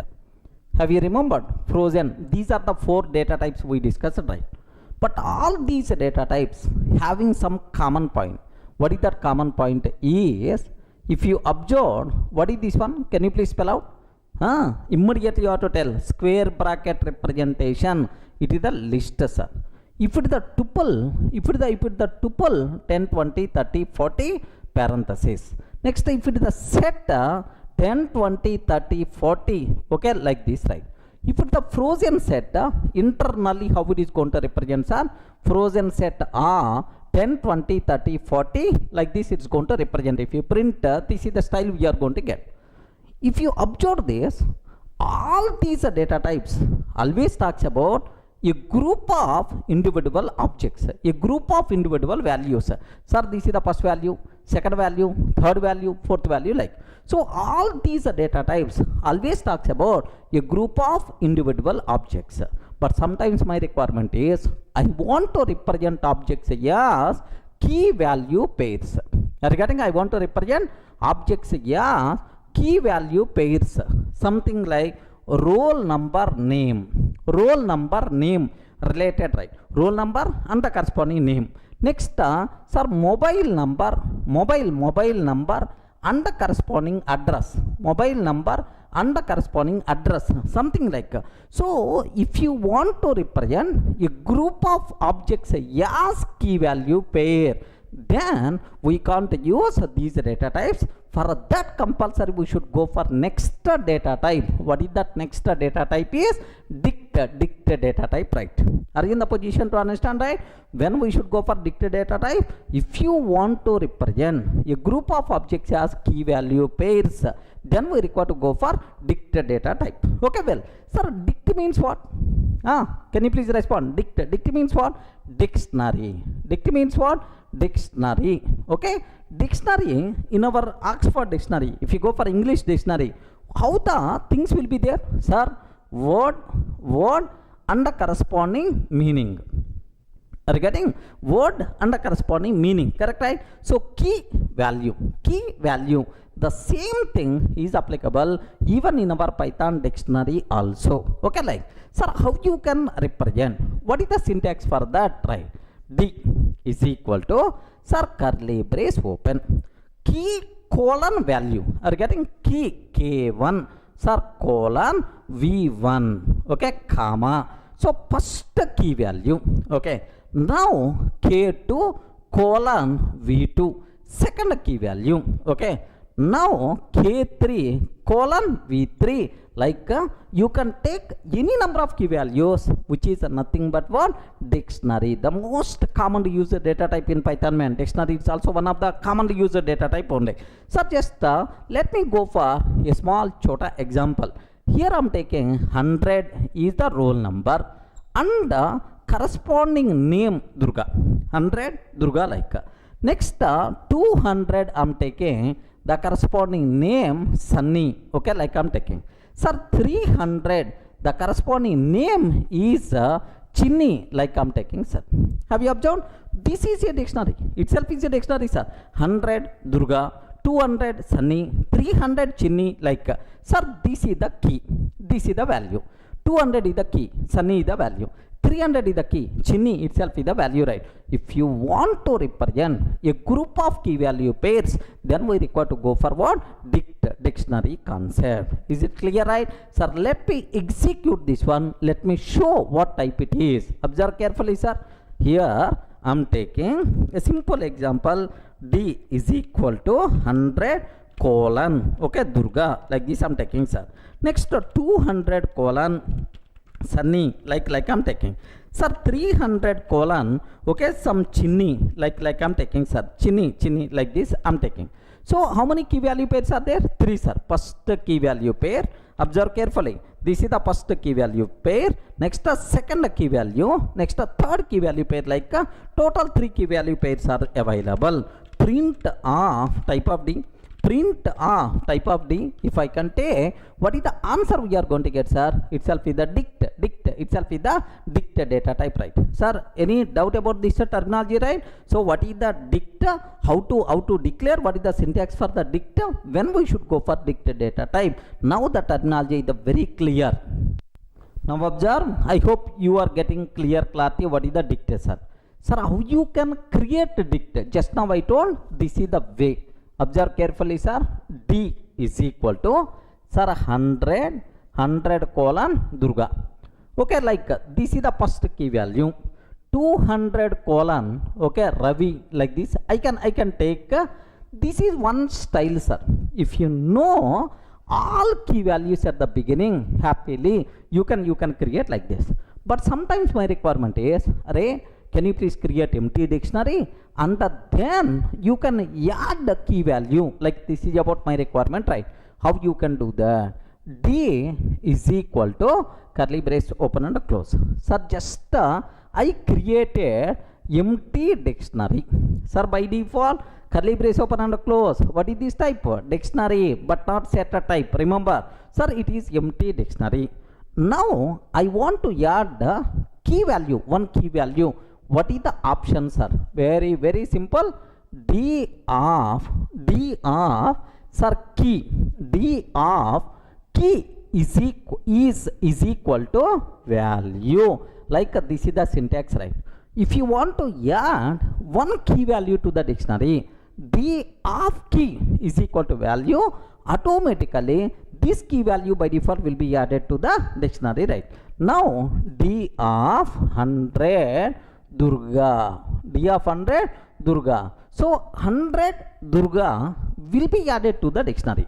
Similarly, D of 200 Ravi, like this I am taking, sir.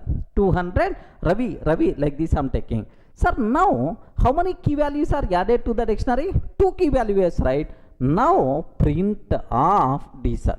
What is the answer we are going to get is, remember that here 100 colon Durga, 100 colon Durga, 200 colon Ravi, like this we are going to get.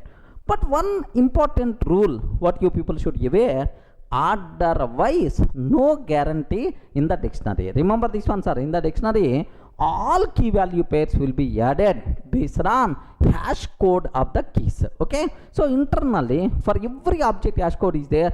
Based on that, the entries by default will be added as of now. So don't worry about this hashing. Just aware only one point, sir. Yes, order is not important in the dictionary. Remember that. Have a look once. This style. Let me create object.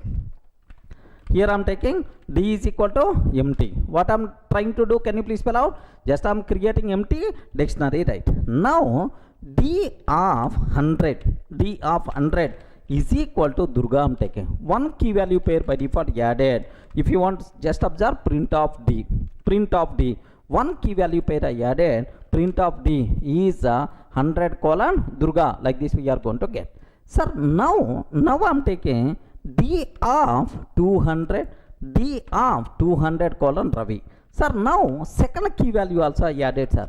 Now observe, sir, how many key values I added to the dictionary? 2 key values. First key value, second key value, right? So, if you want to represent a group of objects as key value pairs, then our hand should go for what? Dictionary. List, tuple, set, frozen set. These things are meant for individual objects. But here, we require to go for what?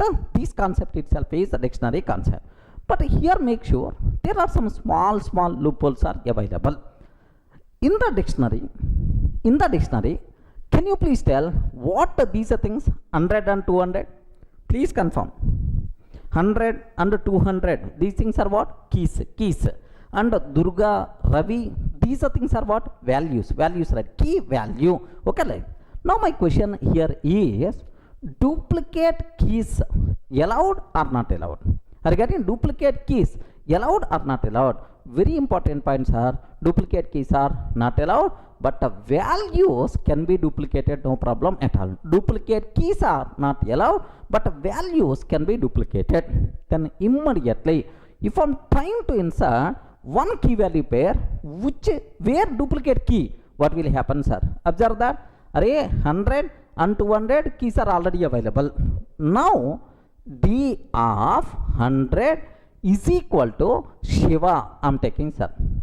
D of 100 is equal to Shiva. I'm trying to take. If I can take D of 100 is equal to Shiva, what will happen? Respond, friends. What will happen? If the duplicate keys are allowed or not allowed? Not allowed. Then can I get error or not? Ayo, respond. Very important. So in dictionary, duplicate keys are not allowed. If you are trying to insert an entry with a duplicate key, one key value pair with a duplicate key is already available, what will happen, sir? Will get error or any other scenario. Okay, very simple. We won't get any error. Okay, so if you are not going to get error, then this key value will be added. No. What will happen is, if this key already available, then what is the value associated with this 100? Durga is the value associated with this 100. If the key already available, then old value replaced with this new value. Remember this one. Old value will be replaced with the new value. Sir, if you print of D, what is the output we are going to get, sir? Very simple. 100. Earlier 100 associated with which person, sir? Durga. But now 100 associated with Shiva, comma 200 associated with Ravi. Like this, right? So it's a very clear, duplicate keys are not allowed. If you are trying to add a duplicate key, old value will be replaced with the new value. We won't get any error. Remember that interview person may ask, in the dictionary, duplicate keys are allowed or not allowed? Not allowed. If I am trying to insert duplicate key, am I going to get error or not? No. Old value will be replaced with the new value. Okay, let me show this one. Have a look once, sir. Already I have 2 key values are there. 2 key value pairs are available in my dictionary, sir. 100 Ravi, Durga, and 200 Ravi is there, sir. Now my question is, observe very carefully, sir. I am trying to take D of 100 is equal to Shiva. Like this I am taking. Print of D I am taking, sir. So earlier I am trying to print. Now I am trying to print. What will happen, sir? Observe the difference. Observe the difference in both outputs, right? First time 100 associated with Durga, but now 100 associated with Shiva. Very, very important point, sir. In dictionary, duplicate keys are not allowed. If you are trying to insert a duplicate key, what will happen? Old value will be replaced with the new value. Friends, everyone got clearly, right? Okay, well. Sir, you know this concept available in other languages also. Best example, in Java we can use the word map concept in Java, but in Python we are going to use what? Dict concept, right? Sir, next from this discussion, can you please tell what are various important conclusions about this dictionary, sir? So the first thing, meant for representing a group of key value pairs. If you want to represent a group of key value pairs, then we require to go for dictionary concept. Next, order will be preserved or not? No guarantee at all. Order not applicable. Remember this one. Next, duplicate keys allowed or not? Duplicate keys. Can you please spell out? Duplicate keys allowed or not allowed? Not allowed. But duplicate values allowed or not? Yes, values you can take. Duplicate values you can take, no problem at all. Duplicate keys are not allowed, but values can be duplicated. Sir, where is the proof? How you can feel duplicate values? Observe this. Have a look once, sir. I am taking here, see this. D is equal to 100 colon Durga. 200 colon Durga. 300 colon Durga. Sir, how many key value pairs are there? 3 key value pairs. But sir, keys are different. But values are always the same. Values are same. No issue at all, because duplicate values are allowed. But I'm not taking any duplicate keys. Acceptable. Let me execute this code. Yes, 100 Durga, 200 Durga, 300 Durga. Acceptable. Remember this one, sir. So duplicate keys not allowed. Values can be duplicated, right? Next, heterogeneous objects.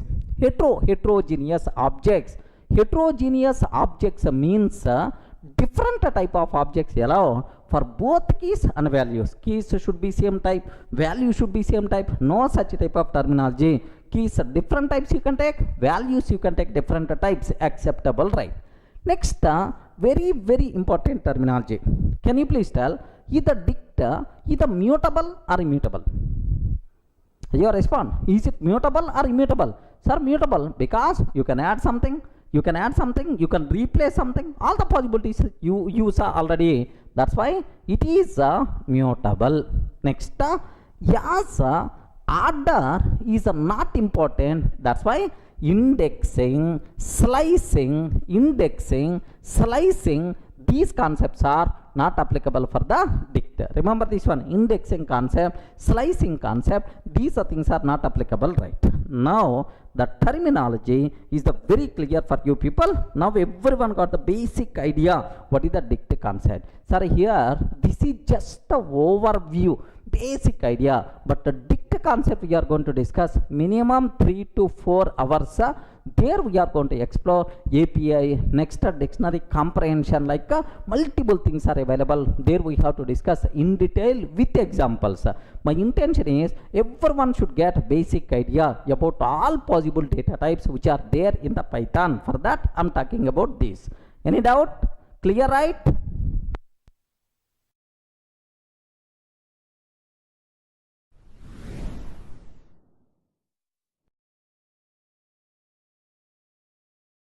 Sir, in the last videos we covered very clearly about dict data type.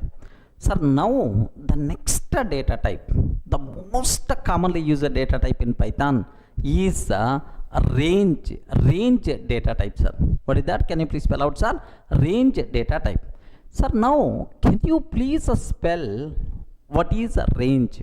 Range, a range of numbers, a sequence of numbers. I want to represent numbers from 0 to 10. Assume that, sir. Or I want to represent numbers from 100 to 1000. Like.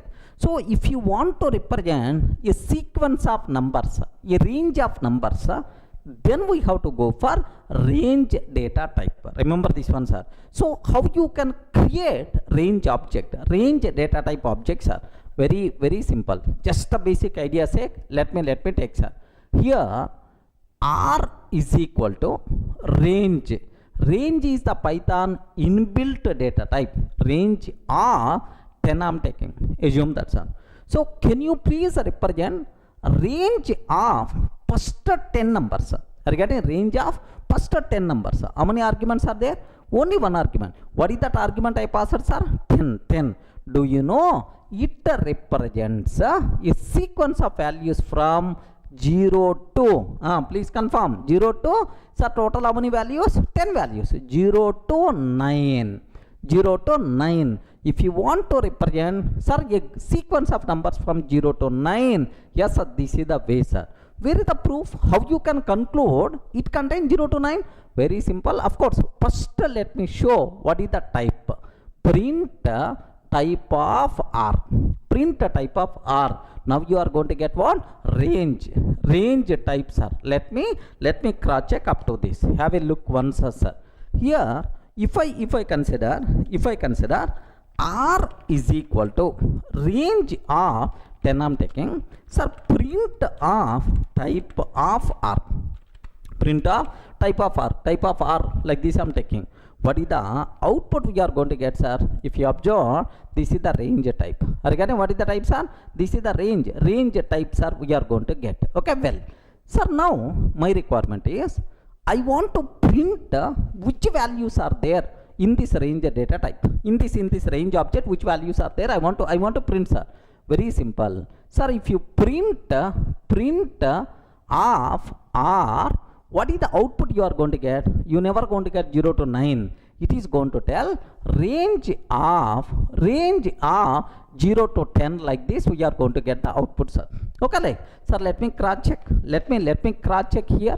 Print of just the R I'm taking. Print of R I'm taking, sir. If I can take like, what is the answer, sir? Range of 0 to 10. Range of 0 to 10 like this we are going to get. But now my requirement is I want to get the values present inside this range object. How you can get the values present inside? So we have to go for loops concept. Okay, for loop, while loop like Python having these are things we will discuss in the next level in the flow control. But anyway, just here let me use very simple, sir. For each x value in R. So in this range object, every x value, can you please print every x value? Can you please print? Observe, every x value present inside R, can you please print off that x value? First x value 0, next x value 1, next x value 2. So what is the output we are going to get, sir? 0, 1, 2, 3 and so on. 9 we are going to get. This is the output, sir. Are you getting the point? 0, 1, 2, 3 and so on. 9 up to that we are going to get. Let me cross check. Sir, don't worry. Even you don't know about for loop, I will discuss in detail in the flow control. Just aware. Sir, for every x value present inside this R, can you please print x value? Like now, observe, here I'm taking, here I'm trying to take R is equal to, for each x in R, can you please print off R? For each x in R, can you please print off R like this, right? Now observe, what is the, can you please print off x value, not R, x value, can you please print x value like, sir, observe that, what is the answer we are getting, sir? 0, 1, 2, 3 and so on, up to 9, 0 to 9 we are going to get. So this is nothing but range data type. I hope everyone in the position to understand, right? What is the range data type? Very, very important point.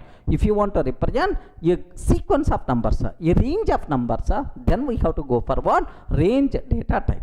Sir, now how to create range object? How you can create range object? What are various options are available? Okay, very simple, sir. The first option is we use it just now. Whatever the option we are using, this is the first option, sir. Have a look once. Form 1. Observe that carefully. Sir, range of n. How many arguments? Only one argument. How many arguments we are passing? Only one argument passing. So it represent a sequence of numbers from 0 to 9. Remember this one. It represents a sequence of numbers from 0 to n minus 1.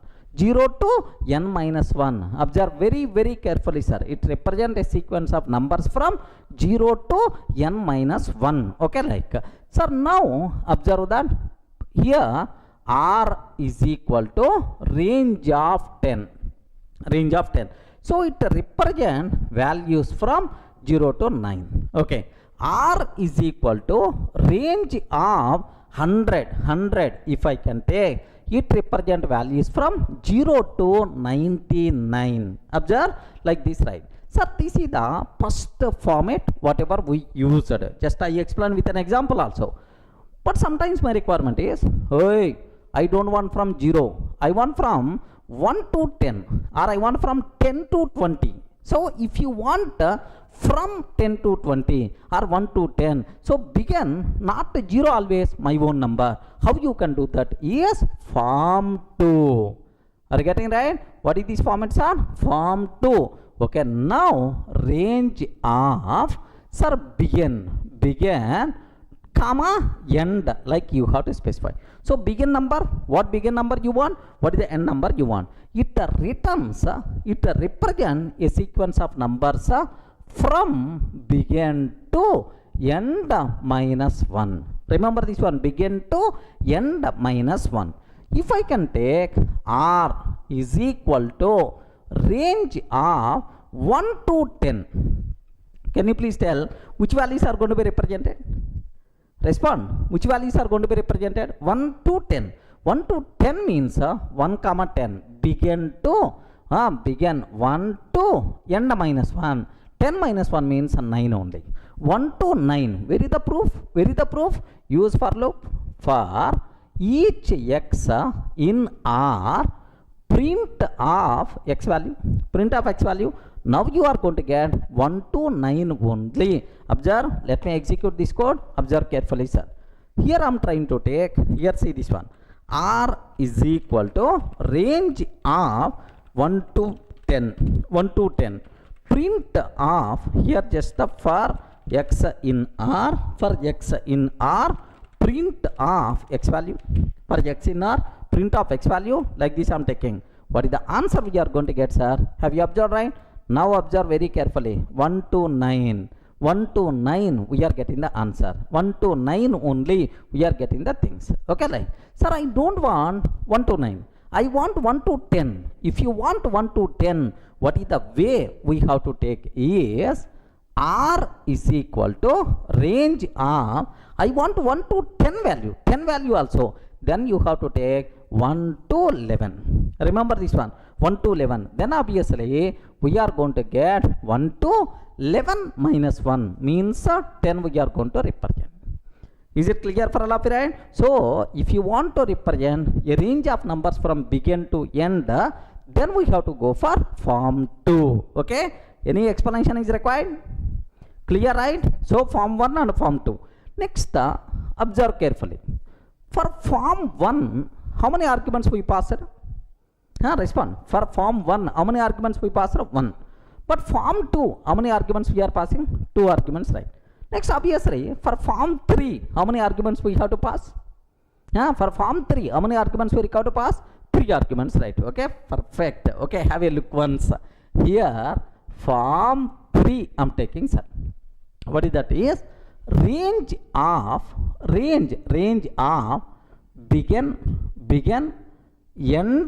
begin, end. Third one, increment or decrement value. Increment or decrement value. Increment or decrement value. Begin, end, increment or decrement value. Like this, right? Sir, what it means? How much increment you want? Just with example I will explain so that you will get much clarity. Observe very carefully, sir. R is equal to range of 1 comma 10. 1 comma, sir, here 1 comma 21 comma 1 I am taking. So the default value increment and decrement is always 1 only. So means that first print 1 to 20. Have you observed? 1 to 20, every time increment by 1. Every time increment by 1 means that 1. Increment by 1 means 2. Increment by 1 means 3. So what is the answer? 1, 2, 3 and so on up to 20 we are going to get. Remember this one, sir. So 1, 2, 3 like this, right? Every time increment by 1. So 1 increment by 1 means 2. 2 increment by 1 means 3. Something like this, right? Okay, well. Now the next one, okay, R is equal to range of 1 comma 21 comma 2 I'm taking. 1 comma 21 comma 2 I'm taking, sir. Every time increment by 2. So first 1 will be considered. Next 1 increment by 2 means 3, 5, 7, 9 like this, right? Are getting every time increment by 2 means this is the possibility. Similarly, R is equal to range of 1 to 21 3, sir. 3. Every time increment by 3, 1, so 3 increment by 3 means 4, 4 increment by 3 means 7, 7 increment by 3 means 10, okay, 13 like it's going to represent. Is it clear for all of right? What the meaning of 1 increment, 2 increment, 3 increment, right? Let me show this one. Have a look once, sir. Sir, just observe.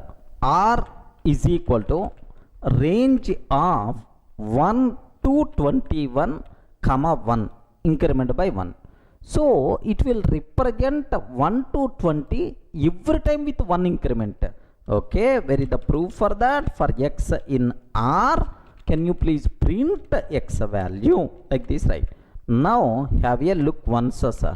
What is the output we are going to get? 1, 1, 2, 3 and so on up to 20. 1 to 20 we are going to get, sir. Okay, well, sir, now my target is, sir, now I want to take increment by 2, sir. 1, if I increment by 2, it will become 3. 3 increment by 2, it will become 5. Now, which values we are going to get, sir? 1, 3, 5, 7, 9, like we are going to get. Let me cross check, sir. Let me cross check. Yes, what is the answer we are going to get? 1, 3, 5, 7, 11. Okay, like we are going to get. Okay, well. Sir, now increment by 3. Increment by 3. Now observe. So starts from 1. 1 increment by 3 will become 4. 4 increment by 3 will become 7. 7 increment by 3 will become 10. 10. Are you getting right? So this is the increment value, right? Okay, 1, 4, 7, 10, 13 like we are going to get. Observe that. 1, 4, 7, 10, 13, 16, 19 up to that we are going to get, sir. Sir, I want to take increment by 4. Okay. 1, if I increment by 4, it will become 5. 5 increment by 4, 9. 9 increment by 4, 13. 13 increment by 4, 17. 17 increment by 4, 21. 21 is not in the range. 1, 5, 9, 13, 17 only. 1, 5, 9, 13, 17 like this. Sir, everyone in the position to understand how you can use 3 arguments, right? Sir, begin, end, and then increment or decrement. Sir, now this decrement value, is it possible or not? Yes, friends, why not? It's possible. Now let me take range of 21 comma 1. 21 comma 1. Now I'm trying to take minus 5. Are you getting 20? 20 to 1 minus 5. So first 20. And then 20 minus 5, its value is 15. 15 minus 5, its value is 10. Okay, like, sir, now I want to represent, I want to take decrement value 5, sir. Decrement value minus 5. 20 minus 5 means minus 15. 15 minus 5 means 10. 10 minus 5 means 5, like we are going to get. So observe that. What is the first value is going to represent? 20. Next, minus 5. Minus 5 means, do you know, sir, 15. Minus 5, 10. Next, minus 5, 5, like we are going to get, sir. Okay. Observe carefully. Here what we are going to get here is, sir, here my answer is 20 to 1 I'm taking. 20 to 1. Increment or decrement? Minus 5 I'm taking, sir. Minus 5 I'm trying to take. What is the output we are going to get here is 20, 15, 10, sir, 5. Like this we are going to get. So even this increment or decrement, third argument, can be decremented value also, no problem at all. Is it clear for all of you, right? So total how many forms are available for the range data type? Range with one argument from begin 0 to n minus 1, range with two arguments begin to n minus 1. Next range with three arguments, begin value, end value, and then increment or decrement. Any doubt up to this? Clear, right? Now by this time you got very clear clarity about range type. Next last important point is there related to the range. Can you please tell what is range, sir? Range means a sequence of values. Are you getting? A sequence of numbers like this one, sir. Once we are using the word sequence, compulsory order will be there. First value, second value, third value, like order is there. Once order is there, indexing concept, slicing concepts applicable for the range. Remember, indexing is applicable, slicing is also applicable, right? Best example, if you consider R is equal to range of 10 to 21. So range of 10 to 21 means it is going to represent 10, 11, 12 up to 20, begin to n minus 1. Okay, well, sir, what is the first value? The value which is locating at 0 index is, let me print of R of 0. Indexing is applicable, R of 0. What the answer we are going to get, sir? 10. Perfect. 10 we are going to get. Sir, print of R of minus 1. R of minus 1. What answer we are going to get, sir? Last value 20 we will get. Okay, R of minus 1 means last value 20 we are going to get. Similarly, if you want to use, you can use slice operator also. First, let me execute up to this. Observe carefully, sir.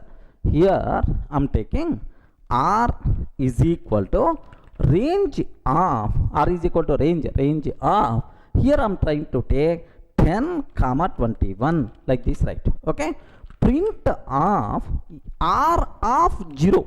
R of 0, what answer we are going to get, sir? Print of R of 0, what is the answer? 10. 10 itself is the answer. Are you getting? 10 itself is the answer, sir.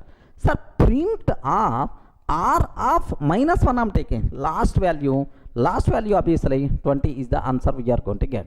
So indexing concept applicable for the range data type. Similarly, if you want, you can apply, sir, what slice operator also, but very rare we are going to use. Observe that carefully. So R1 is equal to R of slice operator I want to take. So I want from 1 to 5, sir. From one index to n minus 1 means fourth index. One index to fourth index, like this I am asking. One index means 11, sir. 11. 1, 2. Okay. Here 11, 12, 13, 14, 15, 16 and so on 20. Sir, this is the one index. Sir, 2, 3 and then 4 means 11 to 14. 11 to 14 I want. Sir, for each x value in R1, slice operator returns the range object only, print of x value. What output I have to get, sir? 11, 12, 13, 14. Am I going to get or not? Let me cross check, man. Here see, for each x in R1, print of x. Okay, like, sir, here R1 is equal to R of 1 to 5. Are you getting? R of 1 to 5. For each x in R1, print of x value, like this, right? What is the answer, sir?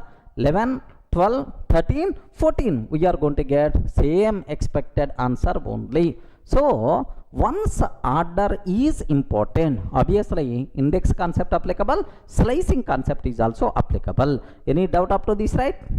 Clear? Next, one more important point you have to aware.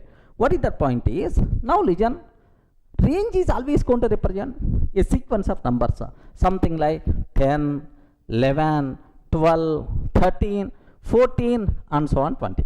Okay, like this is the range, right? Sir, now R of 0 means 10, sir. Okay, R of 1 means 11 like. Sir, now what I want to take, R of 1 I want to replace with 1000. R of 1 I want to replace with 1000, sir. Observe carefully.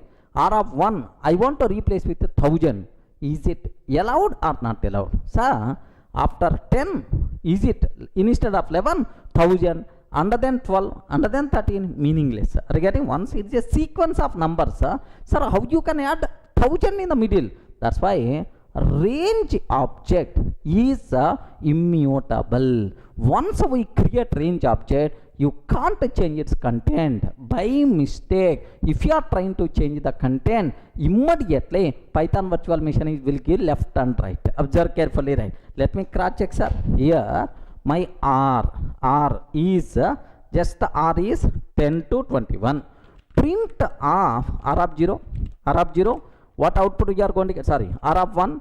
What is the value? 11. 11 is the answer, sir. 11 I am getting. Okay, well, R of 1 means 11. Now R of 1 is equal to, sir, 1000 I am trying to take. Observe very, very carefully, sir. Immediately error we are going to get. Type error. Range object does not support item assignment. Range object does not support item assignment. Everything is clear, right? So range data type is mutable or immutable? Range data type is immutable. We can't change its content. That's all, sir. These are various things you people should be aware about range data type. But it's most commonly used type everywhere. My hand is always going for range only. You should have clear clarity about 3 forms, whatever range. Even if you are planning for Microsoft certification, minimum 5 to 6 questions you are going to see with the range data type. That's why take a bit very special care about this one, sir. Next, here, so let me summarize the conclusions what we have. If you want to represent a sequence of numbers, then we have to go for range data type.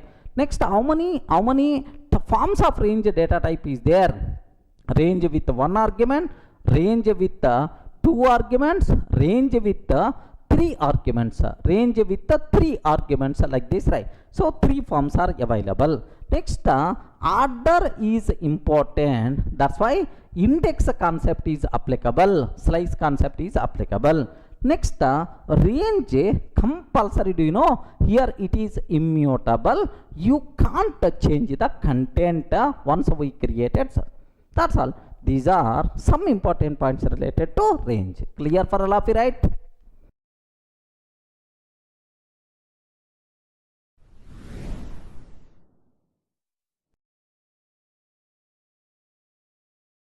Sir, in the last video we covered very clearly about the range data types.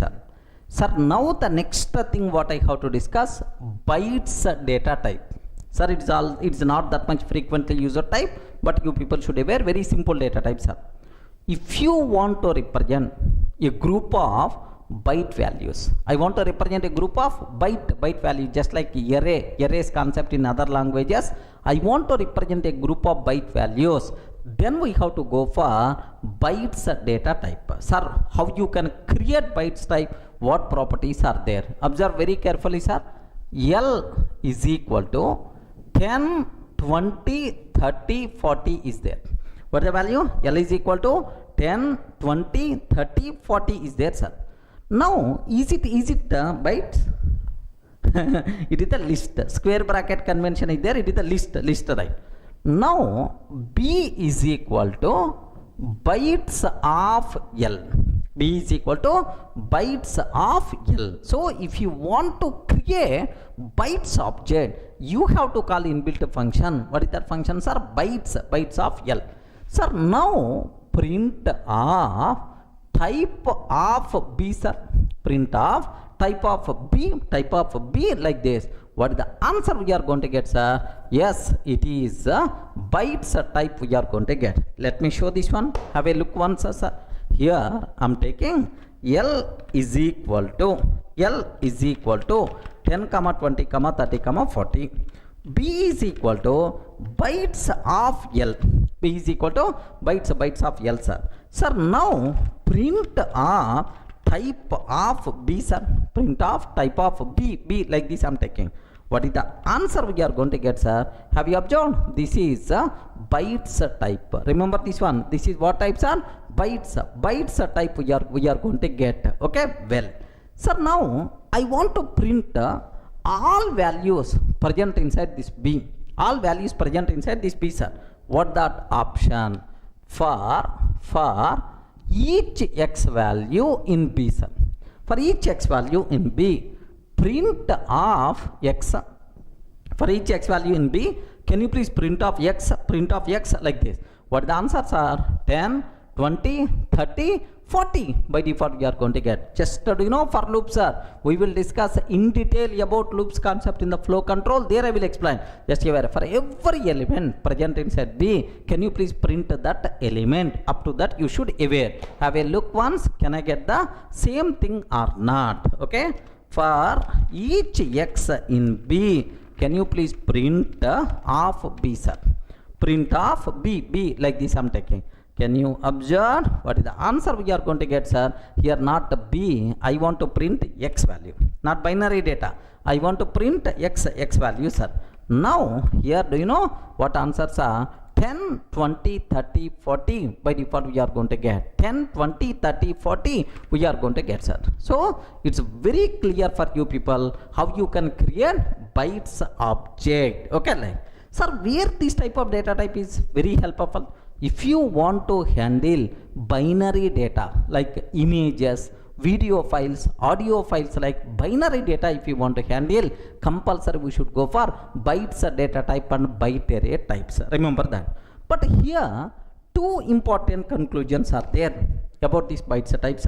So how to create, what is the type, how to print is the clear. Now just there are two conclusions are available related to this one, sir. First conclusion.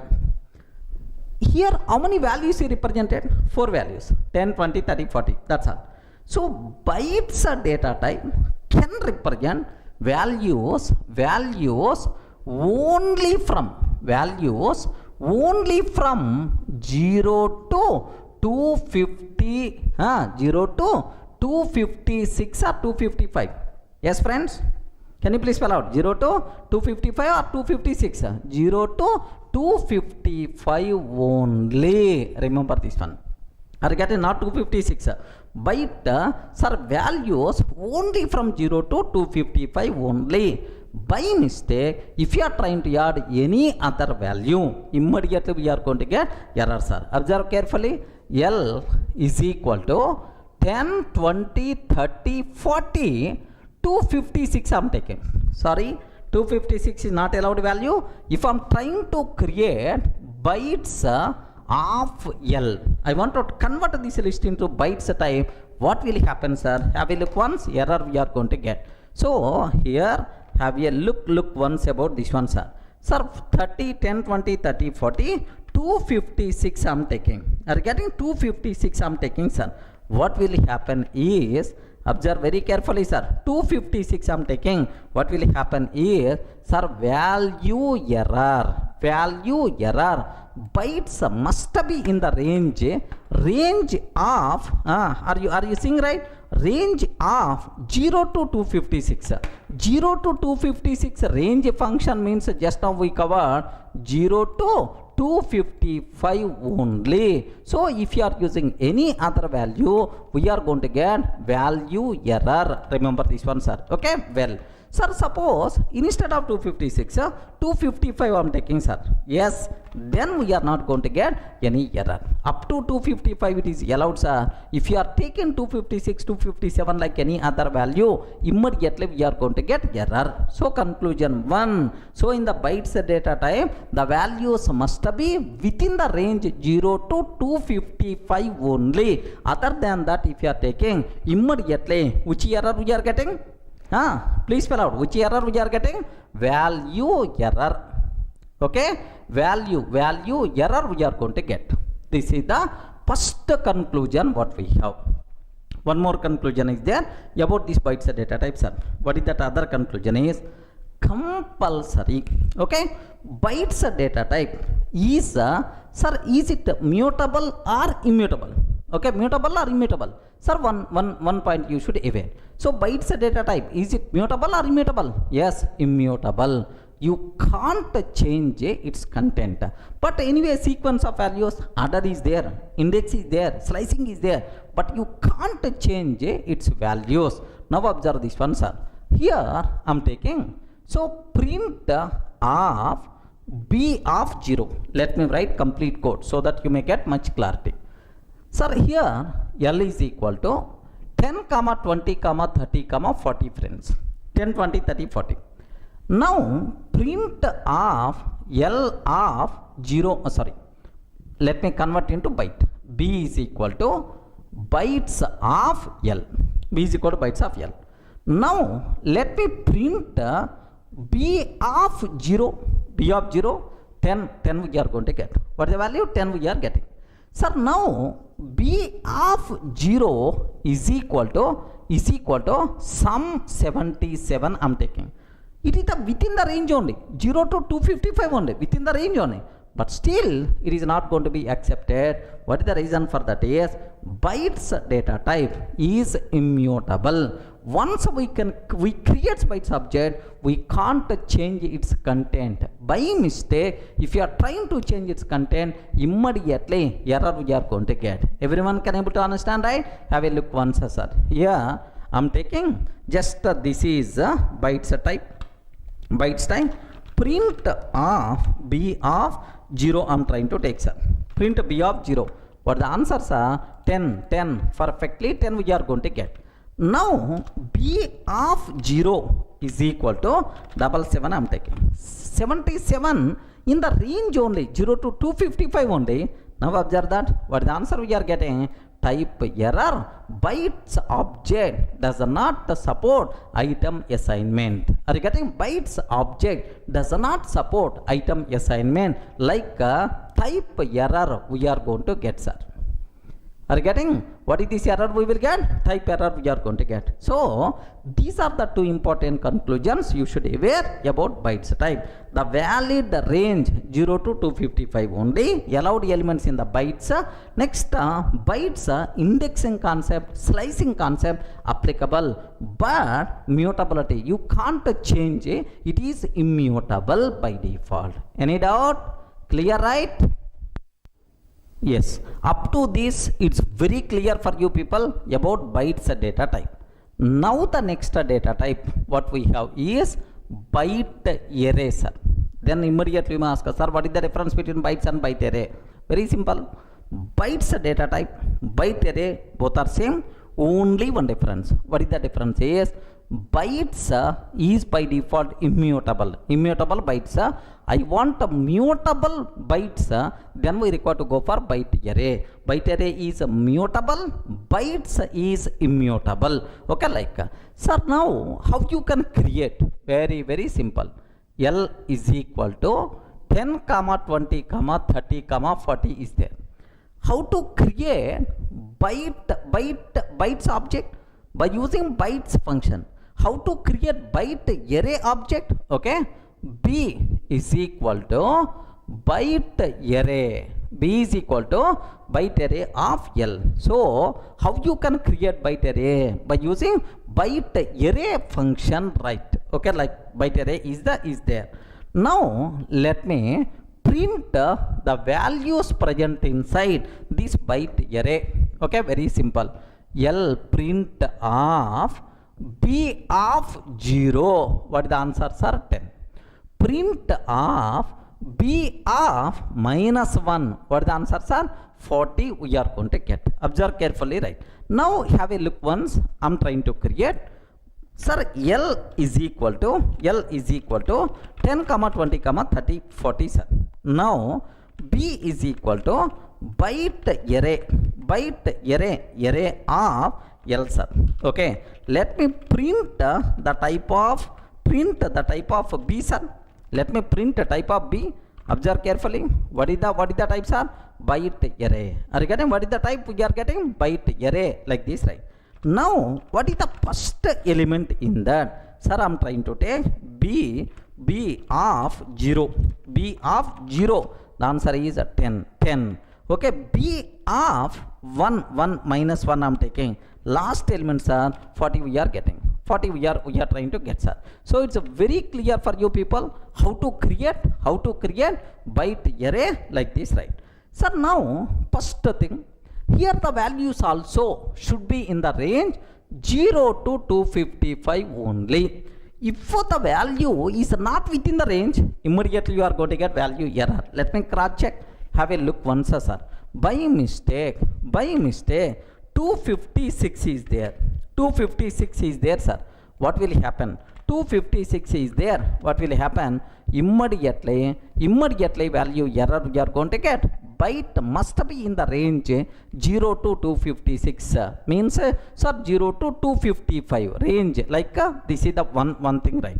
If I can take 255, acceptable, no problem at all. First element is the 10, last element is the 255. Like it's a perfectly valid side. So the first conclusion is very clear. So the range compulsory should be within this range of elements only. Next, second, very important, sir. Bytes type we discussed. Is it immutable or mutable? Immutable bytes. But a byte array is the mutable. Happily you can change the content, no problem at all. Sir, where is the proof for that? Very simple, sir. B of 0 is the 10, B of minus 1 is the 40. Now I am taking B of 0 is equal to 77. B of 0 is equal to 77. If it is the byte array, acceptable. If it is the bytes type, it is not acceptable, sir. Now, where is the proof for that? Let me print for each x in B, print B value, print x value, sir.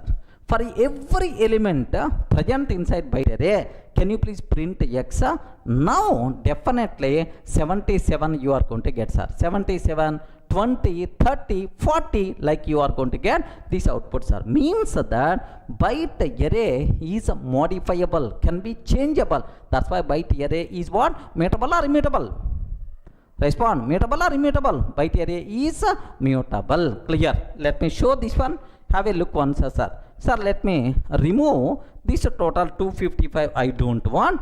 That's all this is. Now, sir, here B of 0 is equal to 77. I'm taking, sir. For each x in B, let me print x value, sir. For each x in B, print of x. Like this I'm taking.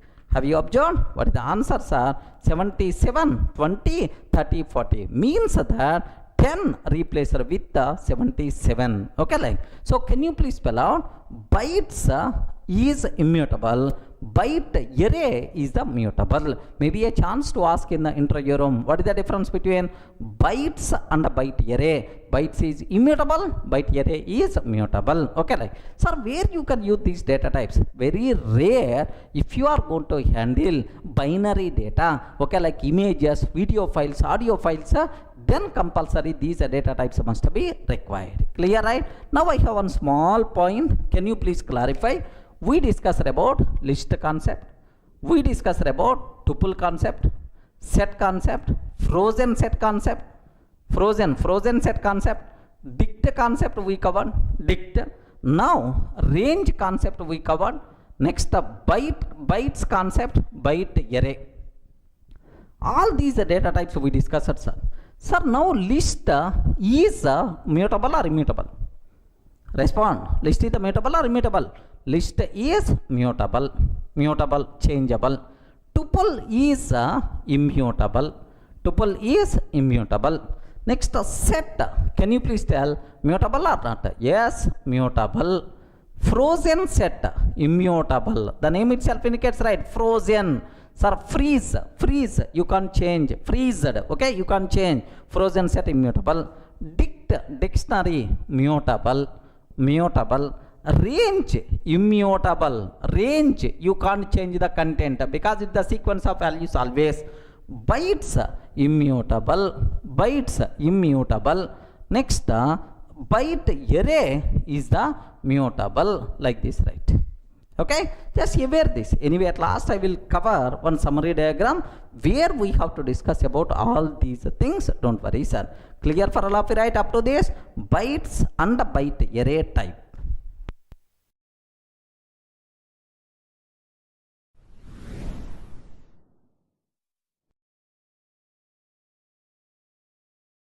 Hi friends, in the last videos we covered very clearly what are various data types present inside Python. Fundamental data types we covered.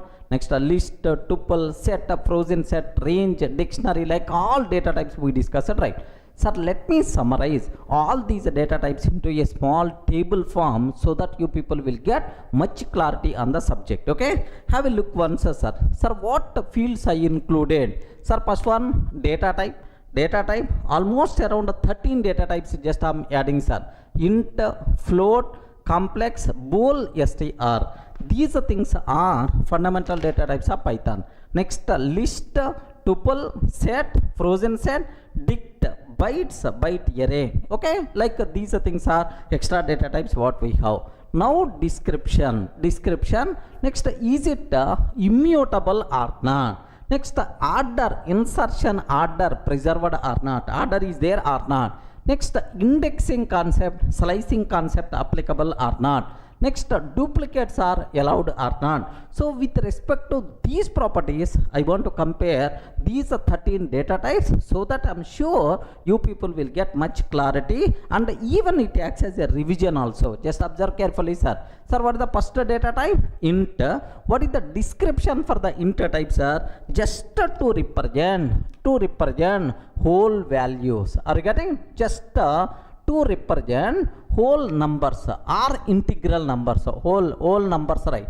The numbers without any decimal point, then we require to go for int. Best example, a is equal to 10. Are you getting? This number not having any decimal point, like, okay, well, sir, is it immutable or not? Yes, observe that all fundamental data types are immutable. That's why it is immutable.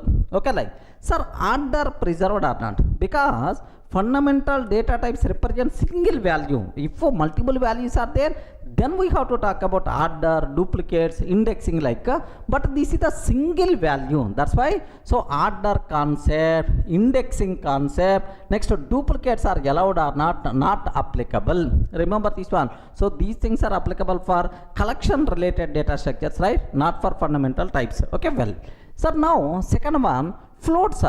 If you want to represent floating point values, to represent floating point values, floating point values, we require to go for float data types, sir.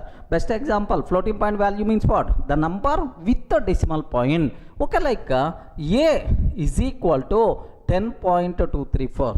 A is equal to 10.234. This type of number is by default considered as floating point number.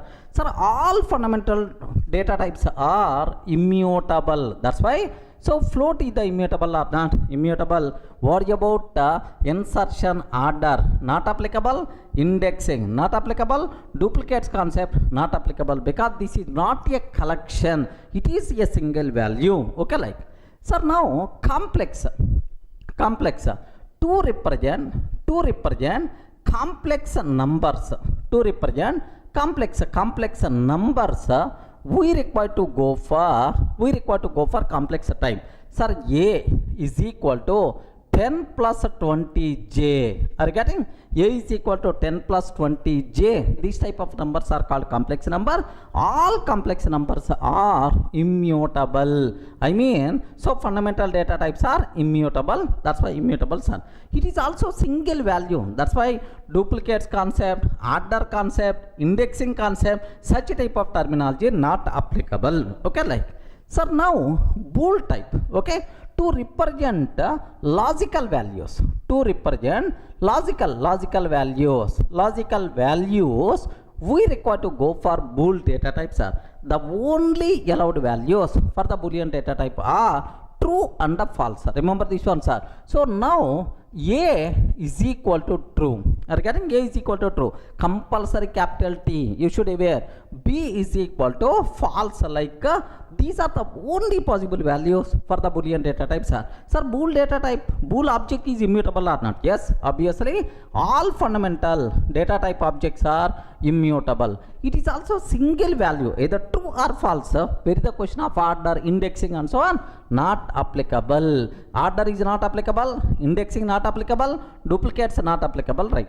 Okay, well, Sir, now str, take a bit very special care, sir, to represent a sequence of characters, to represent a sequence of characters, to represent a sequence of characters, we should require to go for str type. Okay, s is equal to Durga, s is equal to Durga, a sequence of characters either within single quotes or double quotes is by default considered as string. Even triple quotes story is also applicable for multi-line string literals concept, right? Okay, well, sir, now is it immutable or not? Yes, it is always immutable. Sir, next, it is a single object, that's why order, such a type of terminology not applicable. But indexing in the string, if you want to access characters, first character, second character, like, yes, indexing concept applicable, man. Happily you can apply index. String Python provides support for both positive and negative index. Slicing concept is also applicable, that's why it is valid, sir. What about duplicate not applicable, this concept, because it is a single object, not multiple objects, that's why duplicate, such a type of terminology not applicable.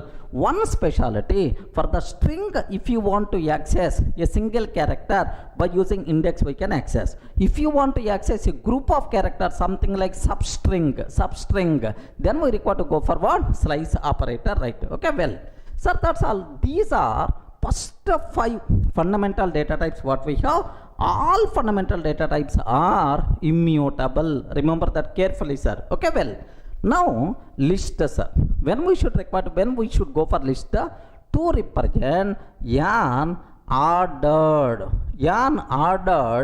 collection of objects. I want to represent an ordered collection of objects. If you want to represent a group of objects according to order, then we require to go for list. How you can represent, sir? Whenever we are using the list, compulsory square bracket 10, 20, 30, 40, something like, within square brackets we can represent it is the list, sir. Sir, list is immutable or not? Once we create list object, happily we can perform any changes in that object, that's why it is not immutable, means it is a mutable, right? Sir, now insertion order preserved or not? Yes, in which order we added elements to the list, same order only inside memory will be stored, that's why insertion order preserved. Remember this one, insertion order preserved, right? Sir, indexing concept, once order is there, which is the first element, second element, like indexing, slicing, such type of concept applicable. Okay, duplicate objects are allowed or not? Yes, duplicate objects are allowed, no problem at all. So here insertion order preserved, duplicate objects are allowed. So if you want that, then we require to go for what? List concept. Okay, well, sir, what about tuple, sir? So it is exactly same as a list, but only difference is read-only version. That's why a read-only version of list. Read-only version of list. Again, read-only version of list itself is nothing but tuple, sir. How you can represent a tuple? Okay, 10, 20, 30, 40.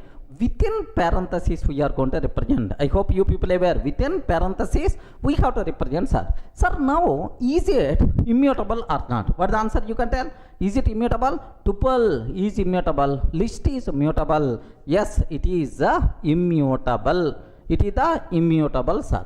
Next, the order will be preserved or not? Yes, which is the first element, which is the second element, like order concept is applicable. Next, indexing and slicing, sir. Is it applicable or not? Yes, perfectly valid, sir, because order is there, automatically indexing and slicing applicable. Next, is the duplicates are allowed or not allowed? Yes, duplicates are allowed because internally it is the list. Okay, remember that. So this is about the tuple, sir. Sir, what about set? An unordered collection of unique objects. An unordered collection of unique objects. Unique objects means, sir, where Order is not important. Next, duplicates are not allowed. Unique objects. Then we require to go for set concepts. Sir, what is the example for that? S is equal to within curly brace 10, 20, 30, 40 like this I'm taking. S is equal to 10, 20, 30, 40 like. Sir, now set is mutable or immutable? Set is mutable. Observe very carefully, sir. Mutable. Next, insertion order, preserved or not? Sir, order, such a type of concept for the set are not applicable. That's why no such a type of terminology. Sir, what about indexing and slicing? No, sir. No, indexing and slicing concepts are not applicable for the set. Sir, what about duplicates? Duplicates are not allowed. Are getting duplicates are not allowed like this, right? So, what is the main important property of set, sir? Okay, duplicates are not allowed, order is not preserved, then we require to go for set concept. Frozen set means read-only version of set. Okay, read-only version of set. Read-only version of sets are. So, for the set which is freezed, which you are not going to perform any modifications, such a type of freezed set is nothing but frozen sets are. How you can get a frozen set? Sir, Fs is equal to frozen set of, you can pass any set. Okay, frozen set of S. If you pass, now frozen set by default you are going to get. Sir, is it immutable or mutable? Frozen set is always immutable concept. Are you getting? Frozen set is always immutable. Order will be preserved or not? No such type of terminology because it is internally set, sir. Next, indexing, such type of terminology not applicable. Duplicates are not allowed in the frozen set because internally it is the set only. Remember. Are you getting right? So, set, frozen set. What is the difference? Set is mutable, frozen set is immutable. Except that all the remaining are same. What is the difference between list and tuple? List is mutable, tuple is immutable. Remember that. Next, what about dict, sir? Dict, if you want to represent a group of objects as key value pairs, then we require to go for dict. Sir, to represent key value pairs. Are you getting? To represent key value pairs, we require to go for dict concept, right? Sir, how you can write D is equal to 100 colon key colon Durga. Are you getting? Key colon Durga, like key value, comma 200 colon Ravi, like this I'm taking, sir. So, two key value pairs I'm taking. Now, dict is mutable or not? Happily, you can perform any changes, right? No problem at all. Itself is mutable, sir. Okay, like. Next, what about insertion order? Is it preserved or not preserved, sir? Take a bit very special care. Order is not important. Indexing and slicing concepts are not applicable. Next, duplicate, duplicate not possible, but a value duplication is always possible. So, duplicate keys are not allowed, but values can be duplicated, no problem at all. Okay, well. So, now, what is the next one? Bytes and a byte array. Bytes is a group of byte values. A group of byte values, right?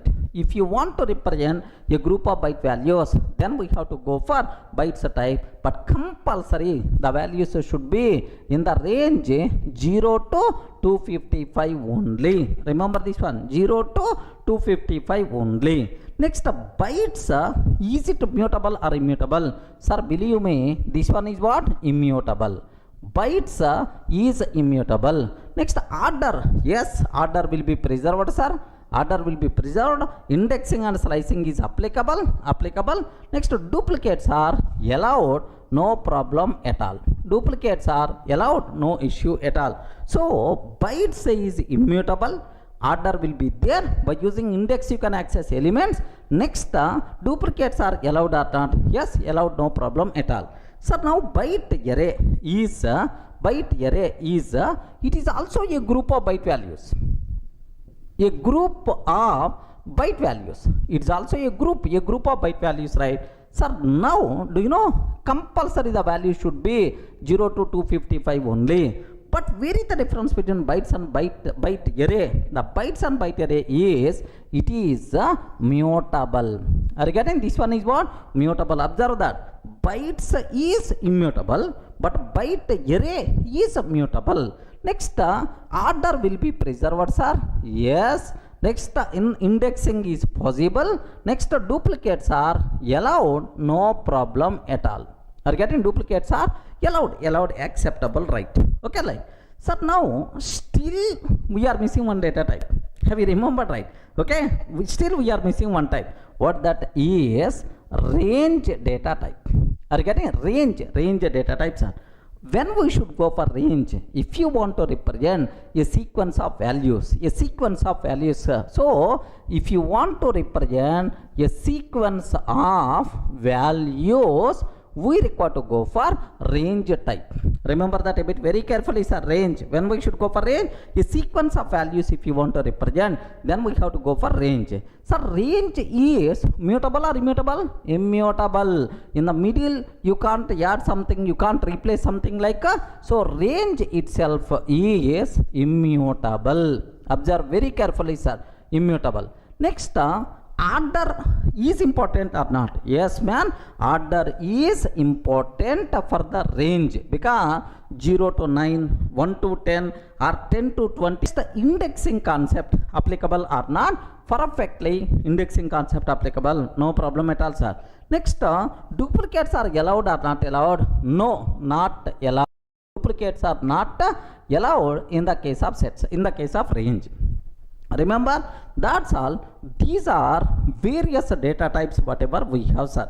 So better to draft these things into a small note in your notes so that you will get much clarity. But from this, n number of questions may be a chance to ask, sir. What that is? What is the difference between list and tuple? Again, what is the difference between list and tuple? List is mutable, tuple is immutable. Okay, like. What is the difference between set and frozen set? Set is mutable, frozen set is immutable. What is the difference between list and set? List and set. In list, duplicates are allowed. In list, order is important. But in set, duplicates are not allowed. Order is not preserved. Okay, like. Next, when we should go for a dict and a list? List is a group of individual values, but a dict is a group of key value pairs. Next, bytes and byte array. What is the difference, right? Bytes is is immutable, but byte array is mutable. Like, sir, where we can use bytes and byte array? Very commonly, sir. Bytes and byte array we can use in binary data representation, like video files, audio files, images. If you want to represent, then we have to go for bytes and byte array. Okay, binary representation we should go for that, sir. Okay, well, next, among all, range is the most commonly used data type. Take a bit very special care. For the range, I covered three things: form 1 with 1 argument, form 2 with 2 argument, form 3 with 3 arguments, begin, end, increment or decrement value. Like, I hope you may aware all these things, right? Next, if you observe this, there is one important point I have to tell. Sir, can you please tell, long data type, is it available in the Python? Please confirm me, the long data type, is it available in the Python? No. Long data type is available in Python 2.x, but not in Python 3x. Remember this one. So even long values also we have to represent by using int only in Python 3x. But long separate value, separate data type in Python 2, but not in Python 3. Okay. Next, what about char data type? Sir, C language already having the char, C++ having the char, Java having the char. What about Python? Python char data type is not there. Even a single character within single code, it is treated as string only. Char objects also you can represent by using string data type only. That's all, sir. These are various important first fundamental types, next remaining, right? Are you in the position to understand clearly what are various data types we have? Okay.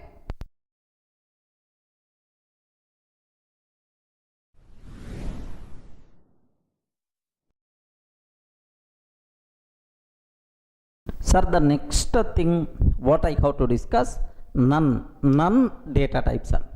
Can you please spell out what is none? None means nothing. None means what? Nothing, sir. Okay, like nothing. So no value associated. No value associated like. So sometimes in our programming, I have to handle the data where we are not having any value. Are you getting? There is some situation where I'm not having any value. I have to handle. So how you can handle? For that we require to go for none data type. Remember this one, sir. Then immediately you ask, can you please explain with an example? Don't worry, I will explain. None means nothing. None means no value associated. If there is no value to handle such type of situations, we require to go for what? None data types, sir. The people who are coming from Java background, in Java we have null value is there, right? So in Python equivalent word is none. Almost similar word is the none like. Sir, where you have this type of requirements, right? Just observe carefully. A small example I am going to take. Sir, assume A is equal to 10, sir. A is equal to 10. Now A is pointing to object 10. If I can take A is equal to none, now onwards A is not representing any value. That's why this link gone. This object eligible for garbage collection. Remember this one, sir. This object eligible for garbage collection. To make an object eligible for garbage collection, okay, we can use happily none. None means no value. No value means now A is not pointing to an object like this, right? Okay, one scenario. Next, observe a bit very carefully about this one. If I consider I have DEF F1. So in Python, functions concept is there. Maybe functions are the separate topic we are going to discuss soon. Sir, I have one function DEF F1. Okay, now I'm taking return 10, sir. If I call this function, what is the value I'm going to get? Please confirm what value we are going to get, sir. 10 we are going to get. Now x is equal to F1. So I'm calling F1. This F1 returns, okay, 10. X is equal to F1 returns 10. Print of x. What answer we are going to get, sir? 10 itself we are going to get. Perfect. You are calling a function, that function returns 10, sir, like a print of x. Assume that, sir. But I'm taking DEF F1. F1. Sir, just print of hello, print of hello, that's all. This function is responsible to print hello, that's it. This function not going to return any value. Sir, still I'm calling that function, that return value I'm storing this inside x. Can you please tell, is F1 return some value? No return statement. If the function won't return anything, then how you can handle that situation? Internally it is going to represent none. If you want, let me print x value. If I print x value, what value we are going to get, sir? Simply none we are going to get. Remember this one. So to handle the situation, so where value is not available, for that requirement we require to go for none. Let me execute this code. Have a look once about this terminology, sir. Here I'm taking a simple example. A simple example I'm taking. DEF F1. 1 minute. DEF F1 I'm trying to take, sir. One minute. Okay, just I'm trying to take DEF F1. Okay, like. Sir, now my requirement is return 10. I'm trying to take, sir. DEF F1 return 10. X is equal to F1 print of x value. Sir, now whenever we are calling a function F1 return 10, that return value I'm storing inside x.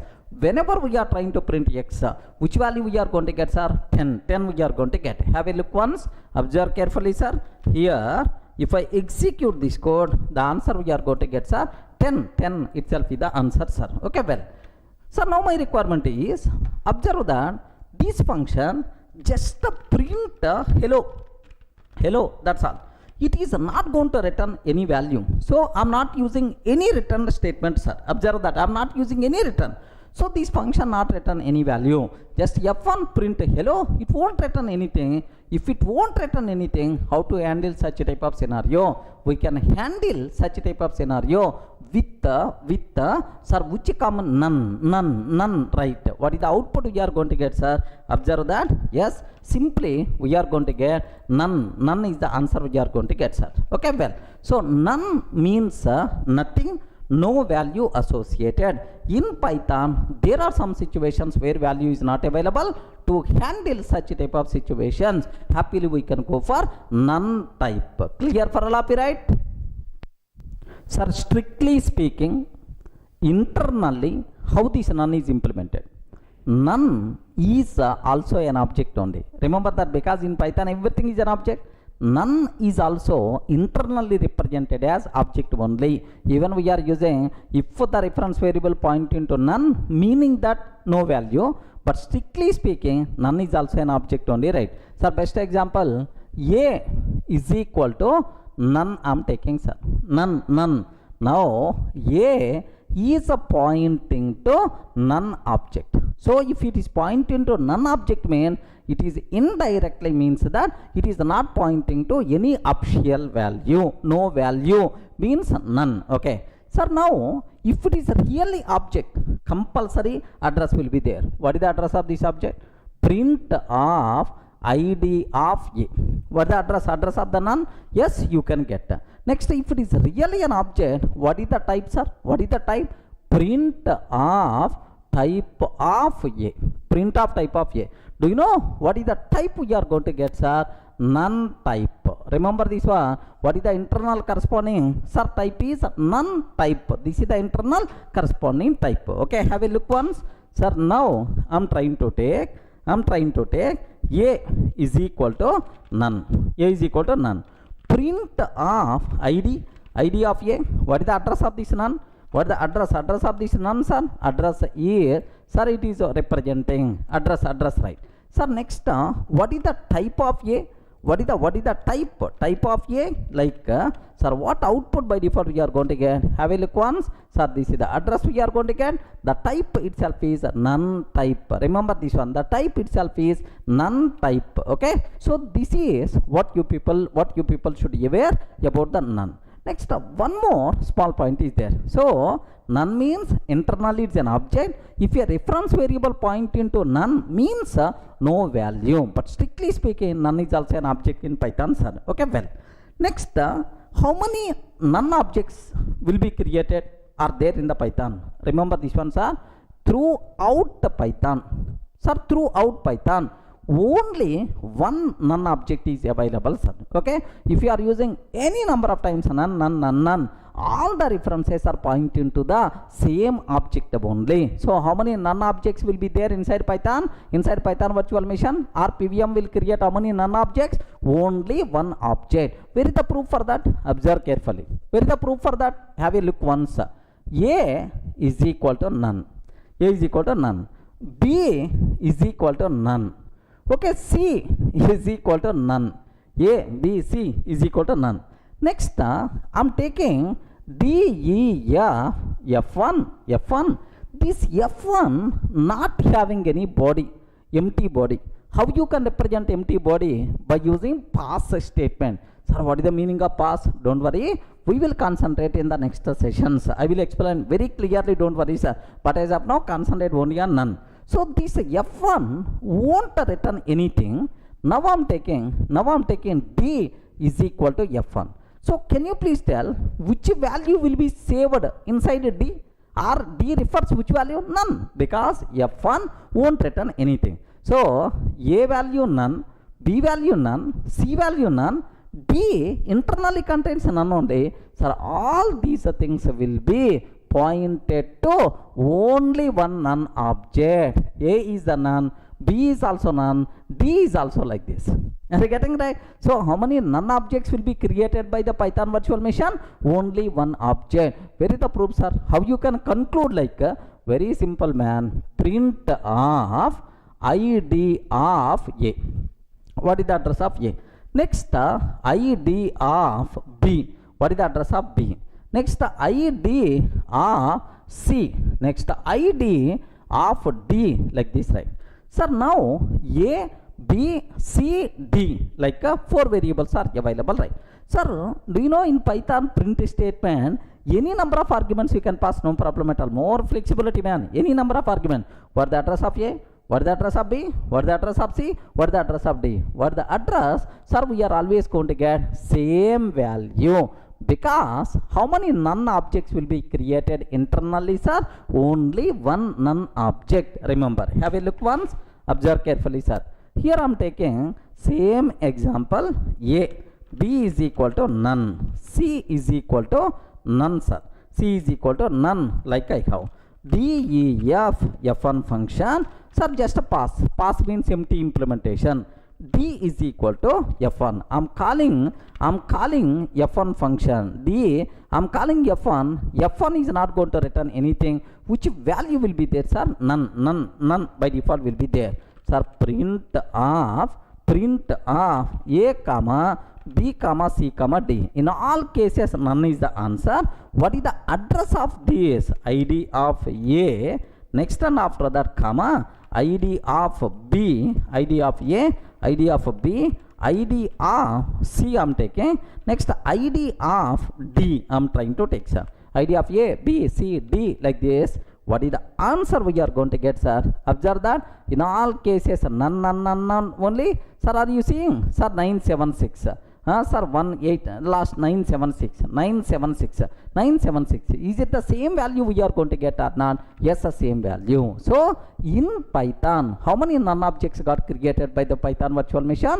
Only one none object throughout our application. If you are using multiple times none, same object only will be referred. Clear for all of it? So, if there is no value to handle such a type of cases, we have to go for none. Okay? Well, any doubt?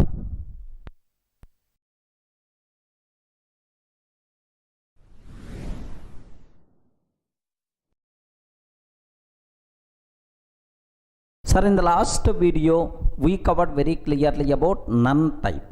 Now I have to talk about escape characters. The people who are coming from other languages like C language, C++, okay, Java, you may aware escape characters, right? The character which has some special functionality, such type of characters are called escape characters, right? Sir, now if you have \n, it is one escape character. What it means is new line. I will explain with an example, don't worry, sir. New line, it is the escape character, right? Sir, \t is there. It is horizontal tab character, sir. Tab means a sequence of spaces, okay, like horizontal tab. Sir, r means carriage return, like a carriage return, like what the meaning of carriage return is, suppose I have one line is there, sir. Currently my cursor is locating here. I want to move to the beginning of the line. Are you getting? I want to move to the beginning of same line. Then we require to go for carriage return. Okay, like next \b means backspace. Automatically the current one character to the back, so that character will be deleted, sir. Backspace character. Okay, next \f means form feed. Form feed means go to next page, like that form feed, right? But anyway, we never going to use, don't worry, just aware, okay, escape characters are there. Next sir, single quote. Are you getting? Single quote symbol, double quote symbol, right? Next this is character. Okay, if you want to use single quote, double quote and symbols in our code, in our string, then we require to use single quote or double quote or \, like if you want to use single quote as a symbol, if you want to use \, as the symbol, then we require to use these escape characters, right? Like multiple escape characters are available in Python. Sir, can you please just let me provide basic idea how you can use. Observe carefully, sir. Here, if I can take, sir, print of Durga software, like this I am taking. Durga software, like. Sir, it's going to print as it is, no problem at all. But if I use print of Durga \t, are getting what is this one, sir? \t, like this, software. Durga software, like this, right? \t, software, like I'm taking. Sir, do you know Durga and then \t itself is tab, space is there.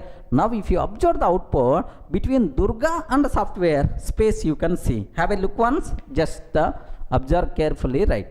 Here I'm taking, here I'm trying to take, okay, just s is equal to or otherwise directly print of Durga software, like this I'm taking, sir, Durga software. Okay, what answer we are getting? Simply Durga software is the answer, sir.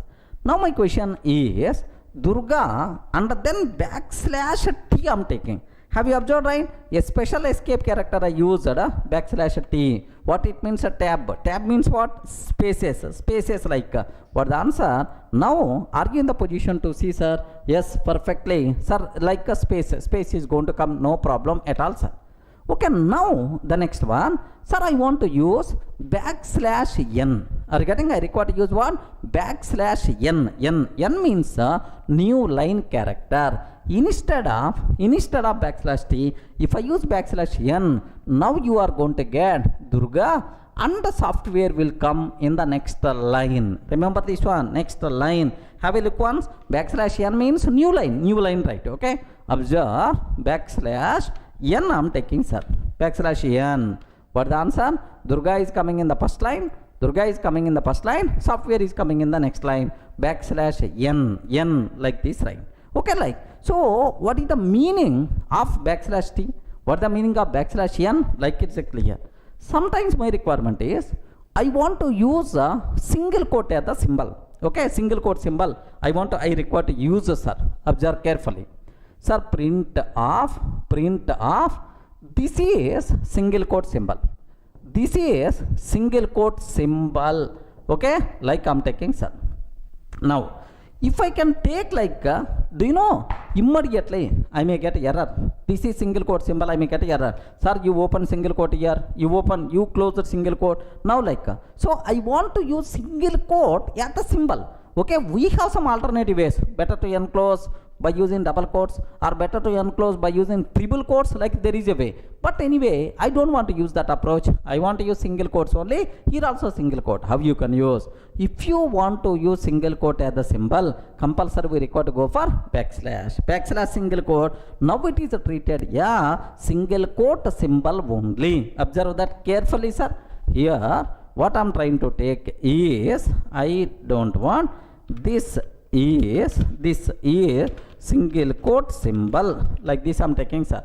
This is single quote symbol, like I'm trying to take. Sir, now have you observed? If I'm trying to execute, immediately invalid syntax like we are getting, sir. So I want to use single quote as the symbol only. Okay, what is the way, sir? \, single quote. If I'm taking \, single quote, yes, for a fact, this is single quote symbol. We are using single quote as the symbol only. Similarly, I want to use double quote symbol. Yes. Okay, this is double quote symbol. I want to use \, as a symbol. If I want to use \, as a symbol, yes, happily this is the \, symbol, like we are going to get, sir. So if you want to use single quote as the symbol, or double quote as the symbol, or \, as the symbol, these escape characters we require to use, because single quote, double quote, \, there is a special meaning is there in the majority of programming languages. If you want to use as the symbol, we have to use like this. Any doubt about this one? That's all, sir. Especially where we can use \, escape character. Do you know, I want to specify locations, file locations or directories, right? Sir, d:\, Durga classes, like I'm taking. I want to represent this directory.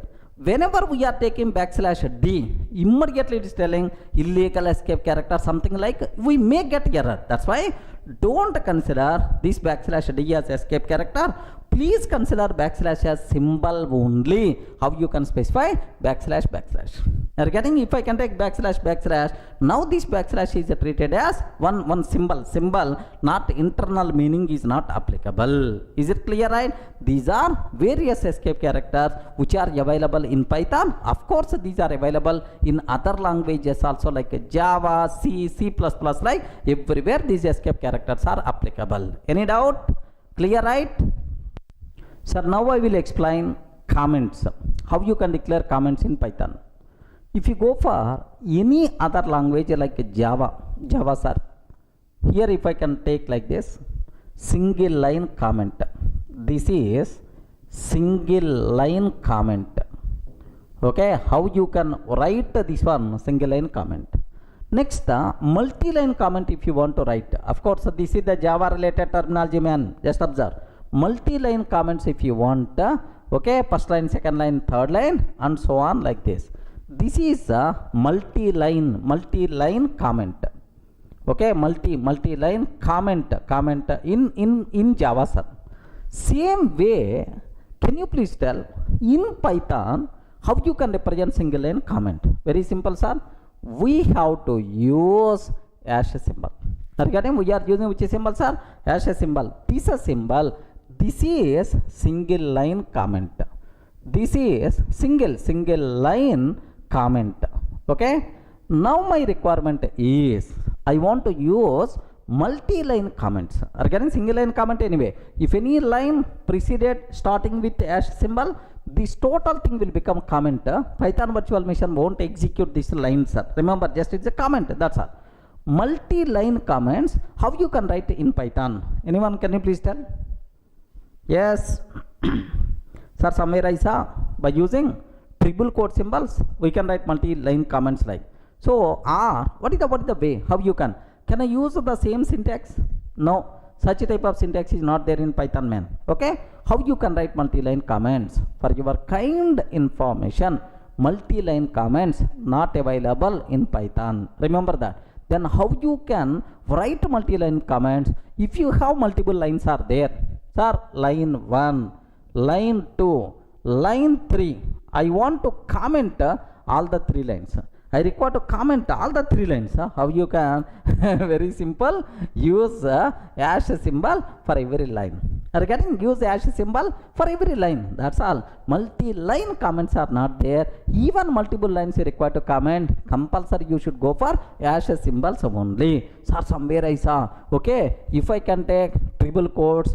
Next and after that line 1, line 2, line 3, like a triple quote symbols, like it will consider as a comment. No, this is treated as doc string. Remember this one. What is this, sir? Doc string, documentation string. Of course, in the next sessions we will discuss in detail. Okay, remember this one, sir. So how you can write single line comment? How you can write multi-line comment? Multi-line comments are not there, but take a bit special care. Some book authors, some blogs, they are going to tell, okay, something like triple quote symbols is the multi-line comment. No such type of terminology. This is a documentation string.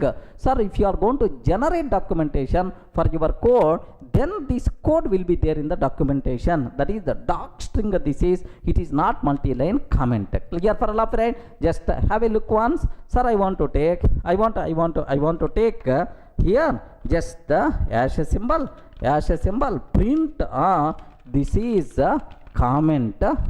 comment, won't be executed by JVS TVM. Like this I'm taking, sir. This is the comment won't be executed by TVM, like I'm trying to take, sir.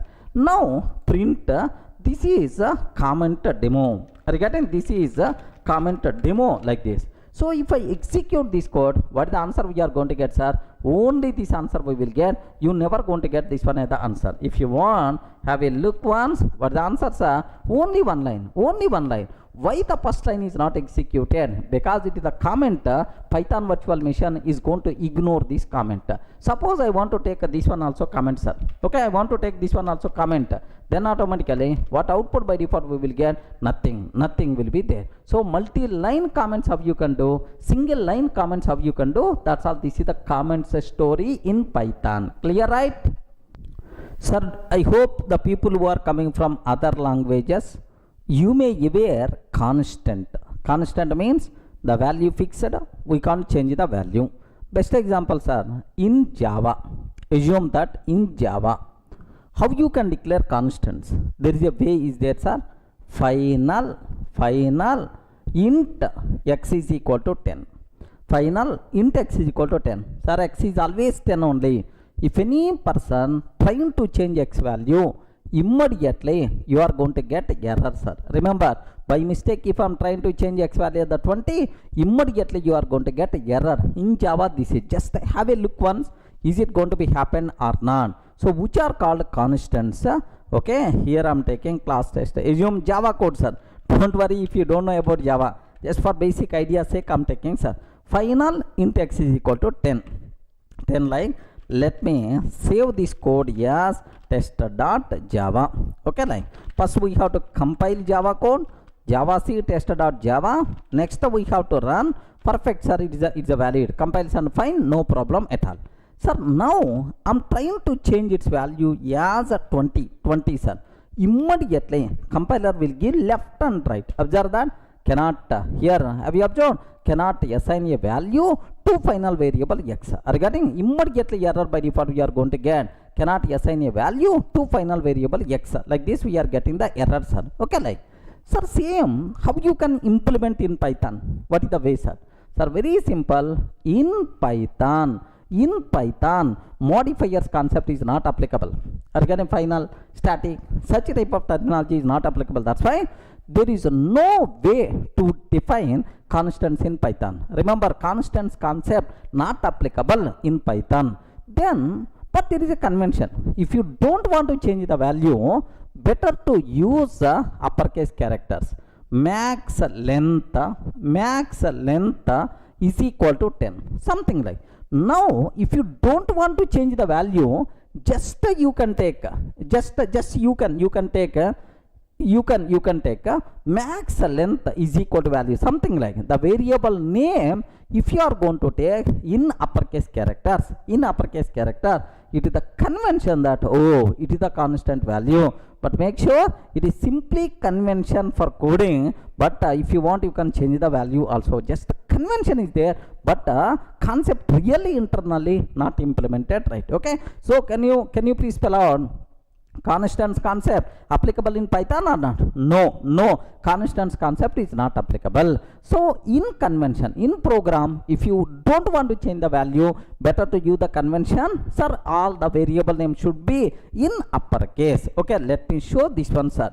Sir, assume here I want to take, here observe that I'm taking, sir, max value. My intention is this value no one is allowed to change. That's why I'm taking max value like that. Now let me execute this code. Py perfect. It is a valid, sir. Sir, now I'm trying to change the value. I'm trying to change the value, sir. I'm trying to change the value. If I'm trying to change the value, max value is equal to 20. What will happen is, now onwards, max value is pointing to 20. Now onwards, max value is pointing to the 20, like, so it means acceptable. It means acceptable. We won't get any error, sir. Let me print the value of max value. Print, what is the value? Value of max value if I print, then happily 20 by default we are going to get, sir. Are getting 20. So constants concept is not applicable in Python, because so we can use the variable. So for different types, different values, that flexibility is already there in the Python. There is no declare a variable. Declaration of a variable concept is not there. That's why so constants concept is not applicable in Python. Clear for all of it? Observe in Java. Here if you observe in Java, you are declaring a variable and then you are trying to change the value. You are declaring a variable and then you are trying to change the value. But in Python, is equal to 10. No declaration, directly you can use. A is equal to 20. That's all. So up to this A is the 10. Now onwards A is the 20. So if we have declaration is there, boss int A is equal to 10. Now I am using same A value like, but the type declarations are not there. That's why constants concept, it is not possible to define in Python. Is it clear for all of you, right? Sir, even internal reason if you are not getting, don't worry at all. Just aware constants concept not applicable in Python. That's all.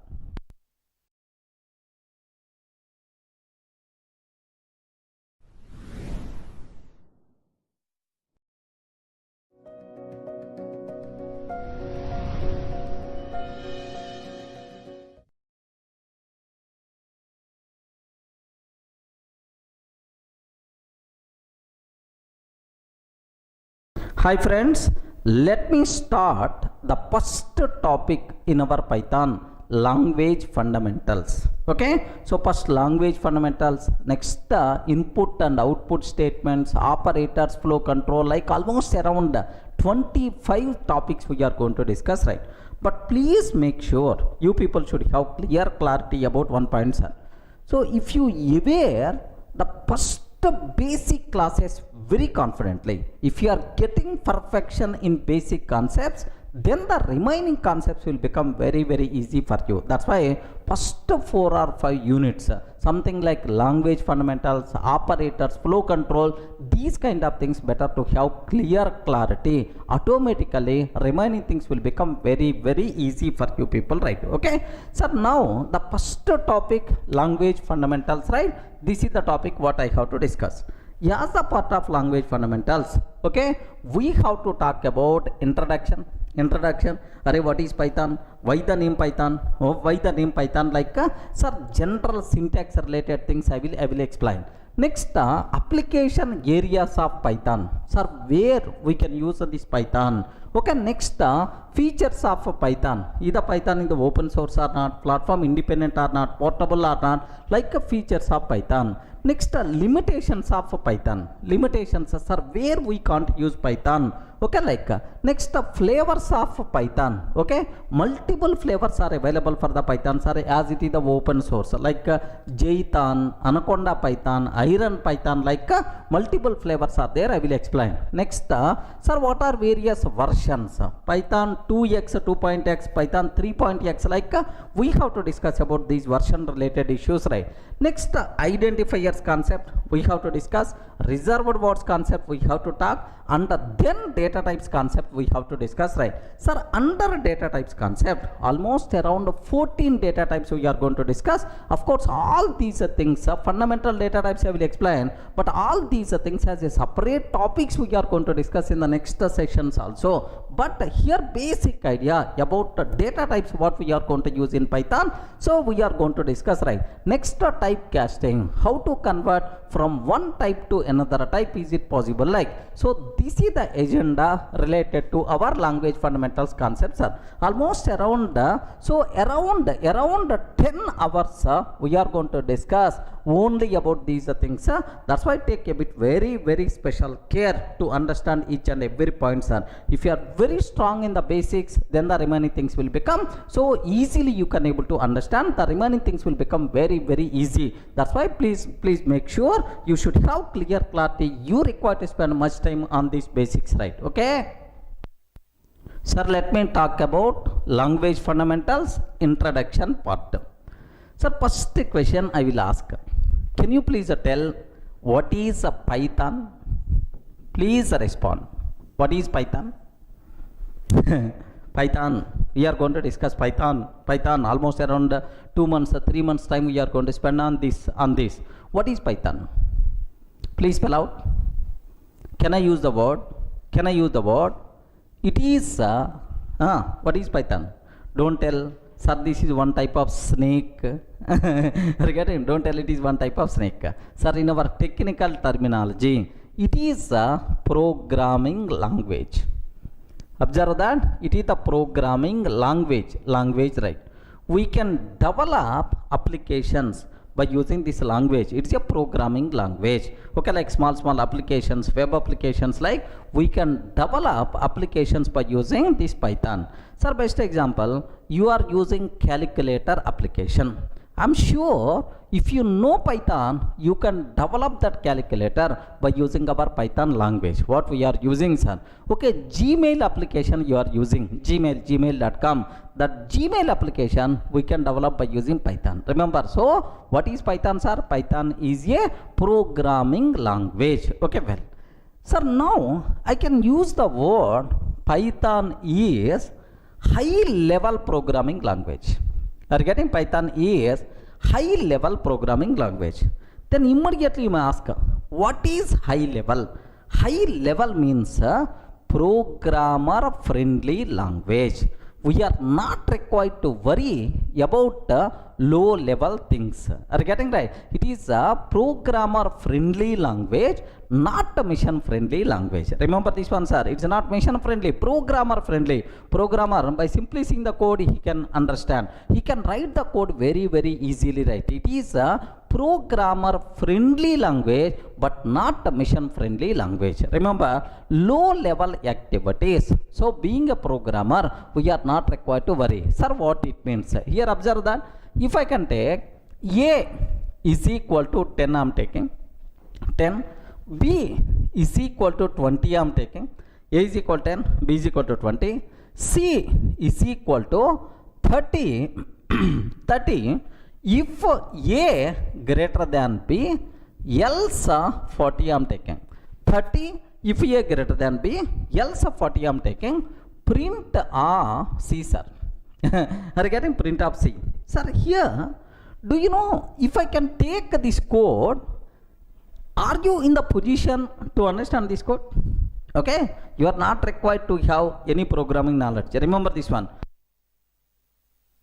You are not required to have any programming knowledge. Just observe A is equal to 10. Oh, the value of A is the 10.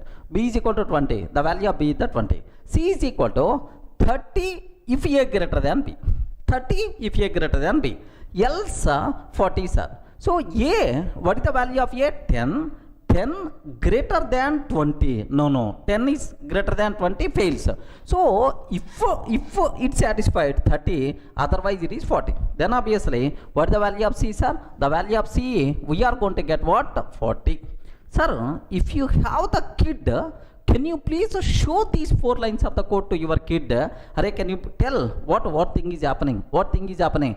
Any person without having any programming knowledge, I'm sure, sir, that person can able to understand. Okay, this type of thing is called high level programming language. Remember that. What is the high level programming language? So just a programmer friendly. He can understand very easily. He can write very easily, right? Okay, well, sir, next low level activities are there. Memory management, next destroying objects, next security. These things will take care by my language itself. Being programmer, we are not required to worry. Such a type of languages are by default considered as high level programming languages. C language, C++, Java, next Python, C#, all these are high level programming languages, right?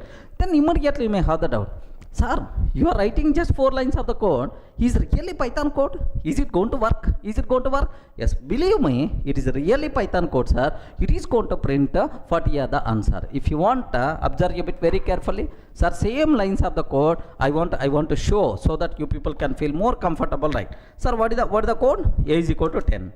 What I am trying to take? B is equal to 20. C is equal to 30. If A greater than B, else sir 40 I am taking. Else I am taking 40. Print of C. That's all. Don't worry, sir. All these lines of the code we will explain in the next sessions very clearly. Just better to get the basic idea, sir. Okay, well. Now let me run this code. Sir, I have to save this code as test.py. Okay, means that, so it is the Python file. Remember that I saved this code as test.py. I saved, sir. Now let me run this code, sir. Okay, let me go to that location. I saved this file inside D:, Durga classes. Okay, py py test.py. Okay, we have to use py or otherwise python test.py. Hey Python, can you please execute my test.py? Python, can you please execute my test.py like this, right? A is equal to 10, B is equal to 20, C is equal to 30, like sir, this is, if I execute this code, what is the answer by default you are going to get, sir? Simple 40 itself is the answer you are going to get. Take a bit very special care. So means that don't get shocked, it is perfectly valid code only. Okay, this type of code is called high level programming language code. Programmer can understand very easily, programmer can write very easily. Low level things like memory management, security, these kind of things my Python is going to take care. So this type of language is called high level programming language. Are you in the position to understand, right? Okay, one thing.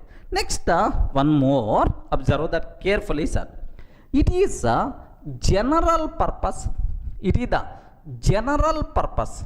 It is the general purpose high level programming language. So what is the meaning of programming language? Which can be used to develop programs. Next, high level means programmer friendly. General purpose means, do you know, Python is not specific to particular area. Happily you can use for any type of applications, right? Desktop applications, web applications, next data science applications, machine learning applications, like everywhere happily you can use. It is a general purpose high level programming language. Itself is nothing but Python. Everyone can aware? Yes, friends. So only 3 words I covered. What is the first one?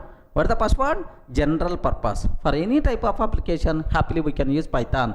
High level means programmer friendly. Low level activities, we are not required to worry, like memory management, security, like. Next, programming language which can be used to develop programs. This is nothing but Python, sir. Okay, well. Sir, now who developed Python? Who developed Python, sir? Very simple. Do you know there is who is the father of Python? Okay, who provides food for most of the programmers across worldwide, like me and like you. Now everyone talking about Python means the person who created this Python. Who is the father of Python, sir? That person is here. Just observe. Can you please read this one?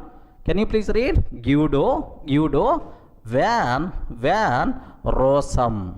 Are you getting? Guido van Rossum. This person developed Python. So in which year? First, I want to show his face once, because our career, our life is going to be settled with this Python language. Compulsory we have to see and we have to give the salute, man, because that person provided food for us. Okay, have a look once. I saved one image. This person image. Have a look once, man. Okay, the person who introduced Python, who is the creator of the Python? Yes, sir, this person, sir, Guido van Rossum. Observe that a bit carefully, sir. Great person who developed world the topmost easy simplified programming language. This person only. He is called Guido van Rossum. Okay, well, sir, when this person developed a Python programming language, sir, here there is one small point is there, sir. Until last year, okay, I learned only Java, C++, Java. We never heard about Python, especially in India. We never heard about Python.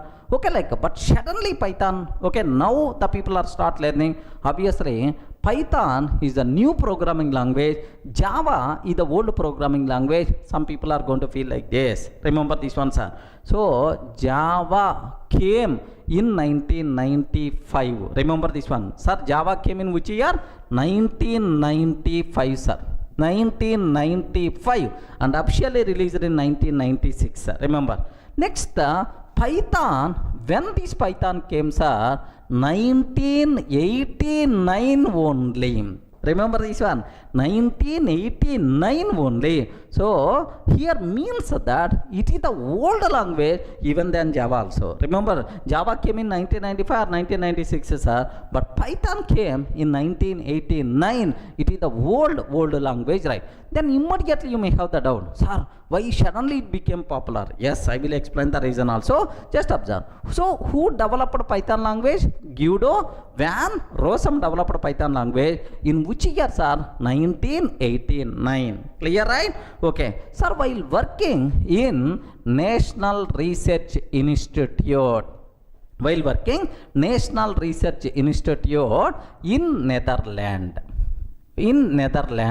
So this person Guido van Rossum worked in Netherlands National Research Institute. While working there, he developed a Python programming language. Sir, in which year this was happened, sir? 1989. Remember that. So even it is developed in 1989, but it's not released to the public immediately. In 1991, sir, Python made available to the public. Happily, you can use this programming language, you can develop the programs, right? So officially, Python released into the market in 1991. The official date of birth for Python is February.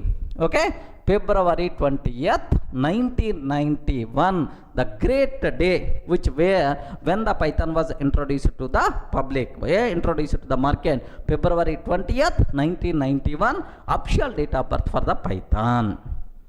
Friends, is it clear for all of you, right? Who introduced the Python? In which year this Python got developed? Next, officially when it released to the market. So it is developed by Guido van Rossum in 1989 while working in National Research Institute, Netherlands. But officially this Python made available to the public in 1991. February 20th, 1991 is the official date of birth for the Python. Up to this, any doubt? Clear, right? Now, immediately you may have the doubt. Sir, Python came in 1989, but suddenly why in the 2019 very popular, sir? Why it became popular? Everyone talk about this. Why it became trending language, right? Sir, very simple example. I will discuss. The market requirements keep on changing time to time. Market trends keep on changing time to time. Sir, now current market situation is everyone talks about simple language, easy to understand, sir. Simple. I want a simple language which is easy to understand. Are you getting? Easy to understand. I want this type of language. Next, second one, I have to write very less code. Are you getting? I have to write which codes are? Very less code to fulfill my requirement. This very less code is also known as concise code. Very less code is also known as concise code. I want concise code. Okay, like next, third one, sir. Very important. Next, third, I want these days everyone talks about, sir, here artificial intelligence. Next, and after that machine learning. Next, deep learning, neural networks. Okay, neural networks, that is the data science, data analysis, like everyone talks about this. So for current trending market requirements, even, sir, do you know IoT also? These days the most commonly used IoT also, right? So for these trending requirements, best suitable programming language is the Python, sir. So now for these requirement, current market requirement, so what the best suitable programming language is the Python. That's why these days Python became popular and more popular. Everyone can aware. So you have some diamond is there, but when there is a value for that diamond, yes, if a market requirement is good for that, then automatically this diamond value is growing. Sir, Bitcoin was there earlier. Bitcoin, no one bought Bitcoin, but these days Bitcoin cryptocurrency, like everyone talks about that. Automatically Bitcoin price got raised like anything. Of course, now government's banned, slowly its value is rising down. Okay, so means that current market trending requirements, which language is going to be best suitable? Python itself is the best suitable. That's why Python language became more popular. Everyone can able to understand, right? So 2 points I covered. What is Python? General purpose, high level programming language. Next, who introduced Python? Guido van Rossum introduced Python in 1989 while working National Research Institute in Netherlands. But officially, Sir Python made it available to the public in 1991. Official date of birth for Python, February 20th, 1991. Sir, why suddenly Python became popular? Even it is the old programming language, but current market trending requirements, best suitable compatible language is the Python. That's why it became more popular when compared with other languages. Up to this, any doubt about this?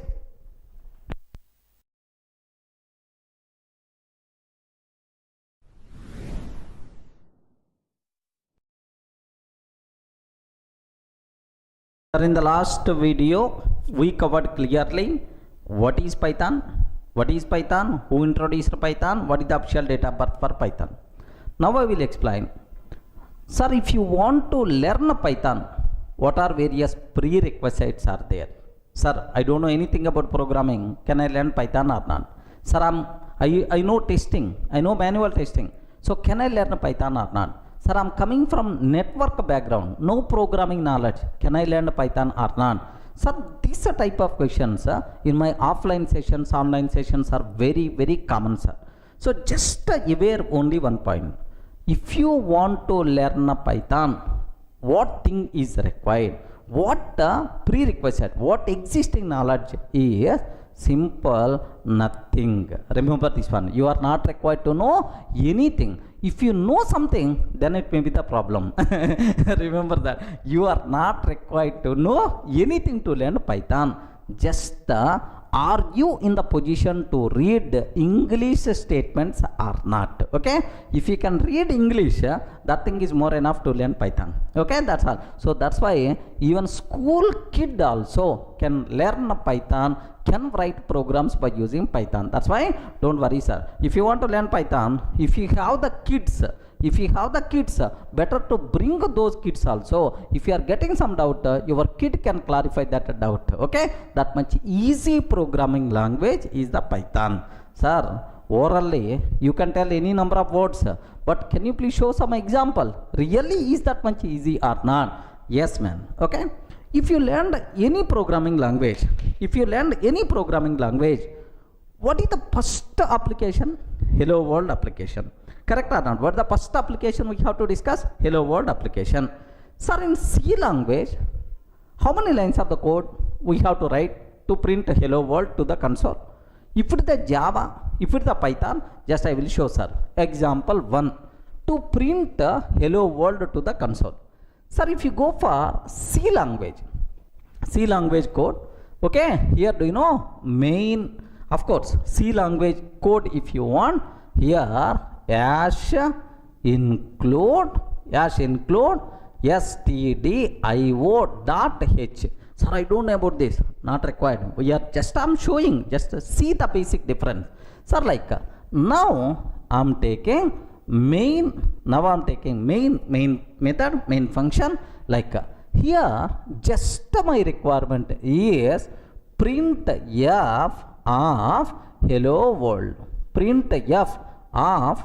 world, like this we have to take. That's all.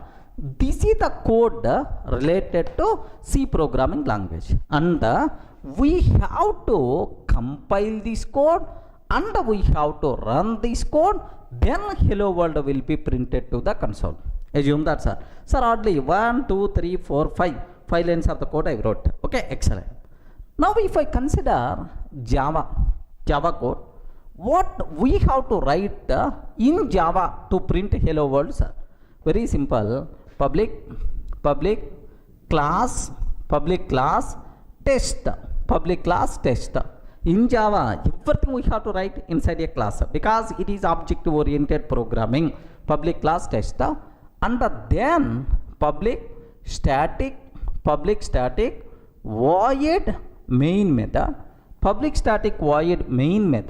string array args.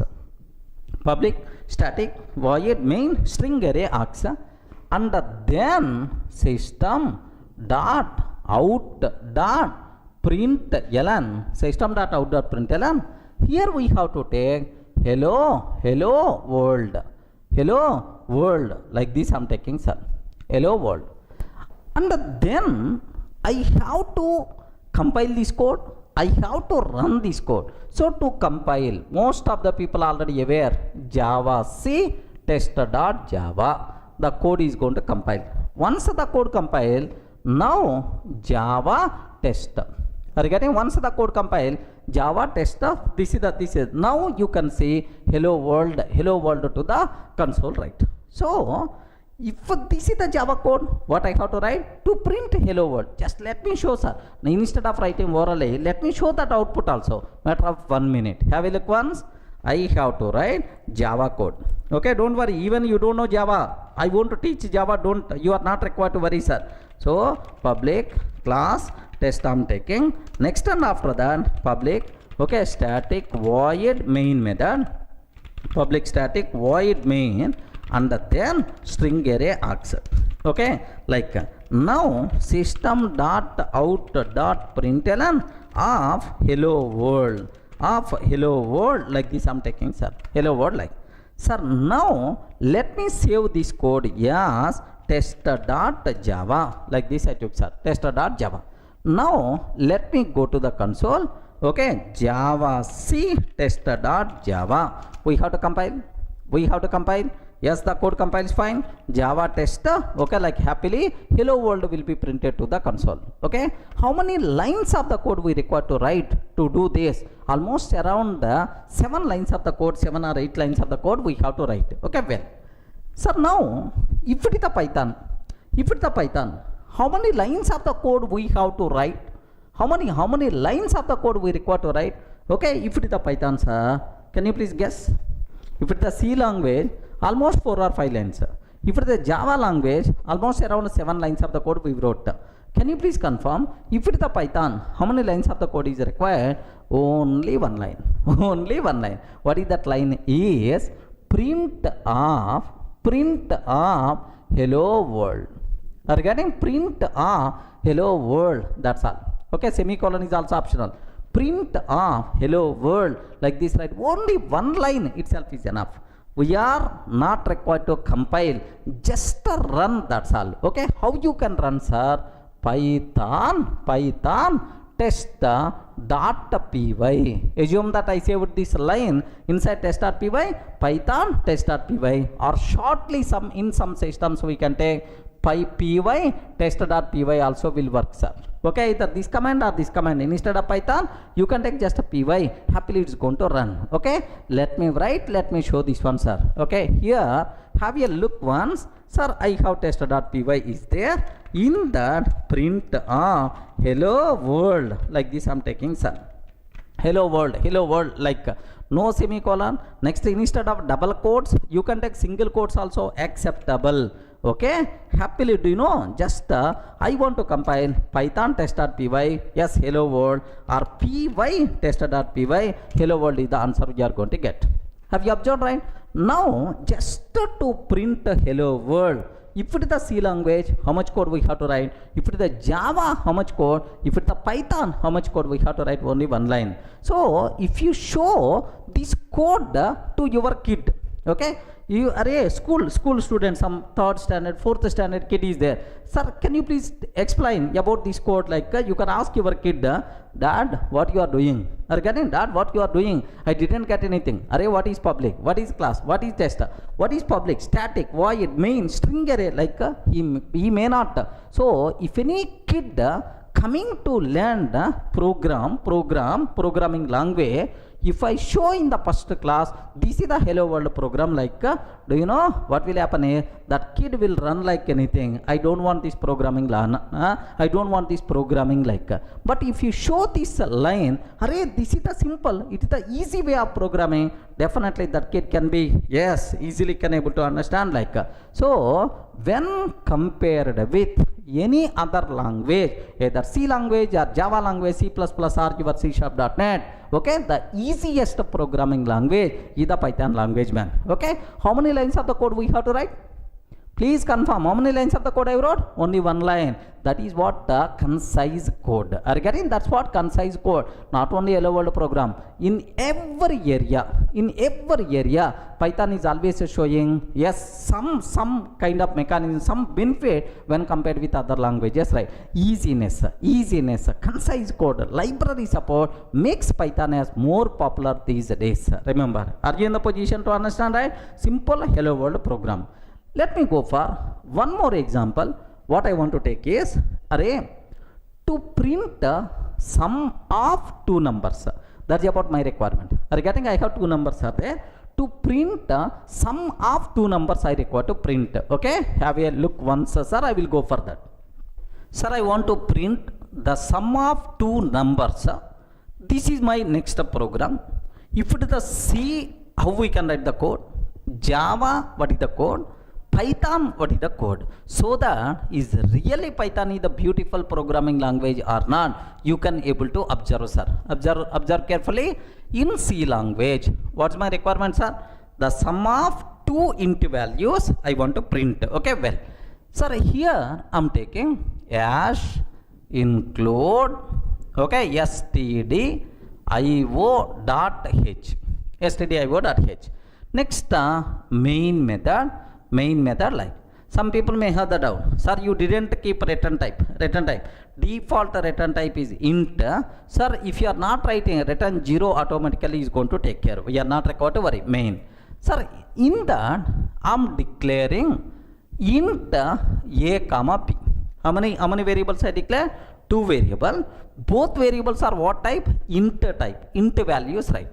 Now a is equal to 10, b is equal to 20. What is that, sir? Can you please tell? A is equal to 10, b is equal to 20, like. Now print f, the sum is percentage d, comma, the sum percentage d, comma, a plus b I have to take, sir. A plus b, like I have to take, end of the main method. Getting right? This is the code we have to write. If you want to print the sum of two numbers a and b, first we have to declare variables and then assign some values and then try to print, sir. Simple program only. If it is the Java, for the same requirement, how we can write the code? Requirement is the same. How you can write the code, sir? Very simple. If it is the Java based, have a look once, sir. Class test, of course, public class test, public static void main method, public static void main, string array args. I have to declare two variables a and b, int a comma b. I have to declare two variables a and b, int a comma b. Next, a is equal to 10, b is equal to 20. Okay, just I declare a is equal to 10, b is equal to 20. Now system.out.println, okay, the sum is plus, because println is always going to take only one argument. Okay, the sum is a plus b, like this I'm taking. End of this one. Do you know how many lines of the code we wrote? Multiple lines of the code, sir. So we have to declare and we have to initialize and then we are going to take the print sum. Let me execute this code. Matter of 1 minute, right? Observe carefully. I hope already the skeleton is there with me, sir. Public class. Here I'm just declaring two variables a and b. A is equal to 10, b is equal to 20. Next, here the sum. Regarding here, the sum is plus a plus b I'm taking, sir. That's all. This is about my requirement. Let me compile this code. I hope this is the Java code, sir, to print the sum of two numbers, sir. This is the Java code. Let me compile this code. Yes, friends, Java C test.java. and then Java test, what the answer we are going to get, the sum 30 is the answer we are getting, sir. Okay, well, this is the Java code, what we have to write to print the sum of two numbers. How much code we have to write? Compulsory the person should aware what is class, what is main method, and then what is the system dot out dot println, like all these things must be required. But if it is our Python, our hero is coming, sir. If it is the Python, okay, Python, can you please spell out how many lines of the code I have to write? Listen very carefully, sir. Here, have you observed what is the first line we wrote? Int a comma b, and then a is equal to 10, b is equal to 20, declare. Here in Python, I am taking a is equal to 10, b is equal to 20, a is equal to 10, b is equal to 20, print the sum, a plus b, I am taking that sum. A is equal to 10, b is equal to 20, print of the sum a plus b, like this I am taking. That's all. We are not required to write big code. Just only 2 or 3 lines of the code is more enough. Let me execute this one. Have a look once. Here, see this one. Here I am taking a is equal to 10, b is equal to 20, print the sum, a plus b. Are you getting? Print of the sum a plus b. Let me run this code, sir. Let me run this code. Py test.py. Are you getting? Py test.py. Can I get the same output or not? Yes, sir, this is the same output, right? Okay, like. So how many lines of the code we require to write? Only two or 3 lines, right? Sir, even I can combine these 2 lines into a single line also. Are you getting? Even we can combine these 2 lines into a single line also. What is that, sir? A comma b is equal to, observe carefully, a comma b is equal to 10 comma 20. No other language is going to accept this type of syntax like C or C++ or Java. A comma b is equal to 10 comma 20. So this 10 will become value of a, 20 will become value of b. Okay, like let me do this. Here, observe carefully. Instead of a comma b is equal to 10 comma 20. 10 comma 20, that's all. The sum a plus b. Have a look once. The sum 30. You people may feel sorry showing old output only again. Let me change something. 100 comma 200. A value 100, b value 200. The sum a plus b means 300 is the answer we are going to get, sir. Are you seeing, right? So this is the biggest advantage of Python programming, sir. How beautiful it is. With very less code, we can do n number of activities. That's what you people should aware. What is the Python? So to learn Python, what prerequisite is there is nothing, sir. You should be in the position to read English statements. That's all. It's not like a program. It is something like reading English statements. Okay, like English statements, but not programming code. Okay, well, sir, by seeing this code, immediately some people may have the bigger doubt. Observe carefully, sir. In C language, do you know, you declare 2 variables a and b of what type? Respond, man. What type? Integer type. We declare 2 variables of what type? Integer type. Here also, we declare 2 variables of what type? Integer type. Integer type. In Java also we declare. But here, I didn't declare a and b. A and b are what type? We didn't declare. So, sir, in Python, is it not required to declare the type? Type concept is not applicable? Like you may ask. Very, very simple. Type concept applicable in Python. Sir, int, float, these types are there in Python. But we are not required to declare type explicitly. Such a type of headache is not there. So means whenever we are assigning some value, based on your provided value, automatically type will be considered. Remember this one, sir. Automatically type will be considered based on your runtime provided value. Such a type of programming language is called dynamically typed programming language. Remember that, sir. So in Python, we are not required to declare the type explicitly. Based on your provided value, automatically type by default will be considered. This type of programming language is called what? Dynamically typed programming language. Dynamically typed programming language. Can you please give an example? Which are dynamically typed programming languages? Best examples are Python, JavaScript, etc. Multiple languages, right? So type declaration, headache, such type of things are not there, okay, in Python.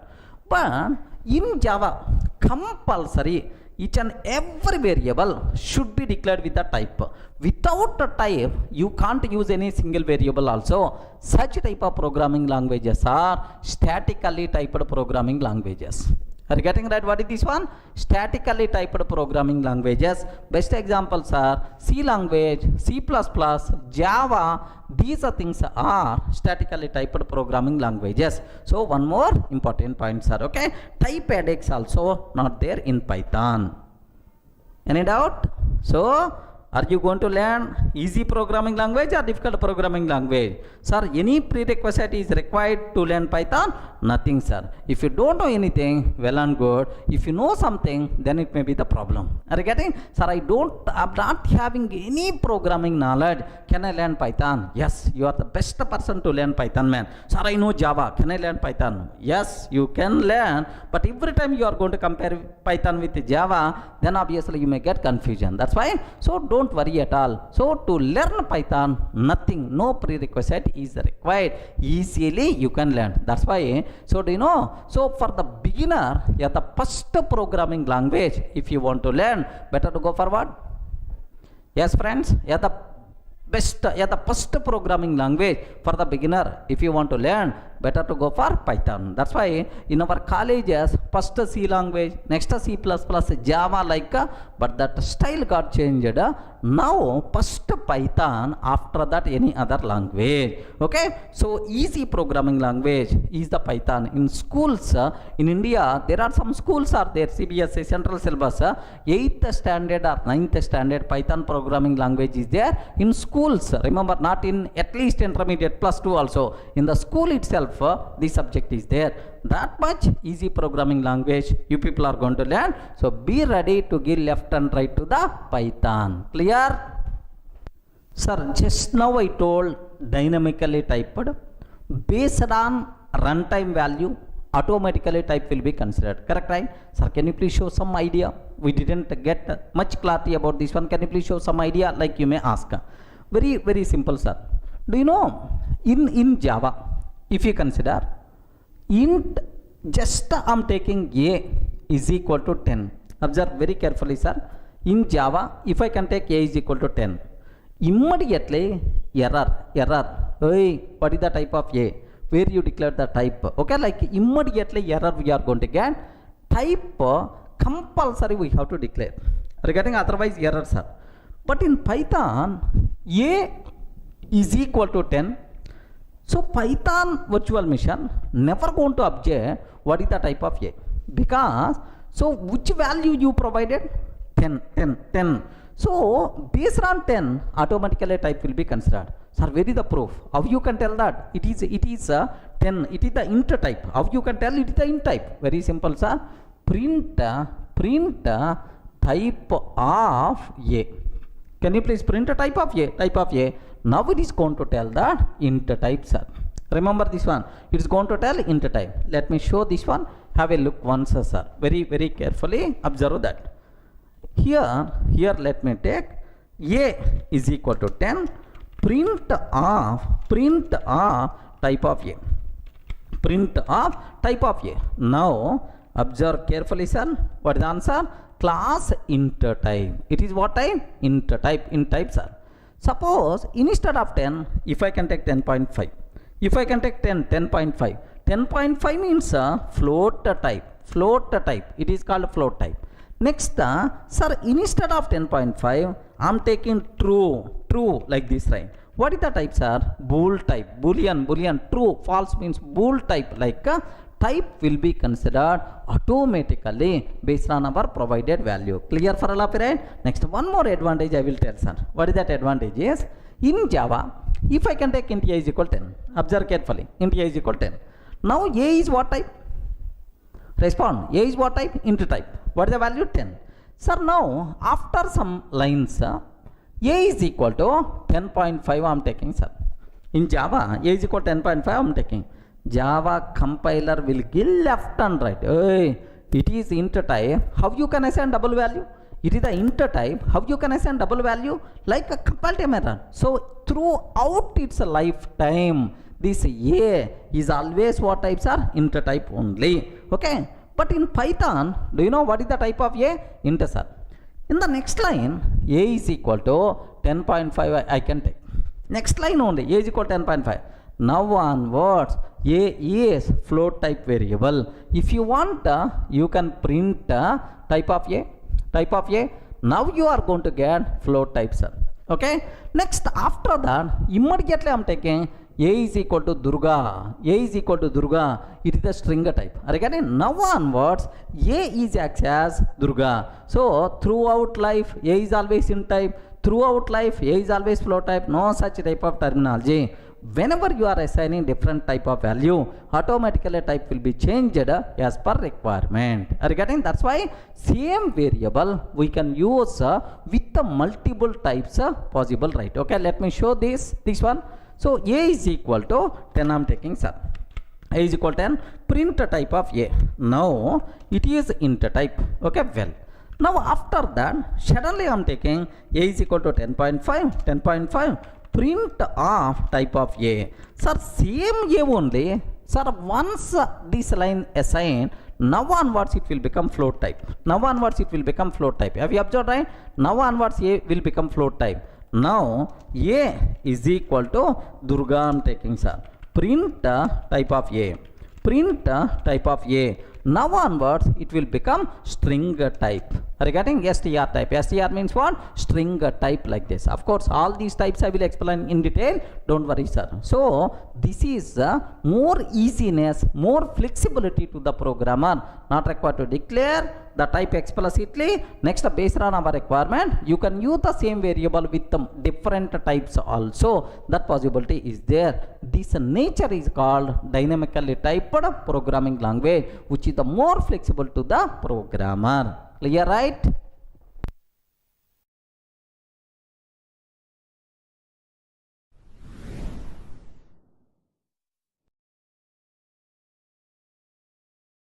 Now I will explain, sir, why Guido van Rossum selected the word Python. Okay, can you please guess why he selected the name Python for his programming language? Okay, you may select Guido language, Van language, or Rossum language, like why he selected Python? Can you please spell out? Sir, very simple. Very simple, sir. If you are fan of Sunny Leone, then automatically for your bike you will keep the name as Sunny. Regarding something like if you are the fan of okay, just if you are very much impressed, you got impressed like anything, so maybe you are fan of some heroine or hero, so you are trying to use same names in your passwords, in your user IDs. It's a very common, right?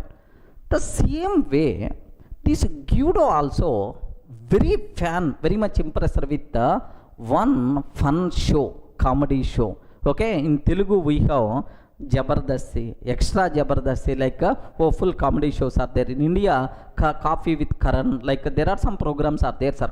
Comedy shows, fun shows in the TV like. So there was one fun show is there. Okay, sir, the name is the complete Monty Python's circus.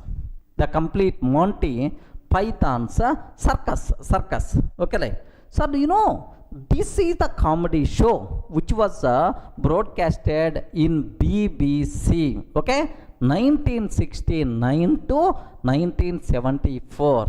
Okay, Guido very much impressed. Our Rossum very much impressed with this show. So it's a fun. Okay, like a fun show.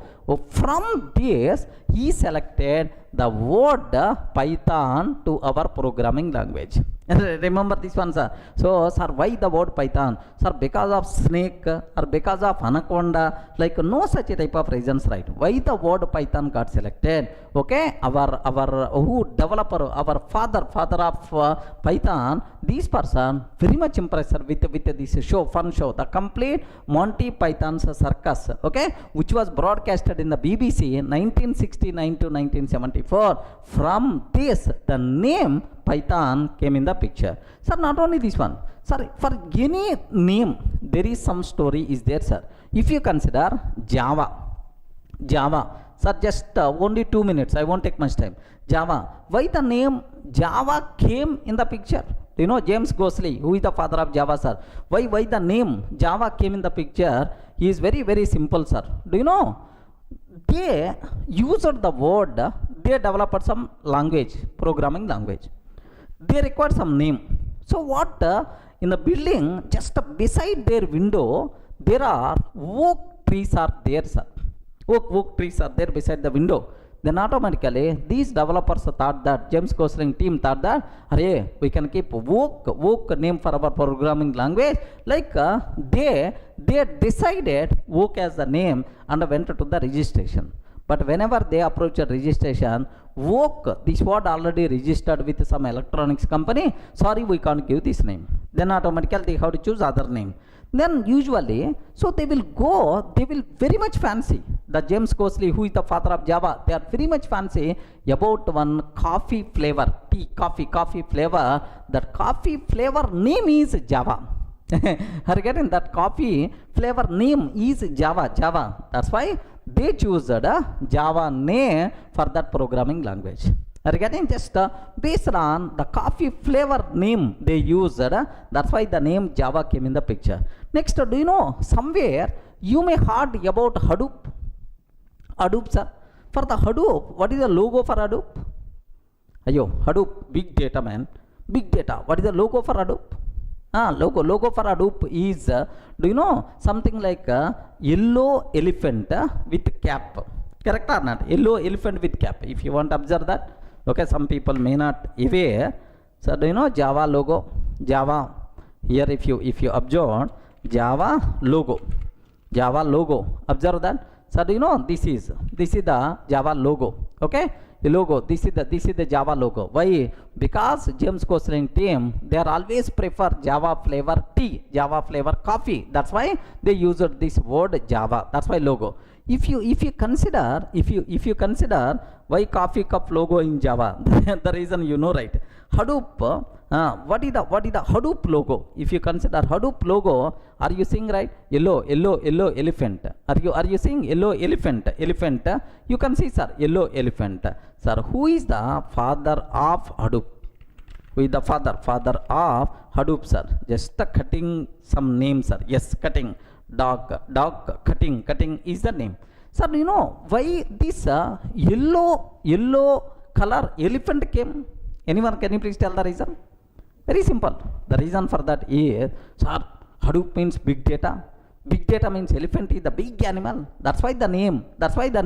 Hadoop, big elephant. That's why they selected elephant as the logo. No. So they are discussing about logo, which logo we have to keep and so on. So this cutting and is a team, just they are analyzing which logo we have to keep like. So whenever these people are thinking about that, suddenly this cutting is son is playing with a small yellow color elephant. Okay, he is playing with a small yellow color elephant toy. Okay, small toy, yellow color elephant toy is playing, sir. Okay, then immediately, why don't you keep this name? Why don't you keep this one as the logo for our Hadoop? Then automatically this person selected. Remember that. By mistake, if his kid is playing with a red color snake, maybe red color snake, maybe logo, sir. Okay, please make sure. So there are some reasons are there internally why the names are coming. So for Python, from where the name is coming, sir? The complete Monty Python's circus. From here the name came. Just if you want, here just have a look once, sir. What is the show name? Can you please spell out? What is the show name? The complete Monty Monty Python's Flying Circus. Okay, the complete Monty Python's Flying Circus. If you observe that, these are various logos, right? Remember this one. These are various. So do you know these are various images related to that? Observe that carefully. These are various images. It's a simple fun show. Are you getting? This is the simple fun show, sir. You can see it is a simple fun show. Maybe, sir, in this, are you seeing Python? Friends, are you seeing Python? Pythons like. So from here the name Python came in the picture. That's all. This is the reason, right? Okay. Well, any doubt?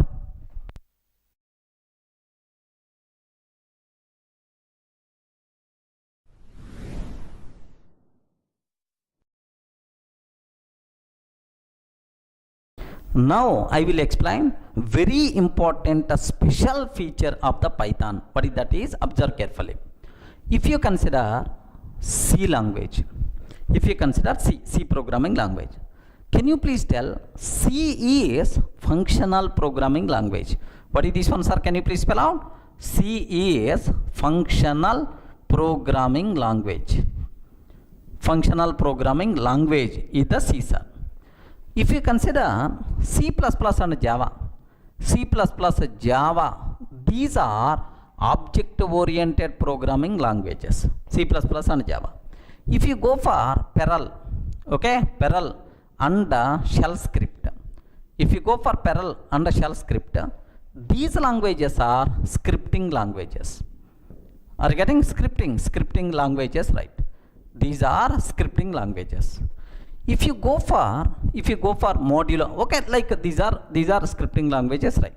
C missing the benefits of object oriented because it's the functional programming language.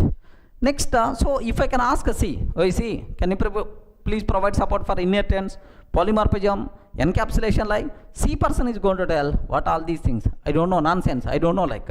So because this person is not object oriented, it is missing the benefits of object oriented programming.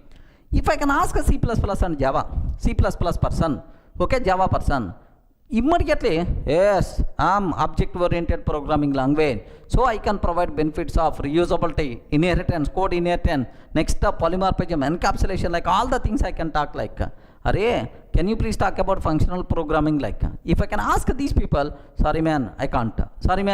But slowly, Java, Lambda expressions, these functional, now these days these people talk, but actually they are not object functional programming languages. Next, scripting languages. These people, just a group of lines, one by one, we have to execute. That's all like this, right? So every language having its own specific behavior. So that specific paradigm benefits only they are going to get. Sir, what about Python? Is it functional programming, or is it object oriented programming, or is it a scripting language, like you may have the doubt? Okay, sir, very simple. While developing Python, okay, how the Python language, while developing Python, Guido borrowed functional programming features, okay, functional programming features from C language. He borrowed functional programming features from C language. That's fine. So Python is a functional programming language. Okay, well, sir, next he borrowed object oriented programming language features. Object oriented programming language features from, can you please tell, while developing Python, whoops features, object oriented features are borrowed from which programming language? Respond, man. Object oriented programming features are borrowed from which language? Okay, don't tell Java, because at the time of developing Python, Java was not there, remember. So borrowed from C++. Okay, that's why Python is object oriented programming language. Next, he borrowed scripting language features. Scripting language features from Perl and shell script. That's why Python is a scripting language. Remember, Sir, next he